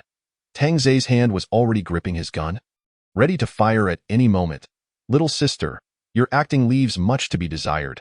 Call your accomplices out. However, upon entering the room, all he encountered was a chilling atmosphere. Tang Zhe understood. They must be hiding in the bedroom, which explained the absence of any footsteps. I apologize, but we've run out of food. All that's left is half a bottle of water. I hope you don't mind that I've already had some. Li Linger's words left the five of them momentarily speechless. It's still permissible to host guests like this? Are they unaware of the preciousness of water these days? Tang Zhe chuckled inwardly. Surely that water is poisoned. Your tricks are transparent. The five of them first removed their protective gear, and at last, Li Linger beheld the faces of the four women, each stunning in her own right. It was quite remarkable that a young man was accompanied by such beautiful women. Then we shall not be polite, Tang Zhe said with a smile, secretly thinking that she surely wouldn't want to part with it. Yet, Li Linger took the half bottle of biscuit from the coffee table and fetched 5 paper cups, pouring water as if entertaining guests as she once did. Tang Zhe narrowed his eyes. She must have drugged it before we entered. As he accepted the paper cup, he immediately produced a testing device and inserted it into the cup. It displayed a green light. Safe? How can that be? Oh, I see. A mere fade of half a bottle of water to garner goodwill. Such a large villa must harbor more supplies. I shall investigate further. I could use the restroom? Where is it? Tang Zhe inquired with a smile. Just go straight and take a right, came the reply. Thank you. With that, Tang Zhe feigned a trip to the restroom and, when Li Linger was distracted, swiftly ascended the stairs. Li Linger, with a hint of amusement, remarked, I apologize, it's a bit chilly in here. Come over here to warm yourselves by the fire. Oh dear, the fire is dying. Saying this, she hurried to the fireplace to tear some paper. I'll help you, Anbai replied, bustling over to assist. The 3 women at the back door exchanged glances. Their initial thoughts upon entering mirrored Tang Zhe's, detecting a hint of conspiracy, while Xiao Bai remained utterly unsuspecting. As the fire blazed brighter, Li Linger exhaled in relief. Come gather around the fire. Don't catch a chill. There are no medicines for colds these days. Little sister, do you live here alone? Ximing inquired as she settled by the fireplace. Feeling much more comfortable, Li Linger nodded with a hint of resignation. Yes, there was electricity before, but it suddenly went out last week. What about your parents? Yi Qingyi asked, surveying her surroundings with curiosity. The mention of her parents. Li Linger's eyes glistened with unshed tears. They have already been killed. What happened? Yi Qingyi asked with concern. My parents lived in a Tier 5 city. Initially, we kept in touch, but gradually my father began to say the neighborhood was unsafe. And my mother urged me not to go outside. After a few days, they stopped responding, so I asked a neighbor, and it turns out my father resisted those people, and the result was, as she spoke, Li Linger began to weep. Such stories were all too familiar to Sun Ting, Anbai, and Yi Qingyi. Yi Qingyi, especially, had her own grievances, as her brother-in-law was a good man but had met with no reward. Ximing sighed and offered comfort. Sister, do not be sad. Take heart. Just being able to meet you all and talk has brought me great satisfaction, Li Linger said, wiping away her tears and removing her mask. As her visage was revealed, the 4 women were momentarily taken aback. Why, Yi Qingyi whispered, Sister, you bear a striking resemblance to a celebrity. I think so too. It's uncanny, Anbai added, moving closer to Li Linger and pinching her cheek to confirm her authenticity. Sun Ting exclaimed, You are Li Linger, aren't you? Ximing felt that Tang Zhe was indeed fortunate. Amidst so many closed doors, only Li Linger had opened this one, and her looks were hardly inferior to theirs, even enhanced by the aura of a star. Which man wouldn't wish to claim her for himself? Were the outside world to discover that Li Linger resided here, this place would surely be besieged. That she had survived thus far was thanks to living in this villa area, where the residents kept to themselves. Had she been in a community, she would have been overrun long ago. Li Linger sensed that Yi Qingyi and the others harbored no malice and faced them calmly. Could you give me an autograph? I'm a huge fan of yours, Xiao Bai exclaimed joyfully, having only seen her on television before today. Ximing chuckled. What need was there for an autograph when she was about to become the master of the house? Meanwhile, Tang Zhe had nearly searched the villa from top to bottom, finding not a morsel of food or even a cockroach. Thus, he had to accept the undeniable truth. This girl truly was a good person. Quite astonishing. What are you all discussing? Tang Zhe approached with a smile, but upon seeing Li Linger glance back at him, he froze in place, spirited young man. How could he not have seen that face on his phone? Even an AI version? Yet, He was struck by how the live version of Li Linger paled in comparison to the others, appearing almost malnourished, her skin lacking its luster. A glance at Sun Ting and the others revealed their flawless, porcelain-like skin. It was likely she hadn't eaten well, and once she nourished herself, her beauty would rival theirs. You are Li Linger? Li Linger nodded in response. Yes. The other 4 women cast him envious glances, as if to say he was quite lucky to encounter Li Linger, a rare stroke of fortune. Tang Zhe had thought she was merely a minor star, never expecting her to be such a significant figure. Yet, why was she not here to harm him? If she intended to harm him, he would have reason to guide her and help her find her way. I am your fan, Tang Zhe said with a resigned smile. Leaning back against the sofa, Ximing regarded Tang Zhe with a quizzical expression, sensing something odd about him. Why hadn't he made a move yet? She wasn't the only one thinking this. The other 3 women shared the same sentiment. But Tang Zhe could not bring himself to harm a good person, especially one who had opened that door for him. She deserved a reward of a year's worth of supplies. Thank you. Are you all from the same community? Li Linger asked curiously, grateful for someone to converse with. Otherwise, she might have succumbed to despair. Chapter 83. Our team. She cannot integrate. Tang Zhe gestured towards Sun Ting and the other 3 women, then turned to Ximing, saying, we are from the same community but ventured into hers, only to encounter chaos, leading us to escape with her. Alas, many lives were lost. Goodness, you are truly remarkable to have made it out, Li Linger said in disbelief. Finding it incredible that Tang Zhe had managed to lead 4 girls to safety, especially given his refined demeanor. Tang Zhe extended his hands towards the fireplace, inquiring curiously, why do you live here alone? I came to participate in a commercial performance as a guest, and the organizers arranged for me to stay here overnight, but then I became trapped, Li Linger explained. Tang Zhe replied with a thoughtful "oh," and lapsed into silence. Wei Qingyi and Sun Ting exchanged glances. Sensing their host's unusual demeanor, could it be that he was feeling timid in the presence of his idol? Perhaps they should take on the role of the villain? Where are you planning to go? Li Linger asked. Warming her hands over the fire, Ximing answered. We are preparing to head to Yunhai City. Yunhai City? That's over 400 kilometers away. Are you walking or driving? Oh right, it seems driving is not an option anymore. Suddenly, Tang Zhe stood up, interrupting the conversation. Why don't we eat something first? I have no food left, truly, Li Linger hurriedly explained, thinking Tang Zhe was asking her to produce something to eat. Observing her pitiful expression, Tang Zhe sighed and clarified, I didn't ask you to bring food. I have my own, I will go and fetch the car. He couldn't just pull a rabbit out of a hat? Especially since he wasn't well acquainted with Li Linger, but he intended to honor his word regarding a year's worth of supplies. Li Linger was taken aback, watching as Tang Zhe donned his protective gear and stepped outside. Moments later, a formidable Maybach appeared. Heavens! Li Linger gasped, covering her mouth in astonishment, as the car seemed to have emerged from a science fiction film. It was just Li Linger. The inhabitants of the surrounding villas also gazed in amazement and desire. If they could seize this vehicle, they would no longer be trapped here. Due to its height, the car could not fit into the garage and had to be parked outside. I'll lend a hand, Li Linger said, moving to assist, but was restrained by an Baida. Wei Qingyi chuckled. No need to help. We girls can't lift it.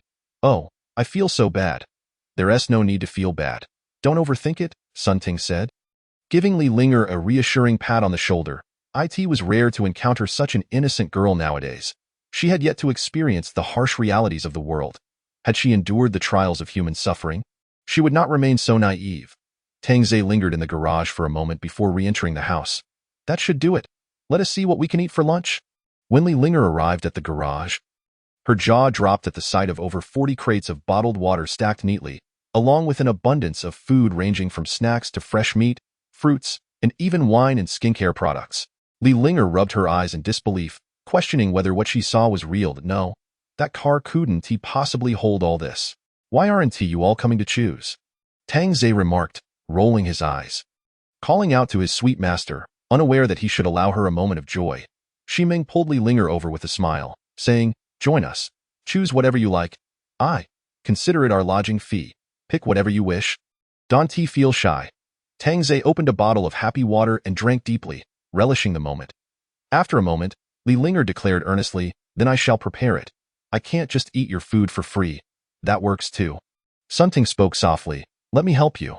No, you all should rest. Just tell me what you want to eat, and I will see what I can do, Tang Zhe teased. I never expected that a big star is also a chef, brother. Please don't laugh. If it doesn't taste good, you mustn't blame me. That one happened, Tang Ze chuckled, eager to see if Li Linger would entertain any ill thoughts upon receiving such ample provisions. If she harbored even the slightest malicious intent, he would have to step in to uphold justice. However, Tang Ze's hopes were soon dashed. Li Linger was as honest as they come. She single-handedly prepared lunch and transformed into a little chef, presenting a beautifully arranged fruit platter. Brother Tang, sisters, please enjoy some fruit. With an apron tied around her waist, Li Linger seemed to glow with vitality. Devoid of any celebrity airs, resembling more of a servant attending to them. Shi Ming, however, watched Li Linger intently, noting that she hadn't eaten a single piece of fruit after slicing them. If it were her, having been so hungry for so long, she would have sneaked a bite. Such a girl didn't quite fit into her team. This realization struck Shi Ming, and she suddenly understood why Tang Ze had grown significantly quieter. He had arrived excitedly, discussing which star had joined them, but upon discovering that Li Linger had not been changed by the apocalypse, his perspective had shifted. After all, many of them had harbored a degree of selfish scheming, hoping to gain something from Tang Ze, yet Li Linger seemed untouched by such thoughts. Perhaps she was simply unaware of the chaos outside. We often eat this. You should indulge. It's packed with vitamins, Yi Qingyi said with a smile, her expression radiating warmth in Li Linger's eyes, resembling a caring older sister, filling her heart with gratitude. It had been quite some time since anyone had shown her such concern, and tears of appreciation welled up in her eyes. Thank you all. Don't mention it. Good people will always be rewarded. Tang Ze replied with a smile, feeling that the world had not entirely succumbed to darkness, as individuals like Li Linger still existed. But how long could such good souls endure? Li Linger only took a slice of orange. I'll go prepare the meal, but there's no electricity. There are self-heating rice packs among the supplies. Go look for them, Tang Ze instructed. All right. I'll see to it. As Li Linger went to search, the four women simultaneously turned their gazes toward Tang Ze, their looks rather peculiar. Why are you all looking at me like that? Are your thoughts wandering again? Tang Ze felt the urge to reprimand them sternly. Shi Ming leaned closer to Tang Ze, her breath fragrant as she whispered, Master, are you not going to bring such a stunning beauty into your bed? She is not like you. She is not bad enough to fit in, Yi Qingyi pouted. I am not bad either. I was merely taken advantage of by you. Master. Not bad, huh? I saved you, and you just walked away. How can there be such a good deal? Shi Ming quipped, this time. I stand by Master's side to condemn your ungratefulness. Yi Qingyi had no choice but to concede. You all make valid points. I admit my fault. Then how should Li Linger repay us for receiving such provisions? Xiao Bai inquired curiously. Tang Ze promptly tapped on Bai's forehead. Silly, she opened her door for us to stay. We are the ones who should repay her. Besides, I've already said, if anyone opens their door without ill intent, they deserve our supplies. Master, you're making Xiao Bai feel foolish, Sun Ting teased. Indeed, the more you knock, the duller she becomes. Like a naive little lamb, Yi Qingyi added, further aggravating Xiao Bai, whose anger was palpable. Chapter 84, Tang Ze's unexpected kiss. Upon hearing Li Linger's footsteps returning, the five ceased their chatter. Approximately an hour and a half later, she presented 7 dishes and a soup. Initially, Tang Ze had little expectation for the meal, but to his surprise, the presentation was quite appealing, especially the red braised ribs, their color rich and appetizing. The chicken stew with mushrooms exuded a robust aroma, and the stir-fried beef with garlic sprouts showcased her prowess as a culinary artist. I haven't cooked in a while, so I'm a bit rusty. I apologize, Li Linger humbly remarked as she wiped her hands. You've done wonderfully. Please? Take a seat. Don't all just stand there. This pertained to matters of etiquette, and it was Tang Ze who needed to speak up in front of outsiders. They mustn't resort to eating on the floor. Otherwise, he would appear as a madman. Everyone, sit down, he commanded, casting a meaningful glance. Although he did not intend to take Li Linger away, he needed to maintain his image. Sun Ting and Anbai felt it had been ages since they had sat down to dine, and they found themselves somewhat unaccustomed. After placing the final bowl of soup on the table, Li Linger inquired, Brother Tang, would you like something to drink? I can pour it for you. No need. Just sit down and eat, he replied. Yes? Li Linger, come eat. You've worked hard preparing the meal, Sun Ting urged as she gently pressed Li Linger into a chair, making her feel bashful. Yi Qingyi stood up with a smile. I'll go fetch a bottle of red wine. I'll go, Li Linger exclaimed. but was promptly held back by Sun Ting. Tang Zhe sighed inwardly, wondering why such a lovely girl couldn't possess a bit of mischief. A little wickedness wouldn't be amiss. Soon, Sun Ting returned with a bottle of red wine, pouring it generously. Cheers, today we finally meet the big star in person, Tang Zhe said with a grin. I am no longer a big star. Had I not encountered you all, I might have starved to death in a few days, Li Linger replied. Xi Ming laughed. Sister, with these supplies, you could survive for 2 years if you ration well. Thank you, sister, thank you all. I'll drink to that. With that, Li Linger downed her glass in one go. Sun Ting laughed. Sister has a good tolerance for alcohol. I'll join you. I'll have one too, Xiaobai chimed in, eager to join the revelry. Tang Zhe couldn't help but feel exasperated. You all should drink less. I don't want to be left to clean up the mess. Come on, let us toast and celebrate. They clearly needed more than one bottle. They brought an entire case, determined to drink until they dropped. Meanwhile, Tang Zhe abstained from alcohol, finding the wine far from enjoyable, preferring sparkling water instead. After a few rounds of drinks, the girls were pleasantly tipsy, their beauty amplified, and they began taking selfies. Sister, may I borrow your phone to make a call? Of course, Xi Ming replied.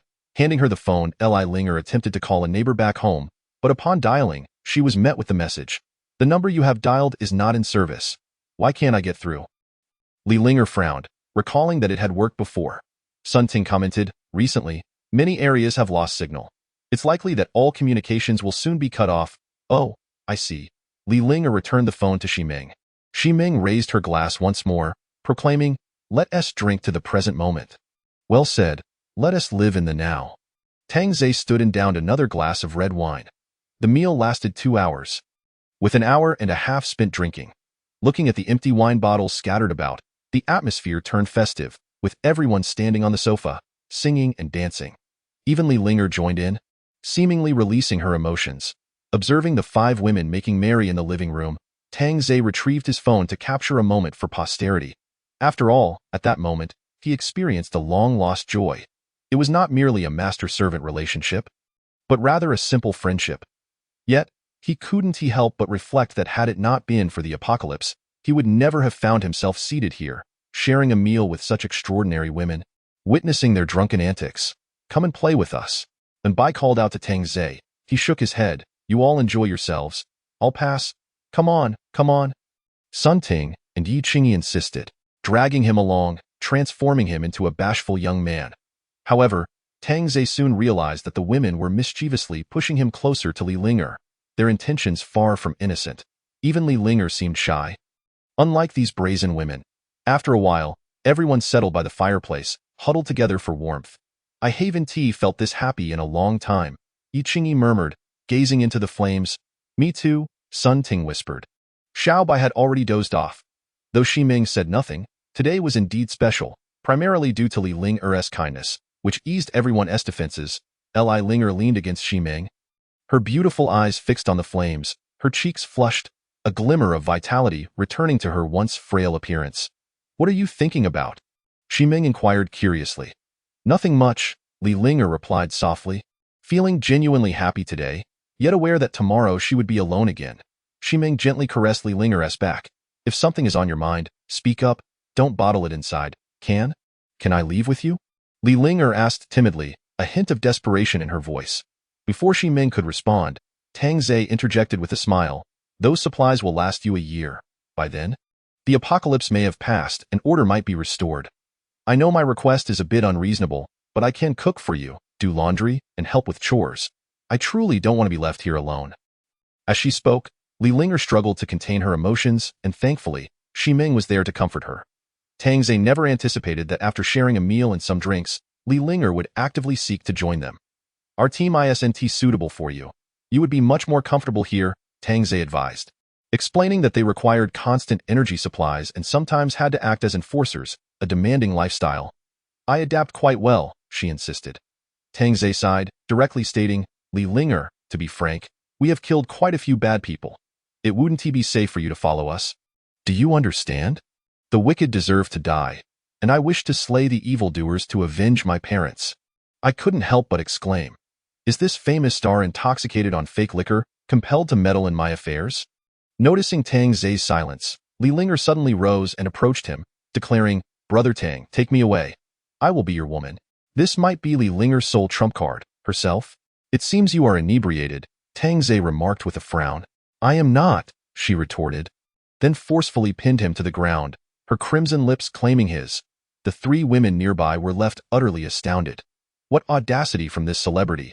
Her master was being passionately kissed at that moment. And I gradually awoke and gazed at the scene before her. So I was still dreaming. Let me sleep a little longer. Chapter 85. They truly dare to die, it must be said. The sensation of being forcefully kissed by a star is rather peculiar, yet Tang Ze still managed to push Li Linger away. "Are you out of your mind? I do not require you to be my woman." "No. You responded to me just now," Li Linger countered. "That was merely a physiological reaction. Do not act unreasonable, or I shall be displeased." Tang Ze's expression turned noticeably colder. Ximeng quickly intervened, pulling Li Linger away. Aware that such behavior would only aggravate him, Li Linger, taken aback by Tang Ze's demeanor, felt tears streaming down her cheeks uncontrollably. She had shamelessly forced a kiss on a man, even her first kiss, pleading to be taken away, only to face an unrelenting rejection. Did her body hold no value at all? Having been given hope, only to have it extinguished, she pondered if it would have been better to quietly await her demise.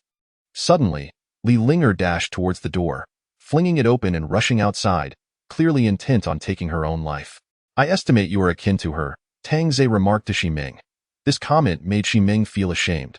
Dying with dignity seemed preferable to merely surviving.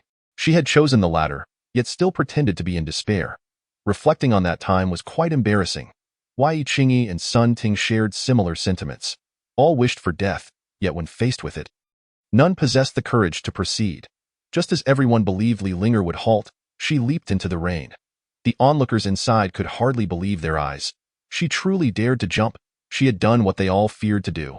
For the sake of not becoming Tang Ze's woman, she would rather die. Goodness, what a cursed charm. With her eyes shut as she leaped, Li Linger felt no pain, not even the sensation of rain upon her. Slowly opening her eyes, she wondered why she remained sheltered. Had she not jumped outside? Is this truly your desire to die? Would it not be better to await rescue here? Tang Ze, smoking, stood behind her. "I am no good person, you, a virtuous girl, should not descend into depravity." Li Linger bit her rosy lip and murmured, "Have you ever lost your parents?" Exhaling a plume of smoke, Tang Ze replied nonchalantly, "I am an orphan." Li Linger was taken aback, then quietly said, "I lost my parents, as their daughter. I can only cower here, surviving in secrecy, unable to avenge them. It would be better to reunite with them sooner." "Haha, then why wait until now? Why not die sooner?" Li Linger gazed at the modified Maybach beside the garage. "Because of you. You made me see the possibility of revenge. You can help my sisters escape. You must possess your own means, and there are so many resources.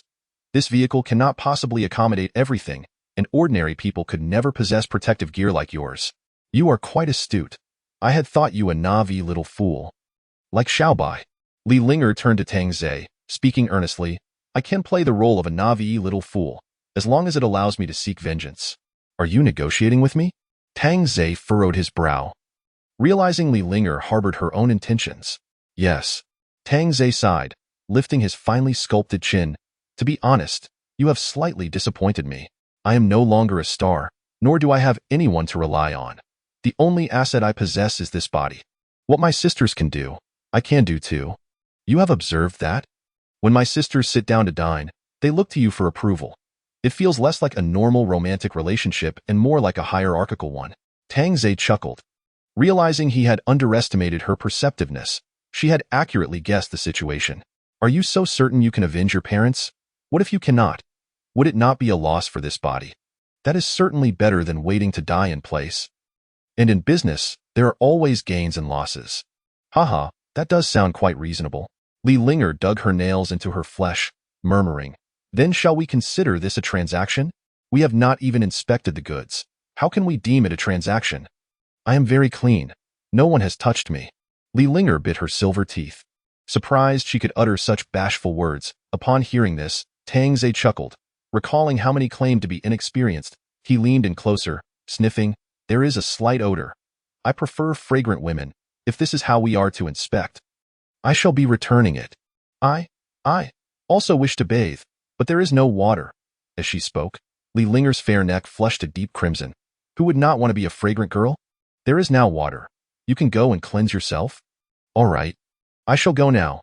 Wait for me in the master bedroom on the 3rd floor. With that, Li Linger lowered her head and dashed back inside, having just uttered the most embarrassing words of her life. Yet for the sake of revenge, what did it matter? Watching Li Linger rush inside, Tang Zhe flicked away his cigarette butt. From the moment he entered, it seemed everyone was calculating their own interests. It was clear that in this world, there were no purely innocent souls left, nor were there unsolicited requests for help. All were driven by ulterior motives, and Li Linger was no exception. On one hand, he was pleased to have such a prominent celebrity, yet on the other, he was vexed by the complications that came with it. Sighing, he decided to inspect the goods upon entering the room. Sun Ting greeted him with a deep bow. Congratulations, master. Yi Qingyi and Bai and Shiming also bowed sweetly, exclaiming, Congratulations, master. I truly suspect you are teaching her bad habits, Tang Zhe remarked, astonished by how rapidly Li Linger had changed. With no prior indication. We have not, absolutely not. It is merely a pure congratulation for the master acquiring a stunning beauty, another one sharing the burden of harm. Half an hour later, Tang Zhe arrived at the master bedroom to find Li Linger shivering under the covers. Do you not know how to turn on the air conditioning? He picked up the remote and switched the air conditioning on, setting the heating to maximum and turning on the lights. Is there power? Li Linger exclaimed. Tang Zhe shook his head, sitting at the edge of the bed, speaking coolly. I merely adjusted the generator. I hadn't intended to do so. As illuminating your villa would undoubtedly attract trouble. Hearing Tang Zhe's concerned words warmed her heart, yet she could only smile ruefully. Your car parked outside is already a hassle. Once you leave, I fear I will not survive long. Are you blaming me? Li Linger slowly lowered her head. Lift your head. Li Linger hesitantly raised her gaze, meeting Tang Zhe's piercing eyes, her delicate face flushing deeply. Indeed. A beautiful face. I might just manage to accept it. As his fingers brushed against her soft lips, Tang Zhe remarked casually. Upon hearing this, Li Linger breathed a sigh of relief. But was it really that forced? Although she was no longer a star, her beauty was still a point of pride. Now you may come over and kiss me. Huh. Li Linger gasped in surprise. Was it not usually the boy who took the initiative? Chapter 86. The Taste of Home. What do you mean, huh? Am I to serve you? I apologize. I am not very knowledgeable. It appeared a live demonstration was necessary for this novice. An hour later, Tang Zhe descended, still yearning for more. The experience with a star was indeed different, though her physique was somewhat delicate, leaving him unsatisfied. The master does not cherish the delicate, Shiming teased, having now grasped Tang Zhe's boundaries. At times, playful banter was charming, but when it came to serious matters, one should not overstep, a lesson even Xiaobai understood. Tang Zhe rolled his eyes. At least I taught for half an hour. You all should instruct her properly.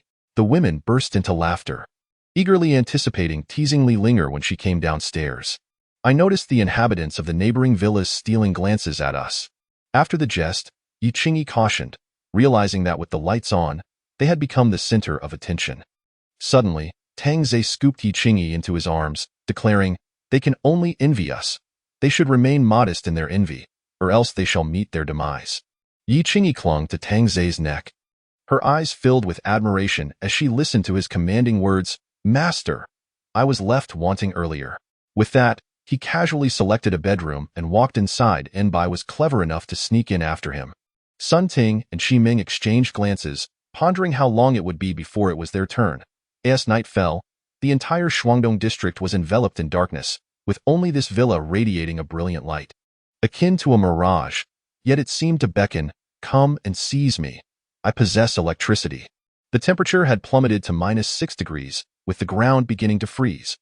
All the residents of Shuangdong district were bundled in their blankets, shivering, while Tang Zhe, clad only in shorts and a black tank top, was doing push-ups in the living room.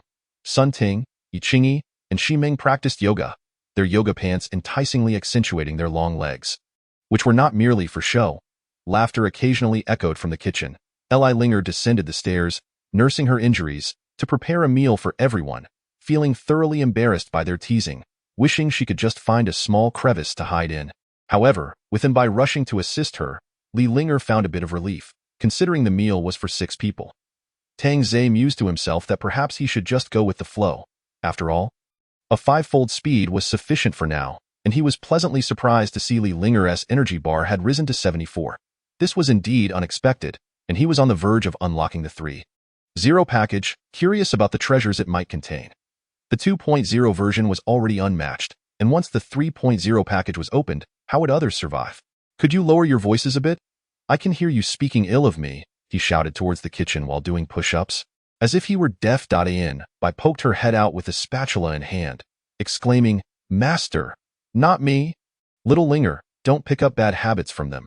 Focus on the right path, Tang Zhe admonished seriously, inciting giggles from the three women practicing yoga as they questioned the true meaning of his seriousness. Li Linger responded with a nearly inaudible murmur, her fair neck turning crimson, and with Bai's incessant teasing. She struggled to maintain her balance. Soon, a sumptuous dinner was served by Li Linger, and as Tang Zhe took his place at the head of the table, he glanced at Li Linger kneeling beside him, contemplating how quickly she had learned the bad from them, while the good seemed to take longer. "Let's all sit down to eat. This is making me feel like a pervert," Sun Ting asserted with a serious tone. Dining alongside the master would be a breach of etiquette, which is a fundamental principle. Please understand, without rules, there can be no order. It's also for the newcomers to learn who holds the authority here. Indeed, we must not offend the master's authority. With more newcomers arriving in the future, dining becomes a way to establish dominance. Xi Ming's words resonated with the women present, who agreed that future arrivals should kneel at the back, as those in front had no right to do so. "Look, I, Tang Zhe, have become the villain.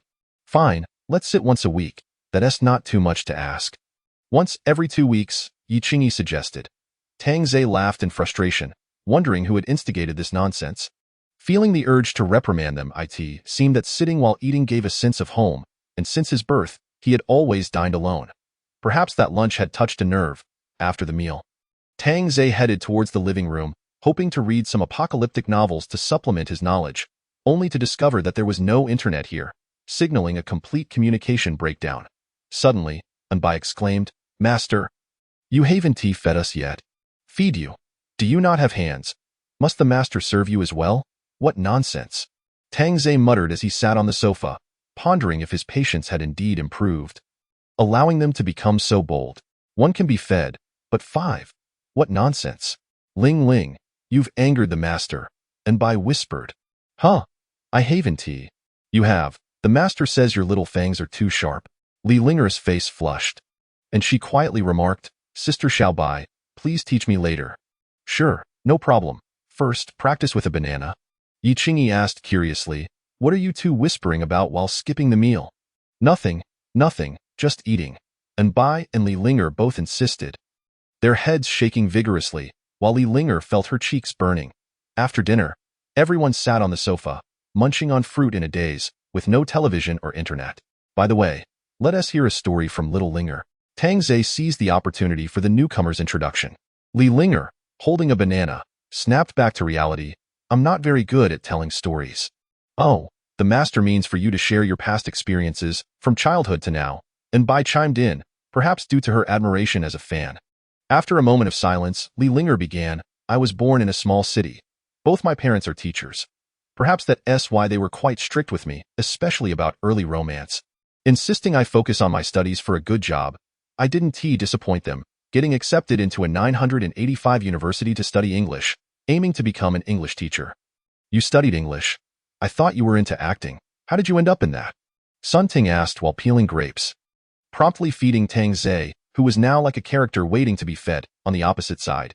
Yi Qingyi followed suit, biting into a grape before offering it to Tang Zhe, taking advantage of him. Li Linger watched this scene, her face reddening, shyly averting her gaze.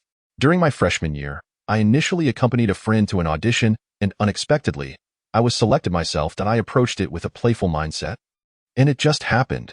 That's quite remarkable. It speaks volumes about your talent," Xi Ming remarked, reflecting on how one could accidentally become famous. "Actually, there's no real talent. I just adapt quickly and find it enjoyable." Sun Ting sighed, "I wish I had such luck. I'm stuck in a live broadcast room just to scrape by." Though she claimed such, she had also been noticed, but the conditions set by the bosses were well understood by men. "Linger, surely you have a big boss supporting you?" Xi Ming peeled an orange, not for herself, but as a means to curry favor with the master for future opportunities. As those present were at least veteran members, Li Linger furrowed her brows, pondering, not really. Could it be you haven't been subject to any hidden rules? Yi Qingyi queried incredulously, as someone as beautiful as Li Linger would undoubtedly be a favorite of wealthy men. No. Really, the master knows, Li Linger replied, her cheeks flushing once more.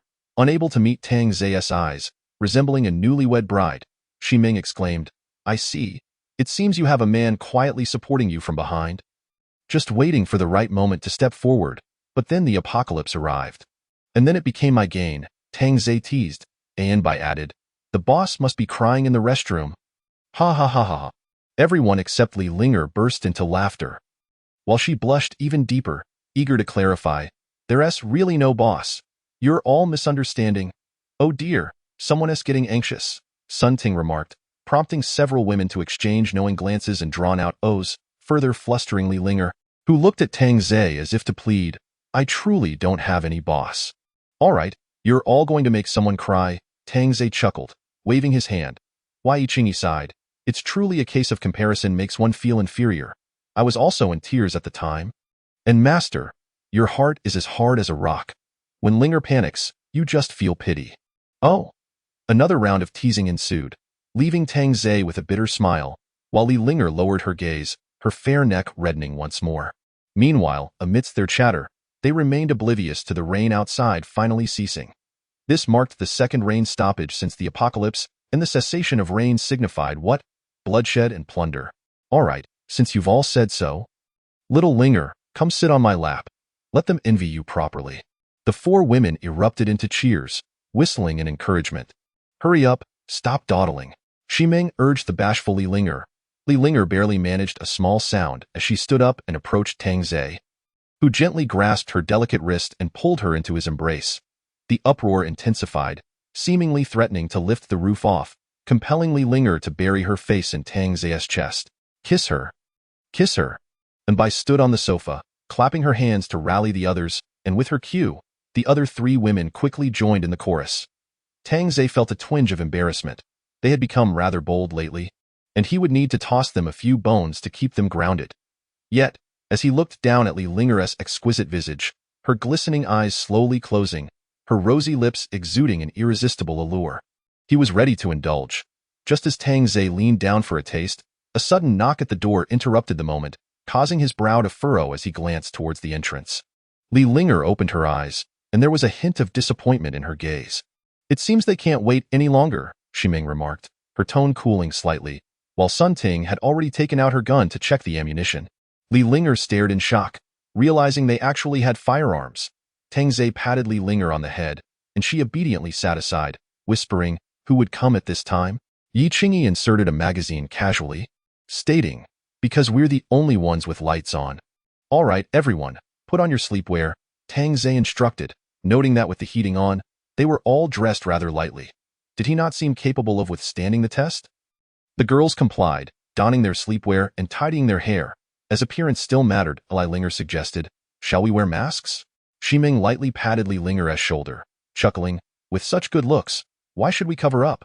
But what if? Kill them, Yi Qingyi replied apathetically. Sun Ting patted Li Linger's head.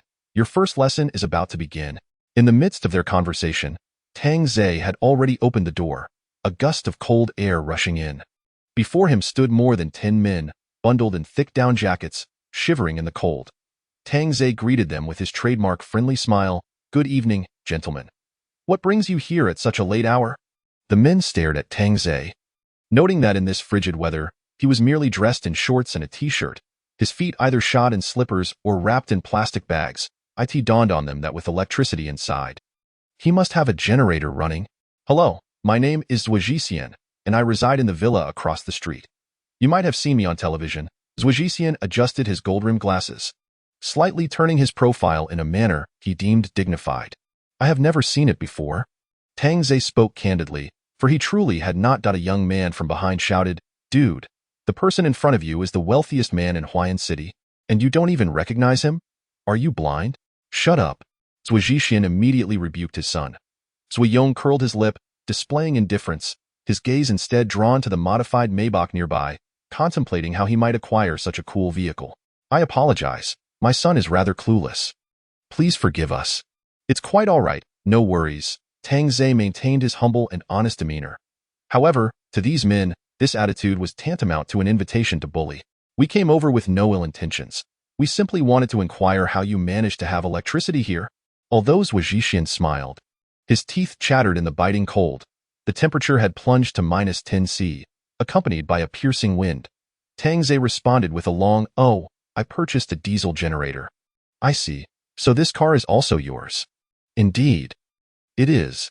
Over a dozen men found it hard to believe that this seemingly ordinary young man possessed such abundant resources. Some recalled his earlier visit, where he had donned peculiar protective gear. Observing the group of men shivering before him, Tang Zai chuckled.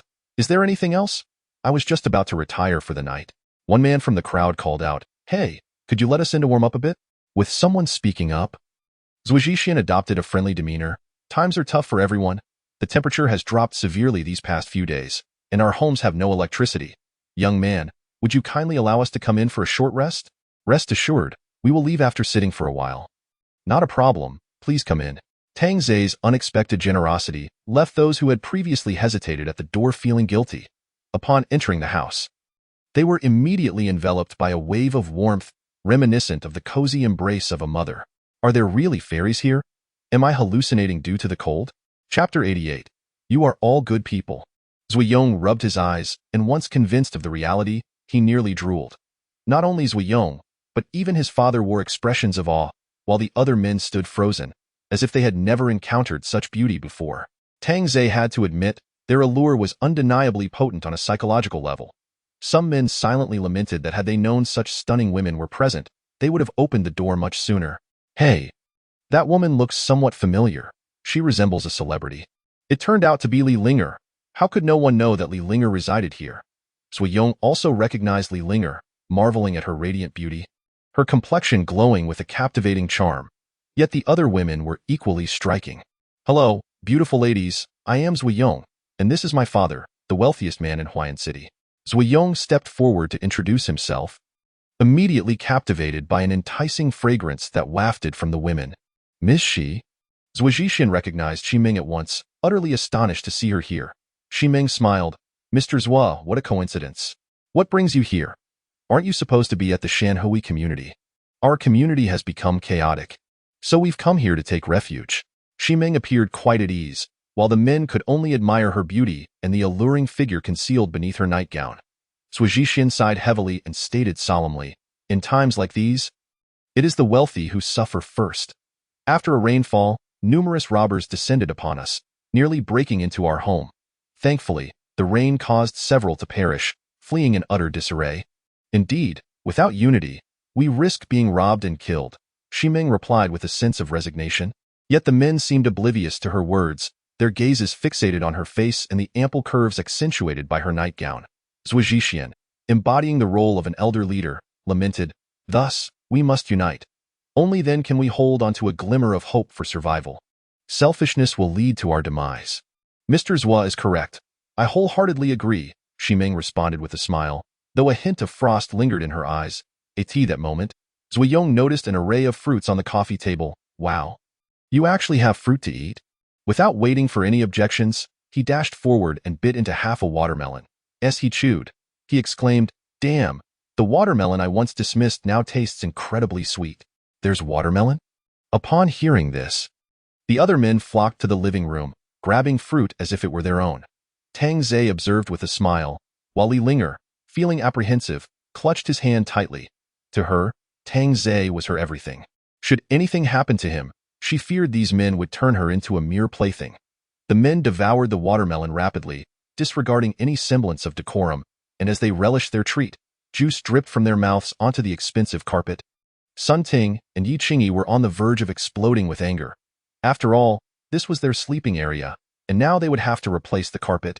"Xiao Bai Linger, please cut up some more watermelon for the gentleman. The wealthiest man hasn't had a taste yet." Tang Zai's generosity was overwhelming. Much to Zhuo Zhixian's satisfaction, this young man held him in high regard, even with a touch of reverence. Xiao Bai led the slightly nervous Linger to fetch more watermelon, while the men continued to eat. Their greedy gazes fixated on Xiao Bai and Li Linger, particularly Zui Yong, whose wicked intentions were barely concealed. As the watermelon was brought back to the table, the men who had previously missed out lunged forward to grab their share. Zhujixian refrained from joining the fray, mindful of maintaining the image of a wealthy man, silently cursing his son for not bringing him a piece. Tang Ze chuckled as he handed Zhujixian a piece. "Mr. Zhua, try this. It's incredibly sweet." "Thank you, young man. There are indeed many good people around." "Isn't that the truth? All I've encountered are villains. Even the women are no exception." Tang Ze's words elicited discontent from the girls, who protested. "What have we done to be considered bad?" Zhujixian failed to grasp the implication of this remark, shifting the topic as he munched on his watermelon. Even in winter, the temperature in Huayan City rarely drops to zero. This cold weather adds to our woes. Tang Ze produced a pack of cigarettes and offered one to Zhujixian, who was taken aback to discover that cigarettes still existed. Without hesitation, Zhujixian accepted the cigarette, placing it between his lips. Although he had no lighter at that moment, Tang Ze offered him a flame, and Zhujixian leaned forward, igniting the cigarette without any movement of his hands. Tang Ze's smile deepened. "I've worked in Huayan City for several years, and I've never encountered such frigid weather. It seems only northerners can endure it." Zhujixian exhaled a plume of smoke and chuckled. "If the temperature drops any further, even northerners will struggle. You, young man, have cigarettes to spare. How irresponsible of you," Zhujiang remarked carelessly, disregarding Tang Ze entirely. Tang Ze, playing the role of the naive, produced a pack of Huazi cigarettes, only for Zhujiang to snatch it away. Tang Ze awaited a reprimand from Zhujixian, but the father merely observed in silence. As Zhujiang sauntered over to Sun Ting, he provocatively blew a puff of smoke her way, saying, "Beautiful lady. Dressed so scantily, why not just strip entirely?" With that, he reached out to tug at Sun Ting's nightgown. Sun Ting could barely contain her fury, tempted to draw a gun and put the brat out of his misery. However, knowing the host was still entertaining guests, she suppressed her rage, adopting a look of alarm as she retreated behind Tang Ze. "What are you doing?"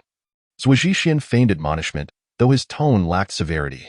Zhujiang flicked off the ash from his cigarette, which drifted slowly onto the pristine floor, driving the cleanliness-obsessed Yi Qingyi into a frenzy. "Just a joke," Zhujiang grinned wickedly, as if his father had not been aware of his unrestrained desires after a month without a woman.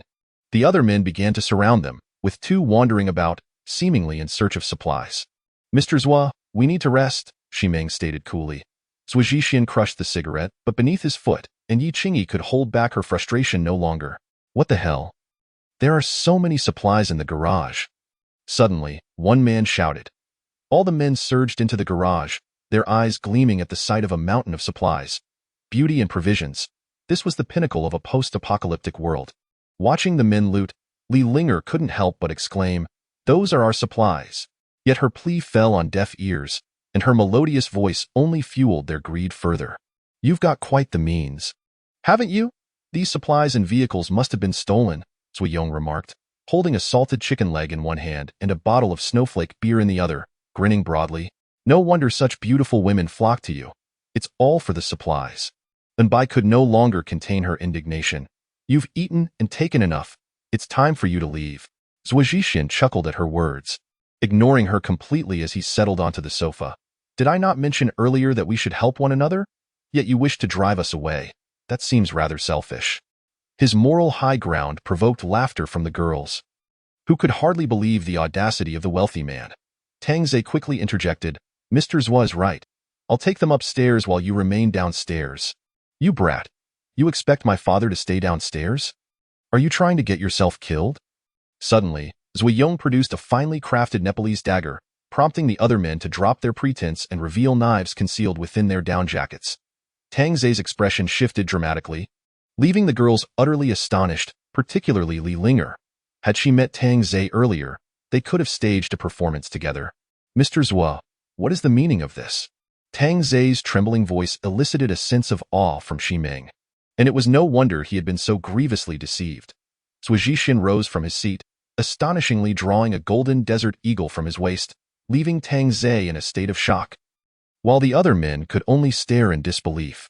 "I had merely intended it as a collector's item, never anticipating it would become useful now." With that, Zhujixian fired a shot. The resounding bang startled even Zhujiang. The girls immediately huddled behind Tang Ze, their frail forms evoking no sympathy from the men, but rather increasing their eagerness. However, The gun's muzzle slowly turned towards Tang Zhe. Mr. Zhua, surely you do not intend to kill me? I have never taken a life. Allow me to experience it, and I will ensure these women are well cared for. Dad, I want these two. Zui Yong pointed at Sun Ting and Li Linger. Zui Zhixian's gaze fixed upon Tang Zhe as he pulled the trigger. Bang! The bullet lethargically exited the barrel. Indeed, it moved with a languid grace. You truly lack imagination. Chapter 89. Fire the gun. As Tang Zhe spoke, the golden bullet fell upon the tiles with a crystalline sound that resonated within everyone's hearts. Not only were the men stunned, but the girls too stood wide-eyed. Could this truly be the power of a vampire, so exaggerated that even the bullets could be controlled? You, the wealthiest individual in Huashan City, stoop to such despicable acts, which indeed leaves me somewhat disillusioned. True sincerity cannot be exchanged for mere pretense. Tang Zhe lamented, initially believing the rules of the apocalypse might falter, yet it seemed those rules held true. He must continue to remain emotionally detached. Zui Zhixian gazed at Tang Zhe in disbelief, pondering why he had not perished. Had he merely imagined it? A man near the doorway finally regained his senses and bolted outside. Two shots rang out. The man was struck in the legs, as Yi Qingyi's icy voice sliced through the air like the frigid weather. Did you not wish to stay here? Why are you leaving? Did I give my consent? The men looked at the gun in Yi Qingyi's hands. As if struck by lightning, she too possessed a firearm. Dad, why are you still dawdling? Shoot. Zui Yong bellowed. Zui Zhixian finally returned to reality, attempting to pull the trigger, but his finger refused to obey. No matter how hard he tried. Tang Zhe reached for the golden desert eagle with ease. Indeed, the weight of the golden eagle is rather substantial. Dad, what are you doing? Mr. Zhua, what on earth are you doing? The men gasped in disbelief as their weapon was so effortlessly seized. Zui Zhixian turned and snarled, I do not know. Tang Zhe, gripping the golden eagle, approached Zui Yong, who stared at him in terror, feeling the warmth of urine spreading down his pants. Meanwhile, Tang Zhe simply retrieved his pack of cigarettes from Zui Yong's down jacket. You dare to steal my cigarettes? Now, even wetting yourself cannot save you. Hearing this, Zui Yong was flooded with shame and rage, and as Tang Zhe turned away, he swung the Nepalese dagger down. Bang. Ah! The Nepalese dagger clattered to the ground as Zui Yong clutched his bleeding right hand. His gaze frantic as it met Sun Ting's, who was wielding a smoking handgun. They had two guns. Had these people truly come to raid a bandit's lair? These women, seemingly delicate, were surprisingly adept with firearms. Their earlier display of weakness had been a ruse. You wretched woman! You wounded me! Zui Yong shouted, still oblivious to his dire predicament. Sun Ting had longed to act, slowly advancing towards Zui Yong with her gun. Kneel. I would rather die than kneel. Bang! Sun! Zui Zhixian screamed in anguish. Zui Yong's eyes widened, a crimson appearing on his forehead as if his skull had been cracked open. He could hardly believe this woman had truly dared to shoot, with a sense of indignation. Zui Yong collapsed to the ground, yet consciousness still flickered as he watched Sun Ting's gun leveled at his head. You are not worthy to undress me. Bang, bang, bang, bang. The sound of a magazine being emptied echoed, revealing just how furious Sun Ting was. Li Linger, witnessing this scene, felt her stomach churn, but Tang Zhe calmly urged, endure it. As Tang Zhe's cold words reached her, Li Linger envisioned an entirely different version of him. Suppressing the urge to vomit. I shall say this once more, kneel. Sun Ting surveyed the men, who had shed their initial greed, replaced instead by an overwhelming terror. Zui Yong's son had been mercilessly executed, and this woman was as ruthless as a viper. They all thought the same, yet their knees, betraying them, dropped to the ground, discarding their knives. Shi Ming coldly remarked, My master has graciously hosted you, providing fresh fruit. And this is how you repay him. Truly a disgrace to humanity. Upon hearing Shi Ming's address, Zui Zhixian looked up in surprise. She had called him master? It is our fault for not recognizing greatness. We shall not dare again. Little brother. No, big brother, it was all Zui Zhixian's idea. We were merely misled. Indeed, he proposed robbing you. We were unaware. Zui Zhixian's eyes blazed with fury as he roared, You scoundrels, shifting all the blame onto me. May you meet a wretched end. Tang Zhe lit a cigarette, addressing Zui Zhixian, Mr. Zhua, when someone offers you a light, at the very least, you should extend your hand. It is a matter of basic respect. Is it not? I was wrong. I shall ensure it does not happen again. Oh, do you expect me to light it for you? No, no, I shall do it myself. Too late. With that, he gestured to Yi Qingyi, who obediently placed the gun into Tang Zai's hands. Tang Zai then pulled Li Linger in front of him. You are new here. Consider this your first lesson. Kill? I. Li Linger quivered with fear, her hands trembling uncontrollably. How could she dare to take a life? Take it. Tang Zai thrust the gun before her, yet Li Linger felt as though her strength had been sapped. Lifting her hand was a struggle, let alone wielding the gun. I do not wish to repeat myself. Tang Zai's voice grew colder. Suddenly, Shiming placed her hand gently on Li Linger's shoulder, reassuringly stating, Linger, do not fear. You can do this. Sister Ming. Sun Ting remarked coolly, were it not for our strength, what would be the outcome now? Ponder that. Indeed, had it not been for their master's might, they would have been subjected to unspeakable indignities. Unaware of who their enemies were, suddenly, Li Linger felt strength returning to her arm, gripping the handgun firmly. Surprisingly, her stance was quite standard, having practiced for her performances. Fire! Tang Zai commanded as he spoke. The kneeling men were paralyzed with fear, witnessing one man bow his head in supplication, prompting others to follow suit. Their scalps bloodied from the impact. Do not kill me. I have elders above and children below. My wife just gave birth yesterday. I implore you, consider the child and spare my life. Faced with such pleas, Li Linger hesitated, unable to pull the trigger, and Bai interjected. Such words are commonplace in this apocalypse. I have heard them countless times.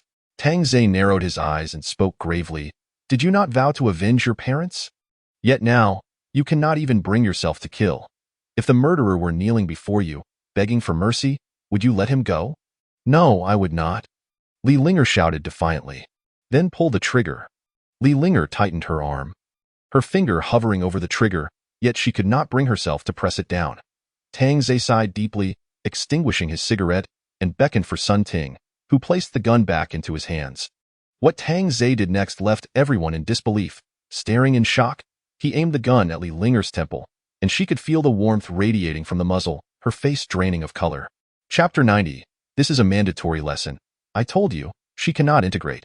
Are you satisfied with this outcome? Tang Zai addressed the other four women, knowing that Li Linger's transformation must have been their influence. It was unnecessary to pursue the matter further. The four women remained silent, their thoughts urging, Linger, fire. Just fire, and all will be well. Tang Zai gazed into Li Linger's eyes. What will tears achieve? Different circles cannot be forcibly merged. Perhaps it is best you stay here. However, the rain will cease soon, and it is likely someone will come to seize you. You would do well to accept a swift end, to meet your parents sooner, lest you suffer indignities. Just as Tang Zai finished speaking. Bang! Ah! Li Linger screamed, frantically pulling the trigger. Each shot seemed to shatter her inner fragility, obliterating her compassion. The men on their knees felt they were about to die, yet as the gunfire ceased and they opened their eyes, they found themselves unscathed. Glancing around, they realized everyone was fine, for she had been firing blindly. Although the magazine was emptied, Li Linger continued to pull the trigger. Replace her magazine? Tang Zai stated coolly. Did they think firing once would suffice? Such naivety! And Bai quickly stepped forward to change the magazine, embracing Li Linger in encouragement. The men believed it was over, yet they were astonished to discover she had reloaded. Was this not cheating? Consider your parents, who were also victimized by such cruel individuals, as their daughter. Take a moment to reflect. Suddenly, the first man on the left fell to his knees, his head exploding. There was a certain accuracy. It seemed he had undergone training, especially at such a short range of 5 or 6 meters. However, the recoil caused Li Linger's arm to rise significantly. Tang Zai whispered, maintain your center of balance.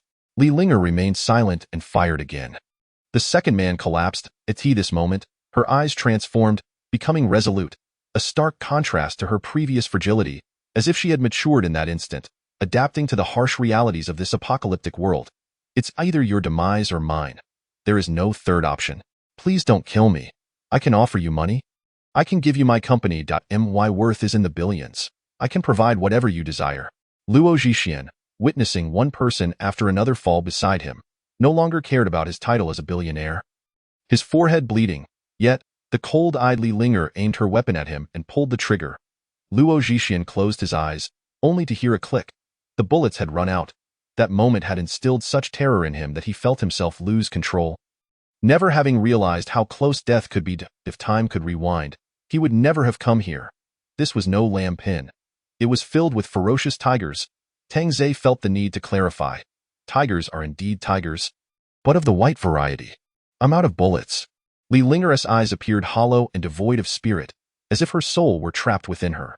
Tang Zhe took her gun. De Ming Ming. Take her to rest. All right. Shi Ming led Li Linger away, while Li Linger, in a daze, pointed at Luo Zhixian and murmured, "There's still one left, one I haven't shot. Linger, dear, don't concern yourself with him. You need to rest well now." "No. I can't. The master will abandon me. The master will kill me." Li Linger seemed to slip into a state of mental disarray, on the verge of collapse. Tang Zhe instinctively recognized the situation. You should go as well." "Okay." He hadn't anticipated that Li Linger would be pushed to this extent, and he sighed. In this apocalypse, a woman must learn to protect herself. It is a necessary lesson. Approaching Luo Zhixian, who looked up pleadingly, he began, "Big bang." The sentence was cut short as he was shot in the head by his own golden eagle. Tang Zhe had no desire to waste words with such a person. "You all clean up. I'm going out for a walk," Tang Zhe stated flatly. Stepping out of the blood-soaked living room, his good mood evaporated with the arrival of this group. Upon exiting, he gazed at the night sky, feeling as though he hadn't seen such a bright full moon in ages. The ground was illuminated by moonlight, truly a night for slaughter. He crossed the central road, arriving at the villa opposite, Luo Zhixian's residence. The lock was no match for Tang Zhe's force, and inside, darkness enveloped everything. A woman's voice echoed from the living room, laced with anticipation. "Honey, did you kill the people from across? I heard so many gunshots." Tang Zhe remained silent as he entered the living room. Moonlight streaming through the glass, illuminating a woman wrapped in blankets, seemingly in her early 30s, an instance of an old bull courting tender grass. "Who are you?" "My husband has a gun." Upon noticing the stranger, the woman instinctively retreated. "Is this the one you mean?" Tang Zhe raised his hand, the moonlight glinting off the golden eagle, making it appear strikingly unique. The woman stared in shock at the firearm in his grasp. "Sister-in-law? Don't be afraid. I don't kill women." After a moment, a gunshot rang out from the villa, and Tang Zhe emerged, taking a deep breath as he returned to Li Linger's villa. The bodies were discarded on the lawn outside. Upon entering, Tang Zhe saw Sun Ting and Dan by mopping the floor, while Li Linger's anguished cries echoed from upstairs. He smiled softly, letting it out was a step towards healing. Soon, Shi Ming and Yi Qingyi descended the stairs, with Li Linger trailing behind, resembling a frightened little rabbit, her eyes swollen and pitiable. "Everyone, please clean up." Tang Zhe spoke without glancing at Li Linger in response to his disregard. She bit her lip and hung her head, remaining silent. Shi Ming gently encouraged, "Go on. No one will blame you." "He enjoys scaring people," Yi Qingyi remarked, though Tang Zhe's penchant for intimidation was one thing.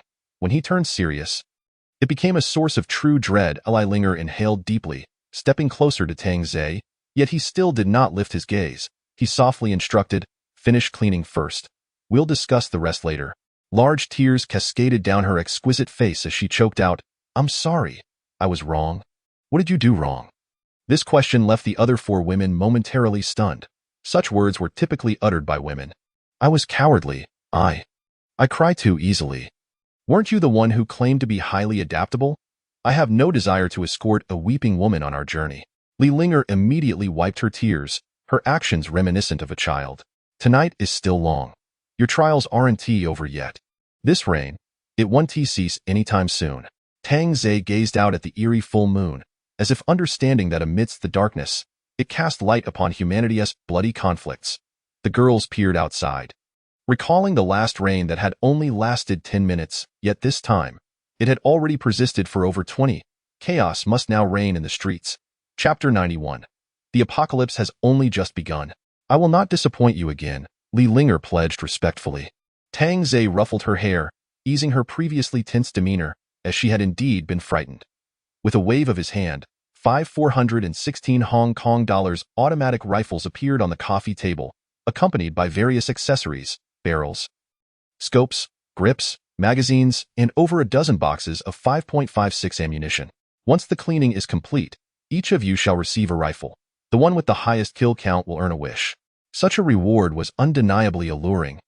prompting the 5 girls to hurriedly clean the floors, spraying freshener and replacing the carpets in no time. They were seated around the coffee table, each with an ammunition box beside them, diligently loading bullets into their magazines. For the automatic rifles, not only was Li Linger unfamiliar, but so was Xi Ming. Neither had ever handled such a weapon at An took it upon herself to instruct Li Linger, while Sun Ting guided Xi Ming. Knowing that time was short for disassembly knowledge, and opting to share simpler designs. A red dot sight is more suitable. Use this right-angle grip, and this longer barrel will enhance accuracy. And Bai, like a seasoned veteran, equipped Li Linger with weaponry. Sister Xiaobai, how do you know so much? And Bai proudly placed her hands on her hips. Who says girls can't handle guns? Besides, I adore our master. This statement prompted laughter from the other girls. As Tang Zhe, wiping his broadsword with a cloth, revealed a smile at their antics. Go outside and fire a few rounds to acclimate to the recoil. I'd hate for you to embarrass yourselves later. Tang Zhe advised, recalling how Bai and her companions had spent an entire day getting accustomed, while Xi Ming and Li Linger had not been afforded such luxury. Outside, danger lurked at every corner.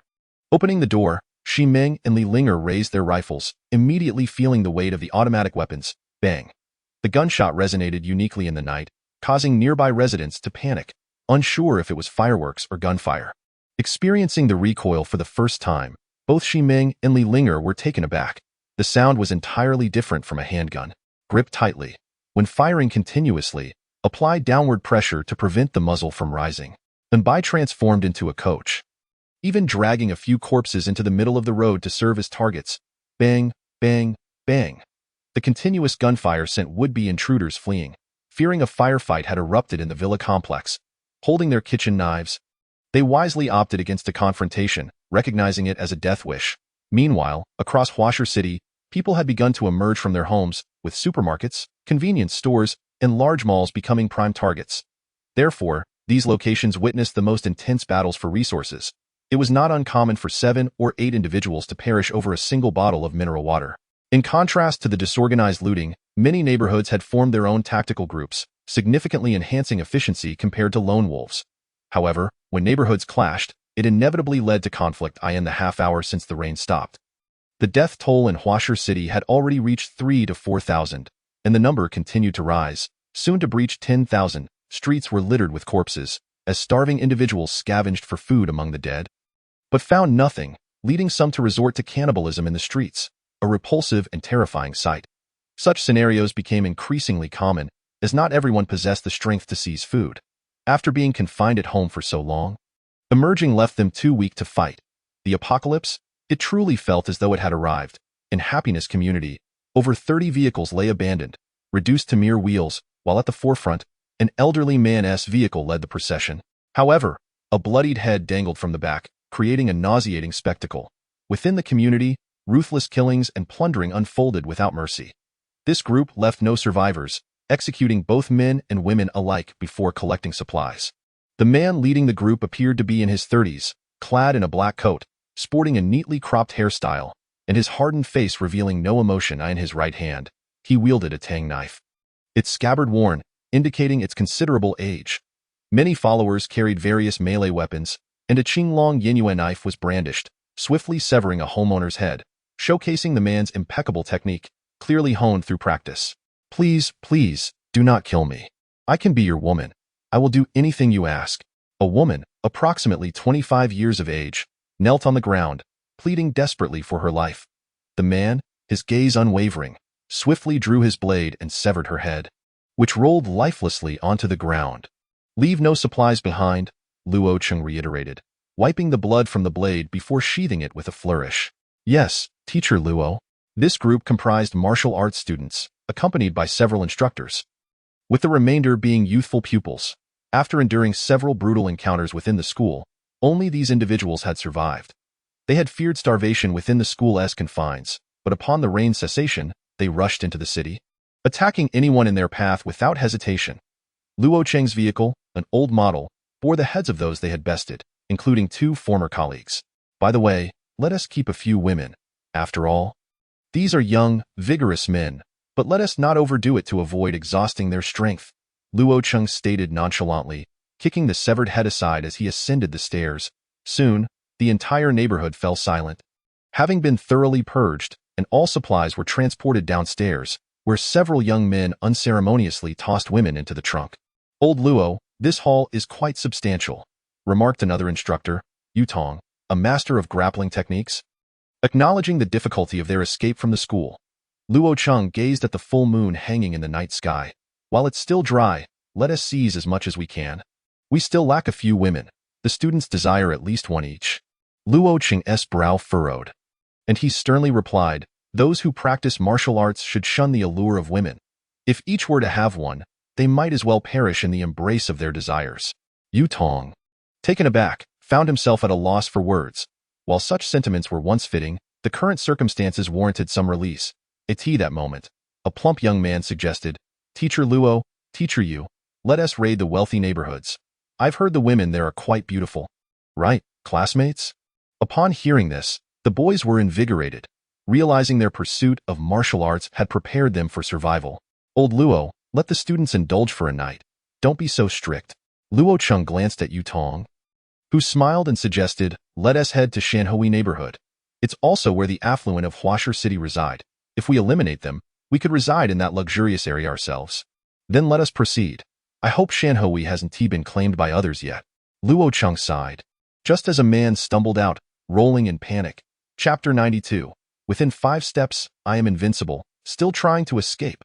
"I'll sever your limbs," a classmate shouted angrily, blood covering his body. Luo Cheng raised a hand, signaling the students to halt their pursuit.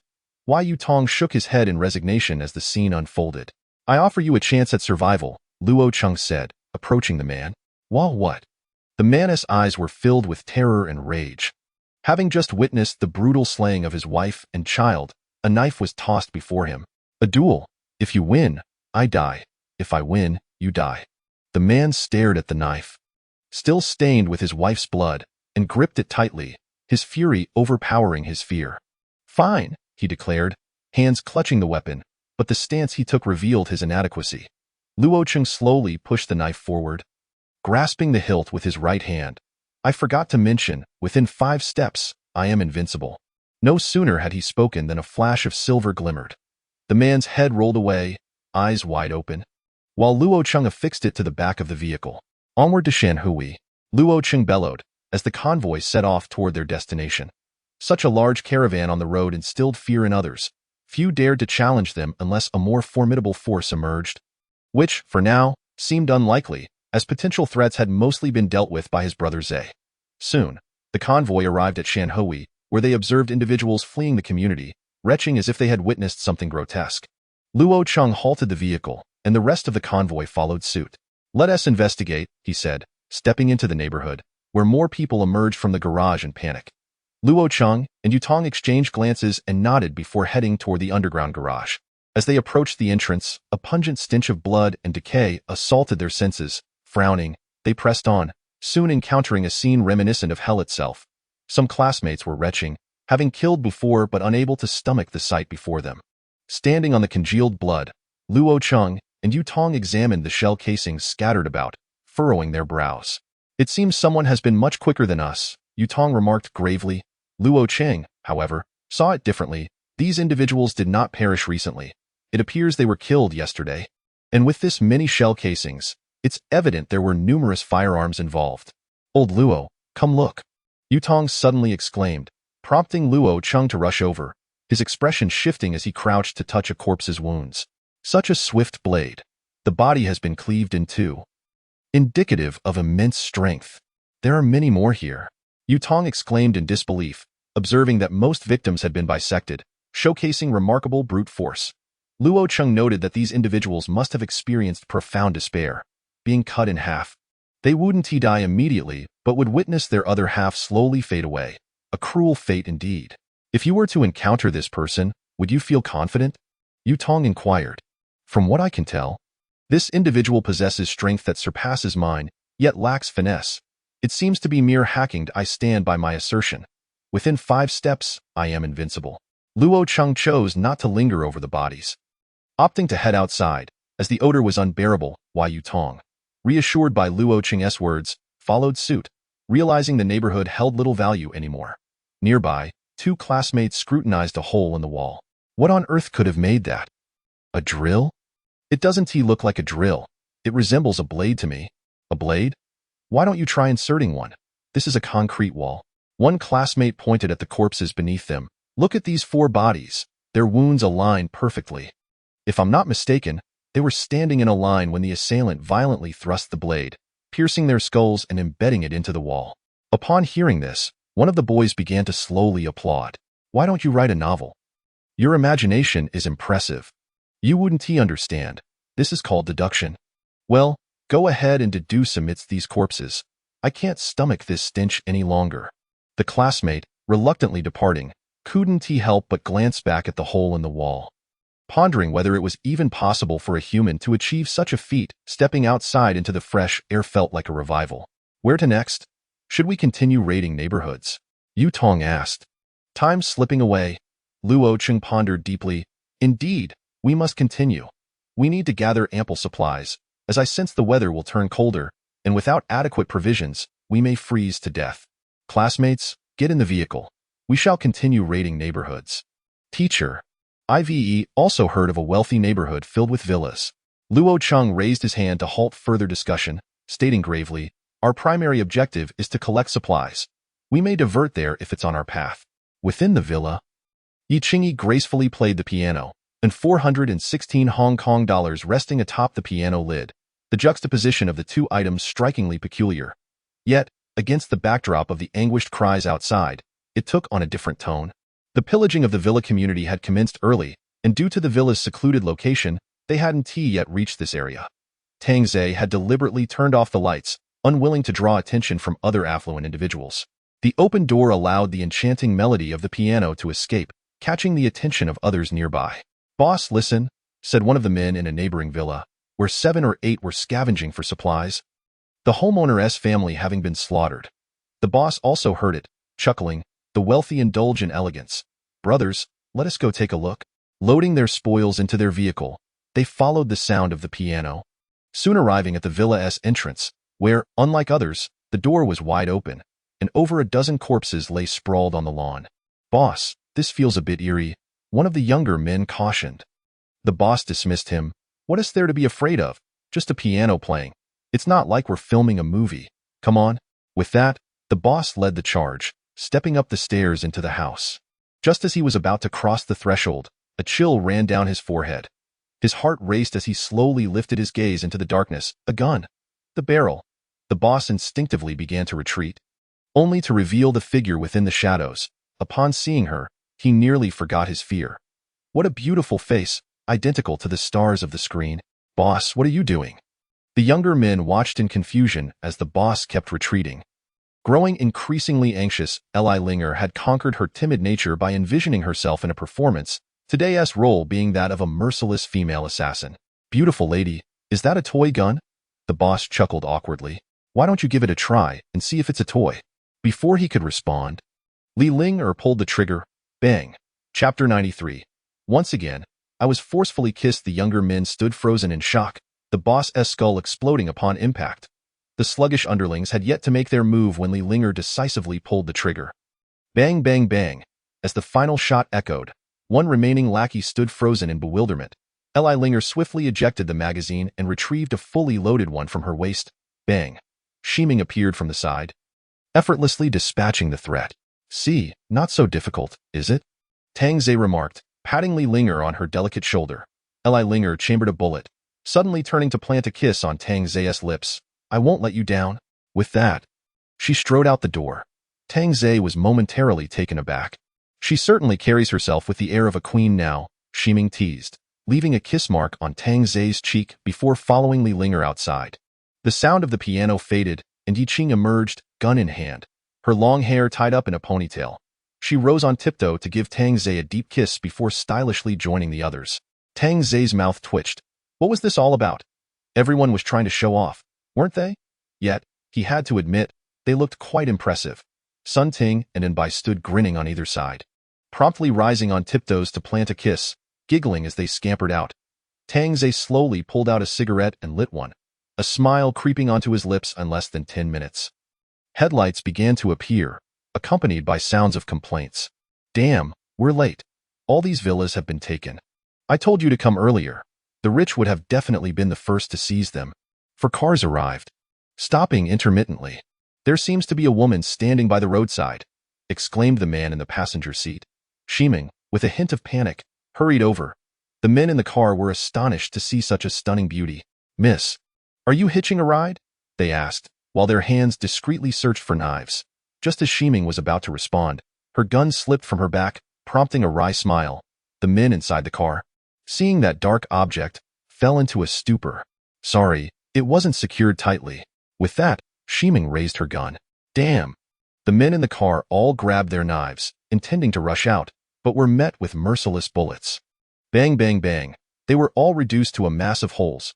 A second car disgorged another man who was about to greet Shiming, only to see her spraying bullets into the vehicle, leaving him frozen in place.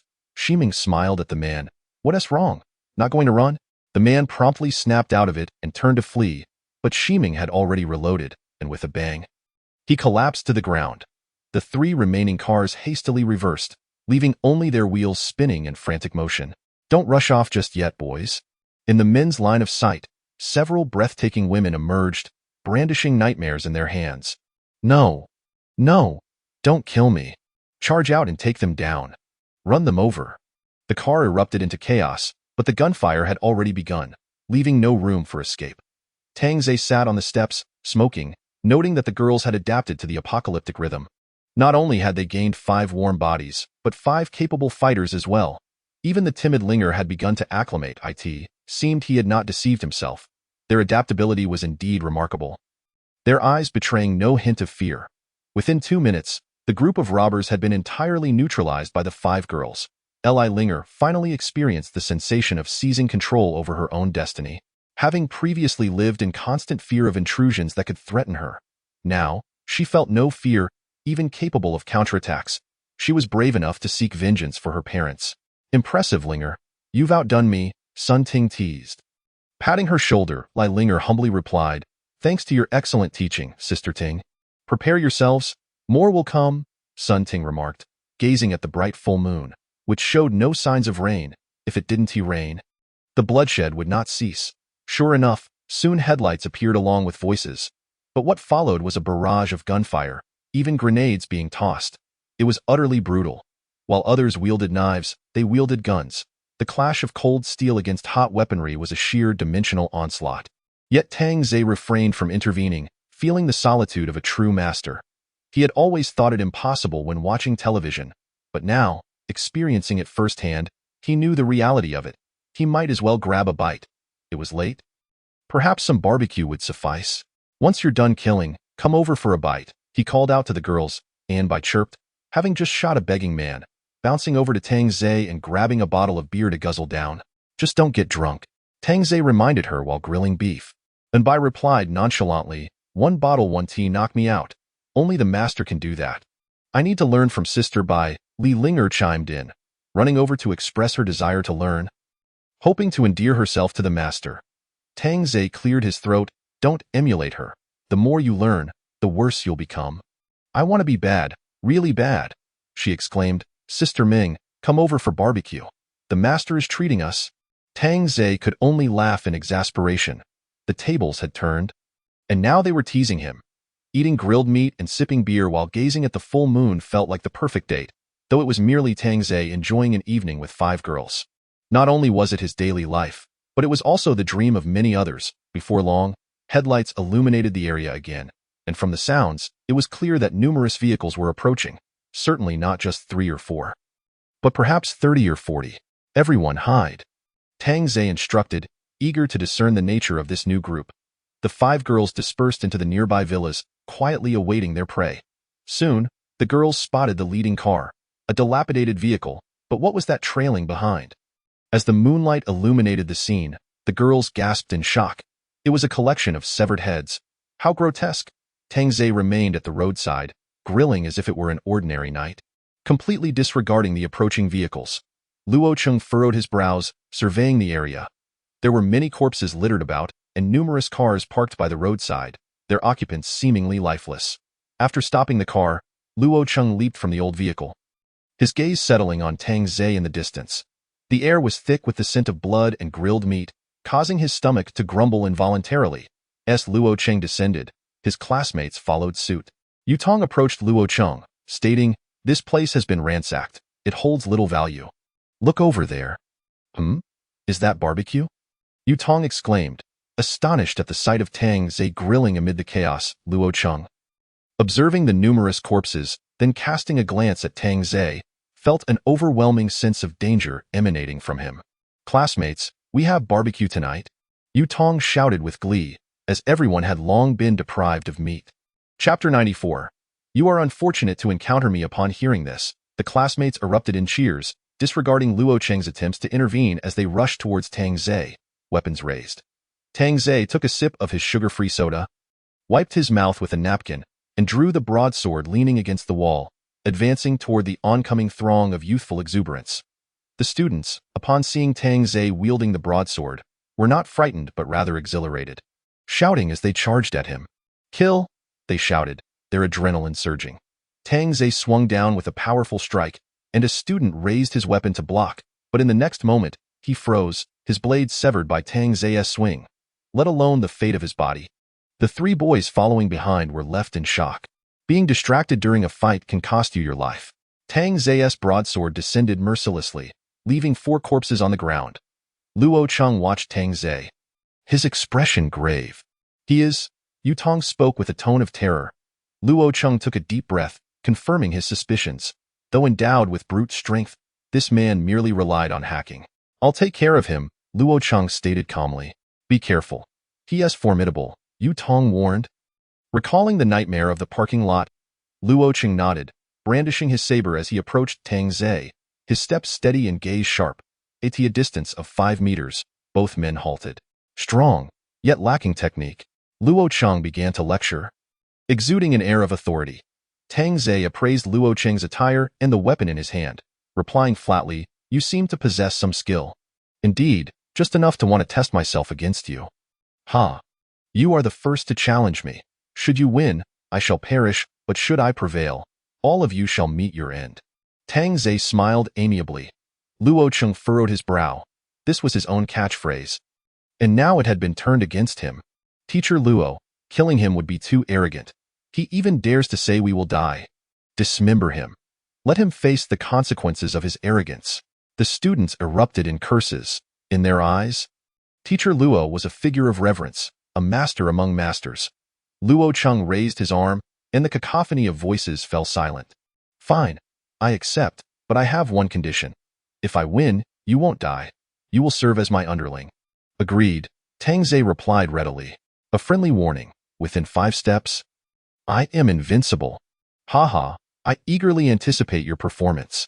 Tang Zhe's smile widened. A duel was about to commence, the moonlight casting an intense atmosphere over the two. Even the girls hidden in the villas felt the tension. Knowing Tang Zhe was powerful yet anxious, fearing he might sustain a scratch, Luo Cheng recognized the man before him was indeed formidable, and thus resolved to give it his all. His strength was immense. He just needed to evade one strike. That would determine his fate. As he prepared to strike, Tang Zhe observed that Luo Cheng was not attacking but rather circling him with peculiar steps. Raising his weapon, he swung down. Luo Cheng saw his opportunity. With a resounding clang, Luo Cheng drew his blade in a moment of evasion, aiming to strike decisively at Tang Zhe's neck, harboring no intention of sparing his subordinate. It was merely a ruse to confound his adversary, leading them to believe that defeat was inconsequential. Suddenly, Luo Cheng felt a chilling sensation at his waist. Why was he collapsing? Why had his blade veered so drastically, merely grazing Tang Zhe's shoulder? With a dull thud, he fell to the ground, his gaze fixated on his lower half, where his disemboweled intestines lay scattered. Impossible. Absolutely impossible. That strike of his could not have faltered. The sheer inertia was insurmountable.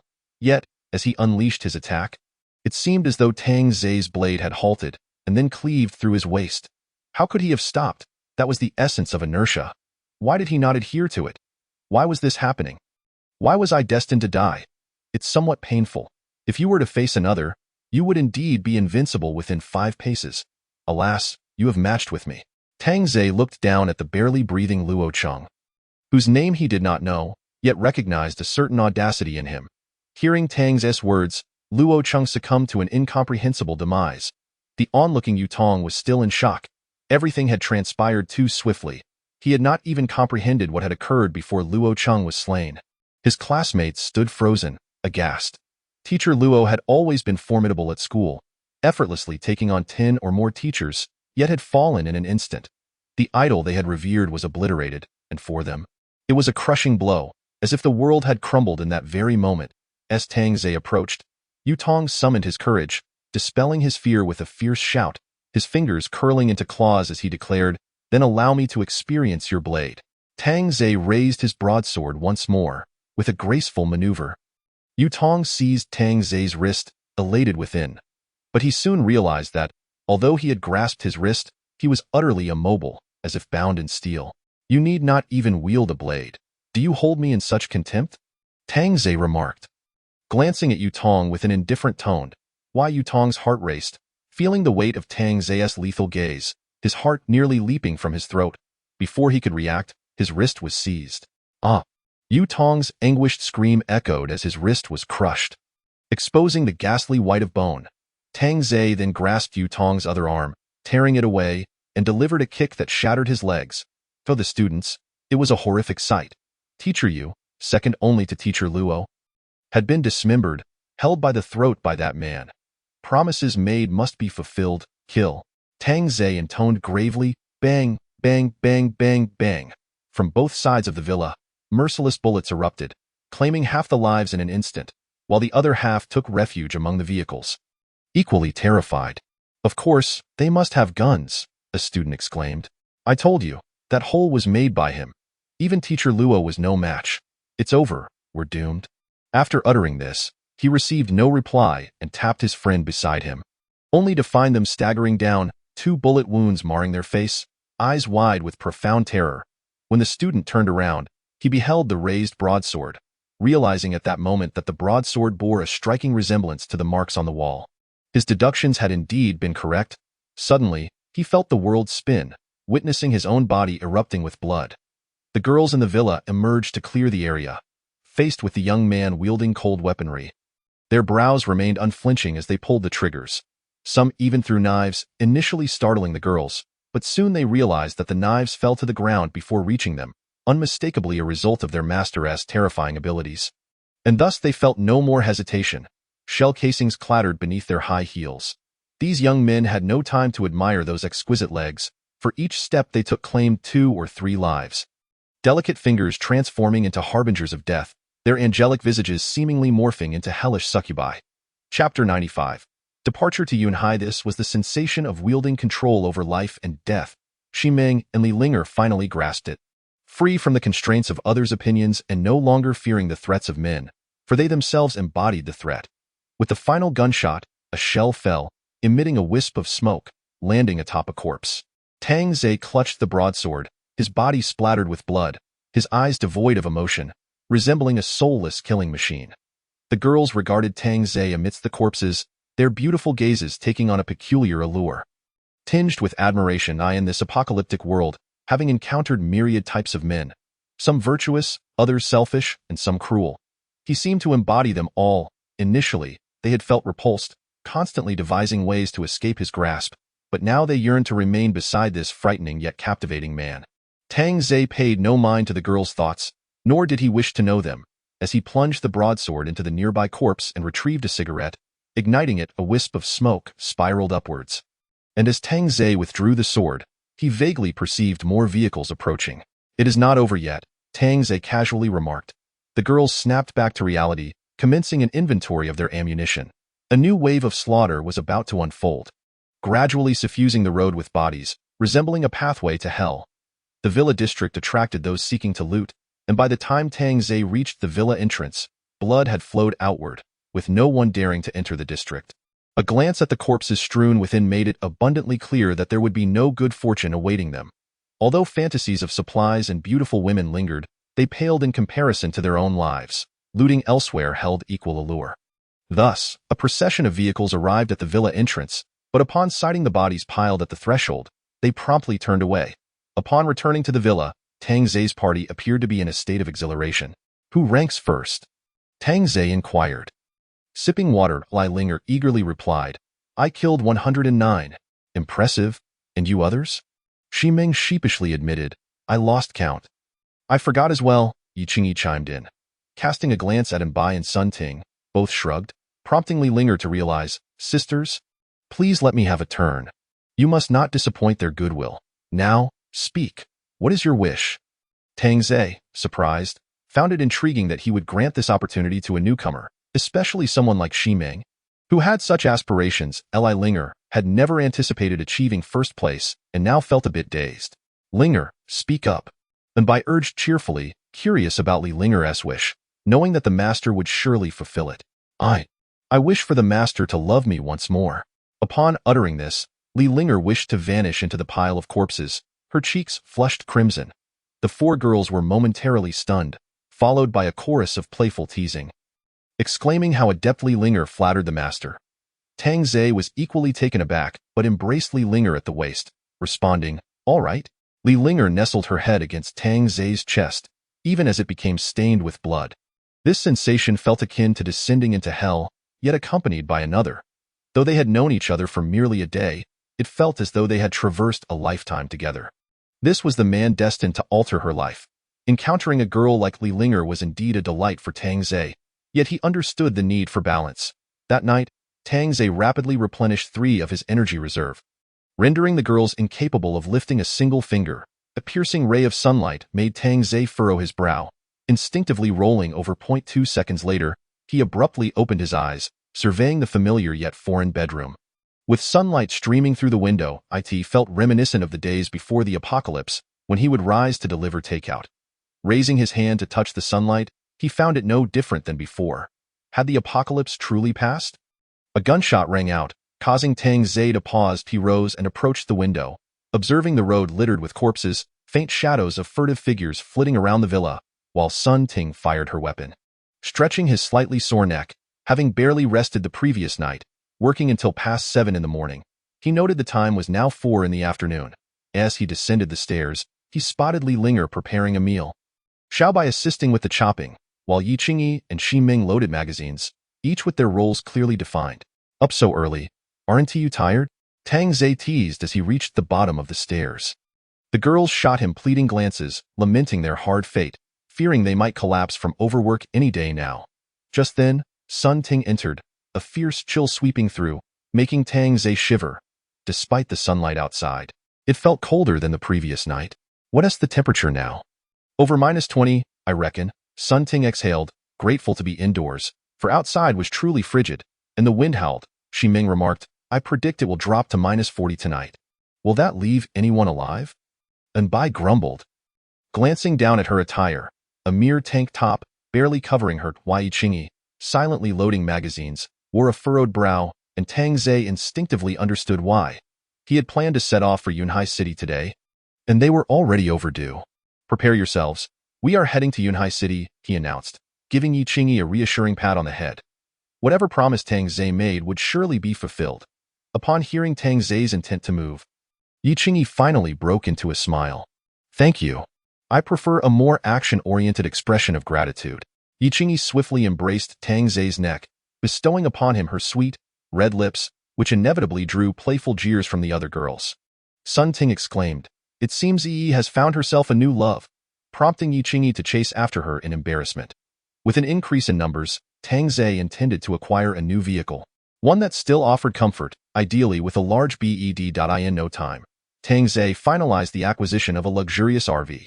Its 2-story design exuded an apocalyptic aesthetic, complete with tracks and fully automated driving capabilities. The interior boasted opulent decor, with the first floor featuring a living room, entertainment area, tea room, and even a KTV, while the second floor was transformed into a transparent bedroom, capable of accommodating 20 lovely ladies with ease, a true fortress of the apocalypse. A home amidst chaos. When such a vehicle stood before them, Li Linger couldn't help but ponder whether Tang Zhe possessed a pocket akin to that of Doryman. It was simply astonishing. The other girls seemed unfazed, accustomed to the extraordinary happenings surrounding Tang Zhe. Although the sight of the RV was indeed surprising, they quickly boarded, shedding their down jackets to bask in the warmth. Bai flopped onto the soft carpet, rolling around in delight. It feels just like being on a vacation. Indeed, While others struggle to survive, we are still alive, Sun Ting remarked, reflecting on how fortunate it was that she had knocked on Tang Zai's door that fateful day. It was as if the heavens had opened a door to salvation for her. Chapter 96. It snowed. If given another chance, she would still choose to knock on that door of life. This sentiment was not unique to Sun Ting. Anbai and Yi Qingyi shared similar feelings. Had it not been for Tang Zai, these beautiful girls could very well be among the fallen, perhaps even devoured. Let us roll. With a thunderous roar, the robust tracks began to move, crushing the corpses beneath them. Everyone expected a slight jolt inside the vehicle, but it felt as smooth as gliding on air. After all, the weight of the vehicle was incomparable to that of a mere golden Maybach. It was even heavier than a tank. Effortlessly cracking the ordinary cement road beneath II in no time, blood and flesh clung to the tracks, the bodies ground into the earth, utterly immovable beneath this steel behemoth. Seeing this outcome, Tang Zai remarked that they should have enjoyed this ride long ago. It was far superior to smaller vehicles, though its only drawback was its sluggishness. With 2 bloody trails, they exited the villa area, completely disregarding the parked cars along the way, smashing through them with ease. Wow, that's impressive. Xiao Bai clapped her hands in excitement. Her innocence reminiscent of a child, Xi Ming was astounded, realizing she was no match for Tang Zai. Thankfully, her beauty granted her some favor, or she would have been left without a ticket. As they approached the highway, navigating through the city, onlookers could only stare in disbelief at this colossal contraption, catching glimpses of figures inside. On the streets, many stood, pointing and murmuring towards Tang Zai. Goodness, there's such a modified RV? How fierce. It looks like there are girls inside. Their figures are stunning. What good is that? The disaster has passed. Exactly, it's just a bit chilly now. Rescue will come soon. You killed 2 people last night. Surely they will catch you and execute you. A man nearby turned pale, realizing that with the sun now shining, he would soon face the consequences of his actions. Tang Zai lounged on the plush sofa while the starlit Li Linger massaged his shoulders. Bai brought over fresh fruit, with Yi Qingyi and Sun Ting seated on either side, feeding him with their mouths instead of their hands. Each time a piece of fruit was offered, it was accompanied by a deep kiss, leaving Yi Qingyi and Sun Ting blushing and flustered. Why aren't they fighting anymore? What are they doing standing in the street? Anbai inquired, setting down the fruit platter. Xi Ming chuckled as she playfully patted Tang Zai's leg. They probably think the apocalypse is over. If they continue to fight, they might get caught. Indeed, look at those men. They are nothing like the madness of last night, their faces ashen, Li Linger observed, watching the thugs on the street, who had laid down their weapons. Their spirits seemingly dulled. Suddenly, a loud thud echoed. The screen shifted to display the camera mode, revealing someone throwing stones at the rear left of the vehicle. Thud, thud, thud. With one stone came another. Not only stones but anything within reach was hurled at them. Tang Zai calmly said, "Jealousy distorts one's appearance. Linger, please handle it." Understood. After a quick kiss on Tang Zai's cheek, she turned to grab a gun resting nearby. A man in his 30s attempted to wedge the trash can under the tracks, trying to jam them. However, such an endeavor was foolish. Suddenly, the rear door of the vehicle began to rise, causing the men chasing them to halt in surprise. As a pair of white high-heeled shoes appeared. Their excitement surged, and as the door continued to ascend, long, fair legs clad in a form-fitting white dress revealed themselves, radiating sensuality. But upon seeing the gun, their excitement swiftly morphed into fear, yet upon recognizing the face, they seemed mesmerized, forgetting the weapon entirely. She is Li Linger. Oh my goodness, it's actually Li Linger. Quick, capture her. Li Linger, fully aware of the commotion, had intended merely to fire a warning shot, but the men had the audacity to pursue her. Without hesitation, she raised her gun and began to fire in an instant. The men pursuing the vehicle were all gunned down, and those throwing objects ceased their actions. The revelation of firearms, particularly an automatic rifle, silenced everyone. This extraordinary RV was indeed unlike any other, and all present suddenly became compliant. Li Linger coldly surveyed the crowd beside her. She had no desire to take lives, but she would not allow anyone to provoke her. As the door lowered, onlookers on the roadside breathed a sigh of relief. TCH, killing so many. They will surely be captured and executed. Exactly, we'll report them when the time comes. Who cares? Just then, the sunlight began to fade, an ominous cloud drifting overhead. Some despondent men glanced up at the sky, their hollow eyes regaining a flicker of color. Suddenly, one man erupted into wild laughter. Great! The apocalypse is not over yet? Ha ha ha ha ha. I want to face reckoning. Just earlier, I said I would be, but I'll chop you down. Big brother. Wait, please, awe. Instantly, the city, which had seemed to recover, plunged back into chaos. Some fled back to their homes. Observing this scene, Tang Zhe felt indifferent as a vehicle barreled toward him, seemingly intent on forcing him to a stop. It was merely an egg colliding with a stone. Just before the impact, the driver wisely leaped from the vehicle. Yet the RV crushed it effortlessly, far superior to a tank. However, more vehicles began to surround them. These individuals knew that seizing this RV would guarantee their survival. Yet all their efforts were futile. Only if the path ahead were completely blocked could this apocalypse RV be halted. Suddenly, a snowflake landed on the glass. It's snowing, Shimeng murmured. Ah! A chorus of screams erupted from the streets as those who had been lively moments ago succumbed to the snowflakes, convulsing and collapsing lifelessly. And Bai gazed at the fallen around her, murmuring, I told you. It couldn't possibly be over so soon. Sigh, this is just the beginning, Sun Ting replied helplessly. Bang, bang, bang. A series of knocks resounded. The group peered through the rearview mirror, spotting 3 or 4 young women, undeterred by the falling snow, chasing after the vehicle. Reaching the door, one couldn't help but admire the potential that desperation could unleash. Open the door, let us in. Big brother. Please take us with you. Don't leave me behind. I'll do anything. Yet, their cries went unheard within the vehicle. All that could be seen were their anxious gestures, while Tang Zhe remained impassive. Boarding? There were strict standards. One must possess beauty akin to Li Linger. Regrettably, aside from youth, they offered little else. Chapter 97. Cloud Sea University. Several young girls realized that if they failed to board this vehicle, despair awaited them, and they might as well take a gamble. After all, they understood that they were also commodities, coveted by men. However, their gamble was misguided. Not all men would open their doors, as the first girl stumbled and fell. She inadvertently tripped the others behind her, and the merciless tracks rolled over their bodies. Rather than die painfully beneath the snowflakes, this death was swifter. Tang Zhe glanced at the girls and said flatly, if you wish to show compassion, you may do so, but you'll have to step down in exchange. Only a fool would consider such an act, yet it was evident that the look in his eyes had displeased Tang Zhe. They needed to appease their master quickly. This encounter had drained one of the energy reserve. The vehicle finally reached the entrance of the highway. However, it was too wide and too tall. The entrance was choked with fleeing vehicles. Their occupants long since perished. How can we possibly get through? And Bai lay against Tang Zhe's chest, drawing circles, while Yi Qingyi leaned on the other side, effectively monopolizing his attention. Tang Zhe rose, smiling. Let me show you a magic trick. Here we go again. But this time, you must close your eyes and not peek.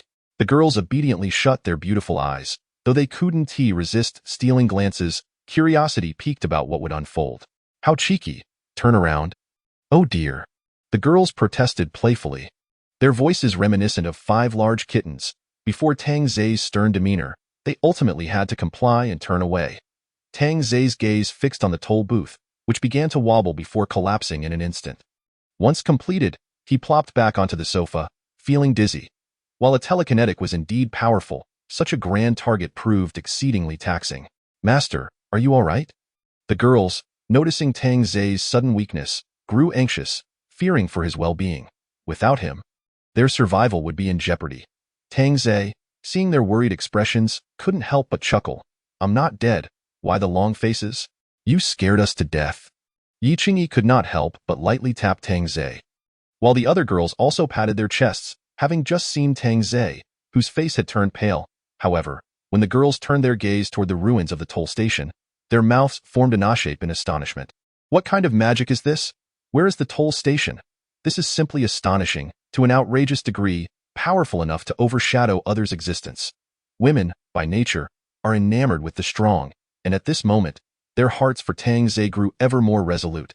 Anyone daring to harm him would be courting their wrath. Master, you appear quite weak. Would you like to draw upon my blood for sustenance? And Bai expressed her heartfelt concern, willing to offer herself for her master. We can do so now, she added, gazing at the 5 exquisite faces before him. Tang Zhe jested. What? Have you all fallen for me? The girls were taken aback, their cheeks slightly flushed.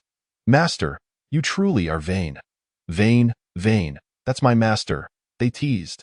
Listening to their banter, Tang Zhe felt that this was what it meant to truly live. In the past, he had been accompanied only by solitude, but now, with them around, it seemed not so bleak after all, though he might need to temper their playful jests, as the apocalypse vehicle rolled over the abandoned cars. It sped onto the highway, reaching a maximum speed of 60. The distance from Huan City to Yunhai City spanned 512 kilometers. Ordinarily, it would take 5 to 6 hours, but at this speed, it would require at least 3 additional hours. Coupled with the occasional traffic jams on the highway, Tang Zhe estimated it would take at least 10 hours to reach Yunhai City. It was now 7 in the evening, and the earth lay blanketed in white snow.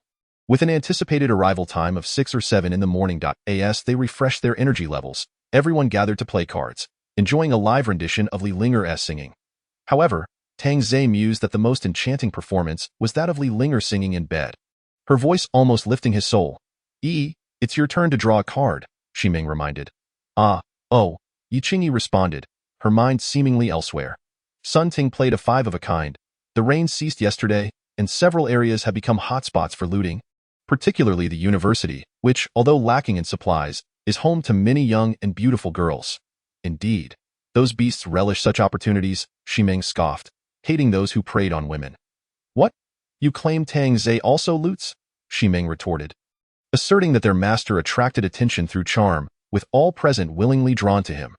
Tang Zhe drew a card and remarked nonchalantly, "Do not frighten her. If it were to truly occur, we would be powerless to prevent it."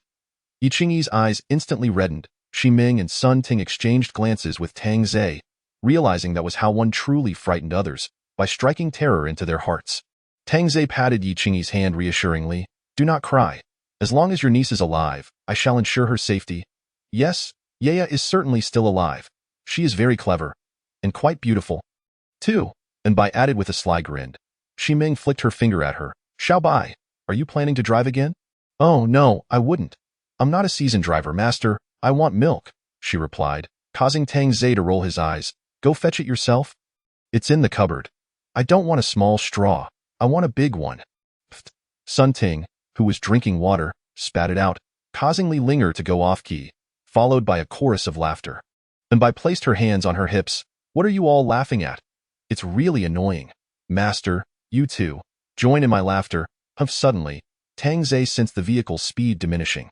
Looking ahead, he saw cars blocking the road haphazardly. At this rate, they would not reach Yunhai City by morning. It seemed he would need to modify the vehicle, installing a triangular shovel to clear the obstructive cars without reducing speed. "Stop for a moment. I need to install something." Though not afraid of the snow, Tang Zhe donned protective gear. The girls curiously peered out from the vehicle, unsure of what their master intended to install. Upon seeing the massive triangular shovel, they immediately understood the power of remote manipulation. With this contraption affixed, they could indeed enter a mode of reckless acceleration. No matter how thick the snow, the apocalypse vehicle would forge ahead, encapsulated in 3 words. Simply astounding. At this point, the temperature had plummeted to -30 degrees, a veritable death sentence for southerners. Some areas that had not lost power could still endure, but it was only a matter of time. Furthermore, as night fell, the temperature would likely drop to -40 degrees. Yunhai University, a prestigious 985 institution, ranked among the top in the nation, would typically see its graduates land desirable jobs. For Southern students, gaining admission to Yunhai University promised a future free from want. However, the current students at Yunhai University faced hunger and deprivation. Chapter 98. Teacher Chu. Initially, the teachers at the school organized the students to confront the harsh weather in an orderly manner. However, as food supplies dwindled day by day and water became increasingly scarce, patience wore thin, and anxiety spread among the students. The catalyst for unrest came when a girl boldly declared, "Why aren't you boys going out to find supplies? Are you expecting us girls to forage for food? Are you even men, lacking any courage?" Her words ignited a fire within the boys, who retaliated by beating her up, leaving her bruised. This action silenced the girls, instilling in the boys a newfound audacity, especially towards those girls whom they had previously admired, exacerbating the already deteriorating situation. Fortunately, they remained more civilized than in some neighborhoods, still in the phase of temptation by food and not yet resorting to outright violence. Although many girls were secretly trading with boys. Yet, with the sudden temperature drop and the cessation of rain, many individuals rushed into the school to prey upon the young girls, causing the boys to resist, leading to a confrontation with cold weapons. The boys suffered casualties, and many girls were taken, compounded by the deadly weather, leaving everyone feeling that they would perish in their prime. The subtle temptations for food had transformed into blatant demands. However, not all boys had crossed the line. Some maintained their moral compass, striving to protect the girls from harm. Among them was a sophomore named Su Fu, a kind-hearted soul from the countryside who had been diligent since the onset of the apocalypse. Disheartened by the behavior of some boys, he had separated from them. Su Fu, sooner or later, Gao Xingtian and his group will come for us. We are dwindling in numbers, said Jiang Shan, one of Su Fu's dorm mates. The other 2 roommates had already been killed during the rain. From a 100-person team, only 30 boys remained, with over 20 injured, yet they were tasked with protecting more than 100 girls. Su Fu, with his dark skin and calloused hands from working the fields, possessed greater strength than his peers. Jiang Shan, hailing from Huan City, was a fitness enthusiast, robust in physique, and together, they were the core of their group. Su Fu glanced at the girls tending to the injured, their spirits low, yet they persevered, hoping for rescue. But it seemed that the rescue teams were merely a figment of their imagination. Teacher Chu. I can't drink any more water. I've reached my limit, a sudden voice broke through, prompting Su Fu and Jiang Shan to rush over. The boy had lost his arm, the severed end bound with a girl's undergarment to staunch the bleeding. But he appeared pale from blood loss. Caring for him was Teacher Chu, the most beloved teacher among the boys at Yunhai, possessing an elegant demeanor and gentle nature, her eyes as clear as lake water. Her skin still fair despite the circumstances. Stop saying foolish things, you will survive. Chu Lu admonished, yet the boy offered her a faint smile before slowly closing his eyes. Chu Lu gripped the bottle of mineral water tightly. As the surrounding girls began to weep, Teacher Chu, there are plenty of mats in the warehouse. We can move them. Xie Mingyue rushed over, but froze upon seeing the boy's lifeless form. Her previously cheerful expression turning stiff. Chu Lu took a deep breath and stood up. All female students, come help move the supplies. The girls, unwilling to be complicit with Gao Xingtian, stood up to assist. Aware that the boys needed rest to protect them, their contribution to the logistics would ensure everyone's safety. Teacher Chu, we are here to help you, Su Fu said. Chu Lu shook her head. No need. We girls should also do our part and not always be a burden. Indeed. We have hands and feet. You all should rest well. Xie Mingyue, ever bold, was well liked by the boys, preferring her approachable demeanor over the aloof school beauty. Su Fu said nothing further. The boys needed rest after a day of battling. Thank you. Teacher Chu, Xie Mingyue suddenly called out to the girls, Sisters, we too can take up arms and fight against those beasts. We can't always rely on the boys for protection. The girls were momentarily taken aback, pondering how they could be a match for those men, feeling utterly outmatched. They had all come seeking shelter, yet here was someone urging them to step forward as heroes. At this moment, at least 30 girls harbored such thoughts, yet over a dozen stood forth to support Xie Mingyue, while others expressed their willingness to tend to the injured, with one particularly odd girl claiming she had twisted her ankle. All right. We are all here of our own volition. No one is coerced, Chu Lu interjected, sensing the disjointed murmurs among the group. Internal discord was not an option at this juncture. The authority of Chu Lu, the sole teacher present, was respected. Once alone, she leaned towards Xie Mingyue and softly remarked, What you just said could easily provoke disdain from the boys. Ah?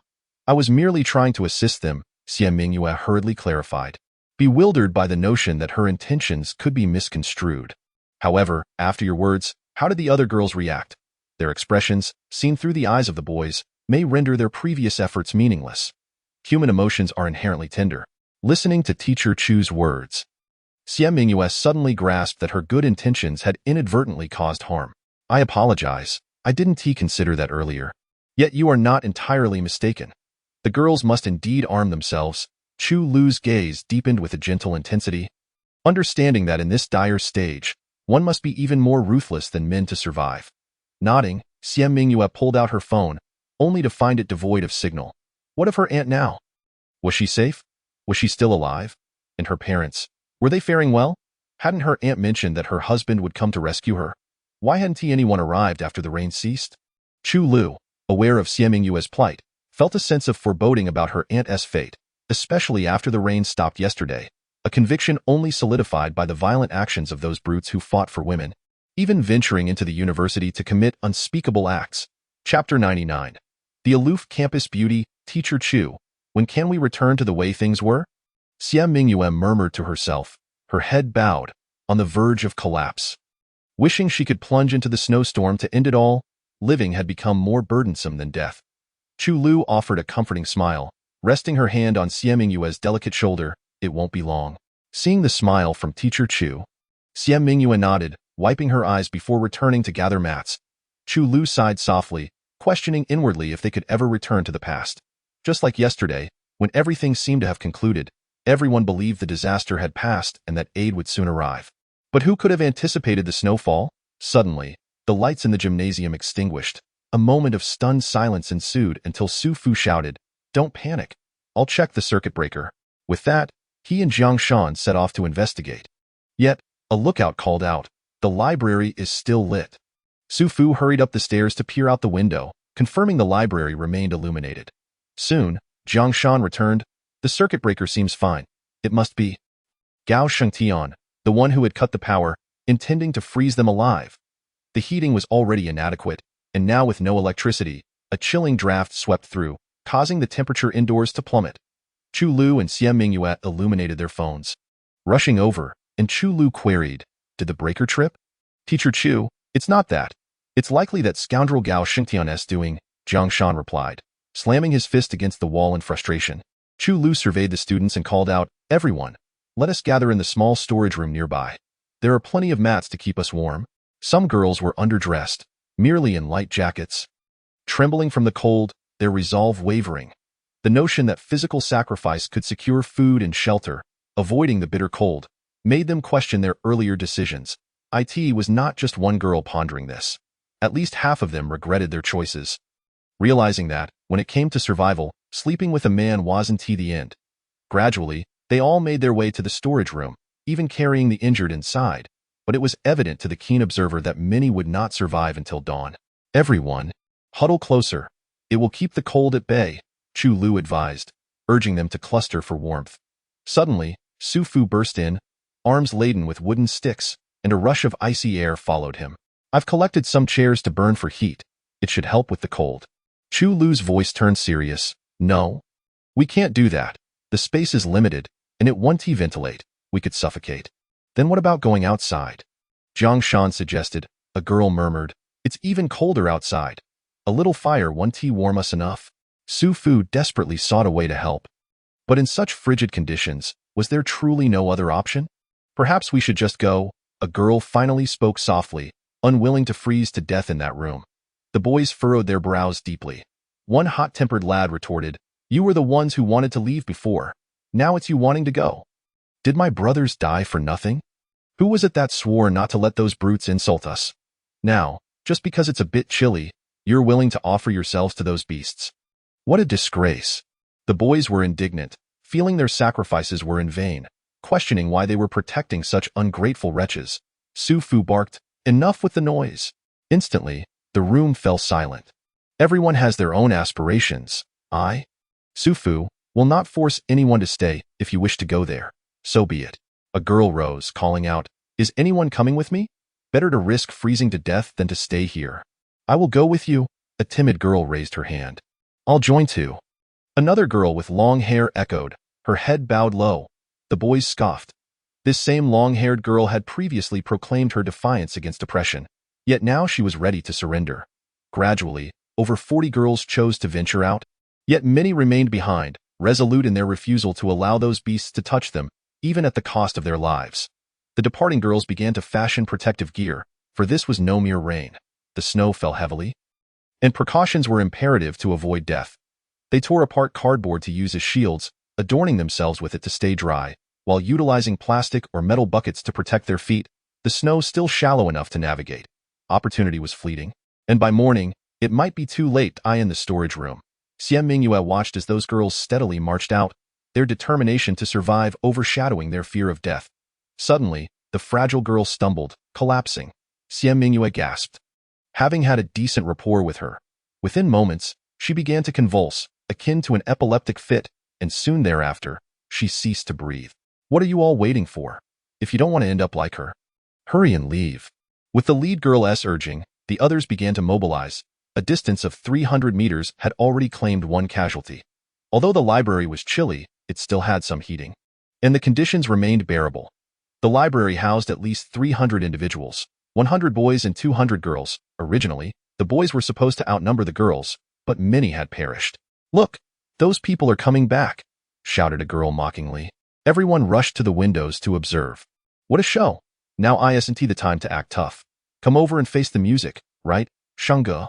After finishing her taunt, she began to curry favor with Gao Shengtian. Yet he merely shoved her away, coldly retorting, "Get lost, get any closer, and I'll toss you outside." The girl quickly stepped aside, watching Gao Shengtian approach another girl with a heart full of envy.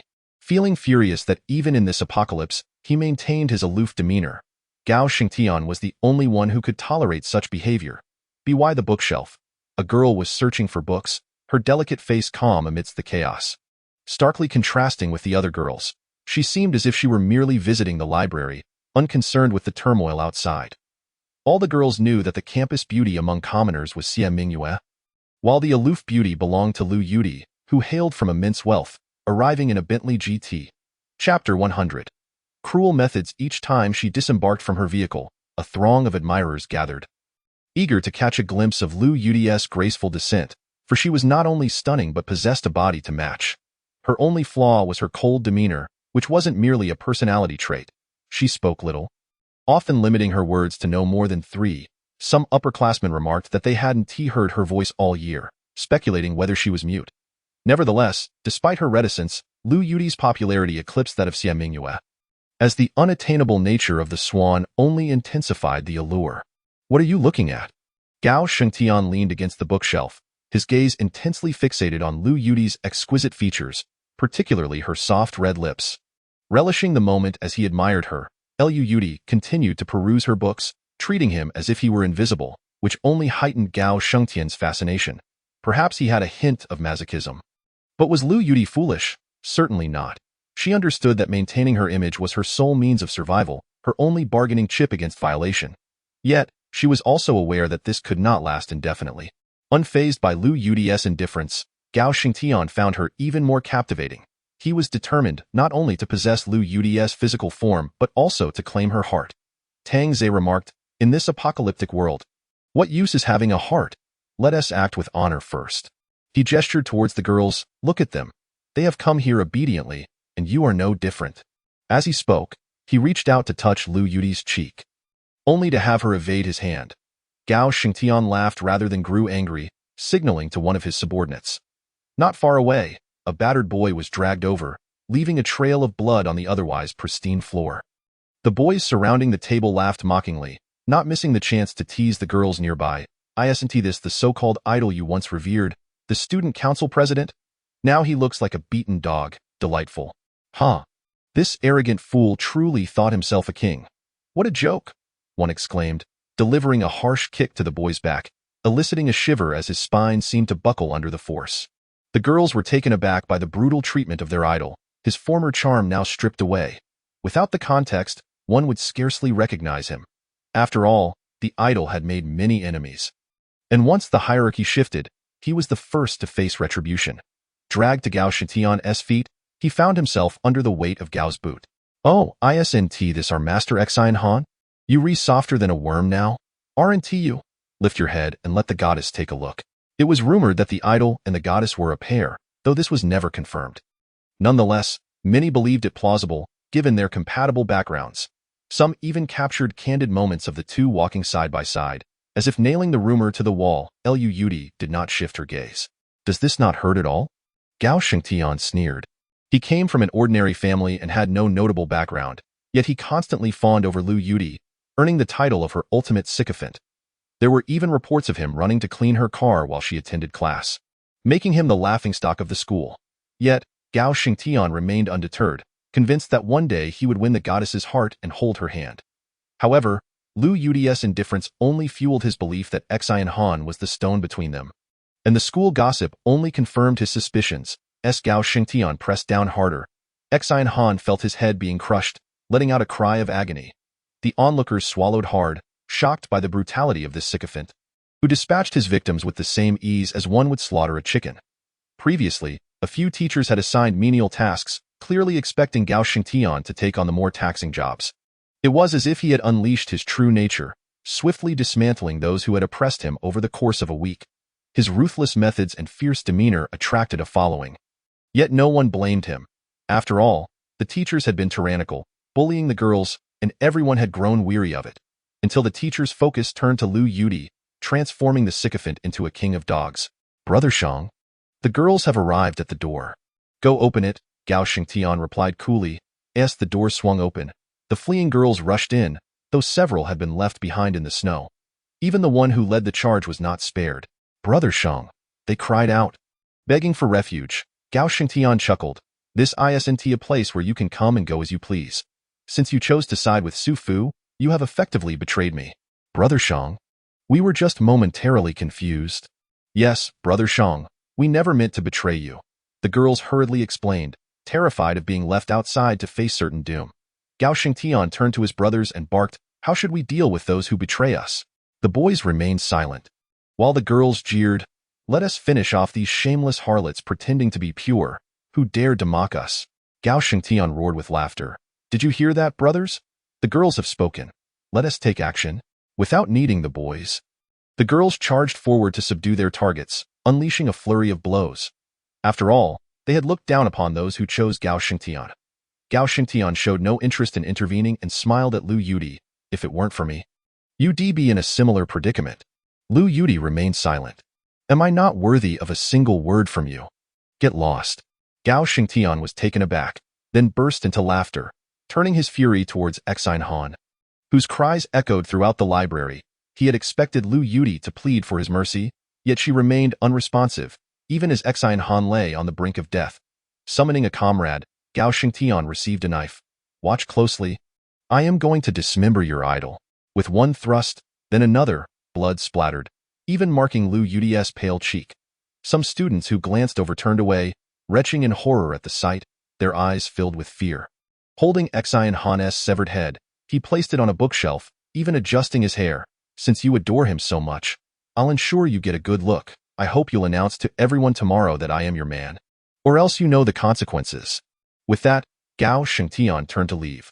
Only then did Lu Yudi slowly raise her head, her gaze falling upon Exine Han's head, her complexion paling as her stomach churned.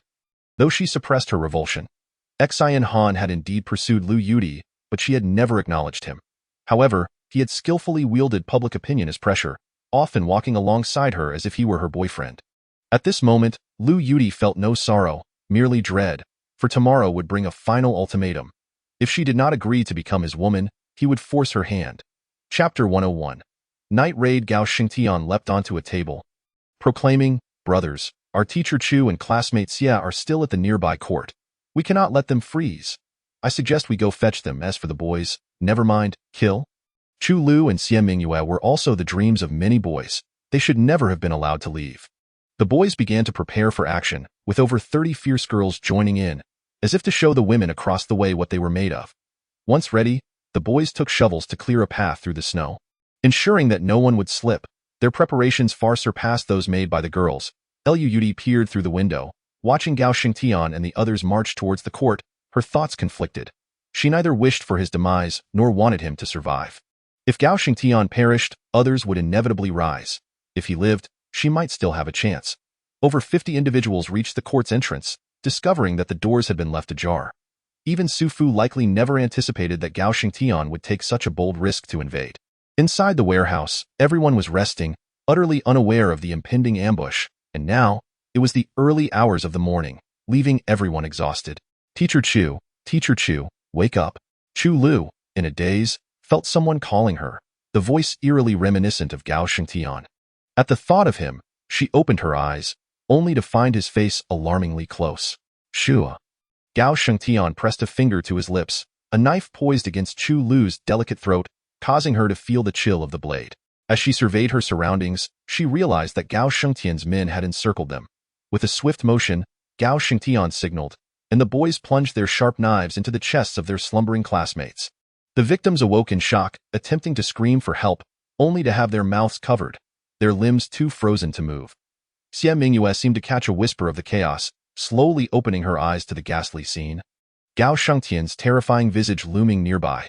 She longed to scream a warning, but her voice failed her, her legs feeling as though they had been frozen in place.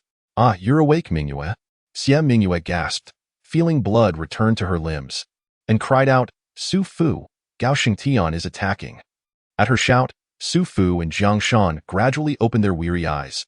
Upon witnessing the scene, they instinctively reached for their weapons to fight back, but like Xie Mingyue, found themselves utterly immobilized. A knife pierced Jiang Shan's heart, and Su Fu watched in horror, his lips trembling as he began to move his fingers.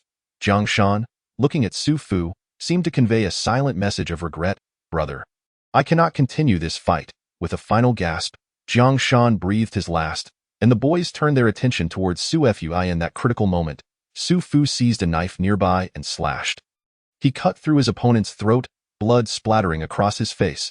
As his adversary collapsed, Su Fu realized that all his brothers had been slain, leaving him seemingly alone. Ha, Su Fu, I offered you a life of luxury, yet you chose to flee with these women, oblivious to their ingratitude. Gao Xingtian, how dare you play dirty? Su Fu retorted, his spirit unyielding. Gao Xingtian chuckled darkly. Su Fu, do you not understand the art of war? Should I have waited for a sunny day to challenge you? How did you manage to enroll at Yun University? Su Fu fell silent, gritting his teeth as he glared at Gao Xingtian, wishing he could devour him whole. Su Fu, I'll give you one more chance to join me. Gao Xingtian hesitated to kill Su Fu. Without his help, he would not have easily eliminated those vicious teachers. I refuse to associate with beasts. Gao Xingtian swung his knife, granting Su Fu a swift end. Su Fu clutched his throat, blood oozing through his fingers, turning to gaze at Jiang Shan's wide-open eyes. Had he known Gao Xingtian's true nature, he would have never assisted him, believing him to be a victim. Now, he regretted misjudging the man.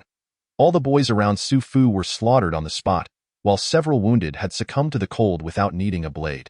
The room was suddenly filled only with girls, each trembling and casting fearful glances at Gao Xingtian and his companions.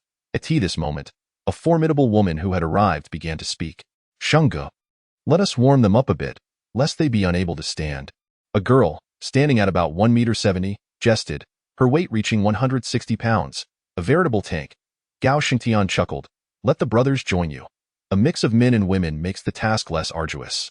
Teacher Chu, save me? One of the girls cried out, only to be met with a resounding slap from the tank. Wretched girl, we are here to rescue you. Gao Xingtian. Chu Lu reprimanded sharply. Gao Xingtian shrugged. What? Does Teacher Chu wish to join us for a warm-up as well? You. Stop pretending.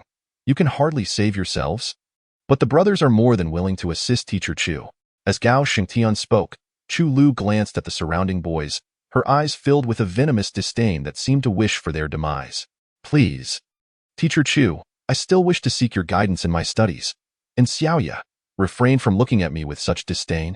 Xie Mingyue retorted, Gao Xingtian, await your reckoning. Ha ha ha, reckoning?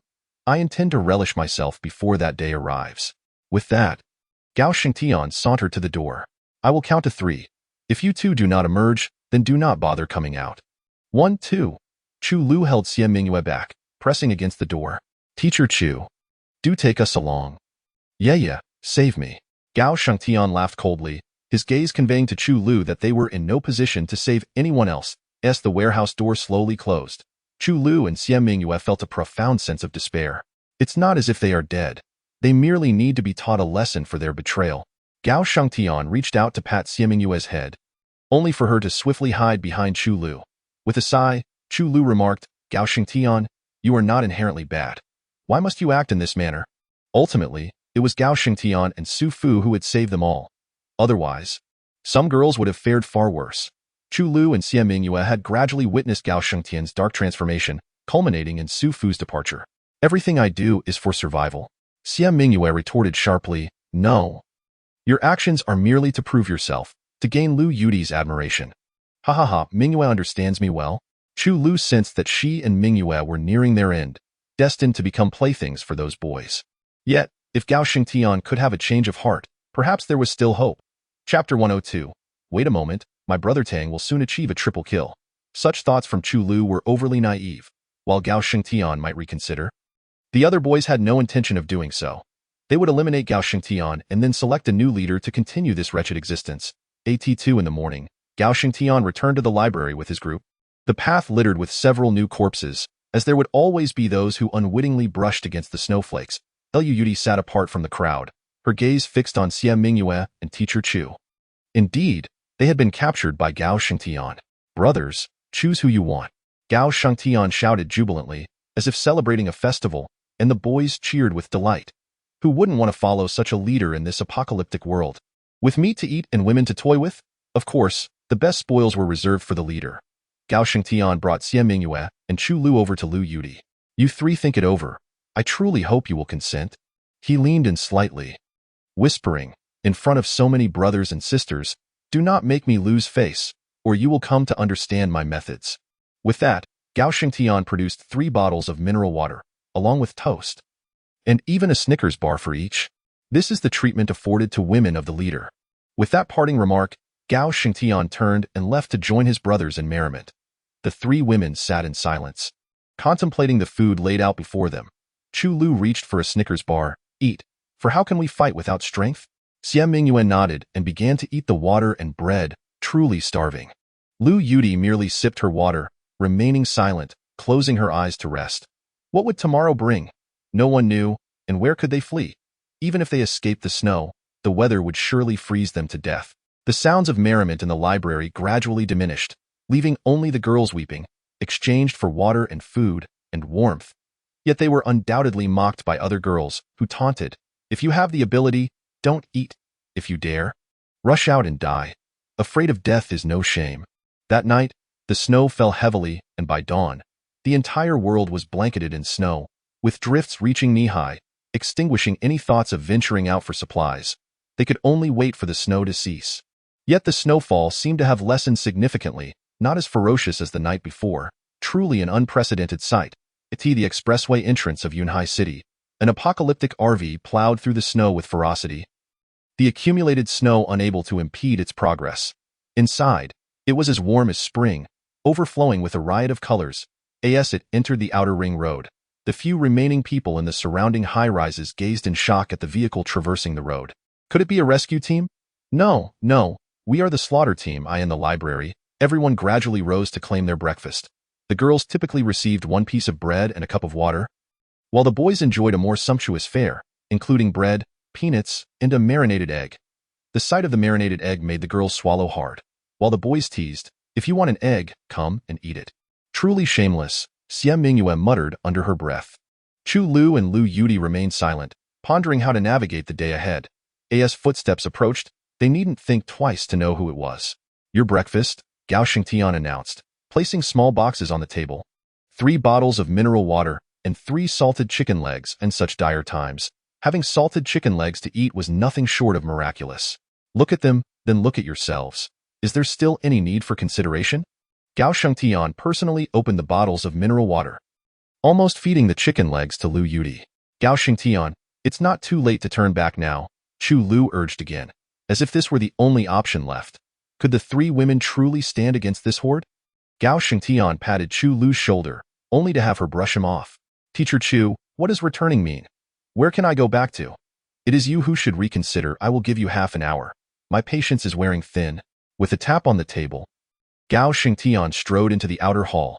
The hall was filled with laughter and cries of anguish, transforming an ordinary morning into anything but ordinary. Teacher Chu, we only have half an hour left, Xie Mingyue fretted. Unable to maintain the composure of Chu Lu and Liu Yudi gazed out at the snow. Was there truly no way out but death? They had endured this long without any sign of rescue. Perhaps this was fate. Observing the silence between her companions, Xie Mingyue felt despair. Previously, there had been a glimmer of hope, but now, none remained. The better boys had been killed, leaving only those who resembled thugs. Are you afraid of death? Chu Lu suddenly inquired. Liu Yudi lifted her gaze to Chu Lu, remaining silent, yet her expression conveyed an answer. Of course, she feared death. At the tender age of blossoming youth, she did not wish to perish so soon. Survival was instinctual. Xie Mingyue attempted to assert her lack of fear, but the words faltered on her lips. Having come this far, the next step is a matter of life and death. Chu Lu sighed, resigned to fate, recognizing that if they lacked the courage to die, they must accept their fate. Xie Mingyue was loath to submit to such a fate. She had yet to even have a boyfriend, only to be ravaged by such men. How unfair! Not only did Xie Mingyue harbor such thoughts, But Chu Lu and Lu Yudi shared them as well. Had they known such events would transpire, they would have sought boyfriends, at least to avoid giving their first time to a scoundrel. This was no ordinary trifecta of bloodshed. It was a record not easily achieved. While Lu Yudi and Xie Mingyue could still converse, given their youth, Chu Lu, at 27, remained a virgin, which seemed rather unreasonable. In these times, encountering such a woman was akin to winning the lottery. "Half an hour is up," Gao Shengtian announced, drawing near. Sometimes, half an hour felt interminably long. Yet it had passed so swiftly just now, with no plan devised. "Do not remain silent.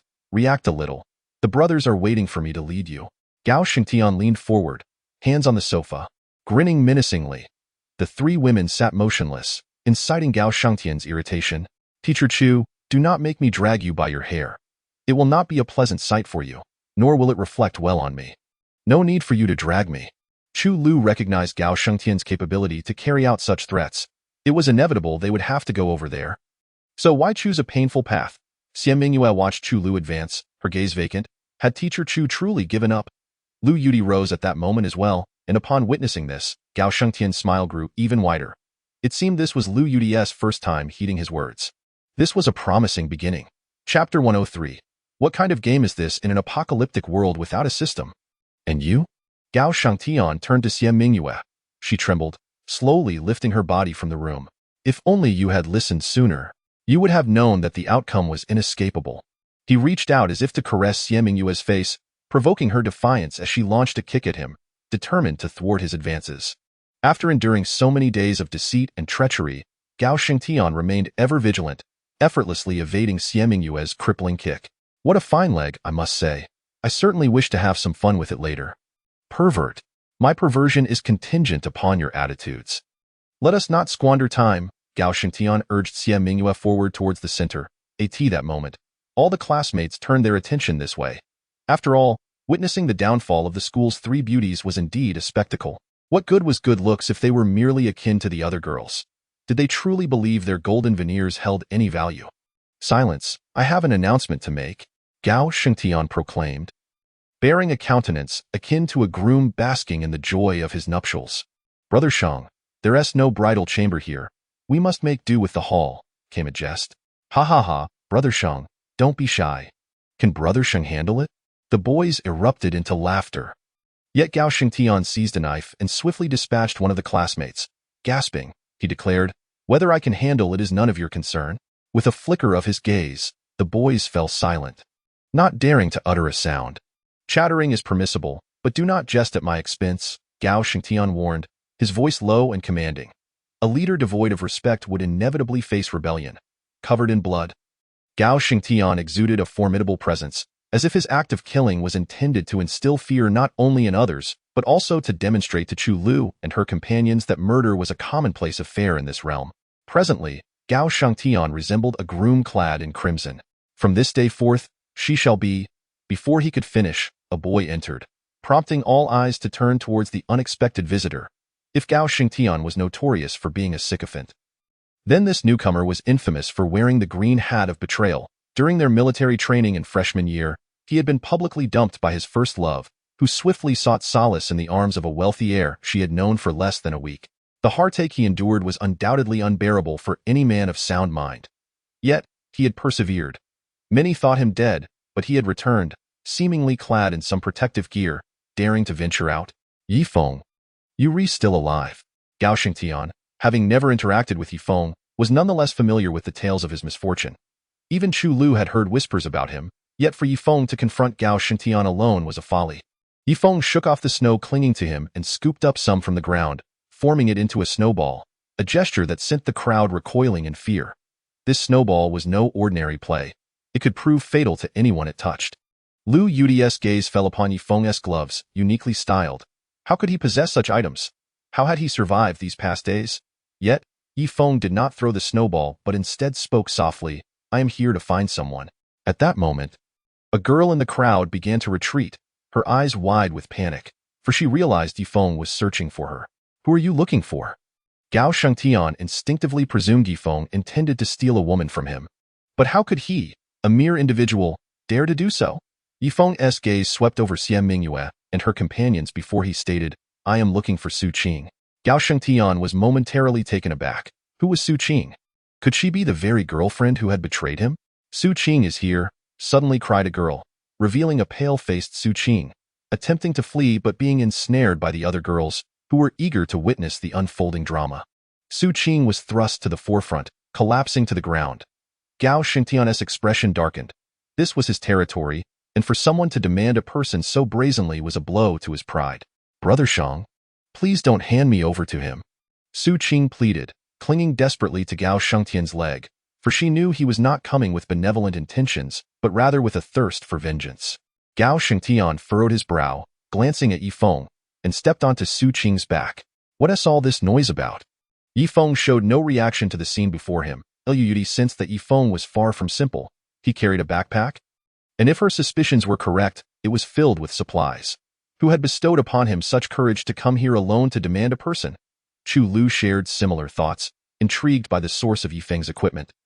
For no ordinary student would procure such items. Had he come prepared? Various hypotheses swirled in Chu Lu's mind. Yifeng, you possess but a single snowball. At most, you might take down 5 or 6.